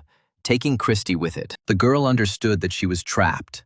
But what she did before was not the limit of her capabilities, where, a moment later, Christie took on another of her ghostly forms, which resulted in the instant destruction of the one who tried to interfere with her in the battle. And while one girl was finishing off a ghostly sandworm, May had already managed to strike the owner of this dead creature, after which she extended her red threads to the skeleton, shooting a fiery flame along them, turning them green. And now a ghostly painting joined this already powerful attack, spinning the flaming body of a ghost into its canvas, where, with a sharp contraction, a net destroyed the leader of the dead, where the system immediately declared victory. Jake was very happy about this victory, and having received a message from the system about the possibility of improving a net, he immediately ordered it to be done. And so the young man, studying the updated characteristics of the girl, could not get enough of the fact that one of his ghosts had reached level S3. Suddenly, a new window appeared before his eyes, where he was asked to choose a special skill that a net would have, where it was either luring inside the painting and then destroying it, or destroying all opponents in a certain range. Both abilities offered were very tempting and useful, where the young man did not know what to choose. Looking at his ward, the young man mentally wondered whether it was possible to make sure that both abilities were present. Having understood what the young man was thinking, Annette, looking at him with her sweet gaze, made it clear that she would try to develop both abilities, which, of course, couldn't help but please Jake, who didn't expect that this was really possible. Having finished with Annette's abilities, Jake turned his attention to the confrontation between the fiery girl and the spider, deciding that it was time to finish this area as well. The young man's ally was very surprised when a ghostly picture suddenly came to her aid, which, moving upward in a spiral, wrapped the entire ghostly world of the spider that appeared completely out of place. But Annette's ghostly opponent turned out to be quite agile, immediately jumping out of the deadly trap. And now the spider was already away from the place where Annette began the attack, gradually moving away. Watching the retreat, Jake told the ghostly painting not to pursue this fugitive. And then the system announced the next assignment of relationship points, where the young man was amazed that even though he had 70 such points, his ghost still could not be assigned. Then the young man noticed that they had worked well together, saying that now they could return. When the allies returned to the ghostly palace, Jake received a new task, where he had to move a body from the sarcophagus. The young man stood and looked at the dead girl, not daring to touch the corpse. However, it was not a nasty corpse like those left by the new species of ghosts that Elizabeth had introduced him to. And so Jake finally made up his mind and began to lift the girl's body, which was incredibly cold. When it was completely removed from its coffin, a ghostly copy of it began to show where the body should be placed. And so, when he laid the dead girl on the bed, the system announced the completion of the task. But a second later, the young man already had a new task, which made him both horrified and blush, which was that he needed to kiss the girl. Thinking that she was, of course, beautiful, but still a dead person, Jake decided that he would do everything as quickly as possible. Leaning over the body, the young man apologized to the deceased for what he was about to do. And so, unable to take his eyes off the girl's dead body, he gradually moved closer and closer to her lips, where, finally, fully regaining his resolve, he pressed his lips to the cold lips of the girl. Well, the system immediately announced the successful completion of the next task, awarding relationship points. Straightening up, Jake exhaled with relief, glad that one of the most terrible tasks was behind him. Approaching the ghostly body of this girl, the guy said that she had fulfilled all the conditions, and now asks her to fulfill her part of the deal. Looking at her ally, the fiery ghost girl nodded in response. Without hesitating for a second, she suddenly waved her hand, where fire immediately appeared behind her movement. And so Jake, together with her, was again transported to the very dungeon where people were waiting for the end of this story. The guy was joyfully greeted by Mary, to whom he explained that with the help of the ghostly world that was kidnapping people, the fiery girl would now bring everyone back. After finishing the conversation with Mary, the young man spoke with Elizabeth, who promised to take care of the accommodation of all the people in the city. Well, her friend, overwhelmed with emotions, noted that Jake was just an incredible person, and so the girl began shouting loudly for people to prepare to return home. Watching the men help him fill the container with special soil, the young man thought that this soil could be useful, and there was more than enough space in his storage. Soon, Mary informed the guy that all the people were ready to move back home, and then the fiery girl stepped in, using the same power that put all these people in the dungeon, where a second later several thousand people were already in her ghostly palace. After which,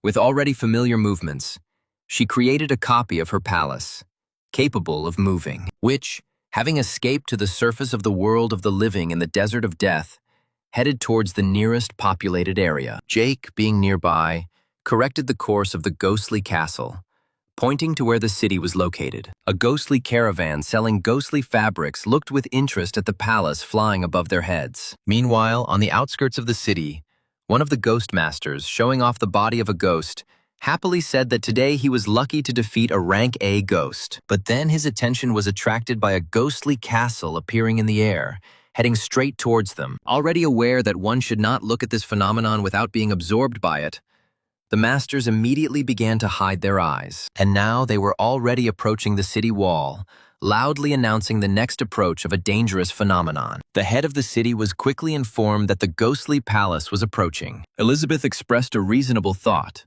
suggesting that the appearance of the palace would only frighten the entire population of the city, where she needed to go down and explain everything to the people. And then people saw a rather familiar ghostly world descending towards them from the palace, where, in a matter of seconds, Elizabeth, familiar to everyone, appeared before the eyes of the amazed head of the city and other people. Straightening up and approaching the man, the girl explained that this time the ghostly palace had come not for abductions, but for the return of people. This information was shocking, to say the least, where no one expected the abducted to return alive. To which Elizabeth explained that one of her good friends helped a ghost who was kidnapping people, in exchange for which she agreed to return them back. Rejoicing at how well everything worked out, the old man at the same time wondered to himself what kind of friend the girl had who helped solve the problems of ghosts. Elizabeth continued, explaining that now not only people from their city would return, but also from many other cities, and they would need to be housed somewhere for a while. To which the head of the city hastily replied that there would be no problems with this, and he would give the order right away. And then Jake received a message on his switchboard that people had been warned, and they could continue approaching and returning the abducted. And so the ghostly palace hovered over the city, where the fiery girl instantly moved everyone who was inside down. Finding themselves free again, many could not believe that it all ended positively for them. Well, the young man thanked the ghost for everything, telling her to definitely contact him if she needed anything. A moment later, he also found himself on the ground, where after him several leaves fell into his palm, which would allow him to get into the ghostly palace at any time. And now vehicles were already approaching the people who had been dropped off not in the city itself, but on its outskirts. While the landing continued, many approached the guy and thanked him for saving their lives. Watching cars with returned people arrive in the city one after another, residents did nothing but discuss this truly grandiose event. There were also a couple of malicious citizens who decided to clarify whether a certain Jake Stone was involved here, where one of them noted that if this guy really turns out to be the savior, then they will be able to provide a considerable service to the Wallace family. Standing on the wall, a certain man reported to the head of the city that the ghostly castle had disappeared and the danger had passed. The old man once again rejoiced at such a tremendous success, noticing that usually nothing good happens after a blood moon. To which the leader of the Hetrod City Association branch added that now they will not fall in the eyes of others. Suddenly, the attention of the men was attracted by a female voice, which made them turn around. It was Mary who greeted the men, asking forgiveness for the delay, where it was necessary to help with the accommodation of the people. Turning to the girl, the head of the city tried to find out the name of the one who, together with Elizabeth, was able to bring all these people back. Remembering the request not to disclose Jake's name,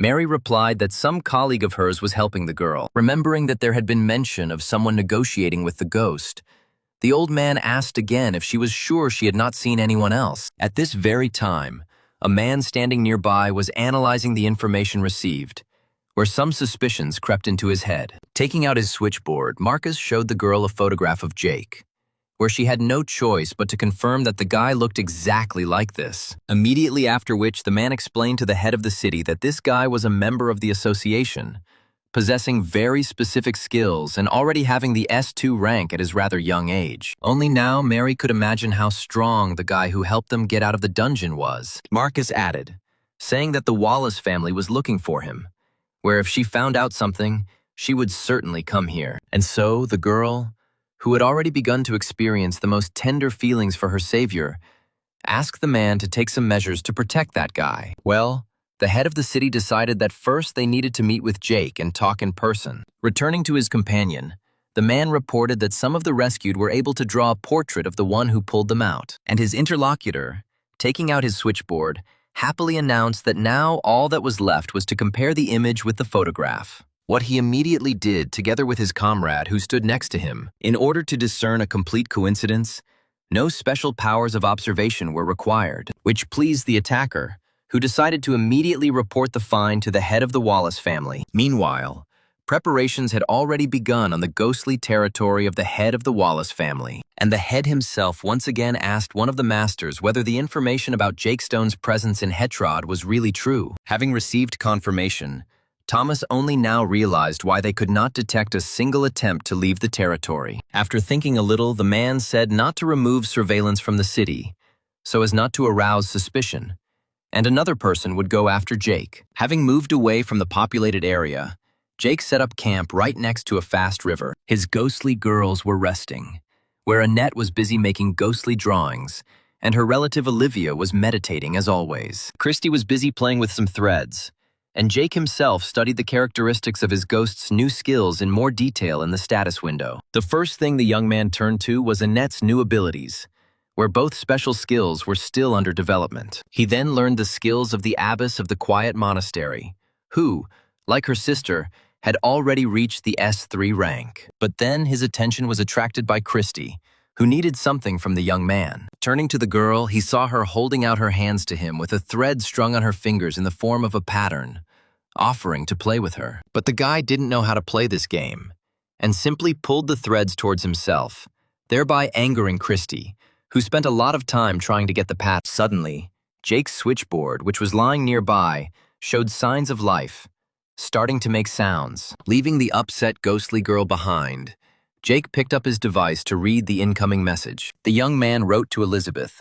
who warned him that despite the measures taken, information about his whereabouts had most likely already reached the Wallace family. While the guy was reading the message, the system suddenly announced to him that Annette's special skills in creating ghostly patterns had become available for use. This greatly pleased the young man, who decided that now was the time to deal with this annoying Wallace family. And then Elizabeth read the message received from the young man that he would no longer hide and would soon arrive in Hetrod. And while she was confused by the information she had received, Jake had already saddled his ghostly horse and set off. Quite quickly, he reached the walls of the city, frightening with his appearance all the ghostly masters located nearby. Someone anxiously asked to report to management about the approach of an unknown ghost, and someone simply filmed the strange, ghostly horse on their switchboard. And very soon the entire network was full of messages that Jake Stone himself had appeared in the city and saved a lot of people. Those who spied for the Wallace family could not help but notice the arrival of such information. Well, all this was only to the advantage of Jake himself, since this was his plan to confront the Wallace family. Having driven a little more, the young man approached the Golden Wall, behind which the main quarters of the city were hidden, where he suddenly stopped. Elizabeth and Mary, who were on the wall, looked at him silently, not understanding what this guy was up to. Jake suddenly loudly addressed those who are here and reporting information to members of the Wallace family. Those to whom the young man was invisibly addressing automatically pulled their hoods over their faces. The guy, pointing somewhere, asked those who were spying on him to watch and listen very carefully, where, pointing towards one of the mountains, Jake stated that he was waiting for members of the Wallace family at its peak. No one could believe what the young man was doing now, and he ended his invitation by saying that, on this mountain, they would end their confrontation. The old people standing in the crowd did not understand what the young man was talking about, remembering that no one had heard anything about the Wallace family for a long time. Meanwhile, the spies in the crowd quietly noticed that Jake would definitely come to an end, since he decided to challenge the ghostly masters of the S3 rank. Jake has already called his faithful May to go to the appointed meeting place, where, in front of the entire crowd, the red sphere carried him straight to the top of the mountain. Watching, like everyone else, her friend's movements, Elizabeth tried to understand how he was going to win. Then the head of the city, accompanied by Marcus, approached the girl from behind,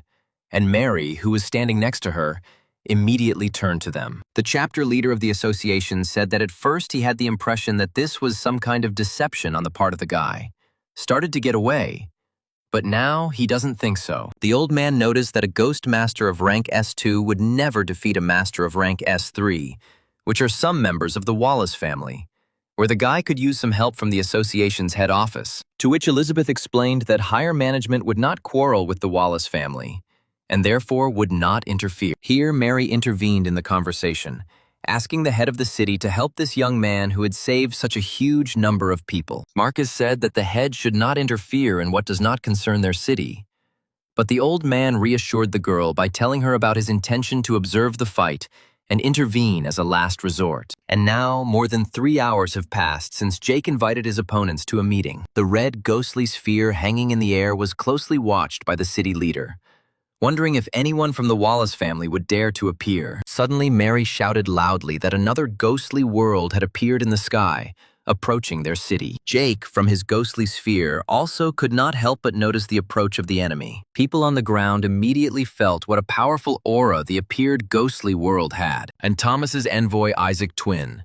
who appeared before the guy's eyes, arrogantly shouted to the young man that he expected to see something more. Urging his opponent to talk less and get straight to the point, Jake mentally noted that, as he believed, the head of the Wallace family had sent one of his henchmen. And so the young man called upon Isaac May, Christie, a ghostly umbrella and a ghostly mirror to confront Isaac. But his opponent also had something to surprise, where ghostly samurai were sent into battle from his side. People watching from the ground were quite surprised when they saw that Jake had as many as 3 S2 level ghosts. But the head of the city immediately noticed that to defeat the S3 level master, who Isaac was, these 3 ghosts would definitely not be enough for the guy. And on the battlefield, the ghostly umbrella that had cloned itself was already approaching the samurai. And so the ghostly samurai, seemingly at the very last moment, pulled out their katanas and stopped the attack of the umbrellas. The young man was amazed at how, essentially, some pawns on the battlefield dealt with his attack so quickly. Meanwhile, another clone of the ghostly umbrella tried to attack one of the opponents, and despite the fact that the attack reached its goal, the ghostly samurai did not die, but drew his formidable weapon from its sheath, with which he, with a slight movement, neutralized the ghostly umbrella attacking him. Watching the confrontation, Jake realized how to confront these opponents and ordered Christie and May to attack. The first to go through the enemies like a hurricane was Christie, who did nothing but chop off their hands with swords. Following her, the Red Bride also destroyed her opponents. But for some reason, the system did not award a single experience point for a single killed samurai. Isaac, watching the battle go on, grinned and concluded that his enemy managed to hold out for 10 seconds. But now the real battle will begin. And then all the ghostly samurai on the battlefield suddenly began to gather into some kind of homogeneous single mass. And when this action, incomprehensible at first, was completed, the resulting mass turned into one huge samurai. Jake and his 2 ghostly girlfriends watched in amazement. Now the young man understood the reason why he was not awarded experience for defeated samurai, where they turned out to be not independent ghosts, but parts of one large ghost. At some point, their huge opponent made a movement with his bulky hand, clutching a katana, thereby beginning his attacking actions. Mary, like many others, watching the events unfold, shouted that the guy needed to be saved. Only those who notified the young man's enemies were satisfied with how everything turned out. Meanwhile, Jake noticed that not all the small samurai had yet united into their single body, where with each subsequent one joining, his opponent only became larger. Deciding that it was time to act, the young man summoned the ghostly picture, deciding to test what it was capable of. And now the ruins of the ghostly world of the picture were already approaching towards Isaac's ghostly world. When the man felt the presence of an S3 rank ghost on the opposite side of his aura, the smug smile disappeared from his face. The spectators were also amazed by the unexpected appearance of another S3 rank ghost in the air. And the spies of the Wallace family have already conveyed to their master information that Jake Stone has a ghost under his command that is of a higher rank than expected. The head of the city and Marcus, who did not leave him, expressed their opinion regarding the ghost that appeared, only suggesting that it could belong to Jake. Meanwhile, the ghostly picture, unfolding in full force, had already stretched out its huge tentacles towards the enemy, and the young man joyfully stated that a net had absorbed the remaining small samurai, not allowing her to merge with a single body. And so, not very happy that his components were destroyed, the samurai prepared to attack. With his huge blade, he dealt a crushing blow to the buildings of the ghostly world of Annette. But she did not confront the ghost alone, where Christy and May supported her nearby, using their abilities. However, the ghostly picture itself did not remain in debt, carrying out a powerful attack using the ruins of the ghostly world. Watching the actions of his ward, Jake noticed that this was some kind of incredible, terrible force, where this force has already descended directly on the head of the one who provoked its manifestation. Realizing the seriousness of the current situation, Isaac decided to no longer waste time and use all resources, where, to counter the ghosts of his opponent, he immediately summoned 2 more of his S2 rank ghosts. But the appearance of new characters on the field did not bother Jake at all, who, together with Christy and May, rushed to the attack. The first to attack, of course, was the omnipresent Christy, but the ghost managed to block the blow. Meanwhile, Isaac's female ghost began to use her powers,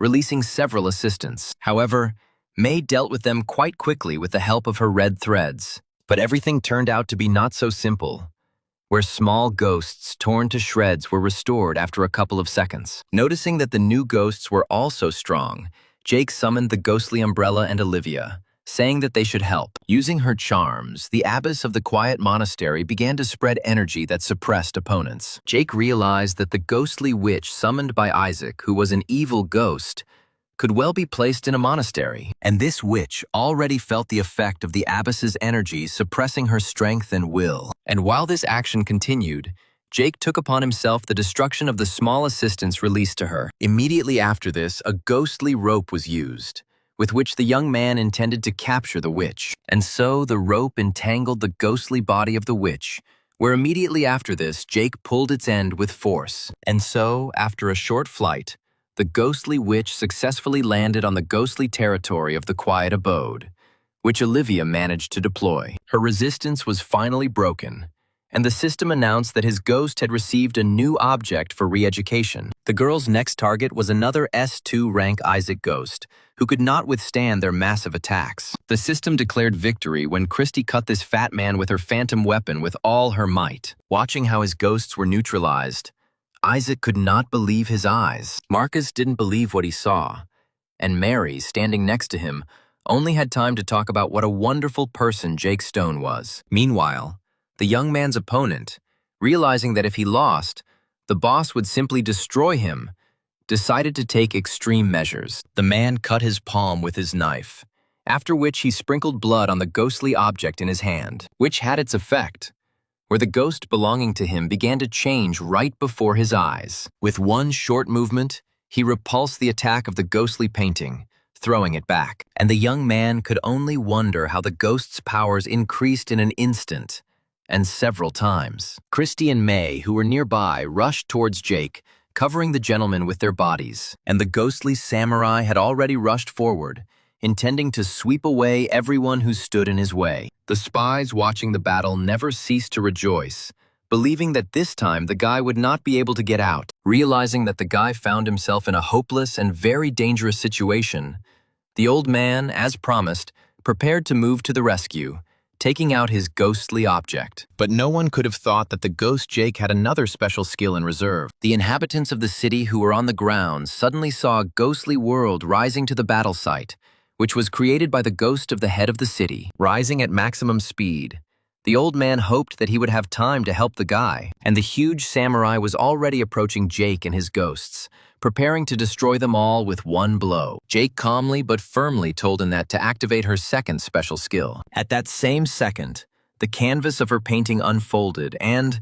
with winding movements, entangled the samurai's weapon. But the enemy turned out to be not so simple, and with a slight movement of his weapon, he tore the canvas to shreds. This greatly pleased his master, who decided that now the guy was definitely finished. But his face, like the face of his ghost, suddenly changed greatly, where they felt a strong aura. Raising his head, the ghostly samurai saw the canvas of the painting, which, layer by layer, created something like a paper dome above it. And a few seconds later, the canvas of the ghostly picture covered with its coils the entire ghostly world of Isaac. Well, the young man noticed that his opponents did not understand that the first movement of the canvas in relation to the weapon was nothing more than a distracting maneuver. The head of the city, who was still very far from the scene of events, froze along with his ghostly world when he saw what Jake's ghost had done in the sky. But then the coils of the painting's canvas sharply contracted and destroyed both the samurai and the flying ghostly mountain. Isaac, who found himself on the ground, looked at the sky in confusion and could not believe that he had just lost. Then Jake approached him, who told his opponent, who quickly grew old in a couple of minutes, that he would leave him alive so that he would tell his boss everything. But having lost both all the ghosts and his youth, Isaac gave up life by stabbing himself with his knife. Well, the head of the city was interested in whose ghost of rank S3 it was, thanks to which Jake won. The spectators standing everywhere were also interested to see who such a powerful ghost could belong to. And then, finally, everyone saw how the ghostly picture curled up and fell right into Jake's hand. The entire crowd surrounding the winner literally opened their mouths in surprise, where it seemed incredible to them that the young guy had such a ghost. Only Elizabeth was calm. She knew that the ghostly picture belonged to her, but did not think that the young man would be able to raise her levels so quickly. Meanwhile, Annette brought Jake the phantom armor and samurai weapons he had received, where the young man, noticing that these were excellent trophies, decided to update his uniform. The old man sitting down next to the guy, without hiding his amazement, asked him how he was able to reach such a high level, to which Jake replied with a smile that it happened somehow by itself and by accident. Then the head of the city said that he would like to talk to the guy, suggesting that he take a short walk. The young man had enough time, and he did not refuse the old man, agreeing to go for a walk. The only ones who were not happy about the young man's victory were the spies of the Wallace family, where one of them had already read messages on the city forum informing that Jake Stone was an S3 level ghost mater who had just defeated a powerful opponent. A partner who joined the viewing said that the boss urgently needed to be informed about this. And now Thomas has already been informed that Jake has dealt with the one he sent after him. Having experienced incredible rage, the man could only note the increase in the strength of that guy, where he could now easily come to him. Then he decided to go to one place and do everything to become the owner of one powerful ghost. Meanwhile, in Hetrod, sitting at a luxuriously set table, Jake, after the old man told him about his plans, clarified information about whether the satellites would be launched at the same time, to which he explained that it was in their region that more than 100 years ago, people launched their satellites into space, where the launch pad has been preserved to this day. Swallowing another shrimp, the young man made the correct assumption that launching satellites could attract ghosts, to which the head of the city said that a similar precedent had already happened last year, when a ghost of rank S3 appeared to them during the launch of a satellite. Therefore, they would really like the support of a master like Jake, where for this they are ready to give him control over one of the satellites. The young man's thoughts revolved around the fact that access to satellite control would significantly improve his communication capabilities, and he asked what day the launch was scheduled for. When the old man replied that preparation would take about another week, the young man agreed to help. Greatly delighted, the head of the city ordered that wine be added to his guest. And then a girl with a very attractive appearance approached him and kindly filled his glass. And moving away from the young man, she whispered in his ear that the best wine was in her room on the 3rd floor, where she would be waiting for him that night. Of course, the young man did not accept the invitation of this beauty, where, standing on the balcony, he thought that it would be nice for him to finish with the binding of the ghost of the fiery girl. Deciding to hit the road immediately, the young man crumbled one of those ghostly sheets that had the function of teleportation. A second later, he found himself in a palace already familiar to him, where, however, he did not find the girl on the throne. Deciding to wait a little, Jake himself sat down on her throne, finding it quite comfortable. A few minutes later, he suddenly felt the aura of a fire queen forming somewhere near him, and now he was already trying to explain to her that he sat down only in order to assess the degree of comfort. Then Jake thanked the girl for the return of all the people, again hinting that he was ready to help the girl in resolving any issues. Looking at her guest, the Fire Queen suddenly nodded in response, after which the manipulations with the mirror, already familiar to the young man, suggested that she was going somewhere again. And now the copy of the ghostly palace she created has already escaped from the depths of the desert of death, soaring into the air. After some time, the palace approached some ruins, which greatly impressed Jake, where the fiery girl dropped off both herself and her guest. Having looked around, the young man asked his ghostly companion why they had flown to this place, but there was no answer, where the girl, with the help of her mirror, suddenly began to attract moonlight, and so she pointed it straight at the destroyed buildings that were right in front of them, where at that very second, before the young man's eyes, the city literally came to life. Meanwhile, the system announced to the guy a new task, according to which he had to go into the ancient city and find the Pearl of the Night. Looking ahead, the young man suggested that this ghostly world might be similar to those he had encountered before. Consequently, in case of danger,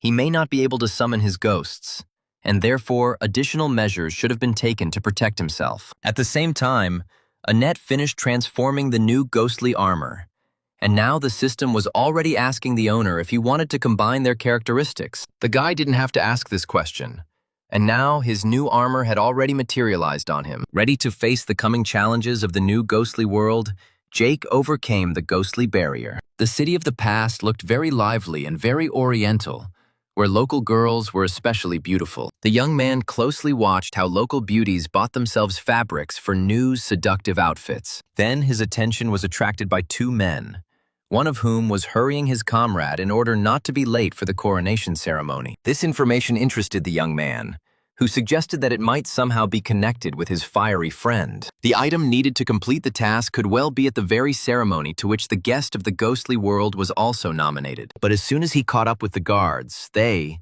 seeing his empty hands, asked where his gift was. Jake had nothing to answer to this, and passage to the ceremony remained closed to him. Standing to the side, the young man took a closer look at what certain guests brought with them as gifts. Deciding that it would not be difficult to deceive the people of the past, who had never seen such a curiosity, Jake took a lantern from his storage, which he tried to use as a gift. Throwing a glance at the guy standing in front of him, from which one could understand that the guard doubted his mental abilities, the man noted the empty hand of the strange guest. Realizing that real objects could not be seen here, Jake decided that ghostly objects should also be visible in the ghostly world. And so he produced and showed the guard the exquisite fabric that May had purchased from the ghostly caravan, which became his ticket to the event. Very soon, the courtyard was crowded with those who came to see the coronation with their own eyes, and the head of the royal guard shouted loudly so that silence reigned around. Immediately the crowd died down, and everyone, including Jake,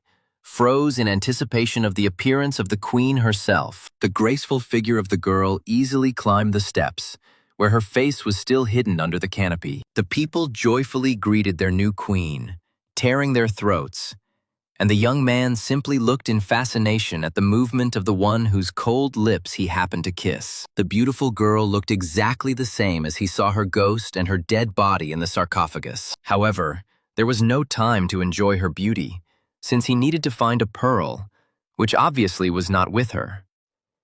Then Jake decided to conduct a secret inspection of the entire palace, which was exactly the same as the same ghostly palace that he had visited several times. As soon as he climbed onto the roof of one of the buildings, suddenly people standing everywhere began to pay attention to something approaching from above. Interested in what was happening, Jake decided to linger on the roof to see what would happen next. And when he looked up, he saw some ghostly world approaching the earth, and all the people who were in the square suddenly began to fall to the ground unconscious. At that same second, Jake felt the activity that his ghosts began to show, who, caring for the well-being of their master, successfully pushed him out of the ghostly world of memories. Immediately understanding the reason why he was thrown out, the young man decided that before the second attempt, he needed to instruct his ghostly girls not to interfere, and so he went inside again, where everything began exactly from the same place from the last time, which reminded him of a journey through the ghostly world of Annette. All the same men were hurrying to the coronation ceremony, which was about to begin. Estimating that about an hour had passed between now and the start of the ceremony the last time, Jake decided to immediately go in search of the pearl. The young man did not even waste precious time at the checkpoint, simply deciding to move along the roofs of the buildings. Soon he was already in one of the rooms, which was filled with chests of jewelry.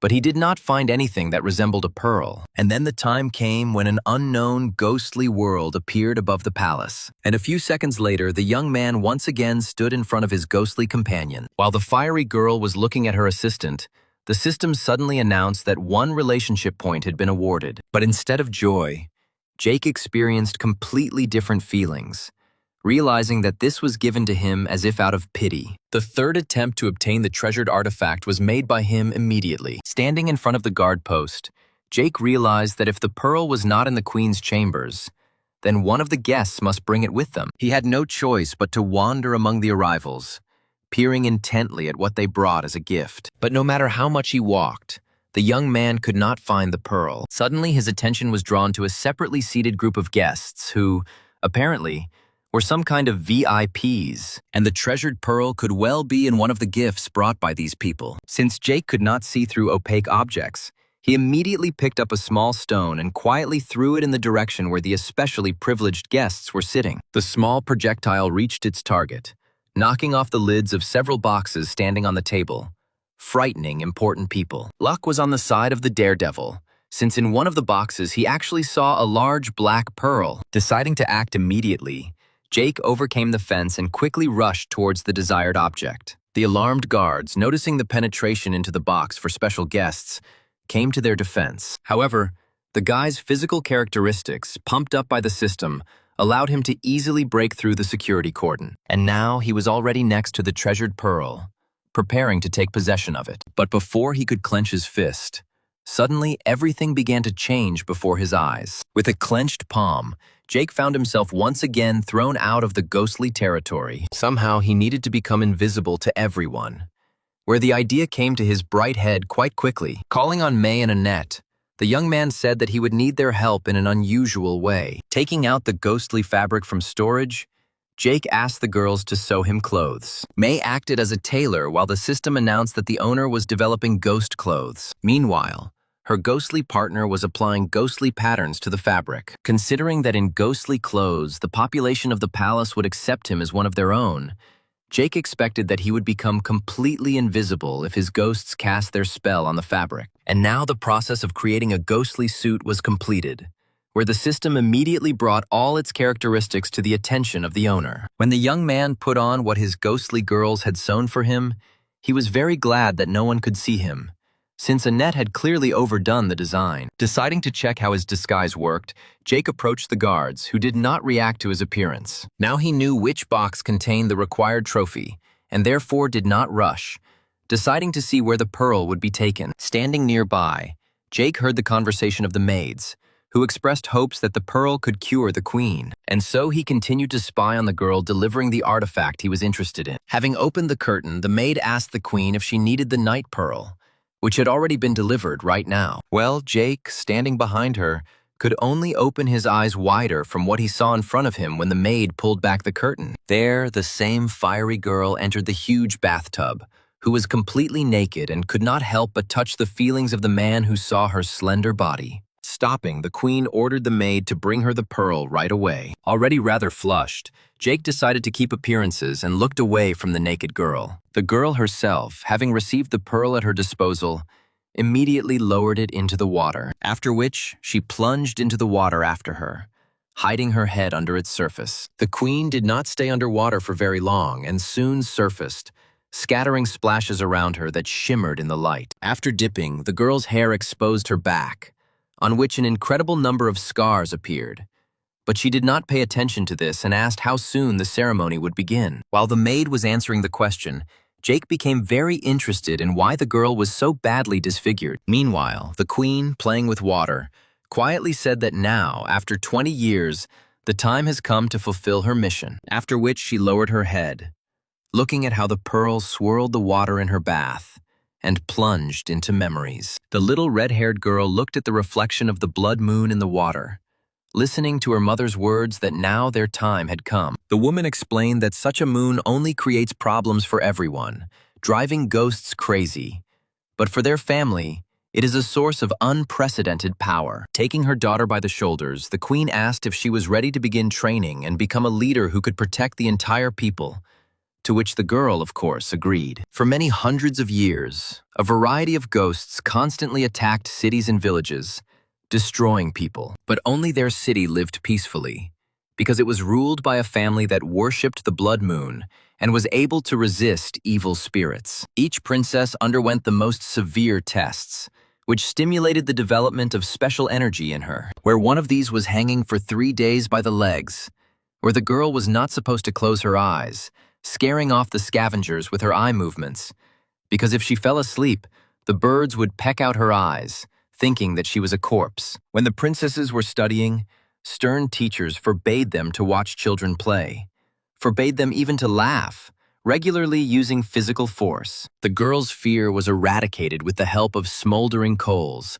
on which they were forced to walk barefoot. The will was brought up in an unimaginable cold, where the teachers or guards sentenced that even if their student dies, she must save her face. A particularly cruel test was placing the girls in a pit with poisonous snakes, since it was believed that the poison stimulates the production of internal energy. One of the exams, and at the same time a training in determination, was the task of killing a dear pet that had grown up with the girl all her life. The girl passed this cruel exam, and throwing away the bloody knife, she walked away from the scene of the terrible massacre. Tears welled up in the girl's eyes when suddenly she heard someone call her name. Quickly wiping her eyes, Jasmine pulled herself together and told whoever had called her that she wasn't crying. But it wasn't one of the teachers. A spirit appeared in front of the girl and said that he wanted to give her something as a gift. Reaching out his hand, the spirit handed Jasmine a small pendant, telling her not to tell anyone about their meeting. When the girl accepted the gift, the spirit who visited her said that in due time, she herself would understand everything. And so, a few years later, the queen sat in her bathroom and looked at what a certain spirit had given her. The maids appeared, interrupting Jasmine's memories, saying that it was time to prepare for the coronation ceremony. Already in the bathroom and invisible to anyone, Jake managed to grab the pearl, while simultaneously watching how the girl was being helped to get ready. He witnessed all the events that the queen remembered, and now he sincerely sympathized with how difficult her past was. And now, dressed, Jasmine walked up the steps, ready to take on the responsibility of protecting the people. She was met by the Queen Mother, who was very proud of her daughter. Removing the crown from her head, the Queen Mother lowered it onto the head of her successor. It was at this moment that an unknown, ghostly world appeared above the city. Both the new queen and the remaining conscious people noted with horror that their city was under attack by evil ghosts. Having ordered the guards to lead away and protect people,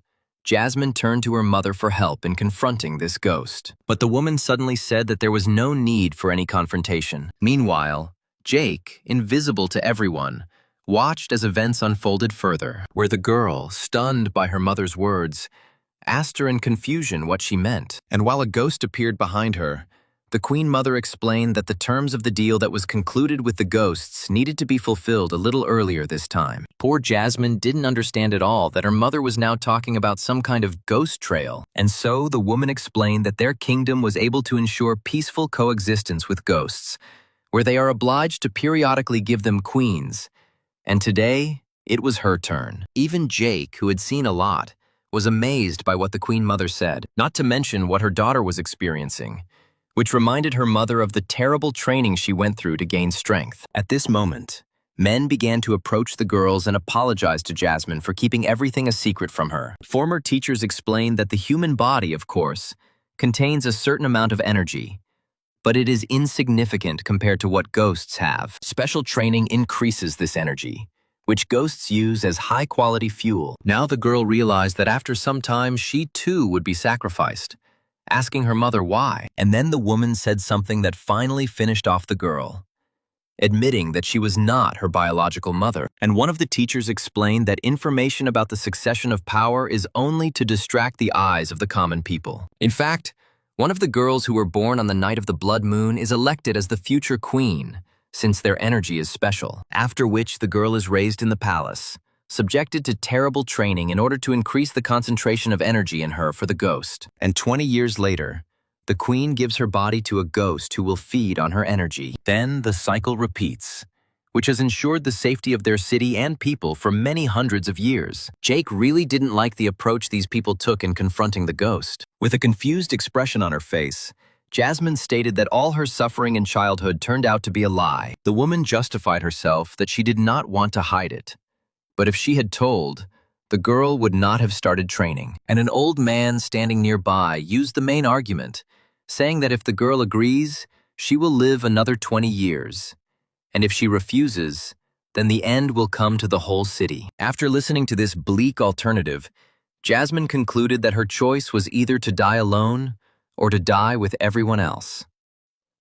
Then the queen's mother approached her and said that although she was not her own mother, she nevertheless loved her, after which the woman added that it was because of Jasmine that she believed that she had not lived her life in vain. These were her last words, after uttering which the woman found herself surrounded by ghostly energy. Already dissolving into thin air, she looked at her stepdaughter for the last time, extending her hand in her direction. And Jasmine, who had fallen to her knees, experiencing incredible mental suffering, watched as what had been her mother a minute ago dissolved into thin air. The girl herself did not notice how a drop of salt water suddenly fell on her hand, and a second later, tears flowed from her eyes in a stream. Seeing how their pupil burst into tears, the teachers did not understand how this was possible, because their training was supposed to harden the girl's heart and soul. But the same pendant that Jasmine received from a certain spirit suddenly began to emit a bright glow, where the girl's body was instantly engulfed by tongues of bright flame,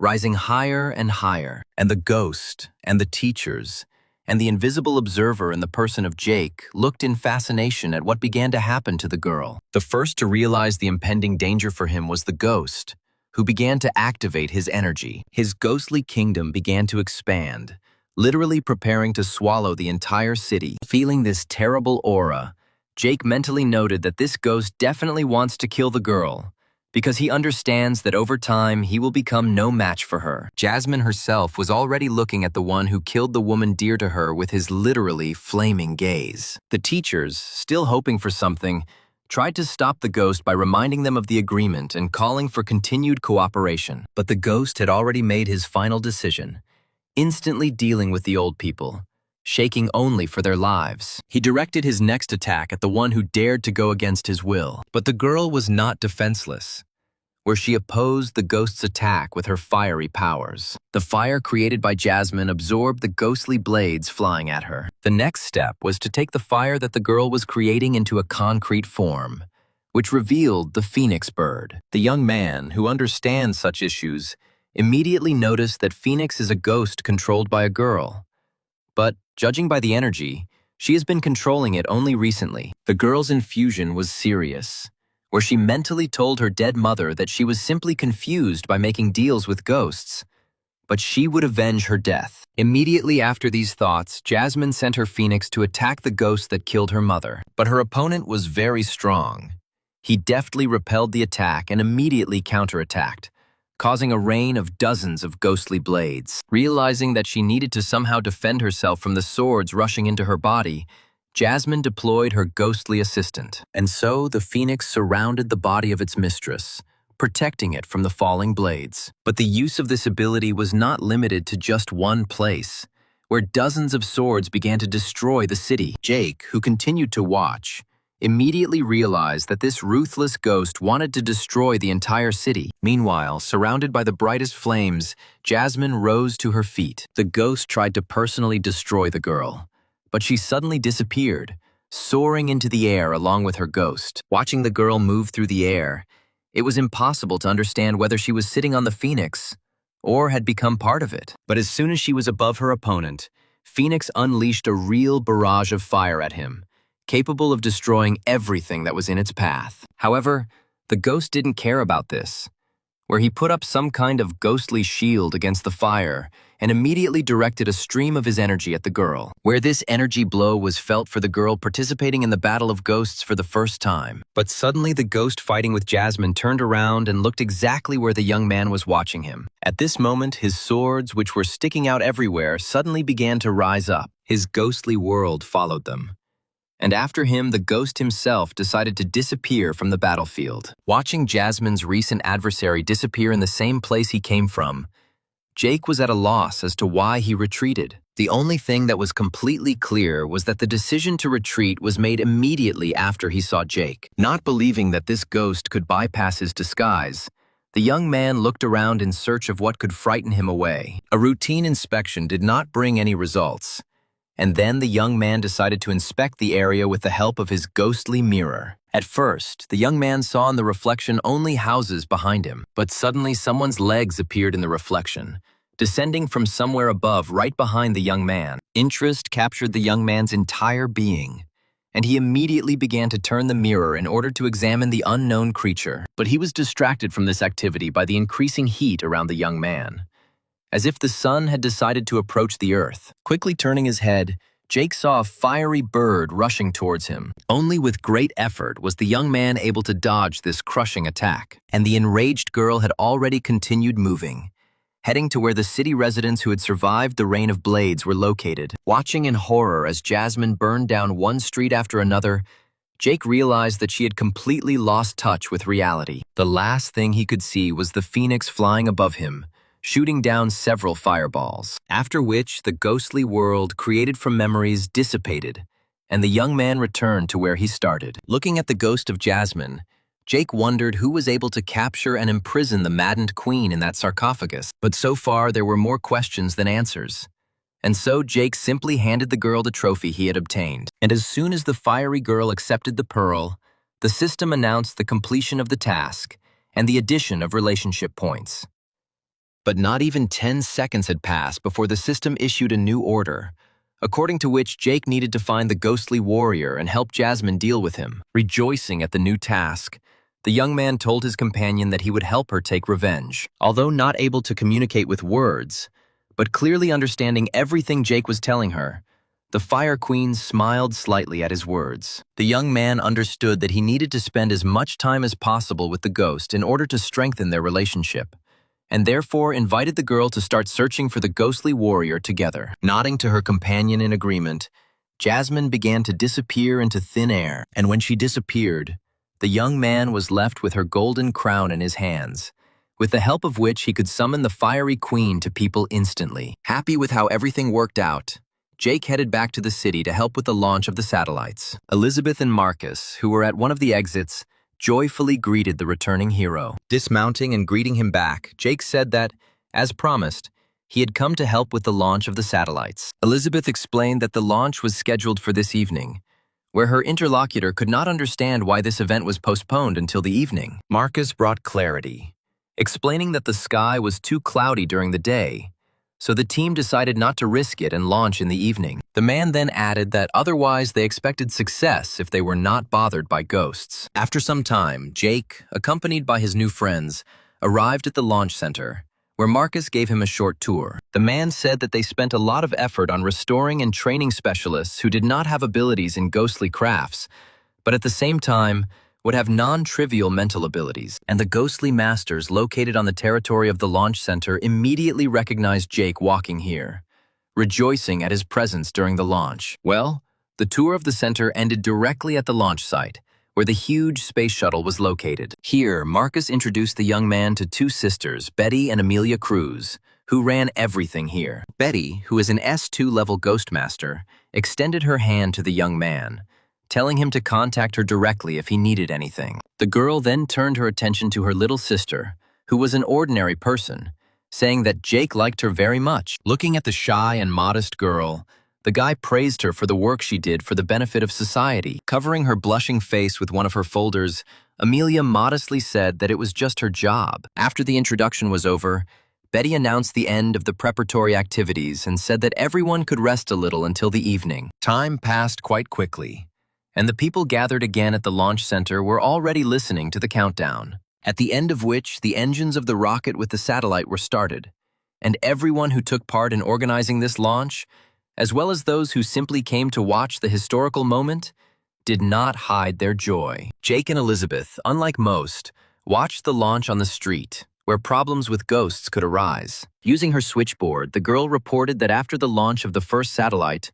no ghosts appeared. 3 hours later, Amelia announced the first satellite had entered orbit and ordered the second one to be prepared for launch. At the same time, Elizabeth's face suddenly changed, and she reported the approach of a huge number of ghosts. Immediately from the resulting portal, Marcus and Betty came to participate in resisting the attack of ghosts. And while everyone gathered was thinking what to do, Jake said that his ghosts would cover the territory of the launch center, after which the task of the Ghost Masters was to confront the ghosts up to the S1 rank, leaving everyone who was stronger against him. After listening to the young man's plan, his interlocutors immediately agreed to act this way, and so the young man summoned his ghostly picture, asking it to isolate the entire territory of the launch center. This was immediately accomplished, and the launch center was under a huge dome. Well, the ghostly masters, marveling at the strength the guy had, were already on their way to counter the attack of the ghosts. Leading the defense,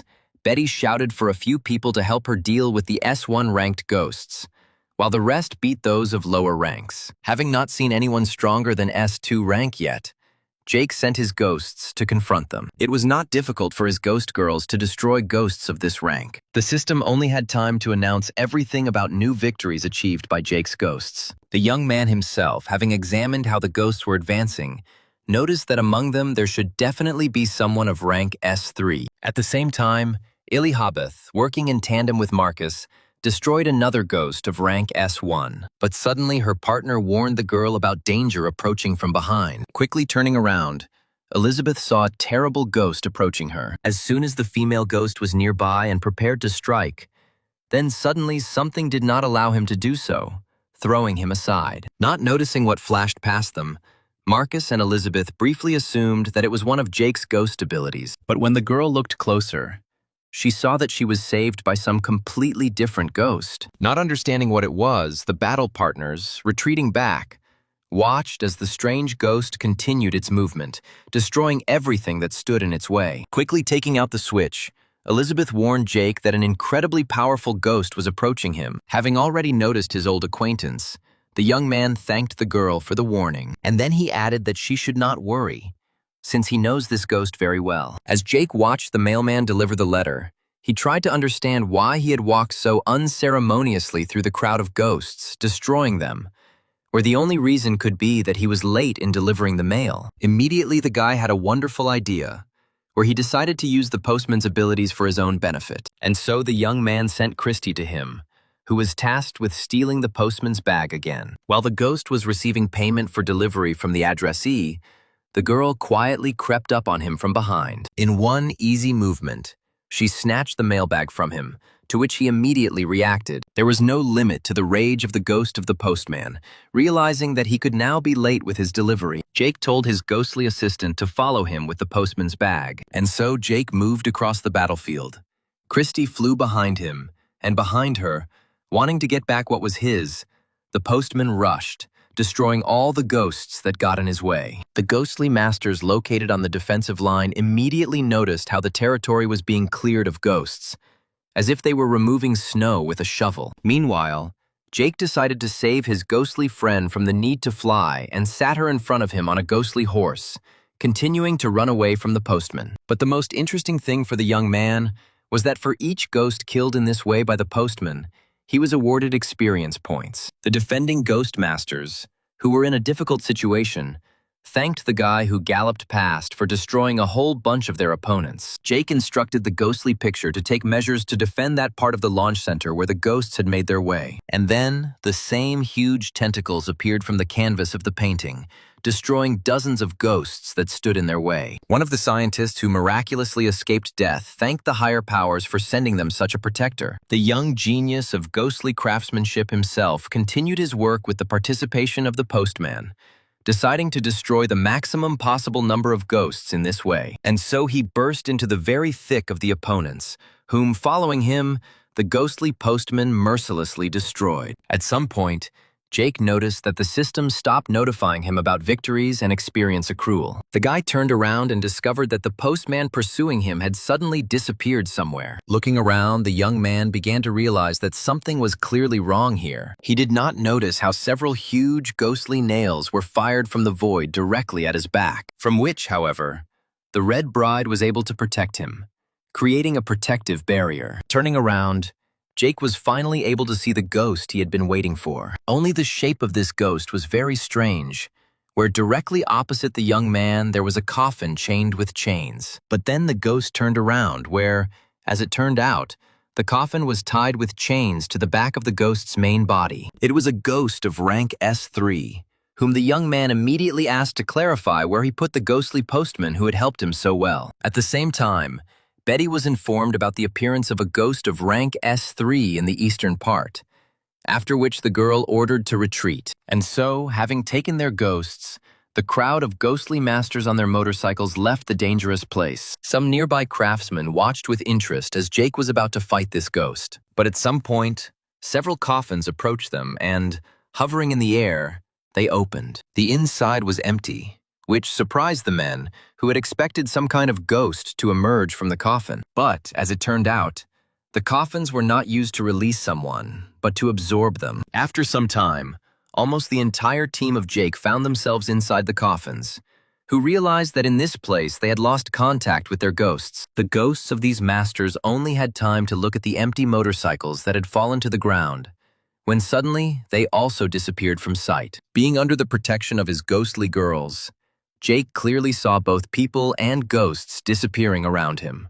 where everyone who found themselves within the influence of the ghostly territory of this afterlife ghost immediately found themselves in coffins. The young man noticed that his opponent was not only very strong, but also quite smart, where he immediately left the center without protection, and Jake himself without any outside support. In one of the coffins, there was also a ghostly postman, who now was not particularly worried about his letters and the timing of their delivery, as he understood the hopelessness of the current situation. Turning to his assistants, Jake distributed duties, where Olivia had to restrain the influence of the ghost so that Jake would not be dragged into the coffin, and the ghostly umbrella, with the ability to create a huge number of copies, was sent to repel the attacks of other ghosts. The young man then took the postman's bag from Christy, placing it in storage so that his ghost could fully fight, after which Jake sent her, in the company of May, to attack the afterlife ghost, where Christy definitely had to be able to stall for time,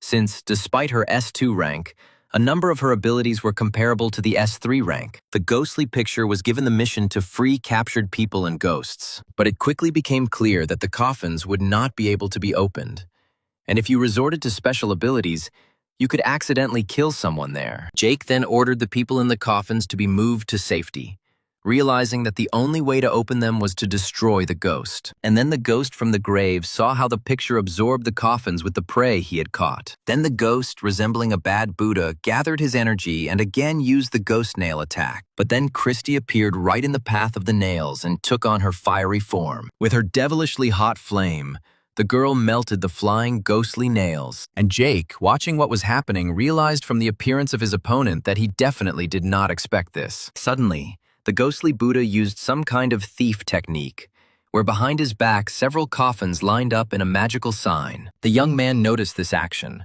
which clearly did not bring anything good, shouting at Christy to be careful. But not having time to dodge, the girl took a blow that was able to move her huge flaming body several meters back. However, within a second, Christy suddenly rushed forward, counterattacking her opponent. Jake immediately sent a net to help Christy, who, due to her rank, definitely had a chance to destroy the ghost. Hovering directly above the enemy, a net unfolded the canvas of a ghostly picture, and also applied ghostly patterns. The Phantom Buddha once again tried to use the magic sign to defend and counterattack, but this time such measures did not help him, since the attack was carried out by a ghost of equal rank to him. But even being wounded, the ghost was not going to retreat, folding his hands to his chest and using another special ability. Long chains with paws at the end appeared from the coffin behind him, and the ghostly Buddha himself transformed into a different form. Watching his actions, Jake warned all of his ghosts to be ready for the enemy's special attack, and this followed immediately,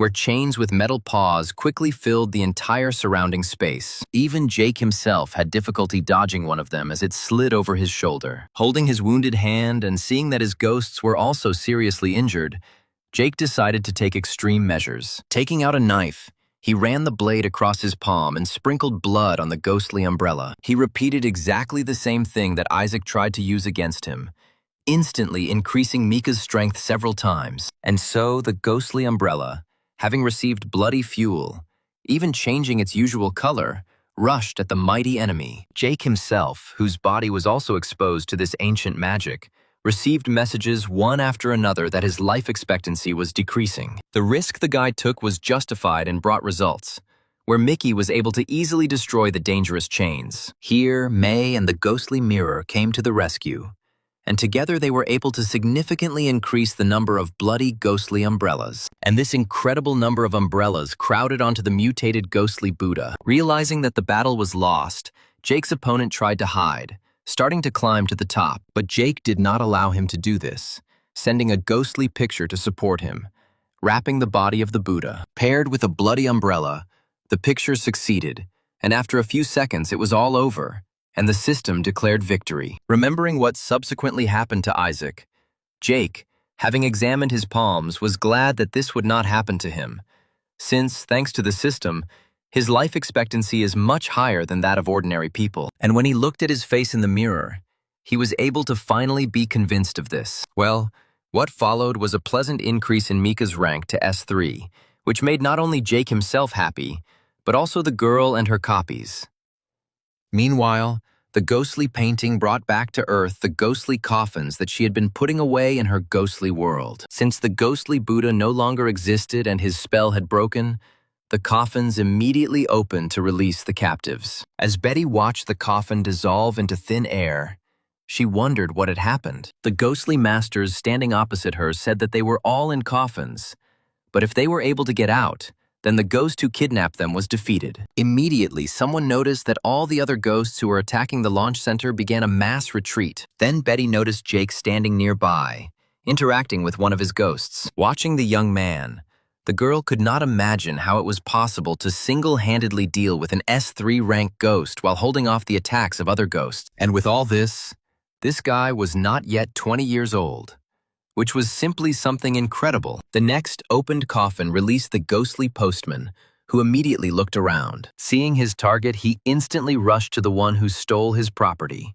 where, observing his actions, Elizabeth warned the guy about the danger. But Jake was ready to meet his old acquaintance, even rejoicing at his appearance. But, guiltily lowering his eyes, the young man noticed that now he did not need the postman. Calling the abbess of the quiet monastery, the young man asked her to take control of the postman. A moment later, Jake was already in Olivia's ghostly territory, with the postman rapidly approaching, and his ghostly assistant was busy researching this unusual ghost. As it turned out, the study was already 60% completed, since this was not the first time the postman had come under the influence of the abbess. Since the ghost was already on the monastery grounds and under Olivia's control, Jake told her to send him straight inside. When the postman found himself in the courtyard, the research had reached the minimum that allowed him to suppress the ghost's abilities. And since the target was located on the territory of the monastery, the effectiveness of suppression immediately increased several hundred times. And so the ghostly postman felt the overwhelming energy of the abbess of the quiet monastery. The process did not last long, and at some point Jake asked Olivia to stop so as not to completely destroy the ghost. By that time, the ghostly postman had turned into a very small and completely helpless ghost, which Jake placed as a keychain on his own ghostly bag, which he took out of storage. When the young man finished with the postman, he returned to his friends, who admired the strength he possessed. Separately, Betty thanked the guy for saving and repelling the attack of ghosts, noting that she did not know what to offer in return, to which the young man replied that he did not require any special honors. Amelia watched everything that happened outside from the launch control center. The girl was sincerely delighted with Jake and his abilities, thinking about how cool this guy was. And since there was no more interference, the girl ordered preparations for the launch of the remaining satellites. Soon, the last satellite soared into the sky, along with the rocket carrying it into outer space. Jake and the sisters, whose work made it possible to carry out today's launches, watched intently and without hiding their joy as the third rocket disappeared from view. And then it was announced over the loudspeaker that the satellite launch project had been successfully completed, which greatly pleased all those who contributed to its implementation today. The Cruz sisters, standing opposite Jake, said that the young man had exclusive access to one of his companions, and little Amelia handed her idle instructions for managing satellite communications, adding that if problems arise, he can always contact her. Having accepted the gift and thanked the diligent girl, Jake mentally rejoiced that now he would not have to worry about communications in remote areas. Then Betty turned to the young man, who once again thanked the guy for everything, offering to relax with them for a couple of days, where she would guarantee good food, wine, and cheerful company. Jake expressed his gratitude for the invitation but refused to stay, explaining that he had other things to do. While the young people were talking, Elizabeth approached and was glad that Jake was still here. Drawing the attention of the young man, the girl said that they had received a message from the main office of the association that they wanted to meet with him. Seeing that the girl was very excited and not understanding the reason, Jake cheerfully asked who needed it so much, to which Elizabeth, with the most serious expression on her face, replied that one of the founders of the association wanted to meet him, whose name no one knows, but everyone simply calls her Flickering. After this, the young man's face changed, where he was surprised not only that such a person wanted to meet him, but that one of the founders of the association was a woman. The nickname Flickering provoked the young man to ask what she looked like, to which Elizabeth explained that most members of the association had never seen her. The girl also added that the Flickering one has not been following the affairs of the association for a long time, but is only tracking the flows of ghostly energy, where after today's events she wanted to see the guy. Thinking about this new information, Jake said that he was heading to the meeting immediately. The path to the meeting place was quite long, but the landscapes that flashed in front of the car windows were truly mesmerizing. The young man was accompanied on this journey by his old friend Bethany, who noticed that thanks to the new companion, communication had become much better. After which the girl told the guy that this time rumors about his exploits had spread very widely, where now the elders of the association knew about him. Smiling, the young man noted that he was glad that he had the opportunity to benefit people. Access to a satellite and constant contact was, of course, very convenient.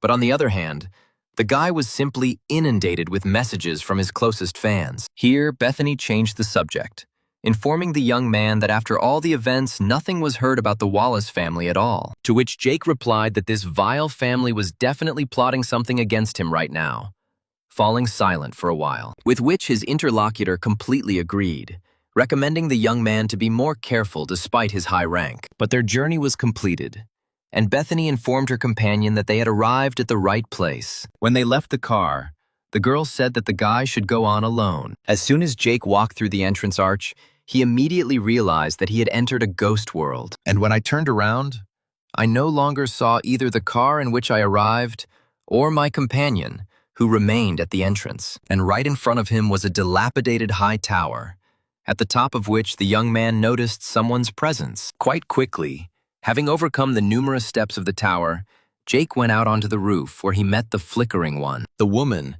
who was hanging in the air while swaying in her chair, greeted the arrival. Showing politeness in return, Jake simultaneously thought that, judging by the founding date of the alliance, she should be about 70 years old, which could not be said from her young voice. Suggesting not to waste each other's time, the Shimmering One said that she admired the young man and invited him to ask her any 3 questions. Without being at a loss, Jake immediately asked his interlocutor to tell him about the ghostly warrior, describing in detail his appearance and skills and asking for help in finding him. After listening to her guest, the woman hanging in the air asked how the young man knew about this ghost. Realizing that he couldn't talk about the system, Jake lied, saying that he met him completely by accident. Apparently, the young man's explanation suited the Flicker, since she immediately said that she had met him once, having managed to grab some of his clothes, which should help in his search. Having received a valuable item from the woman, the young man thanked her, and she also told the guy to be careful,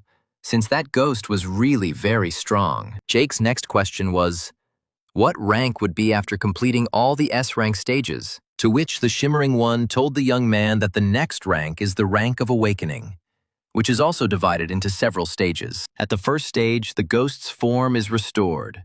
It gains more energy, grows and develops. At the second stage, the ghost begins to form a very real human consciousness. Well, when the third stage begins, the ghost begins to fully understand who he is and what he is capable of. After listening to the interlocutor's explanations, Jake asked if he understood correctly that at the third stage the ghost would be able to think and make decisions independently, to which the shimmer responded positively, adding that when a ghost master reaches that level, he only has 3 attempts to safely awaken the ghost's consciousness, and if they fail, control over him is lost. When the woman asked the young man about his third question, he asked permission to leave it for another time, which he was allowed to do, saying that they would certainly meet again. The shimmering one disappeared into the air before the eyes of her guest, and as soon as she disappeared, the ghostly world in which Jake found himself disappeared. Bethany, who met him, noticed that less than a minute had passed from the moment the guy walked inside.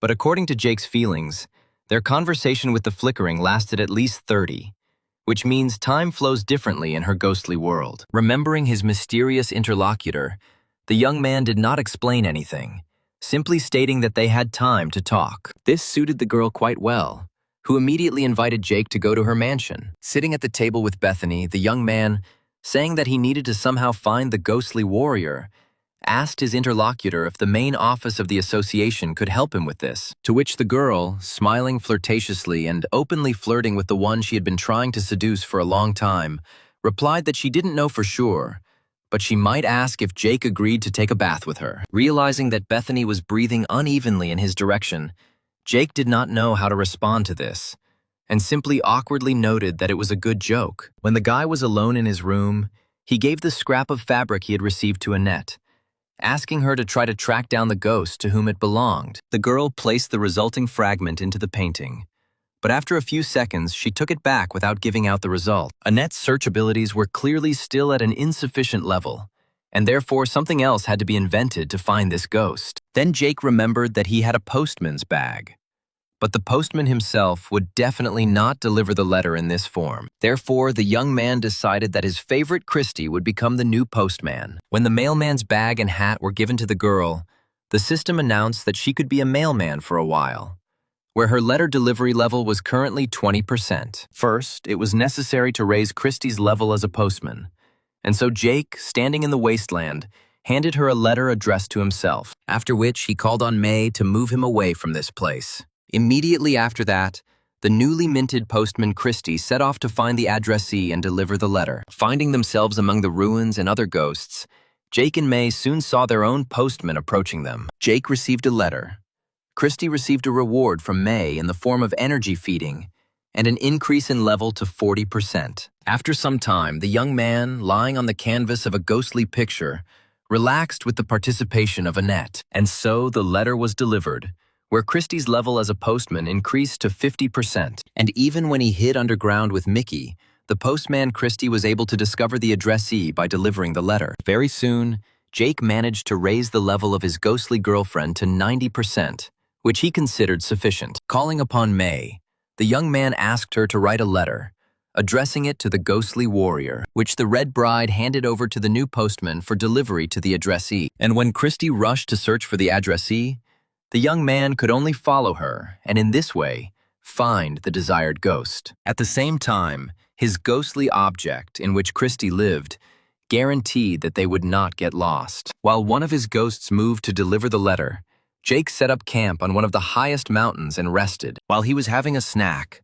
a ghostly picture brought to him information about where Christy was now. And when Annette reported that the postman was moving in a northwest direction, Jake noted that the plan was a success, since Jasmine's palace was also located there at one time. Remembering that he had not visited his new acquaintance for a long time, the young man used another ghostly leaf and immediately found himself next to the fiery girl sitting next to his body. Jake immediately noticed that Jasmine's ghost was using the pearl he had obtained, placing it on his body. Turning to the girl, the young man said that he had found a way to discover the ghost she needed, and very soon he would help her take revenge. Immediately after these words, the system announced the accrual of several more relationship points. After some time, Annette informed Jake that Christy was apparently approaching the right place, and he moved towards her. Inspecting the structure of some ancient temple, the The young man believed that they had arrived where they needed to be. The gates turned out to be closed and did not open.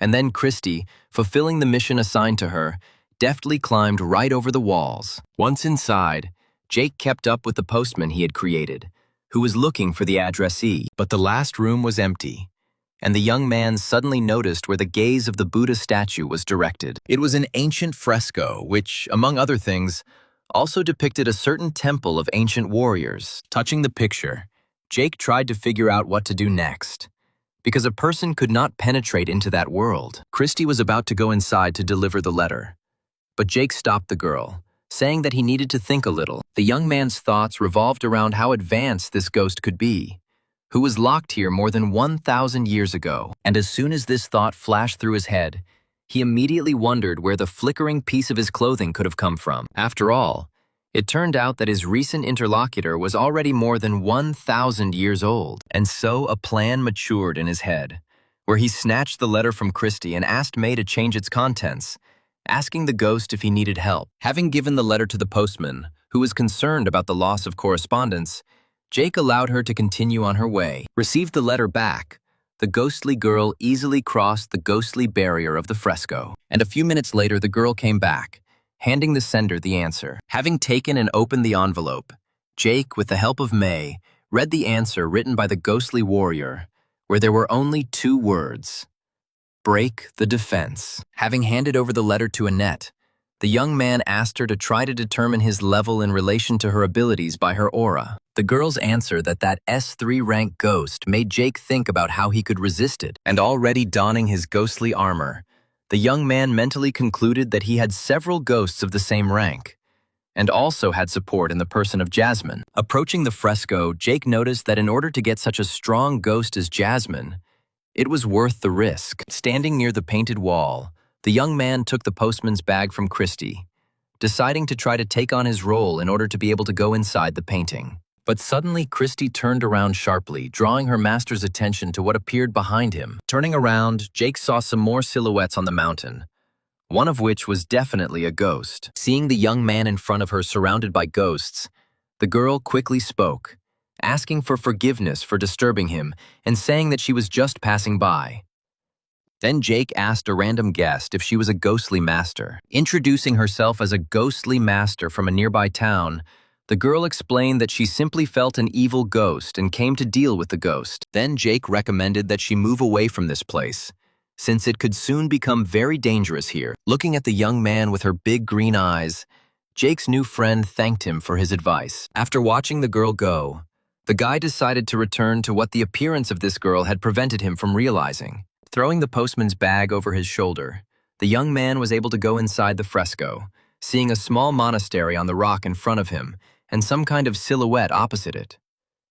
Looking closely, Jake saw in that silhouette a skeleton, the remains of which allowed one to conclude that it had once been a monk. Rising to the monastery, the young man saw that some kind of shadow was wandering there too. Jasmine was already next to her assistant in business, and the guy said that they could attack the ghost warrior, which was immediately implemented, where after the fiery girl, Jake's ghosts rushed into battle. Jasmine struck first, sending a powerful stream of flames to the place where the shadow roamed. The ghostly umbrella and a net in the form of a painting struck the same place immediately after her. All the other ghosts of Jake also attacked the desired ghost, but at some point, from the place where they were aiming, an energy stream hit the sky, where very soon Jake and all his ghosts were able to see a ghostly warrior who was already preparing to counterattack. Summoning the abbess of the quiet monastery, Jake asked her to investigate this ghost. Meanwhile, all the other ghosts continued their massive attack on the new enemy. However, the ghostly warrior was strong, and having formed a protective dome, he directed one of his ghostly blades at his old friend. Christy, who emerged from the role of a postman, also fought with certain creatures created by the enemy from her energy. But at some point, the whole world that Jake found himself in suddenly began to distort, turning into something else. Some unknown black mass began to absorb Christy, who was closest to the place where the changes began. May protected her friend by approaching her and using her teleportation skill, and the resulting mass continued to fill the room. A second later, this mass had already gone beyond the premises and absorbed everything that was in the area. Then, a ghostly painting came into play, wrapping its canvas around the very object from which it all began. They then called upon their ghost world, which was supported by Jasmine's ghost world. Seeing the power of the ghost opposing him, Jake became convinced that he was definitely more than 1,000 years old. The ghostly warrior, on the one hand, held back Christie's attack, and on the other, defended himself from May's ghostly fire. All Jake had time to do was dodge the ghostly blades attacking him, noticing as he went that researching this 1,000-year-old ghost was very difficult. Here, from the third side, the one who came here to take revenge for the death of her mother decided to attack the ghost. The phantom warrior had no choice but to take refuge in his protective sphere from these numerous attacks. But, having concentrated, the warrior sent a powerful stream of energy into the sky. The young man immediately felt how his opponent's aura intensified in an instant. This could only mean that he was leveling up right now in preparation for awakening. Realizing that in this case it would be simply impossible to resist him, Jake and his ghost could only flee. Having dropped to the floor and watched all his ghosts emerge from the fresco, the young man noticed that the power of the awakening ghost was simply incredible. Jake then opened the research status window, where he discovered that it was only 18% complete. The only chance of victory was the ability of the abbess of the quiet monastery to suppress abilities. Then he decided to give his ghosts a rest and gain strength to try again. Suddenly, his attention was drawn to the young man's switchboard, which was flooded with hundreds of messages. The young man was surprised when from one of the messages he learned that he had been gone for more than a month and a half, which meant a different flow of time inside the fresco, and also showed how strong the monk was who imprisoned the ghost there. The holiday went on as usual, with May preparing dinner and Annette experimenting with ghostly patterns on the magical fresco. And then Jake's attention was drawn to the battle that was taking place nearby, where his recent acquaintance was confronting some ghost. Watching her ghost in the form of a scarecrow attack the enemy, the young man could not understand why she went on the mission so late, and so the girl managed to defeat the evil ghost, not noticing how she was being watched. Deciding to check out what this chance encounter had told him earlier, Jake used the switchboard to find out that there was indeed a small town nearby. And so, looking around, the girl suddenly began to climb up the steep cliff. She almost slid backwards when Jake appeared in front of her at some point,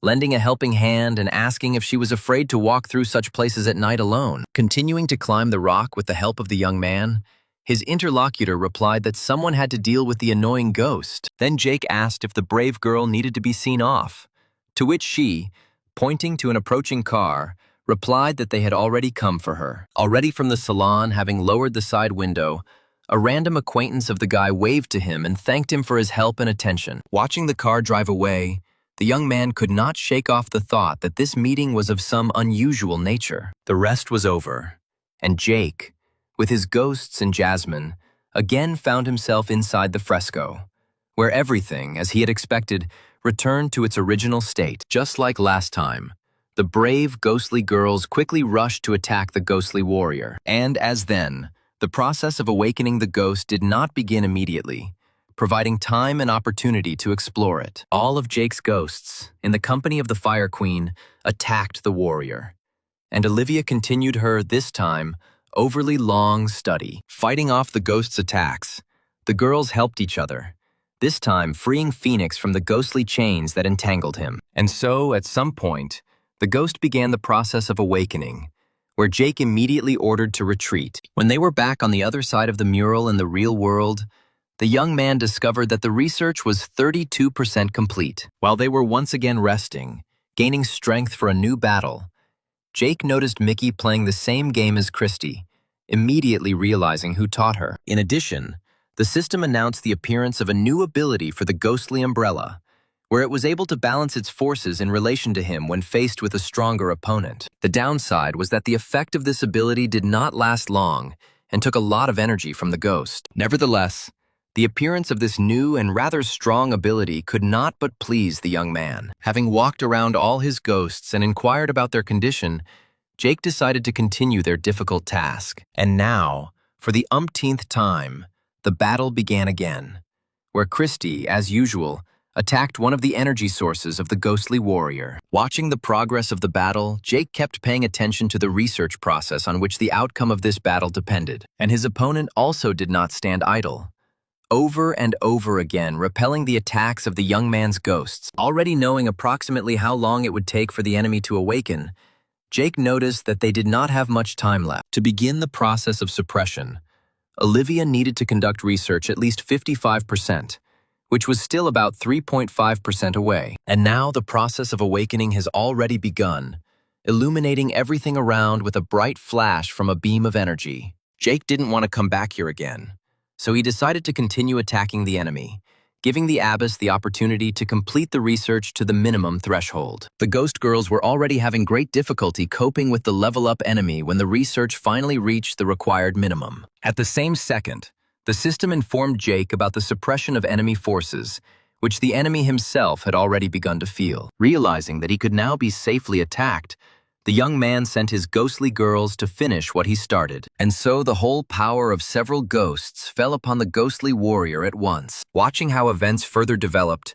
Jake noticed that the suppression of the enemy also interrupted the process of his awakening. He then shouted for all of his girls to attack the ghost with full force, which they immediately did using their strongest attacks. Feeling that defeat was close, the ghostly warrior tried to escape from the battlefield, but the ghostly picture and the fiery queen did not allow him to do this, destroying his individual parts one by one. Christie also did not stand aside, using her icy palm to destroy one of the parts of the ghostly warrior. Meanwhile, May destroyed the temple itself, immediately after which the system announced victory over the ghost. The next messages from the system were information that Christie and May had reached the S3 rank, as well as the completion of all tasks and the opportunity to get a new ghost, which he immediately took advantage of. Praising his favorite for her excellent work, Jake said that she can choose what special skills she should develop, or she can improve her defense a little or devote experience to developing attacking skills. Then the young man asked his red bride with a similar question, to which the girl immediately made it clear that she wanted to strengthen her teleportation abilities. Looking at the whole crowd of S3 rank ghosts,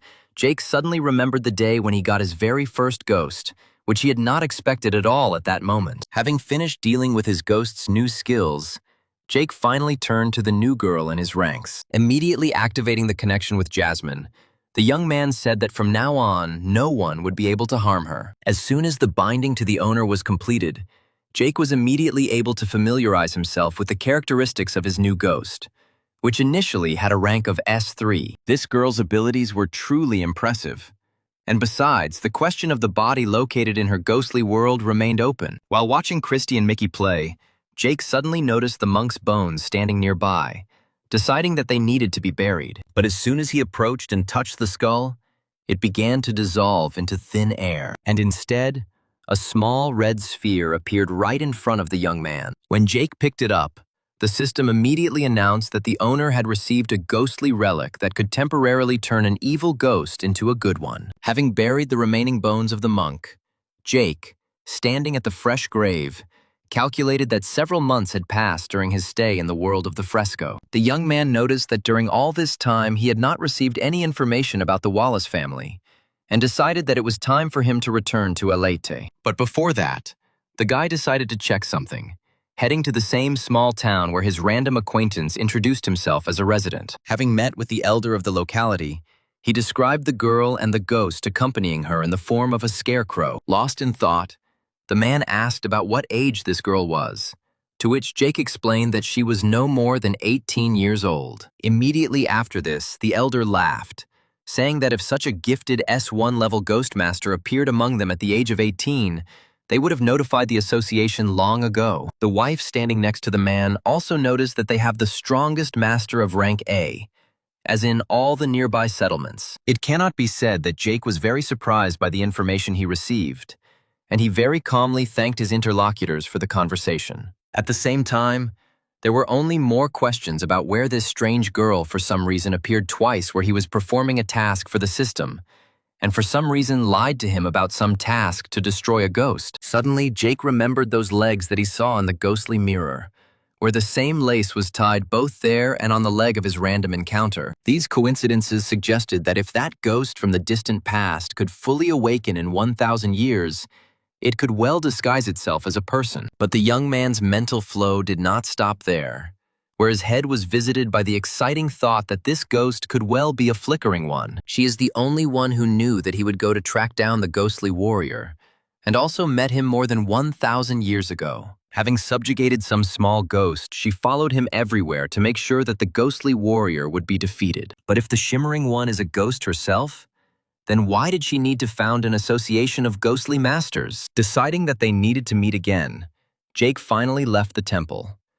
But as soon as he was outside, Melanie contacted him. The girl was very upset and asked Jake to quickly return to the city, since her father was getting worse. Having calmed the girl down a little, the young man said that he was already moving towards them, thinking about why the man had become worse so suddenly. At the same time, doctors stood over Wilhelm, noting that the old man's blood pressure was dropping once again. Mike, who was not far from the ward, noticed that apparently this time things were bad. The ghostly master standing next to him said that in this case he needs to be isolated, because if he dies, powerful ghosts that have gotten out of control will destroy the city. Bethany and Veronica were also in the room, where the latter was interested in whether there was news from Jake, to which Melanie explained that she contacted him yesterday, but then turned to the second girl, asking what could be the reason for such a sharp deterioration in health. After thinking a little, Bethany replied that the old man did not receive any injuries, and if we talk about the curse, then it is unlikely that anyone was able to bypass his ghosts. Veronica immediately added that curses themselves are quite rare. But then the founder of the association noticed that in the south there was one master of rank S capable of casting a curse, but only a master of a higher rank could do it unnoticed. Suddenly, all the girls were attracted by a familiar voice asking how the head of the city was feeling. All three of the young man's admirers, of whom only one of whom interested him in this sense, immediately brightened their faces when they saw Jake enter. Sitting opposite, the young man greeted each of his girlfriends. When the guy approached the bed with the patient, Melanie explained that just yesterday everything was fine, and after a few hours he just fell ill, where now there are thoughts that this is a curse. Looking at Wilhelm, Jake asked all the medical personnel to leave, since if they were dealing with a curse, then they were powerless here. After which the young man noticed that there is no need to spread information about the disease in the city, as this looks like the machinations of his enemies. Then the young man carefully examined the old man's face, raising his eyelid and taking a closer look at the color of the pupils. He then raised and looked carefully at the bluish limbs, after which he asked whether an analysis had been carried out for poisoning, to which the old man's daughter explained that the tests were negative and, moreover, her father was not afraid of poisons. Then Jake turned to Bethany, asking if curses could bypass ghosts controlled by the target. The girl replied that this was possible, but only on the condition that the curse was sent by a master of at least S rank. And to the young man's question about how to neutralize the curse, Bethany explained that you need to find the ghost who cast it and force it to be removed or killed. Realizing that they couldn't save the old man without finding this figure, Jake asked if anyone present had any suspicions or guesses, where, after the question was posed, Veronica and her classmate looked at each other in confusion. The first assumptions were made by Melanie, who reported that last month Southerners came to their father with a proposal for unification, but Wilhelm refused. Analyzing the information, Jake mentally noted that this was definitely not the work of the head of the Wallace family, who was hiding, which means the malicious people could well be one of the Southerners. Bethany immediately noted that she would report the current situation to the very top, since the South was crossing all borders, and tears flowed down Melanie's cheeks again, where she said in a trembling voice that, according to the doctors, her father would not last even a day in this condition. Having calmed the girl down, Jake said that in this part he could provide assistance on the spot. Calling the abbess of the quiet monastery, he instructed her to unfold his ghostly world, under the influence of which the old man should fall. And once this was done, Jake explained that time flows differently in that world, which will slow down the progress of the disease in their world and give them precious time. Veronica and Bethany were shocked by such abilities of the guy's ghost, but Melanie, thinking only about her father's health, experienced sincere joy. Well, Jake turned to the girls, saying that now they have the difficult job of identifying the attacker. After some time, the young man sat next to Veronica, who said that she had already contacted one of her friends in the South, who promised to help. Jake himself has already asked the satellite center to look for ghosts with curse abilities, and Bethany has attracted the forces of the association's headquarters. And since at the moment everything that was possible had been done, and all that remained was to wait, the young man told Veronica that he had a surprise for her. Not at all expecting such words from the young man, the girl was a little discouraged, but she experienced an even greater surprise when the guy handed her some kind of ancient mask, saying that now she would understand everything. Jake called Olivia and invited Veronica to follow him into her ghostly world. Soon, the young people approached the meditation room, which, as usual, contained several rehabilitating ghosts. The girl immediately noticed the presence of a harlequin with rank S2 among the ghosts. Handing the mask to Veronica again, the young man noticed that now it was a good ghost, and with the help of the mask, she could take control of it. Having accepted the mask, Jake's girlfriend stood and looked either at the gift or at the harlequin spinning near her. When Veronica's eyes once again fell on the mask, she realized that there were no good ghosts of this rank in the world, which meant the use of some kind of transformation process. And her companion said that the S2 rank ghost was his little gift for the beautiful girl. Already embarrassed by such attention, the girl smiled no less embarrassedly at the definition of small, since at an auction such a ghost would cost tens of billions. Well, Jake said that to control, she just needs to put a mask on the harlequin,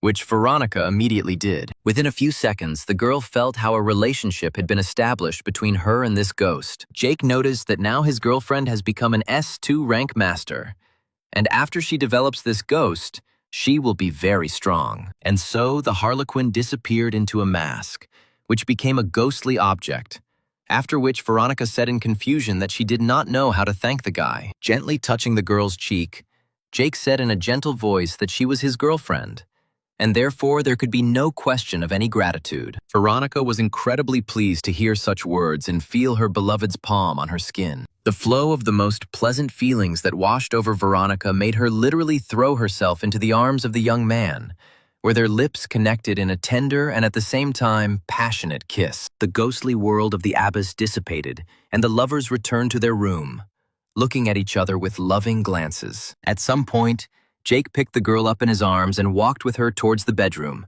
where he didn't really care about her argument that it was midday outside. When the girl and the boy thoroughly enjoyed each other after a long separation, Veronica sheepishly reminded them that they needed to return to solving the problem of the illness of the head of the city, with which the young man agreed. Soon, Jake sat opposite Mike, noting that members of the association regularly came into contact with the head of the city, and therefore he would like to get some information from the head of its branch. But the man was ready for such a question, immediately reporting that the old man had contact with only 5 people, about whom he had already prepared complete dossiers. Mike also added that, among others, he and his daughters often visited Wilhelm. Then Diana appeared in the room, brought the guy dessert, and kindly offered to try it. Catherine, who immediately appeared behind Jake, noticed that her sister makes the best desserts, but only on special occasions. And so both girls sat on either side of the young man, watching him try the treat. And when asked if the guy liked the treat, Jake replied that the dessert was very tasty. After which the sisters boasted that they had developed their ghosts, which they received on a joint journey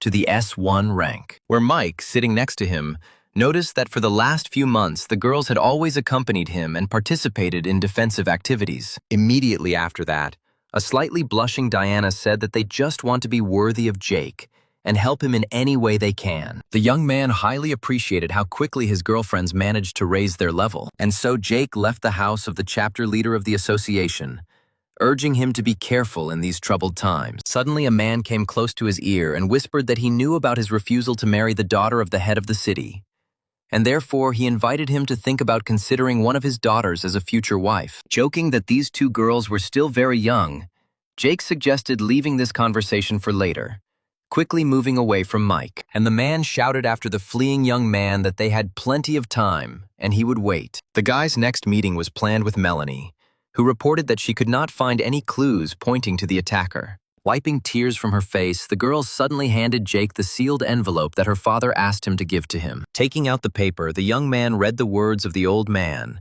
who left the city to him in case something happened to him. The young man noticed to himself that even on the threshold of death, this old man did not abandon his plans to transfer power into his hands. After finishing reading, Jake took the girl's hand and said that in this difficult time they all need to stay strong, and Wilhelm would like that too. Then he pulled out some kind of ghostly object, saying that the future head of the city would definitely need support. When a rank S2 ghost emerged from the item, Melanie was quite surprised to see an ownerless good ghost of such a high level. Looking at the young man, the girl could not believe that he was just giving her such value. To which Jake replied that it was with the best of intentions, where, with such a ghost, protecting the city should no longer be a big problem. Accepting the priceless gift and thanking him for it, Melanie asked where he got it. Without saying that he captured the ghost in a battle with the henchmen of the head of the Wallace family, the young man said that he simply came across him during his wanderings near Hedrod.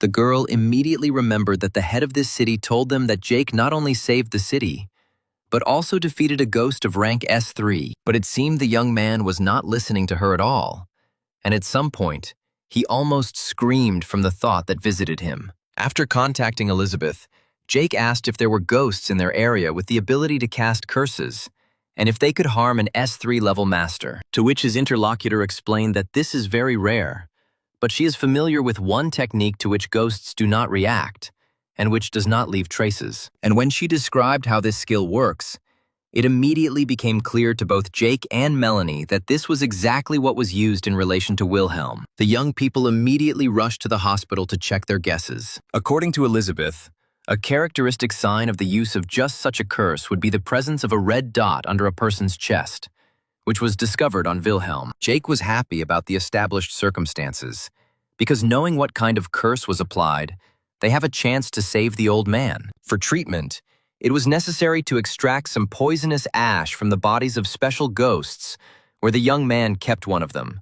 And now May was already influencing him with her ghostly fire. When the healing potion was ready, Jake brought the bowl with it to the nose of the head of the city, and as soon as the man inhaled the poisonous fumes, some small insects immediately began to emerge from him. Summoning the Red Bride, Jake asked her to destroy these creatures using the same ghostly fire. When the procedure was completed, the young man noticed that now the old man would recover, but he would not wake up right away because his body was very weakened. All that happened came down to the fact that someone mixed it into the food of the head of the city, so no ghosts were involved, which made it possible to successfully hide all traces. Wiping her eyes, still wet from tears, Melanie asked what they should do next, to which Jake explained that the girl should take care of her father, while he will try to find the one who arranged all this. At the same time, the water in the crater of one extinct volcano, located in the northeast, began to rotate in a spiral. The funnel became larger and larger,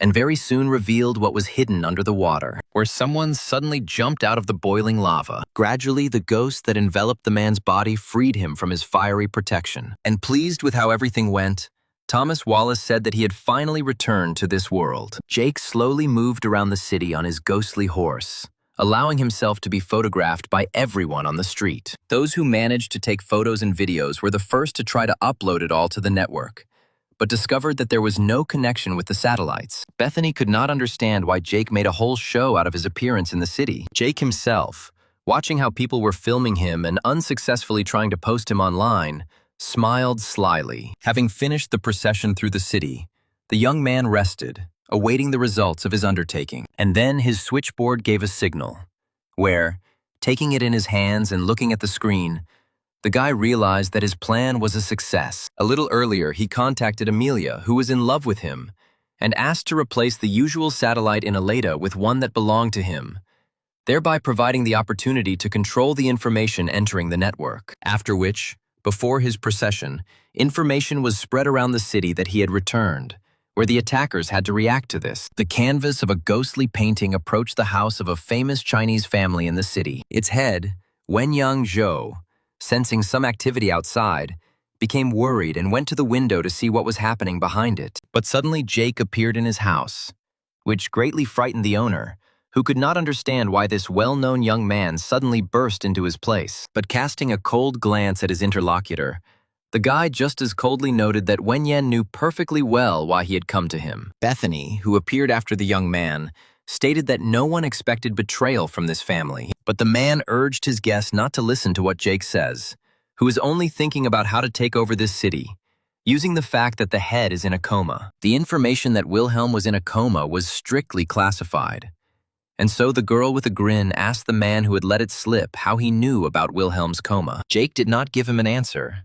saying that there was no need to strain his brains to come up with excuses, since his message to the Southerners was intercepted. Realizing that he had been exposed, Wenyan immediately summoned his ghosts and tried to attack the guy. But the ghostly picture neutralized the attack in one movement and destroyed the ghosts. And Bethany invited the man who had fallen to the floor to voluntarily tell everything he knew. Meanwhile, the Wallace family's minions joyfully celebrated the return from the mighty master. Having congratulated Thomas on successfully conquering a new, powerful ghost, the masters working for him reported that Jake had returned to Elate. They proposed to immediately move forward to destroy the impudent man.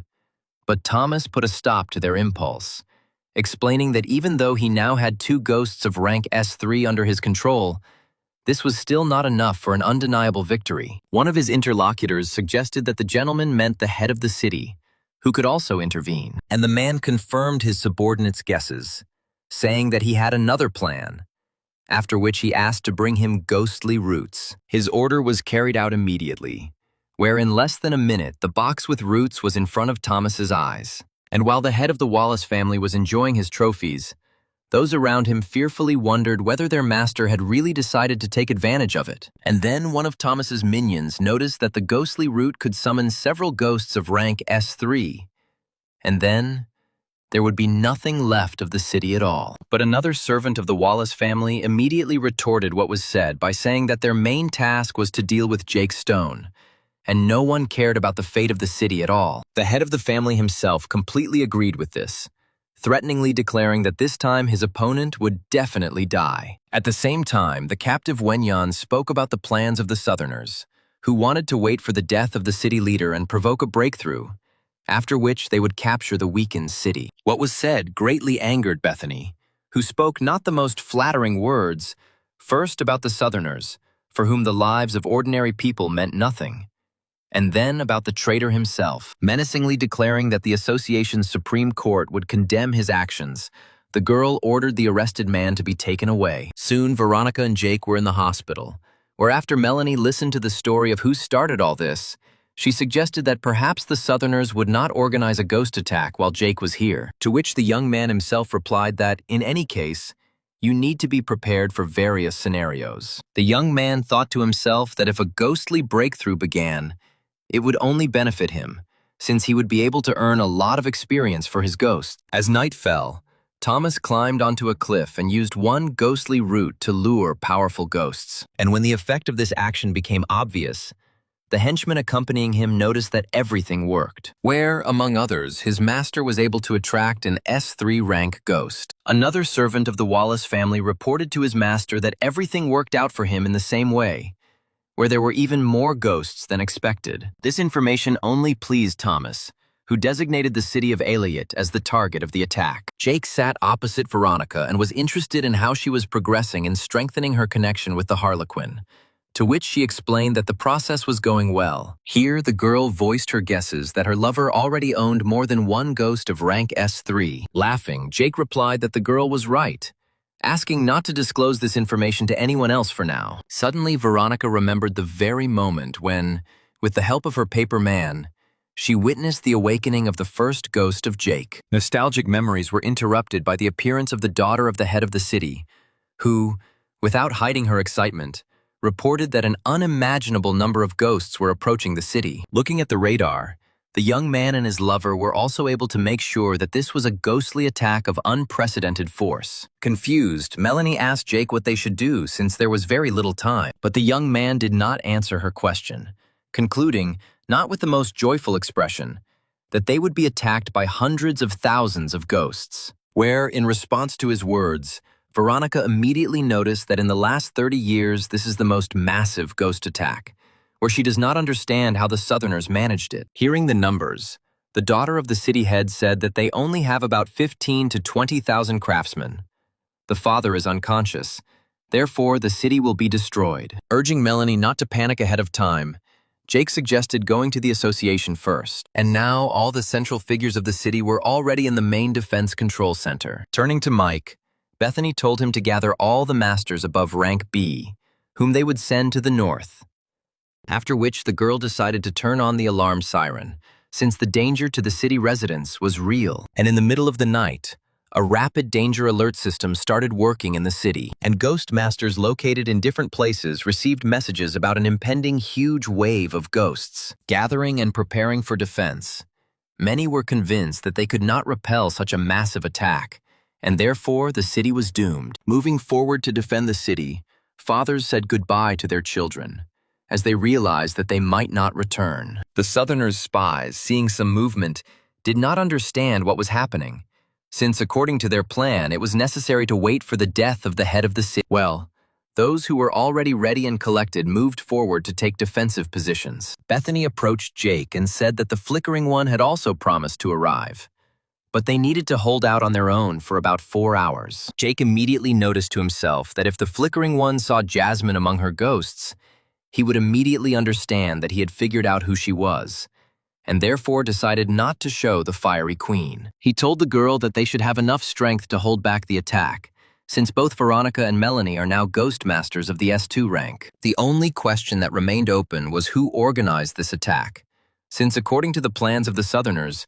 Wilhelm had to die first. Then Veronica and the daughter of the city head appeared on the wall, who said that they had placed their father in an underground bunker and were joining the battle. Having said that this was the right decision, Jake added that now there is no need to hide the fact that Wilhelm is unwell, but rather, the rumor that he is in a coma needs to be spread as widely as possible. And now the ghostly masters have already read reports that the head of the city was poisoned by vile Southerners, where, having received this information, one of the Wallace family's henchmen immediately reported to his master that the head of the city would no longer harm their plans. Having intercepted this message, Jake finally learned about those behind today's attack. The fact that Thomas chose the same tactics as the Southerners for his actions amused the young man. The attention of the head of the Wallace family was attracted by a male voice behind him, who called the man's name. The voice was familiar to Thomas, and he turned around, wondering what this man could be doing here. The head of the Southerners, Jing Mao, who appeared before him, stated that the man had organized an unprecedented attack,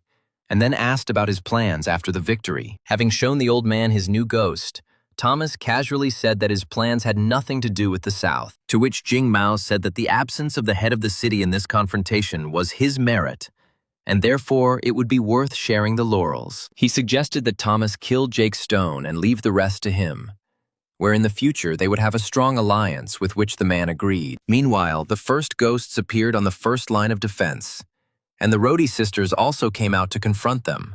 Veronica transmitted over the switchboard that she would be able to deal with rank A ghosts, leaving the weaker ones to other masters. And so the S-rank ghosts summoned by her immediately destroyed the dangerous opponent. For further confrontation, the girl also called upon her new ghost of rank S2 Harlequin, who immediately created her own ghostly world. Another ghost 55, given to her by Jake, who had a rank of S1, was not left idle either.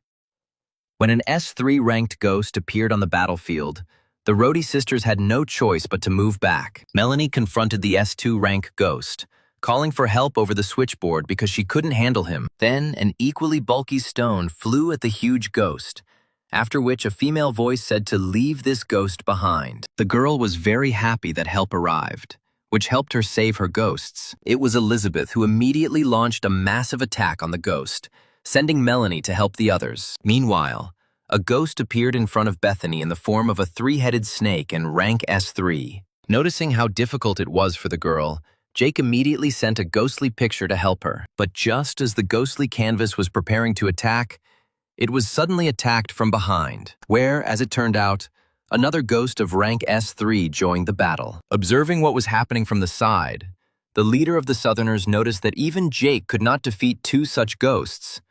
But his ally, knowing this guy full of surprises, was not so sure. Meanwhile, continuing the battle, Jake summoned a ghostly umbrella, sending his numerous clones to attack. And now Jing Mao was already surprised to note that this guy had 2 S3 rank ghosts. The young man was thinking about how he could lure Thomas out, because fighting at full strength for tactical reasons was not an option.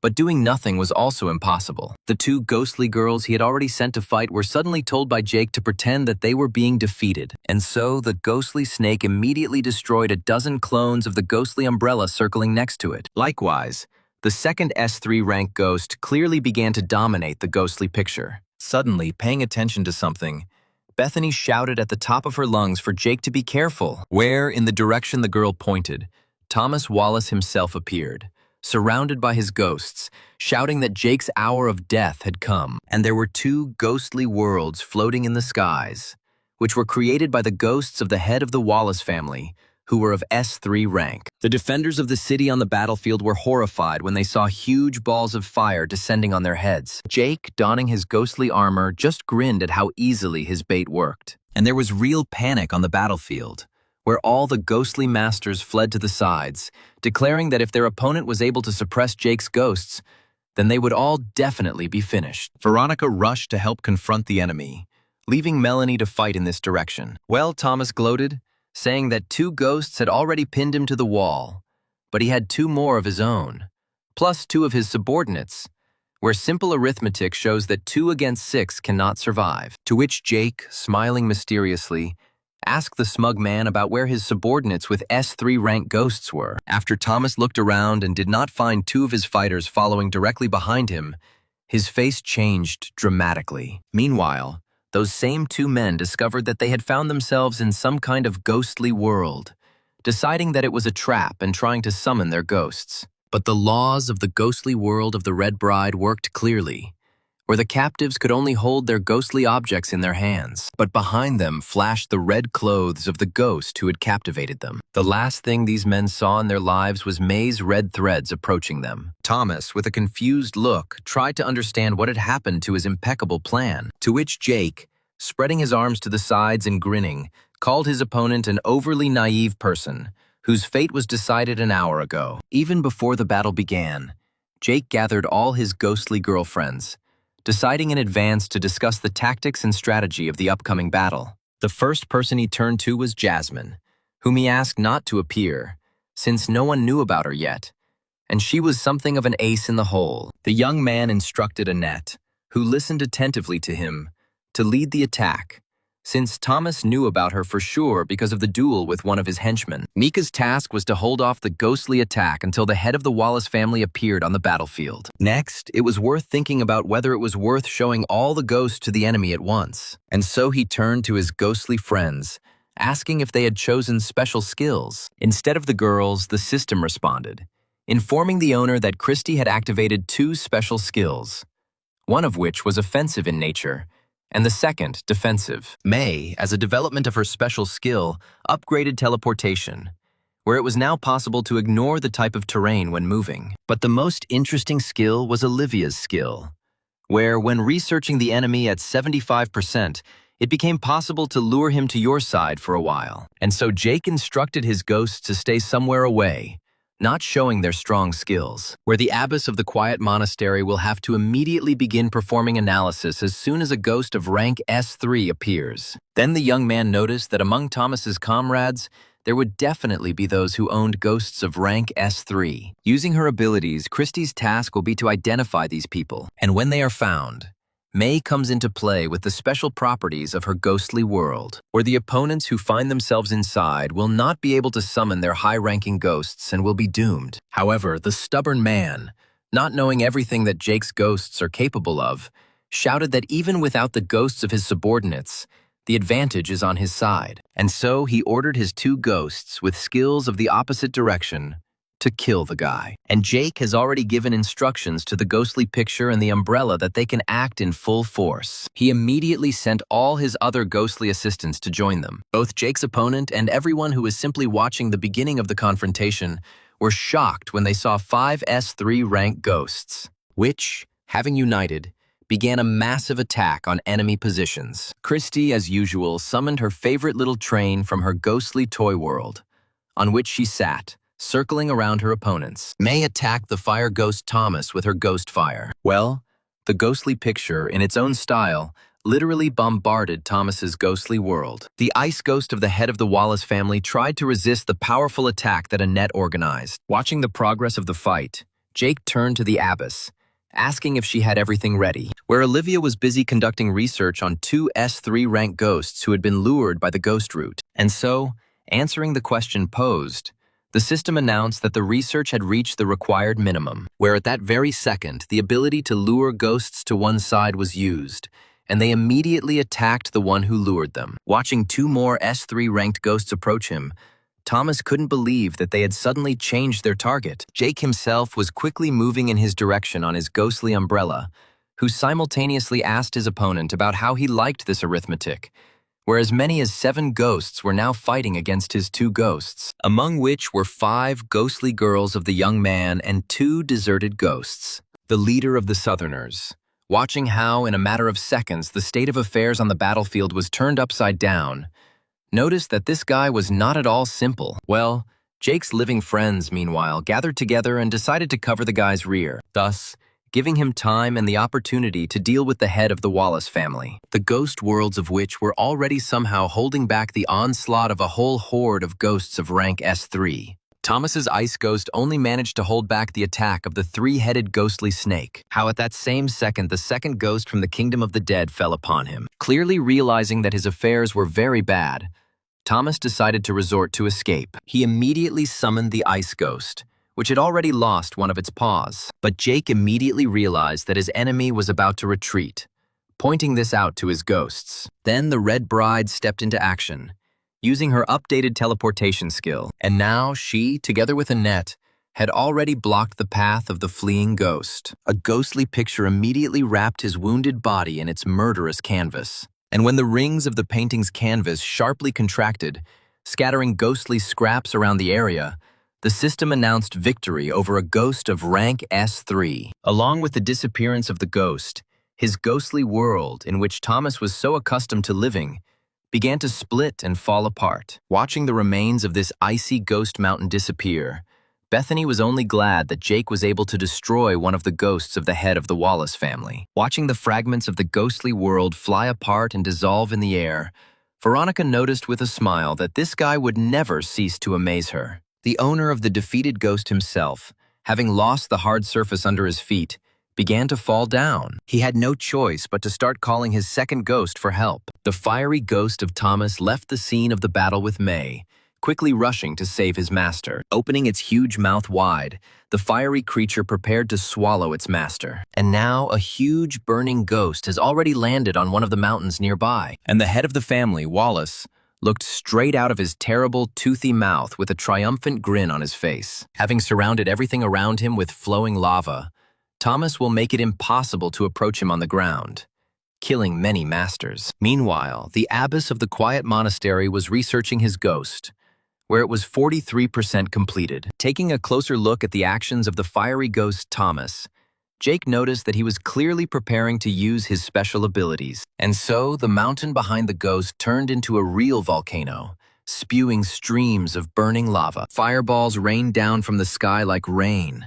destroying everything in their path. To defend himself from this deadly attack, Jake took advantage of Christie's new defensive ability, which surrounded him with a sphere of small ponies. These little toy horses were a manifestation of a special defensive skill and could easily protect against fireballs. Thomas, realizing that he managed to gain a little time, ordered his ghost to take him away from here, and so the fiery monster quickly rushed away from the battlefield, trying to hide in the lava flow. But prudent Jake said that his opponent would not be able to escape. From the glowing trail, it was clearly visible in which direction the cowardly head of the Wallace family was trying to escape. Where to pull it out of the ground, the young man sent his precious Christie, who used an ice attack. At that same second, the system announced the completion of research to the minimum level necessary to suppress enemy forces. And as soon as Jake received this message, he immediately gave the girl the commands to attack. After starting her attack with an ice hand, Christie gradually moved on to her new special attack, literally crushing the ghost's body. And so, defeated in everything, Thomas lay wounded on the ground, and Jake was already approaching him, who stated that his enemy had lost this battle, like the entire war. Looking at his enemy, the head of the Wallace family said that his biggest regret was that he did not sneak into the city and kill the guy earlier, to which Jake replied that the man should most regret that he could not properly raise his son, with whose actions it all started. Where, immediately after these words, The clones of the ghostly umbrella dealt the final blow to the defeated enemy. The Ghost Masters who had just witnessed the destruction of the head of the Wallace family were shocked by this event. Leaving this disastrous place, Jing Mao, who had been watching from the side all this time, praised himself for not interfering, since he would have died along with Thomas. The Wallace family's henchmen, who were in one of the cars, decided to immediately flee when they saw how their leader died. Veronica rejoiced at her lover's victory, and Bethany stated that as of today, the influence of the Wallace family in the Northeast is over. The winner himself held the exhausted Christie in his arms, telling her that she had done a great job. The youth then tasked the ghost painting and umbrella to destroy the remaining 90% of the ghosts, leaving 10% for the local ghost masters to level up. And so the order was immediately carried out, where it was not difficult for the ghosts of Jake. The ghost masters were overjoyed as they watched Jake's ghosts massacre their opponents. And so the ghostly wave began to retreat without waiting for them all to be killed. And all the participants in the battle greeted Jake Stone, the owner of 5 ghosts of S3 rank, and the hero of their time. And while his ghosts were disappearing into his ghostly objects, his loved ones began to approach the young man. Here were everyone with whom he had ever participated in battles and travels, and all those who definitely cared about him. After listening to the praise, Jake said that not only he, but everyone who defended the city showed their best today. Then the young man was shown what was found among Thomas's things, where apparently these ghostly roots led to the attack. Taking the last remaining root, Jake used the system to familiarize himself with its characteristics. After thinking that since this thing has such a ghost-attracting effect, it is better to put it away. Bethany, who caught up with the young man, said that all the possessions of the Wallace family are now transferred to the association, for which she will certainly thank the god. Then Jake remembered that the shimmer was supposed to appear, asking if anyone had seen her. His question was answered by a voice from above, saying that apparently she was late. Raising their heads, everyone who was next to Jake saw the founder of the Association of Ghostly Masters hanging above them. Hiding the extracted root, Jake listened to the praise of the woman, who said that the guy was much stronger than she thought. And so, dissolving into the air, the shimmering one told the guy to follow her. But the offer to go behind the mines was just a formality, since the girl simply isolated part of the area and created a ghostly world there. When the shimmer stated that the young man had probably already realized that they essentially remain in the same place, Jake asked if this was the ability of her ghost to change the current terrain, to which his interlocutor replied that the young man's guesses were not entirely correct, because now they move around Elate in the form it will be in the future. This statement shocked the young man, where he even asked if he had heard the word future correctly, and the flickering one explained that she has a ghost with the ability to see the future, although not in all places, but Elate is one of them. While examining the ruins, Jake asked about what happened here, to which his interlocutor explained that this would not happen soon, after which the woman added that she tried to use the ghost's abilities on Jake, but he was unable to do it. Thinking that the flicker failed because of the system, Jake asked why the ghost could not see his future, and the woman noticed that predictions about people may not always be accurate, but that there was no information at all. This was the first time, and when his interlocutor suggested that one of his ghosts had a blocking skill, Jake thoughtfully replied that he had not paid attention to this, since no one had yet tried to predict his future. Then the flickering one added that she would continue to watch the guy, reminding him that he had the right to one more question. Deciding that it was too risky to ask her about her origins, Jake said that he had not yet formulated the question. And then the woman handed him a certain object, saying that although the guy is talented, control over so many ghosts could have a detrimental effect on him in the future. Then she added that when he wants to meet again, he just needs to blow into this shell. Looking at his new artifact, the young man thought that this ghost was on the side of people, since he was helping him, and at the same time was not at all shocked by its strength. Well, in the meantime, a photograph of Jake surrounded by his ghosts has already spread all over the internet, gaining more and more positive comments. Entering the room, the young man said hello and asked about the purpose for which the man wanted to see him. Wilhelm, who had already regained consciousness and met him, thanked the guy for protecting the city while he was sick. But then the man added that he called him to share some of his plans for increasing the level of his ghost. Jake immediately realized that the old man was referring to an attempt to awaken the ghost. And then Melanie entered the conversation, explaining that her father had been preparing for this event for many years. The head of the city himself added that if he does not try to do this now, then the opportunity may never arise again. And his daughter noted with sadness that her father's body might not be able to stand it in this state. Jake also thought about the state of the head of the city's body, which definitely would not return to its previous state after magical poisoning. And the old man himself calmly said that he realized the danger of what he had started, and therefore he had one proposal. Turning to the guy, Wilhelm said that he would be happy if Jake formally took the post of head of the city, since after his epic victory, the people trust him more than ever.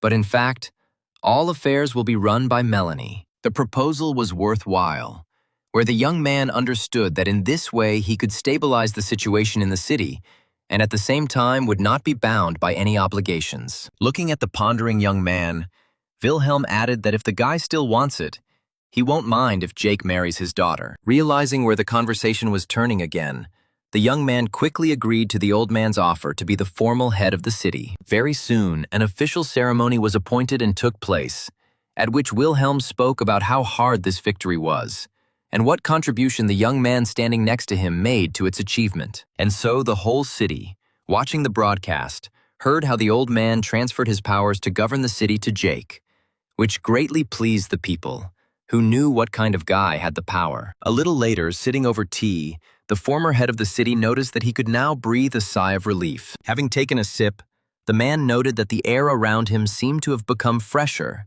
and peace reigned inside him, where, in his opinion, everyone who has a short time left feels exactly this. His beloved daughter listened to her father's words with anxiety and sadness, and to her question whether her father really wanted to do what he had planned, the old man said that he would prepare everything within a week, including allowing Melanie to be present. Jake, who joined the conversation, asked whether Wilhelm was aware of the consequences that could occur if he failed. Laughing, the man said that he had lived a long and wonderful life, raised a smart and beautiful daughter, managed to meet such a genius as Jake, and therefore was ready to die. Fully understanding the feelings and mood of his interlocutor, the young man no longer objected, saying that he would definitely help with everything.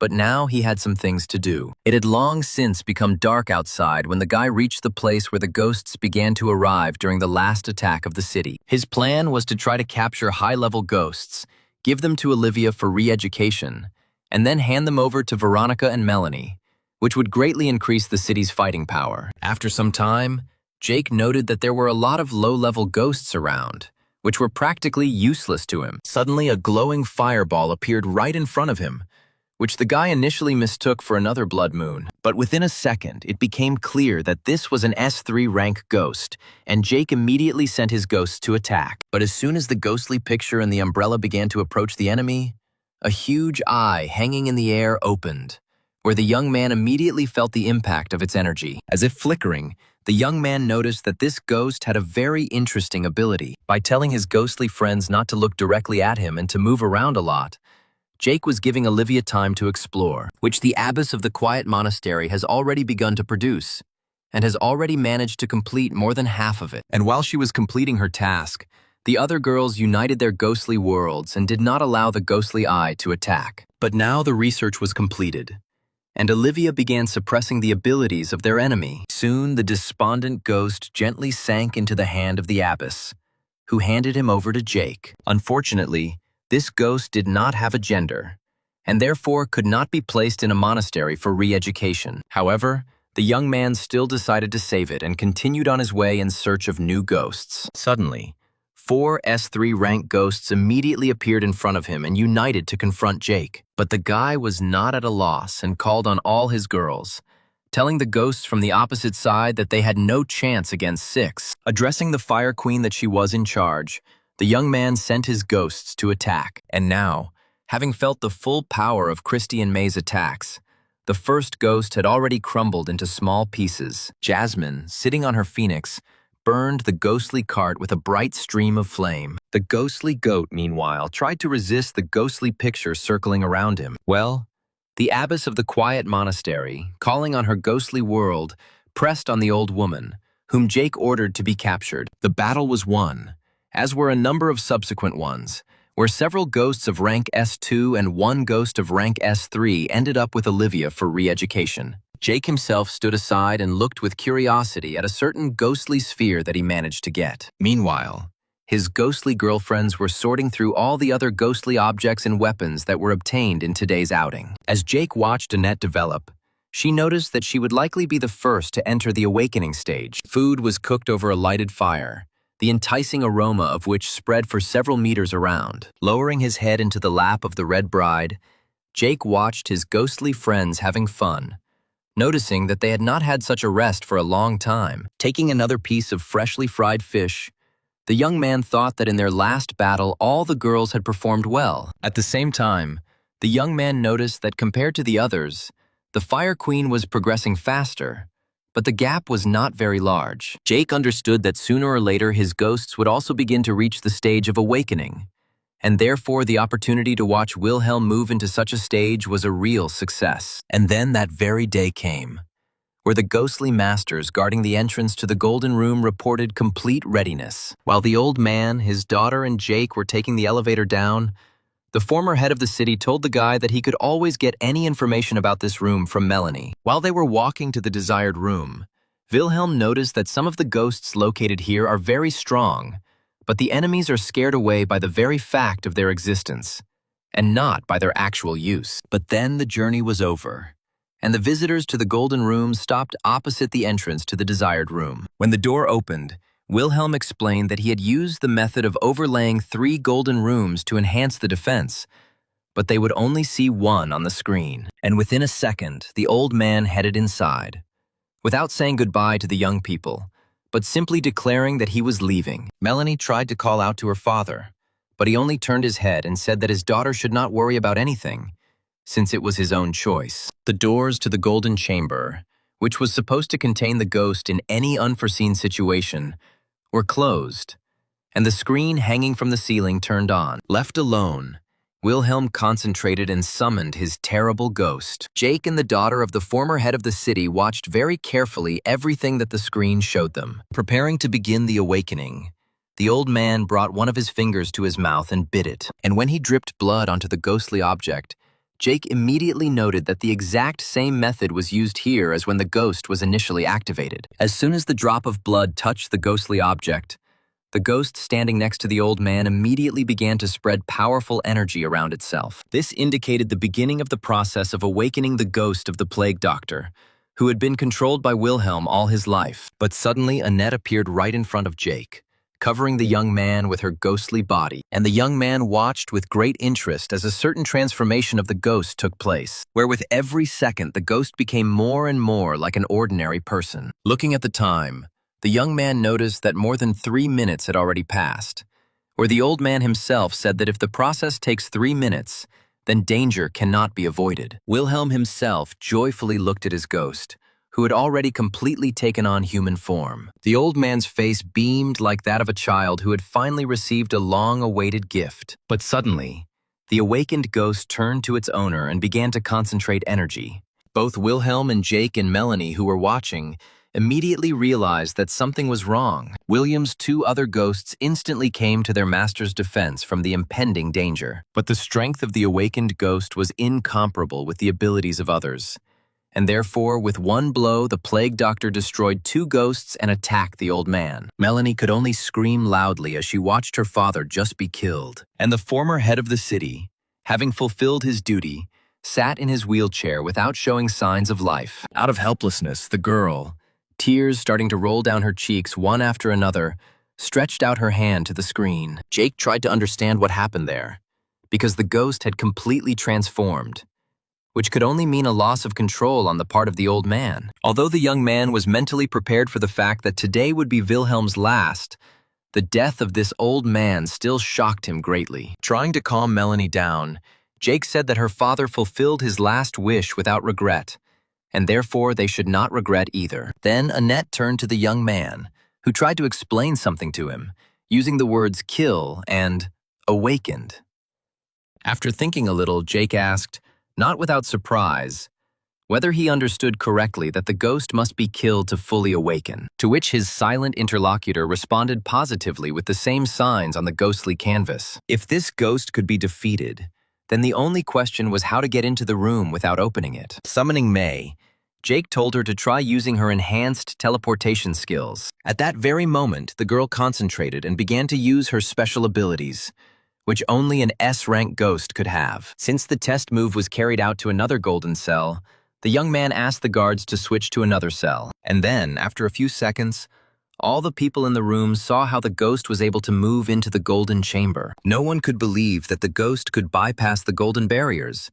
But for Jake, it was a real victory. While he looked at his ghostly girlfriend in the cell, the young man realized that now his capabilities were greatly expanded. He told Melanie that he would find a way to destroy that ghost as soon as he finished his trials, after which he asked the guards to escort the girl who had just lost her father. Left in the golden room, the young man told May to continue to move, where they need to understand how much movement she has enough strength to do. And so the process of moving to the cell and back to Jake began. After the 6th movement, the ghostly bride had no strength left, and the young man praised her for her excellent work, sending her to rest. In the meantime, he turned to all his other ghosts, telling them to use the proven tactics where everyone attacks and stalls for time while Olivia conducts research. Jake returned to the golden room the next day, where May and all the other ghosts had a good rest and gained strength. Once at the desired camera, the young man gave the command, and his red bride moved him through the first golden wall. After resting for a minute, Jake and May moved again,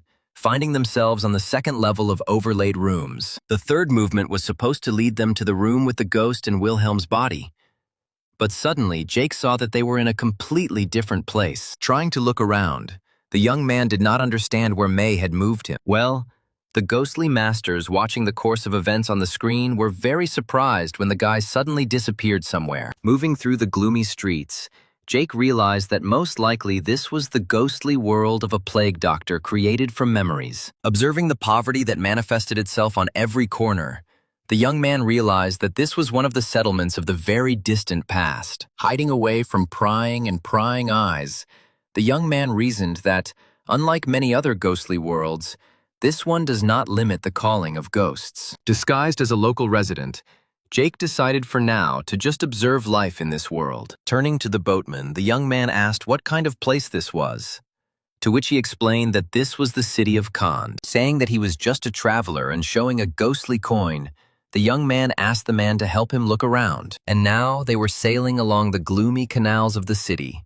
where the boatman asked the guy whether the curse was active where he came from. Before Jake had time to clarify what curse he was talking about, suddenly his attention was attracted by some noise on the bridge. There, a little boy tried to beg the fat man for some money, but he kicked the beggar away. And when the child fell to the ground and the bandage came off his face, everyone saw that he was stricken with illness. And the one who kicked him, and everyone else who was nearby, immediately began to call the guards in order to isolate him. Then Jake, turning to the boatman, asked what was going on here, to which the very frightened man replied that the curse of the evil spirit destroys people, and, apparently, has already reached the central part. The man said that the first to bring the infection arrived from the south on merchant ships. Infection occurs from any contact with a patient who constantly bleeds.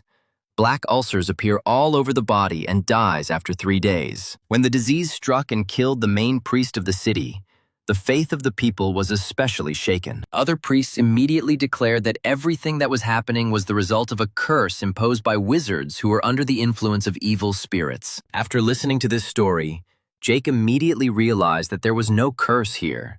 It was just a disease that everyone knew, like a plague. Meanwhile, on the bridge, several townspeople tried to detain a child suffering from the plague. But suddenly the guy turned around and was able to bite one of his offenders on the hand, where the angry man immediately grabbed this poor child and threw him off the bridge into the river. Someone tried to feel sorry for the boy, but the victim shouted loudly that because of this brat, now he too would die. Although Jake was aware that everything around him was nothing more than an illusion, the man's action and the cheers of other people who supported the massacre made him incredibly angry. But suddenly, the young man's attention was attracted by what began to happen under the bridge. Some man whose silhouette seemed painfully familiar to the young man swam up in his boat and pulled the guy out of the water. Jake asked the boatman to follow that boat, but the man refused, saying that he would never voluntarily sail into the quarantine zone. Then the young man took out a bag of money, saying that he was buying this boat, after which he asked the boatman to go ashore. And so,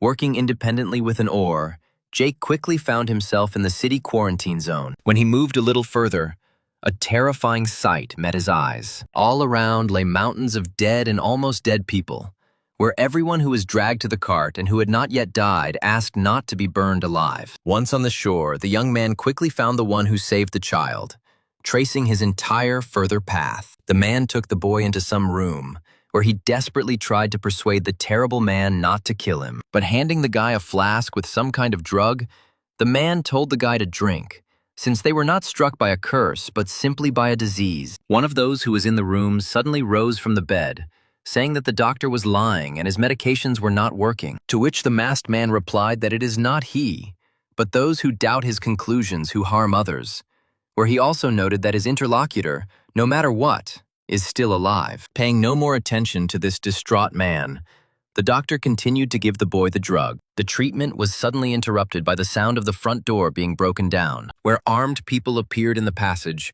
Turning to a masked man, they declared that he would not harm anyone again. And a certain man accompanying them pointed his finger at the doctor and insisted that it was he who promised to cure everyone. But in fact, this man is not a doctor, but some kind of sorcerer who needs to be captured and destroyed. And so the soldiers grabbed a man who begged not to touch him and let him cure all these people.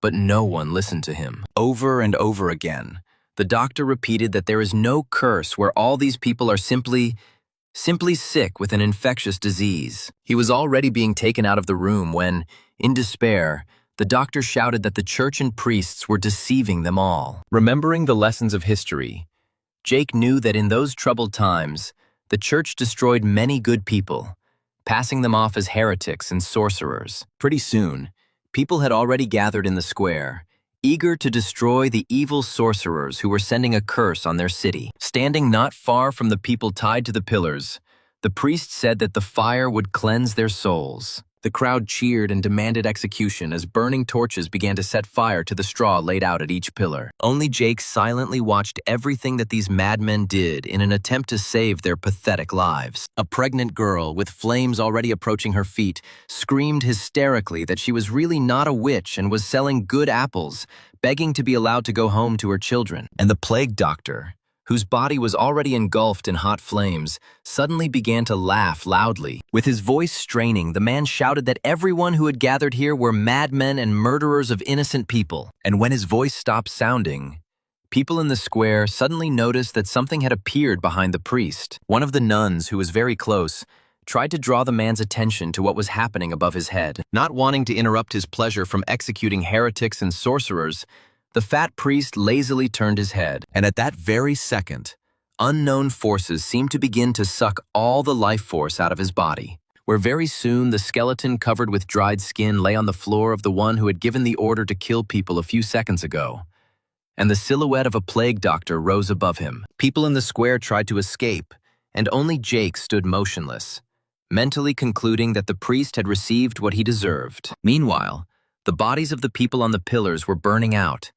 and what killed the priest began to spread its energy more and more widely, where, a second later, thousands of crows appeared in the sky, making their disgusting sounds to the sound of church bells. The bodies of the killer priest and his nun accomplices were already dangling on ropes, right in front of the entrance to the church, and right opposite the bodies of those whom they had so mercilessly burned. Watching the situation around him rapidly change, Jake came to the conclusion that this was due to the death of the plague doctor, with which his memories ceased. And suddenly, right in front of him, the young man saw that terrible face in a plague mask. Quickly getting his bearings, the young man called on his ghosts, saying that it was time to start the battle. The phantom umbrella attempted to strike first, but the phantom plague doctor easily blocked it, showing his incredible strength. Jake instructed the abbess of the quiet monastery to begin researching this ghost to suppress his abilities. The young man himself was thinking about why the ghost, which was supposed to restore its consciousness upon awakening, suddenly attacked him. From this, it followed that even after awakening, a ghost remains only a ghost, and therefore cannot be treated as a person. And so Jake ordered his ghostly girls to attack together and using special skills. And protection from the attacks of the plague doctor was provided by the special skill of his favorite Christie. A world of a ghostly picture was approaching the enemy from above, and the ghostly umbrella was again trying to attack in a straight line. The fiery queen did not remain indifferent either, calling both her ghostly world and the phoenix. But none of the attacks by the young man's ghosts brought absolutely any results. Realizing the complexity of the situation, Jake told May to move them all to safety. And so his red bride moved their entire friendly company back to the room where the guards were located. Looking at the screen with no image on it, the young man noticed that he managed to hold out for approximately 55 seconds, after which Jake asked Olivia about the stage of the plague doctor's research. The response was shocking, with little more than 1% completing the study. The only thing that was pleasant to realize in such a situation was that awakened ghosts were incredibly powerful, and so it was decided to finish for today, rest and continue the next day. After some time, Jake, with the help of his ghostly girls, managed to transform the captive ghostly eye. And when the young man established the connection, he immediately noted that in its behavior, this ghost was more like a pet. At the same time, the young man began to wonder whether this pet would be useful in battle. And now the ghostly eye has already participated in another attack on the awakened plague doctor. As Jake watched the battle unfold, he warned his ghosts to be careful. And then the ghostly eye showed what it was capable of, blinking at some point in the battle, where everything that was happening suddenly rolled back to the state in which the events took place 10 seconds ago. But the most pleasant surprise was that the research progress accumulated during this time did not disappear. Jake noted that his new ghost was very useful, where in this situation, 10 seconds mean a lot. So a whole month has passed, during which progress on the research of the plague doctor has increased to 43%. Also during this time, significant progress was made in the process of re-education of the last captive ghosts. Carton and Dina Rowdy were having fun with their ghosts in an open area. Diana told her sister, who this time was the first to neutralize the ghost, that next time she would overtake her. Then the girls saw an approaching car in which Melanie and Veronica were. Having taken the passenger seats, the girls drove off with their friends, noting along the way how successfully their city was developing. Everyone knew whose merit it was, and Veronica, the driver of the car, said that she needed help in order to give Jake a surprise. Having received an invitation to the meeting, the young man arrived at the restored school of ghostly masters at the appointed time. The guy admired how the educational institution looked, and Veronica explained that the work was not finished yet, but training would begin soon. Melanie immediately noticed that the way the city lives now is the exclusive merit of Jake, whom she doesn't even know how to thank. To which the modest young man replied that he did not require any gratitude, since all this was for the benefit of the city and its inhabitants. The students who appeared at the school, seeing the famous hero and current head of the city, greeted him kindly. Veronica also did not go unnoticed, to whom new students also paid tribute. Catherine, standing nearby, chuckled at the fact that young people like Jake and Veronica already occupy such high positions that they force even their peers to address them as you. Laughing, the young man noticed that all these were just formalities, where the true future of this city was in the hands of all its inhabitants, including the Rowdy sisters. Breaking into a satisfied smile, Catherine said in a flirting voice that she and Jake had a special relationship. But suddenly her sister intervened in the conversation, who noticed that besides Catherine, there are other people with whom the head of the city can build trusting relationships. Veronica immediately joined the conversation, almost aggressively asking the girl about what kind of special relationship she had with Jake. And suddenly all three girls looked at the young man, insisting that he say right now which of them he chooses. Melanie, who had not yet intervened in what was happening, suddenly realized that there was something between this guy and these girls, where tears immediately appeared in her eyes. And then, shouting that the young man didn't need her at all, Melanie quickly rushed inside the educational institution. Of course, Jake couldn't just leave the upset girl and immediately followed her to explain everything and calm her down. But as soon as he was inside the room, he saw that everything was prepared for the holiday, and he was greeted by the smiling daughter of the deceased previous head of the city. At the same second, Veronica and Rowdy's sisters appeared on the other side, rolled out a huge cake and congratulated the guy on his 20th birthday. Following them, Elizabeth and Bethany also appeared in the room and joined in the congratulations. Jake perplexedly thanked the girls for this surprise, where he himself had not yet completely moved away from that simulated scene, which in reality showed the brewing problem. Soon, a friendly and cheerful feast began, at which a lot of toasts were said to the new head of the city. Without denying themselves the pleasure, all the young man's girlfriends smeared his face with sweet cream, and soon Jake's favorite, who continued to remain a child, joined the celebration. Hugging the hero of today's occasion, Bethany said that everything was fine in the city, but soon she would visit the guy privately. When the holiday ended, Jay, already at home, went out onto the terrace to breathe in the fresh night air. May, who instantly appeared next to him, covered the guy with her ghostly body, when a flickering one suddenly appeared nearby, noting that she would not harm anyone. Having calmed the red bride, the young man asked the woman in surprise about the reason why she decided to come to him, to which she replied that she had arrived in order to find out how her interlocutor's business was going. When Jake said that he was doing well, the Shimmer recommended that he save his strength and develop ghosts, after which she explained that not long ago a certain awakened ghost appeared who was looking for ghosts with powerful abilities, like Jake's ghosts. And the last thing the night guest told the guy today was that he should warn all the ghostly masters about this danger. When the guy heard how the woman called this ghost Count, he became interested in the reason why he was given such a name, to which his interlocutor said that simply by his appearance he resembles the nobility of yesteryear. Noting to himself that this threat was very serious, Jake promised to take all possible measures to protect the city and people. And now the girls he had informed were already expressing their thoughts on how they could prepare for the defense of the city,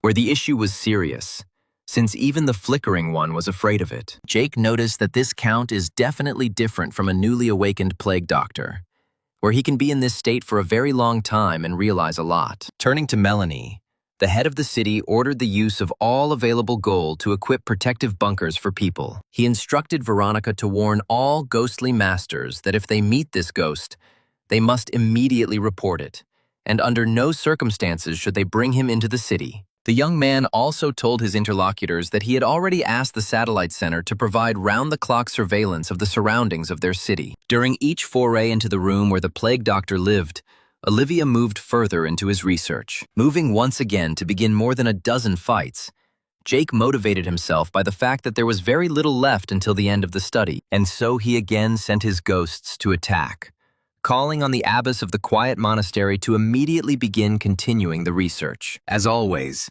the ghostly plague doctor repelled one attack after another without any difficulty. Summoning his ghostly eye, the young man instructed him to periodically rewind time in order to gain an advantage. This was the most difficult battle that Jake's ghost had to take part in. Jasmine tried with all her might to break through the protective barrier of the awakened ghost, and the research had already exceeded 69%. Noticing that his opponent was preparing to use his special abilities, Jake called upon Christy and her ghostly ponies to protect him. With great difficulty, they managed to hold off the incredibly strong onslaught of their enemy, while the research was approaching the 70% mark. Realizing that there was very little left to the minimum required for suppression, Jake called on his ghostly friends to hold on. And now that long-awaited moment, which had taken more than 2 months to achieve, arrived.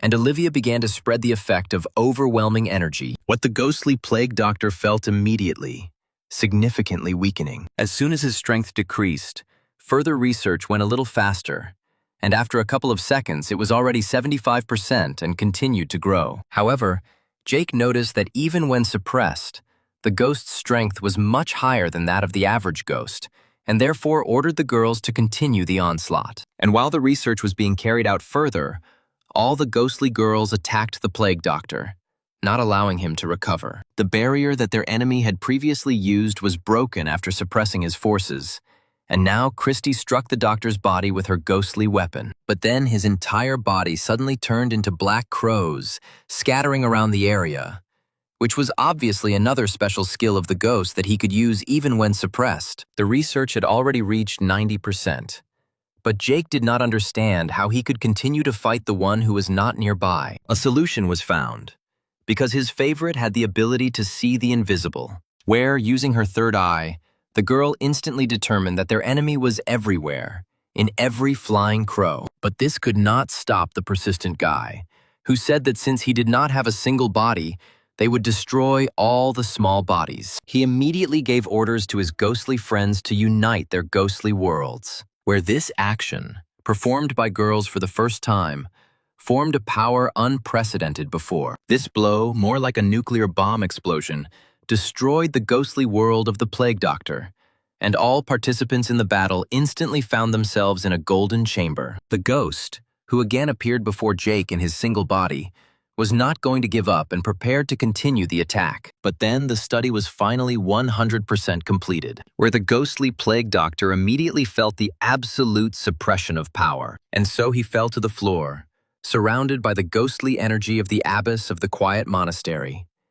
And Christy was already rushing towards him. The girl had already extended her deadly hand to finish off the enemy, when suddenly, he began to make some inarticulate sounds. Having heard for the first time that a ghost could make a sound, the amazed Jake stopped the girl's impulse. Lying on the floor of the cell, the ghost looked directly at the young man and made great efforts to utter at least one word. Jake came closer and sat down next to the defeated enemy, where he explained to him that no one would touch him, and he could calmly concentrate in order to put his thoughts into words. Suddenly, tears flowed from the Plague Doctor's eyes, and he said that he wanted revenge on his killers. And suddenly he saw dead Wilhelm in front of him, where at that very second he realized the work of his own hands. And when the Plague Doctor asked to kill him, because he did not want to bear this burden of responsibility, Jake realized that this ghost remembered everything. The young man perfectly understood how difficult it would be for him to live with such terrible memories of what he had done while he was a ghost,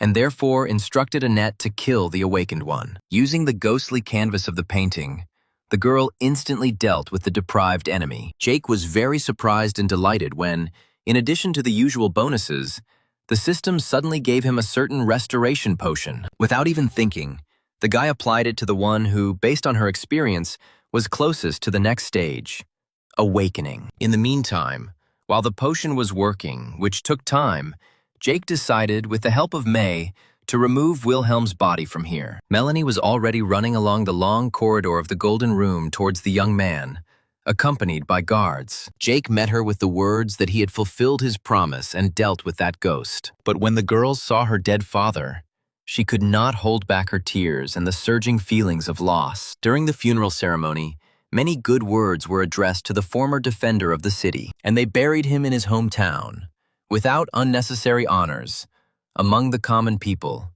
as he himself wanted.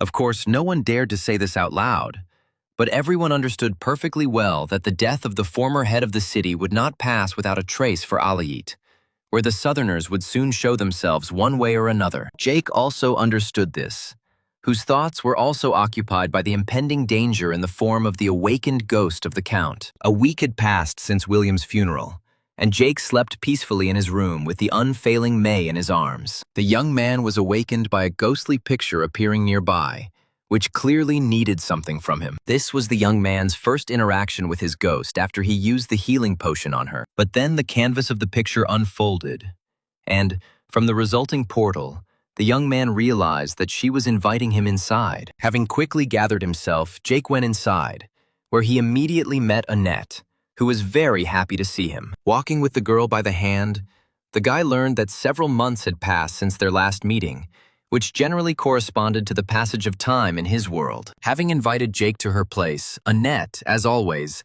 showed her best side and fed him what she had recently learned to cook. The young man noted that the dish was prepared extremely tasty, thanking the girl and highly appreciating her culinary art, after which a slight blush appeared on her cheeks, and the girl said that if Jake wanted something special, then he could just say and she would prepare it next time. Suddenly, their quiet dinner was interrupted by loudly exploding shells of festive fireworks, where bright and multicolored flashes in the sky illuminated everything around for many hundreds of meters. After leaving dinner, the young people went out onto the terrace, where they comfortably sat on a bench to watch the fireworks, and where Annette suddenly asked if she could make just one wish. And when the young man said that she could wish for anything, the girl suddenly declared that with all her soul she would like to stop time so that Jake would remain next to her forever. He didn't answer anything.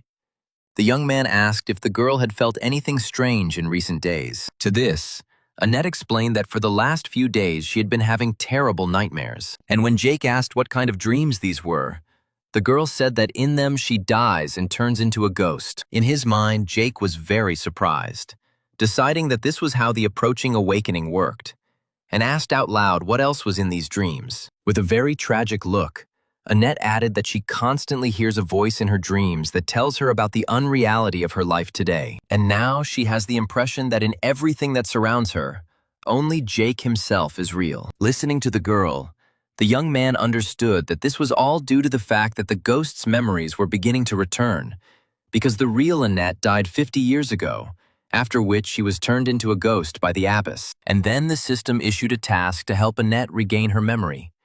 But at the same time, the girl's spirit should not find out that she was dead.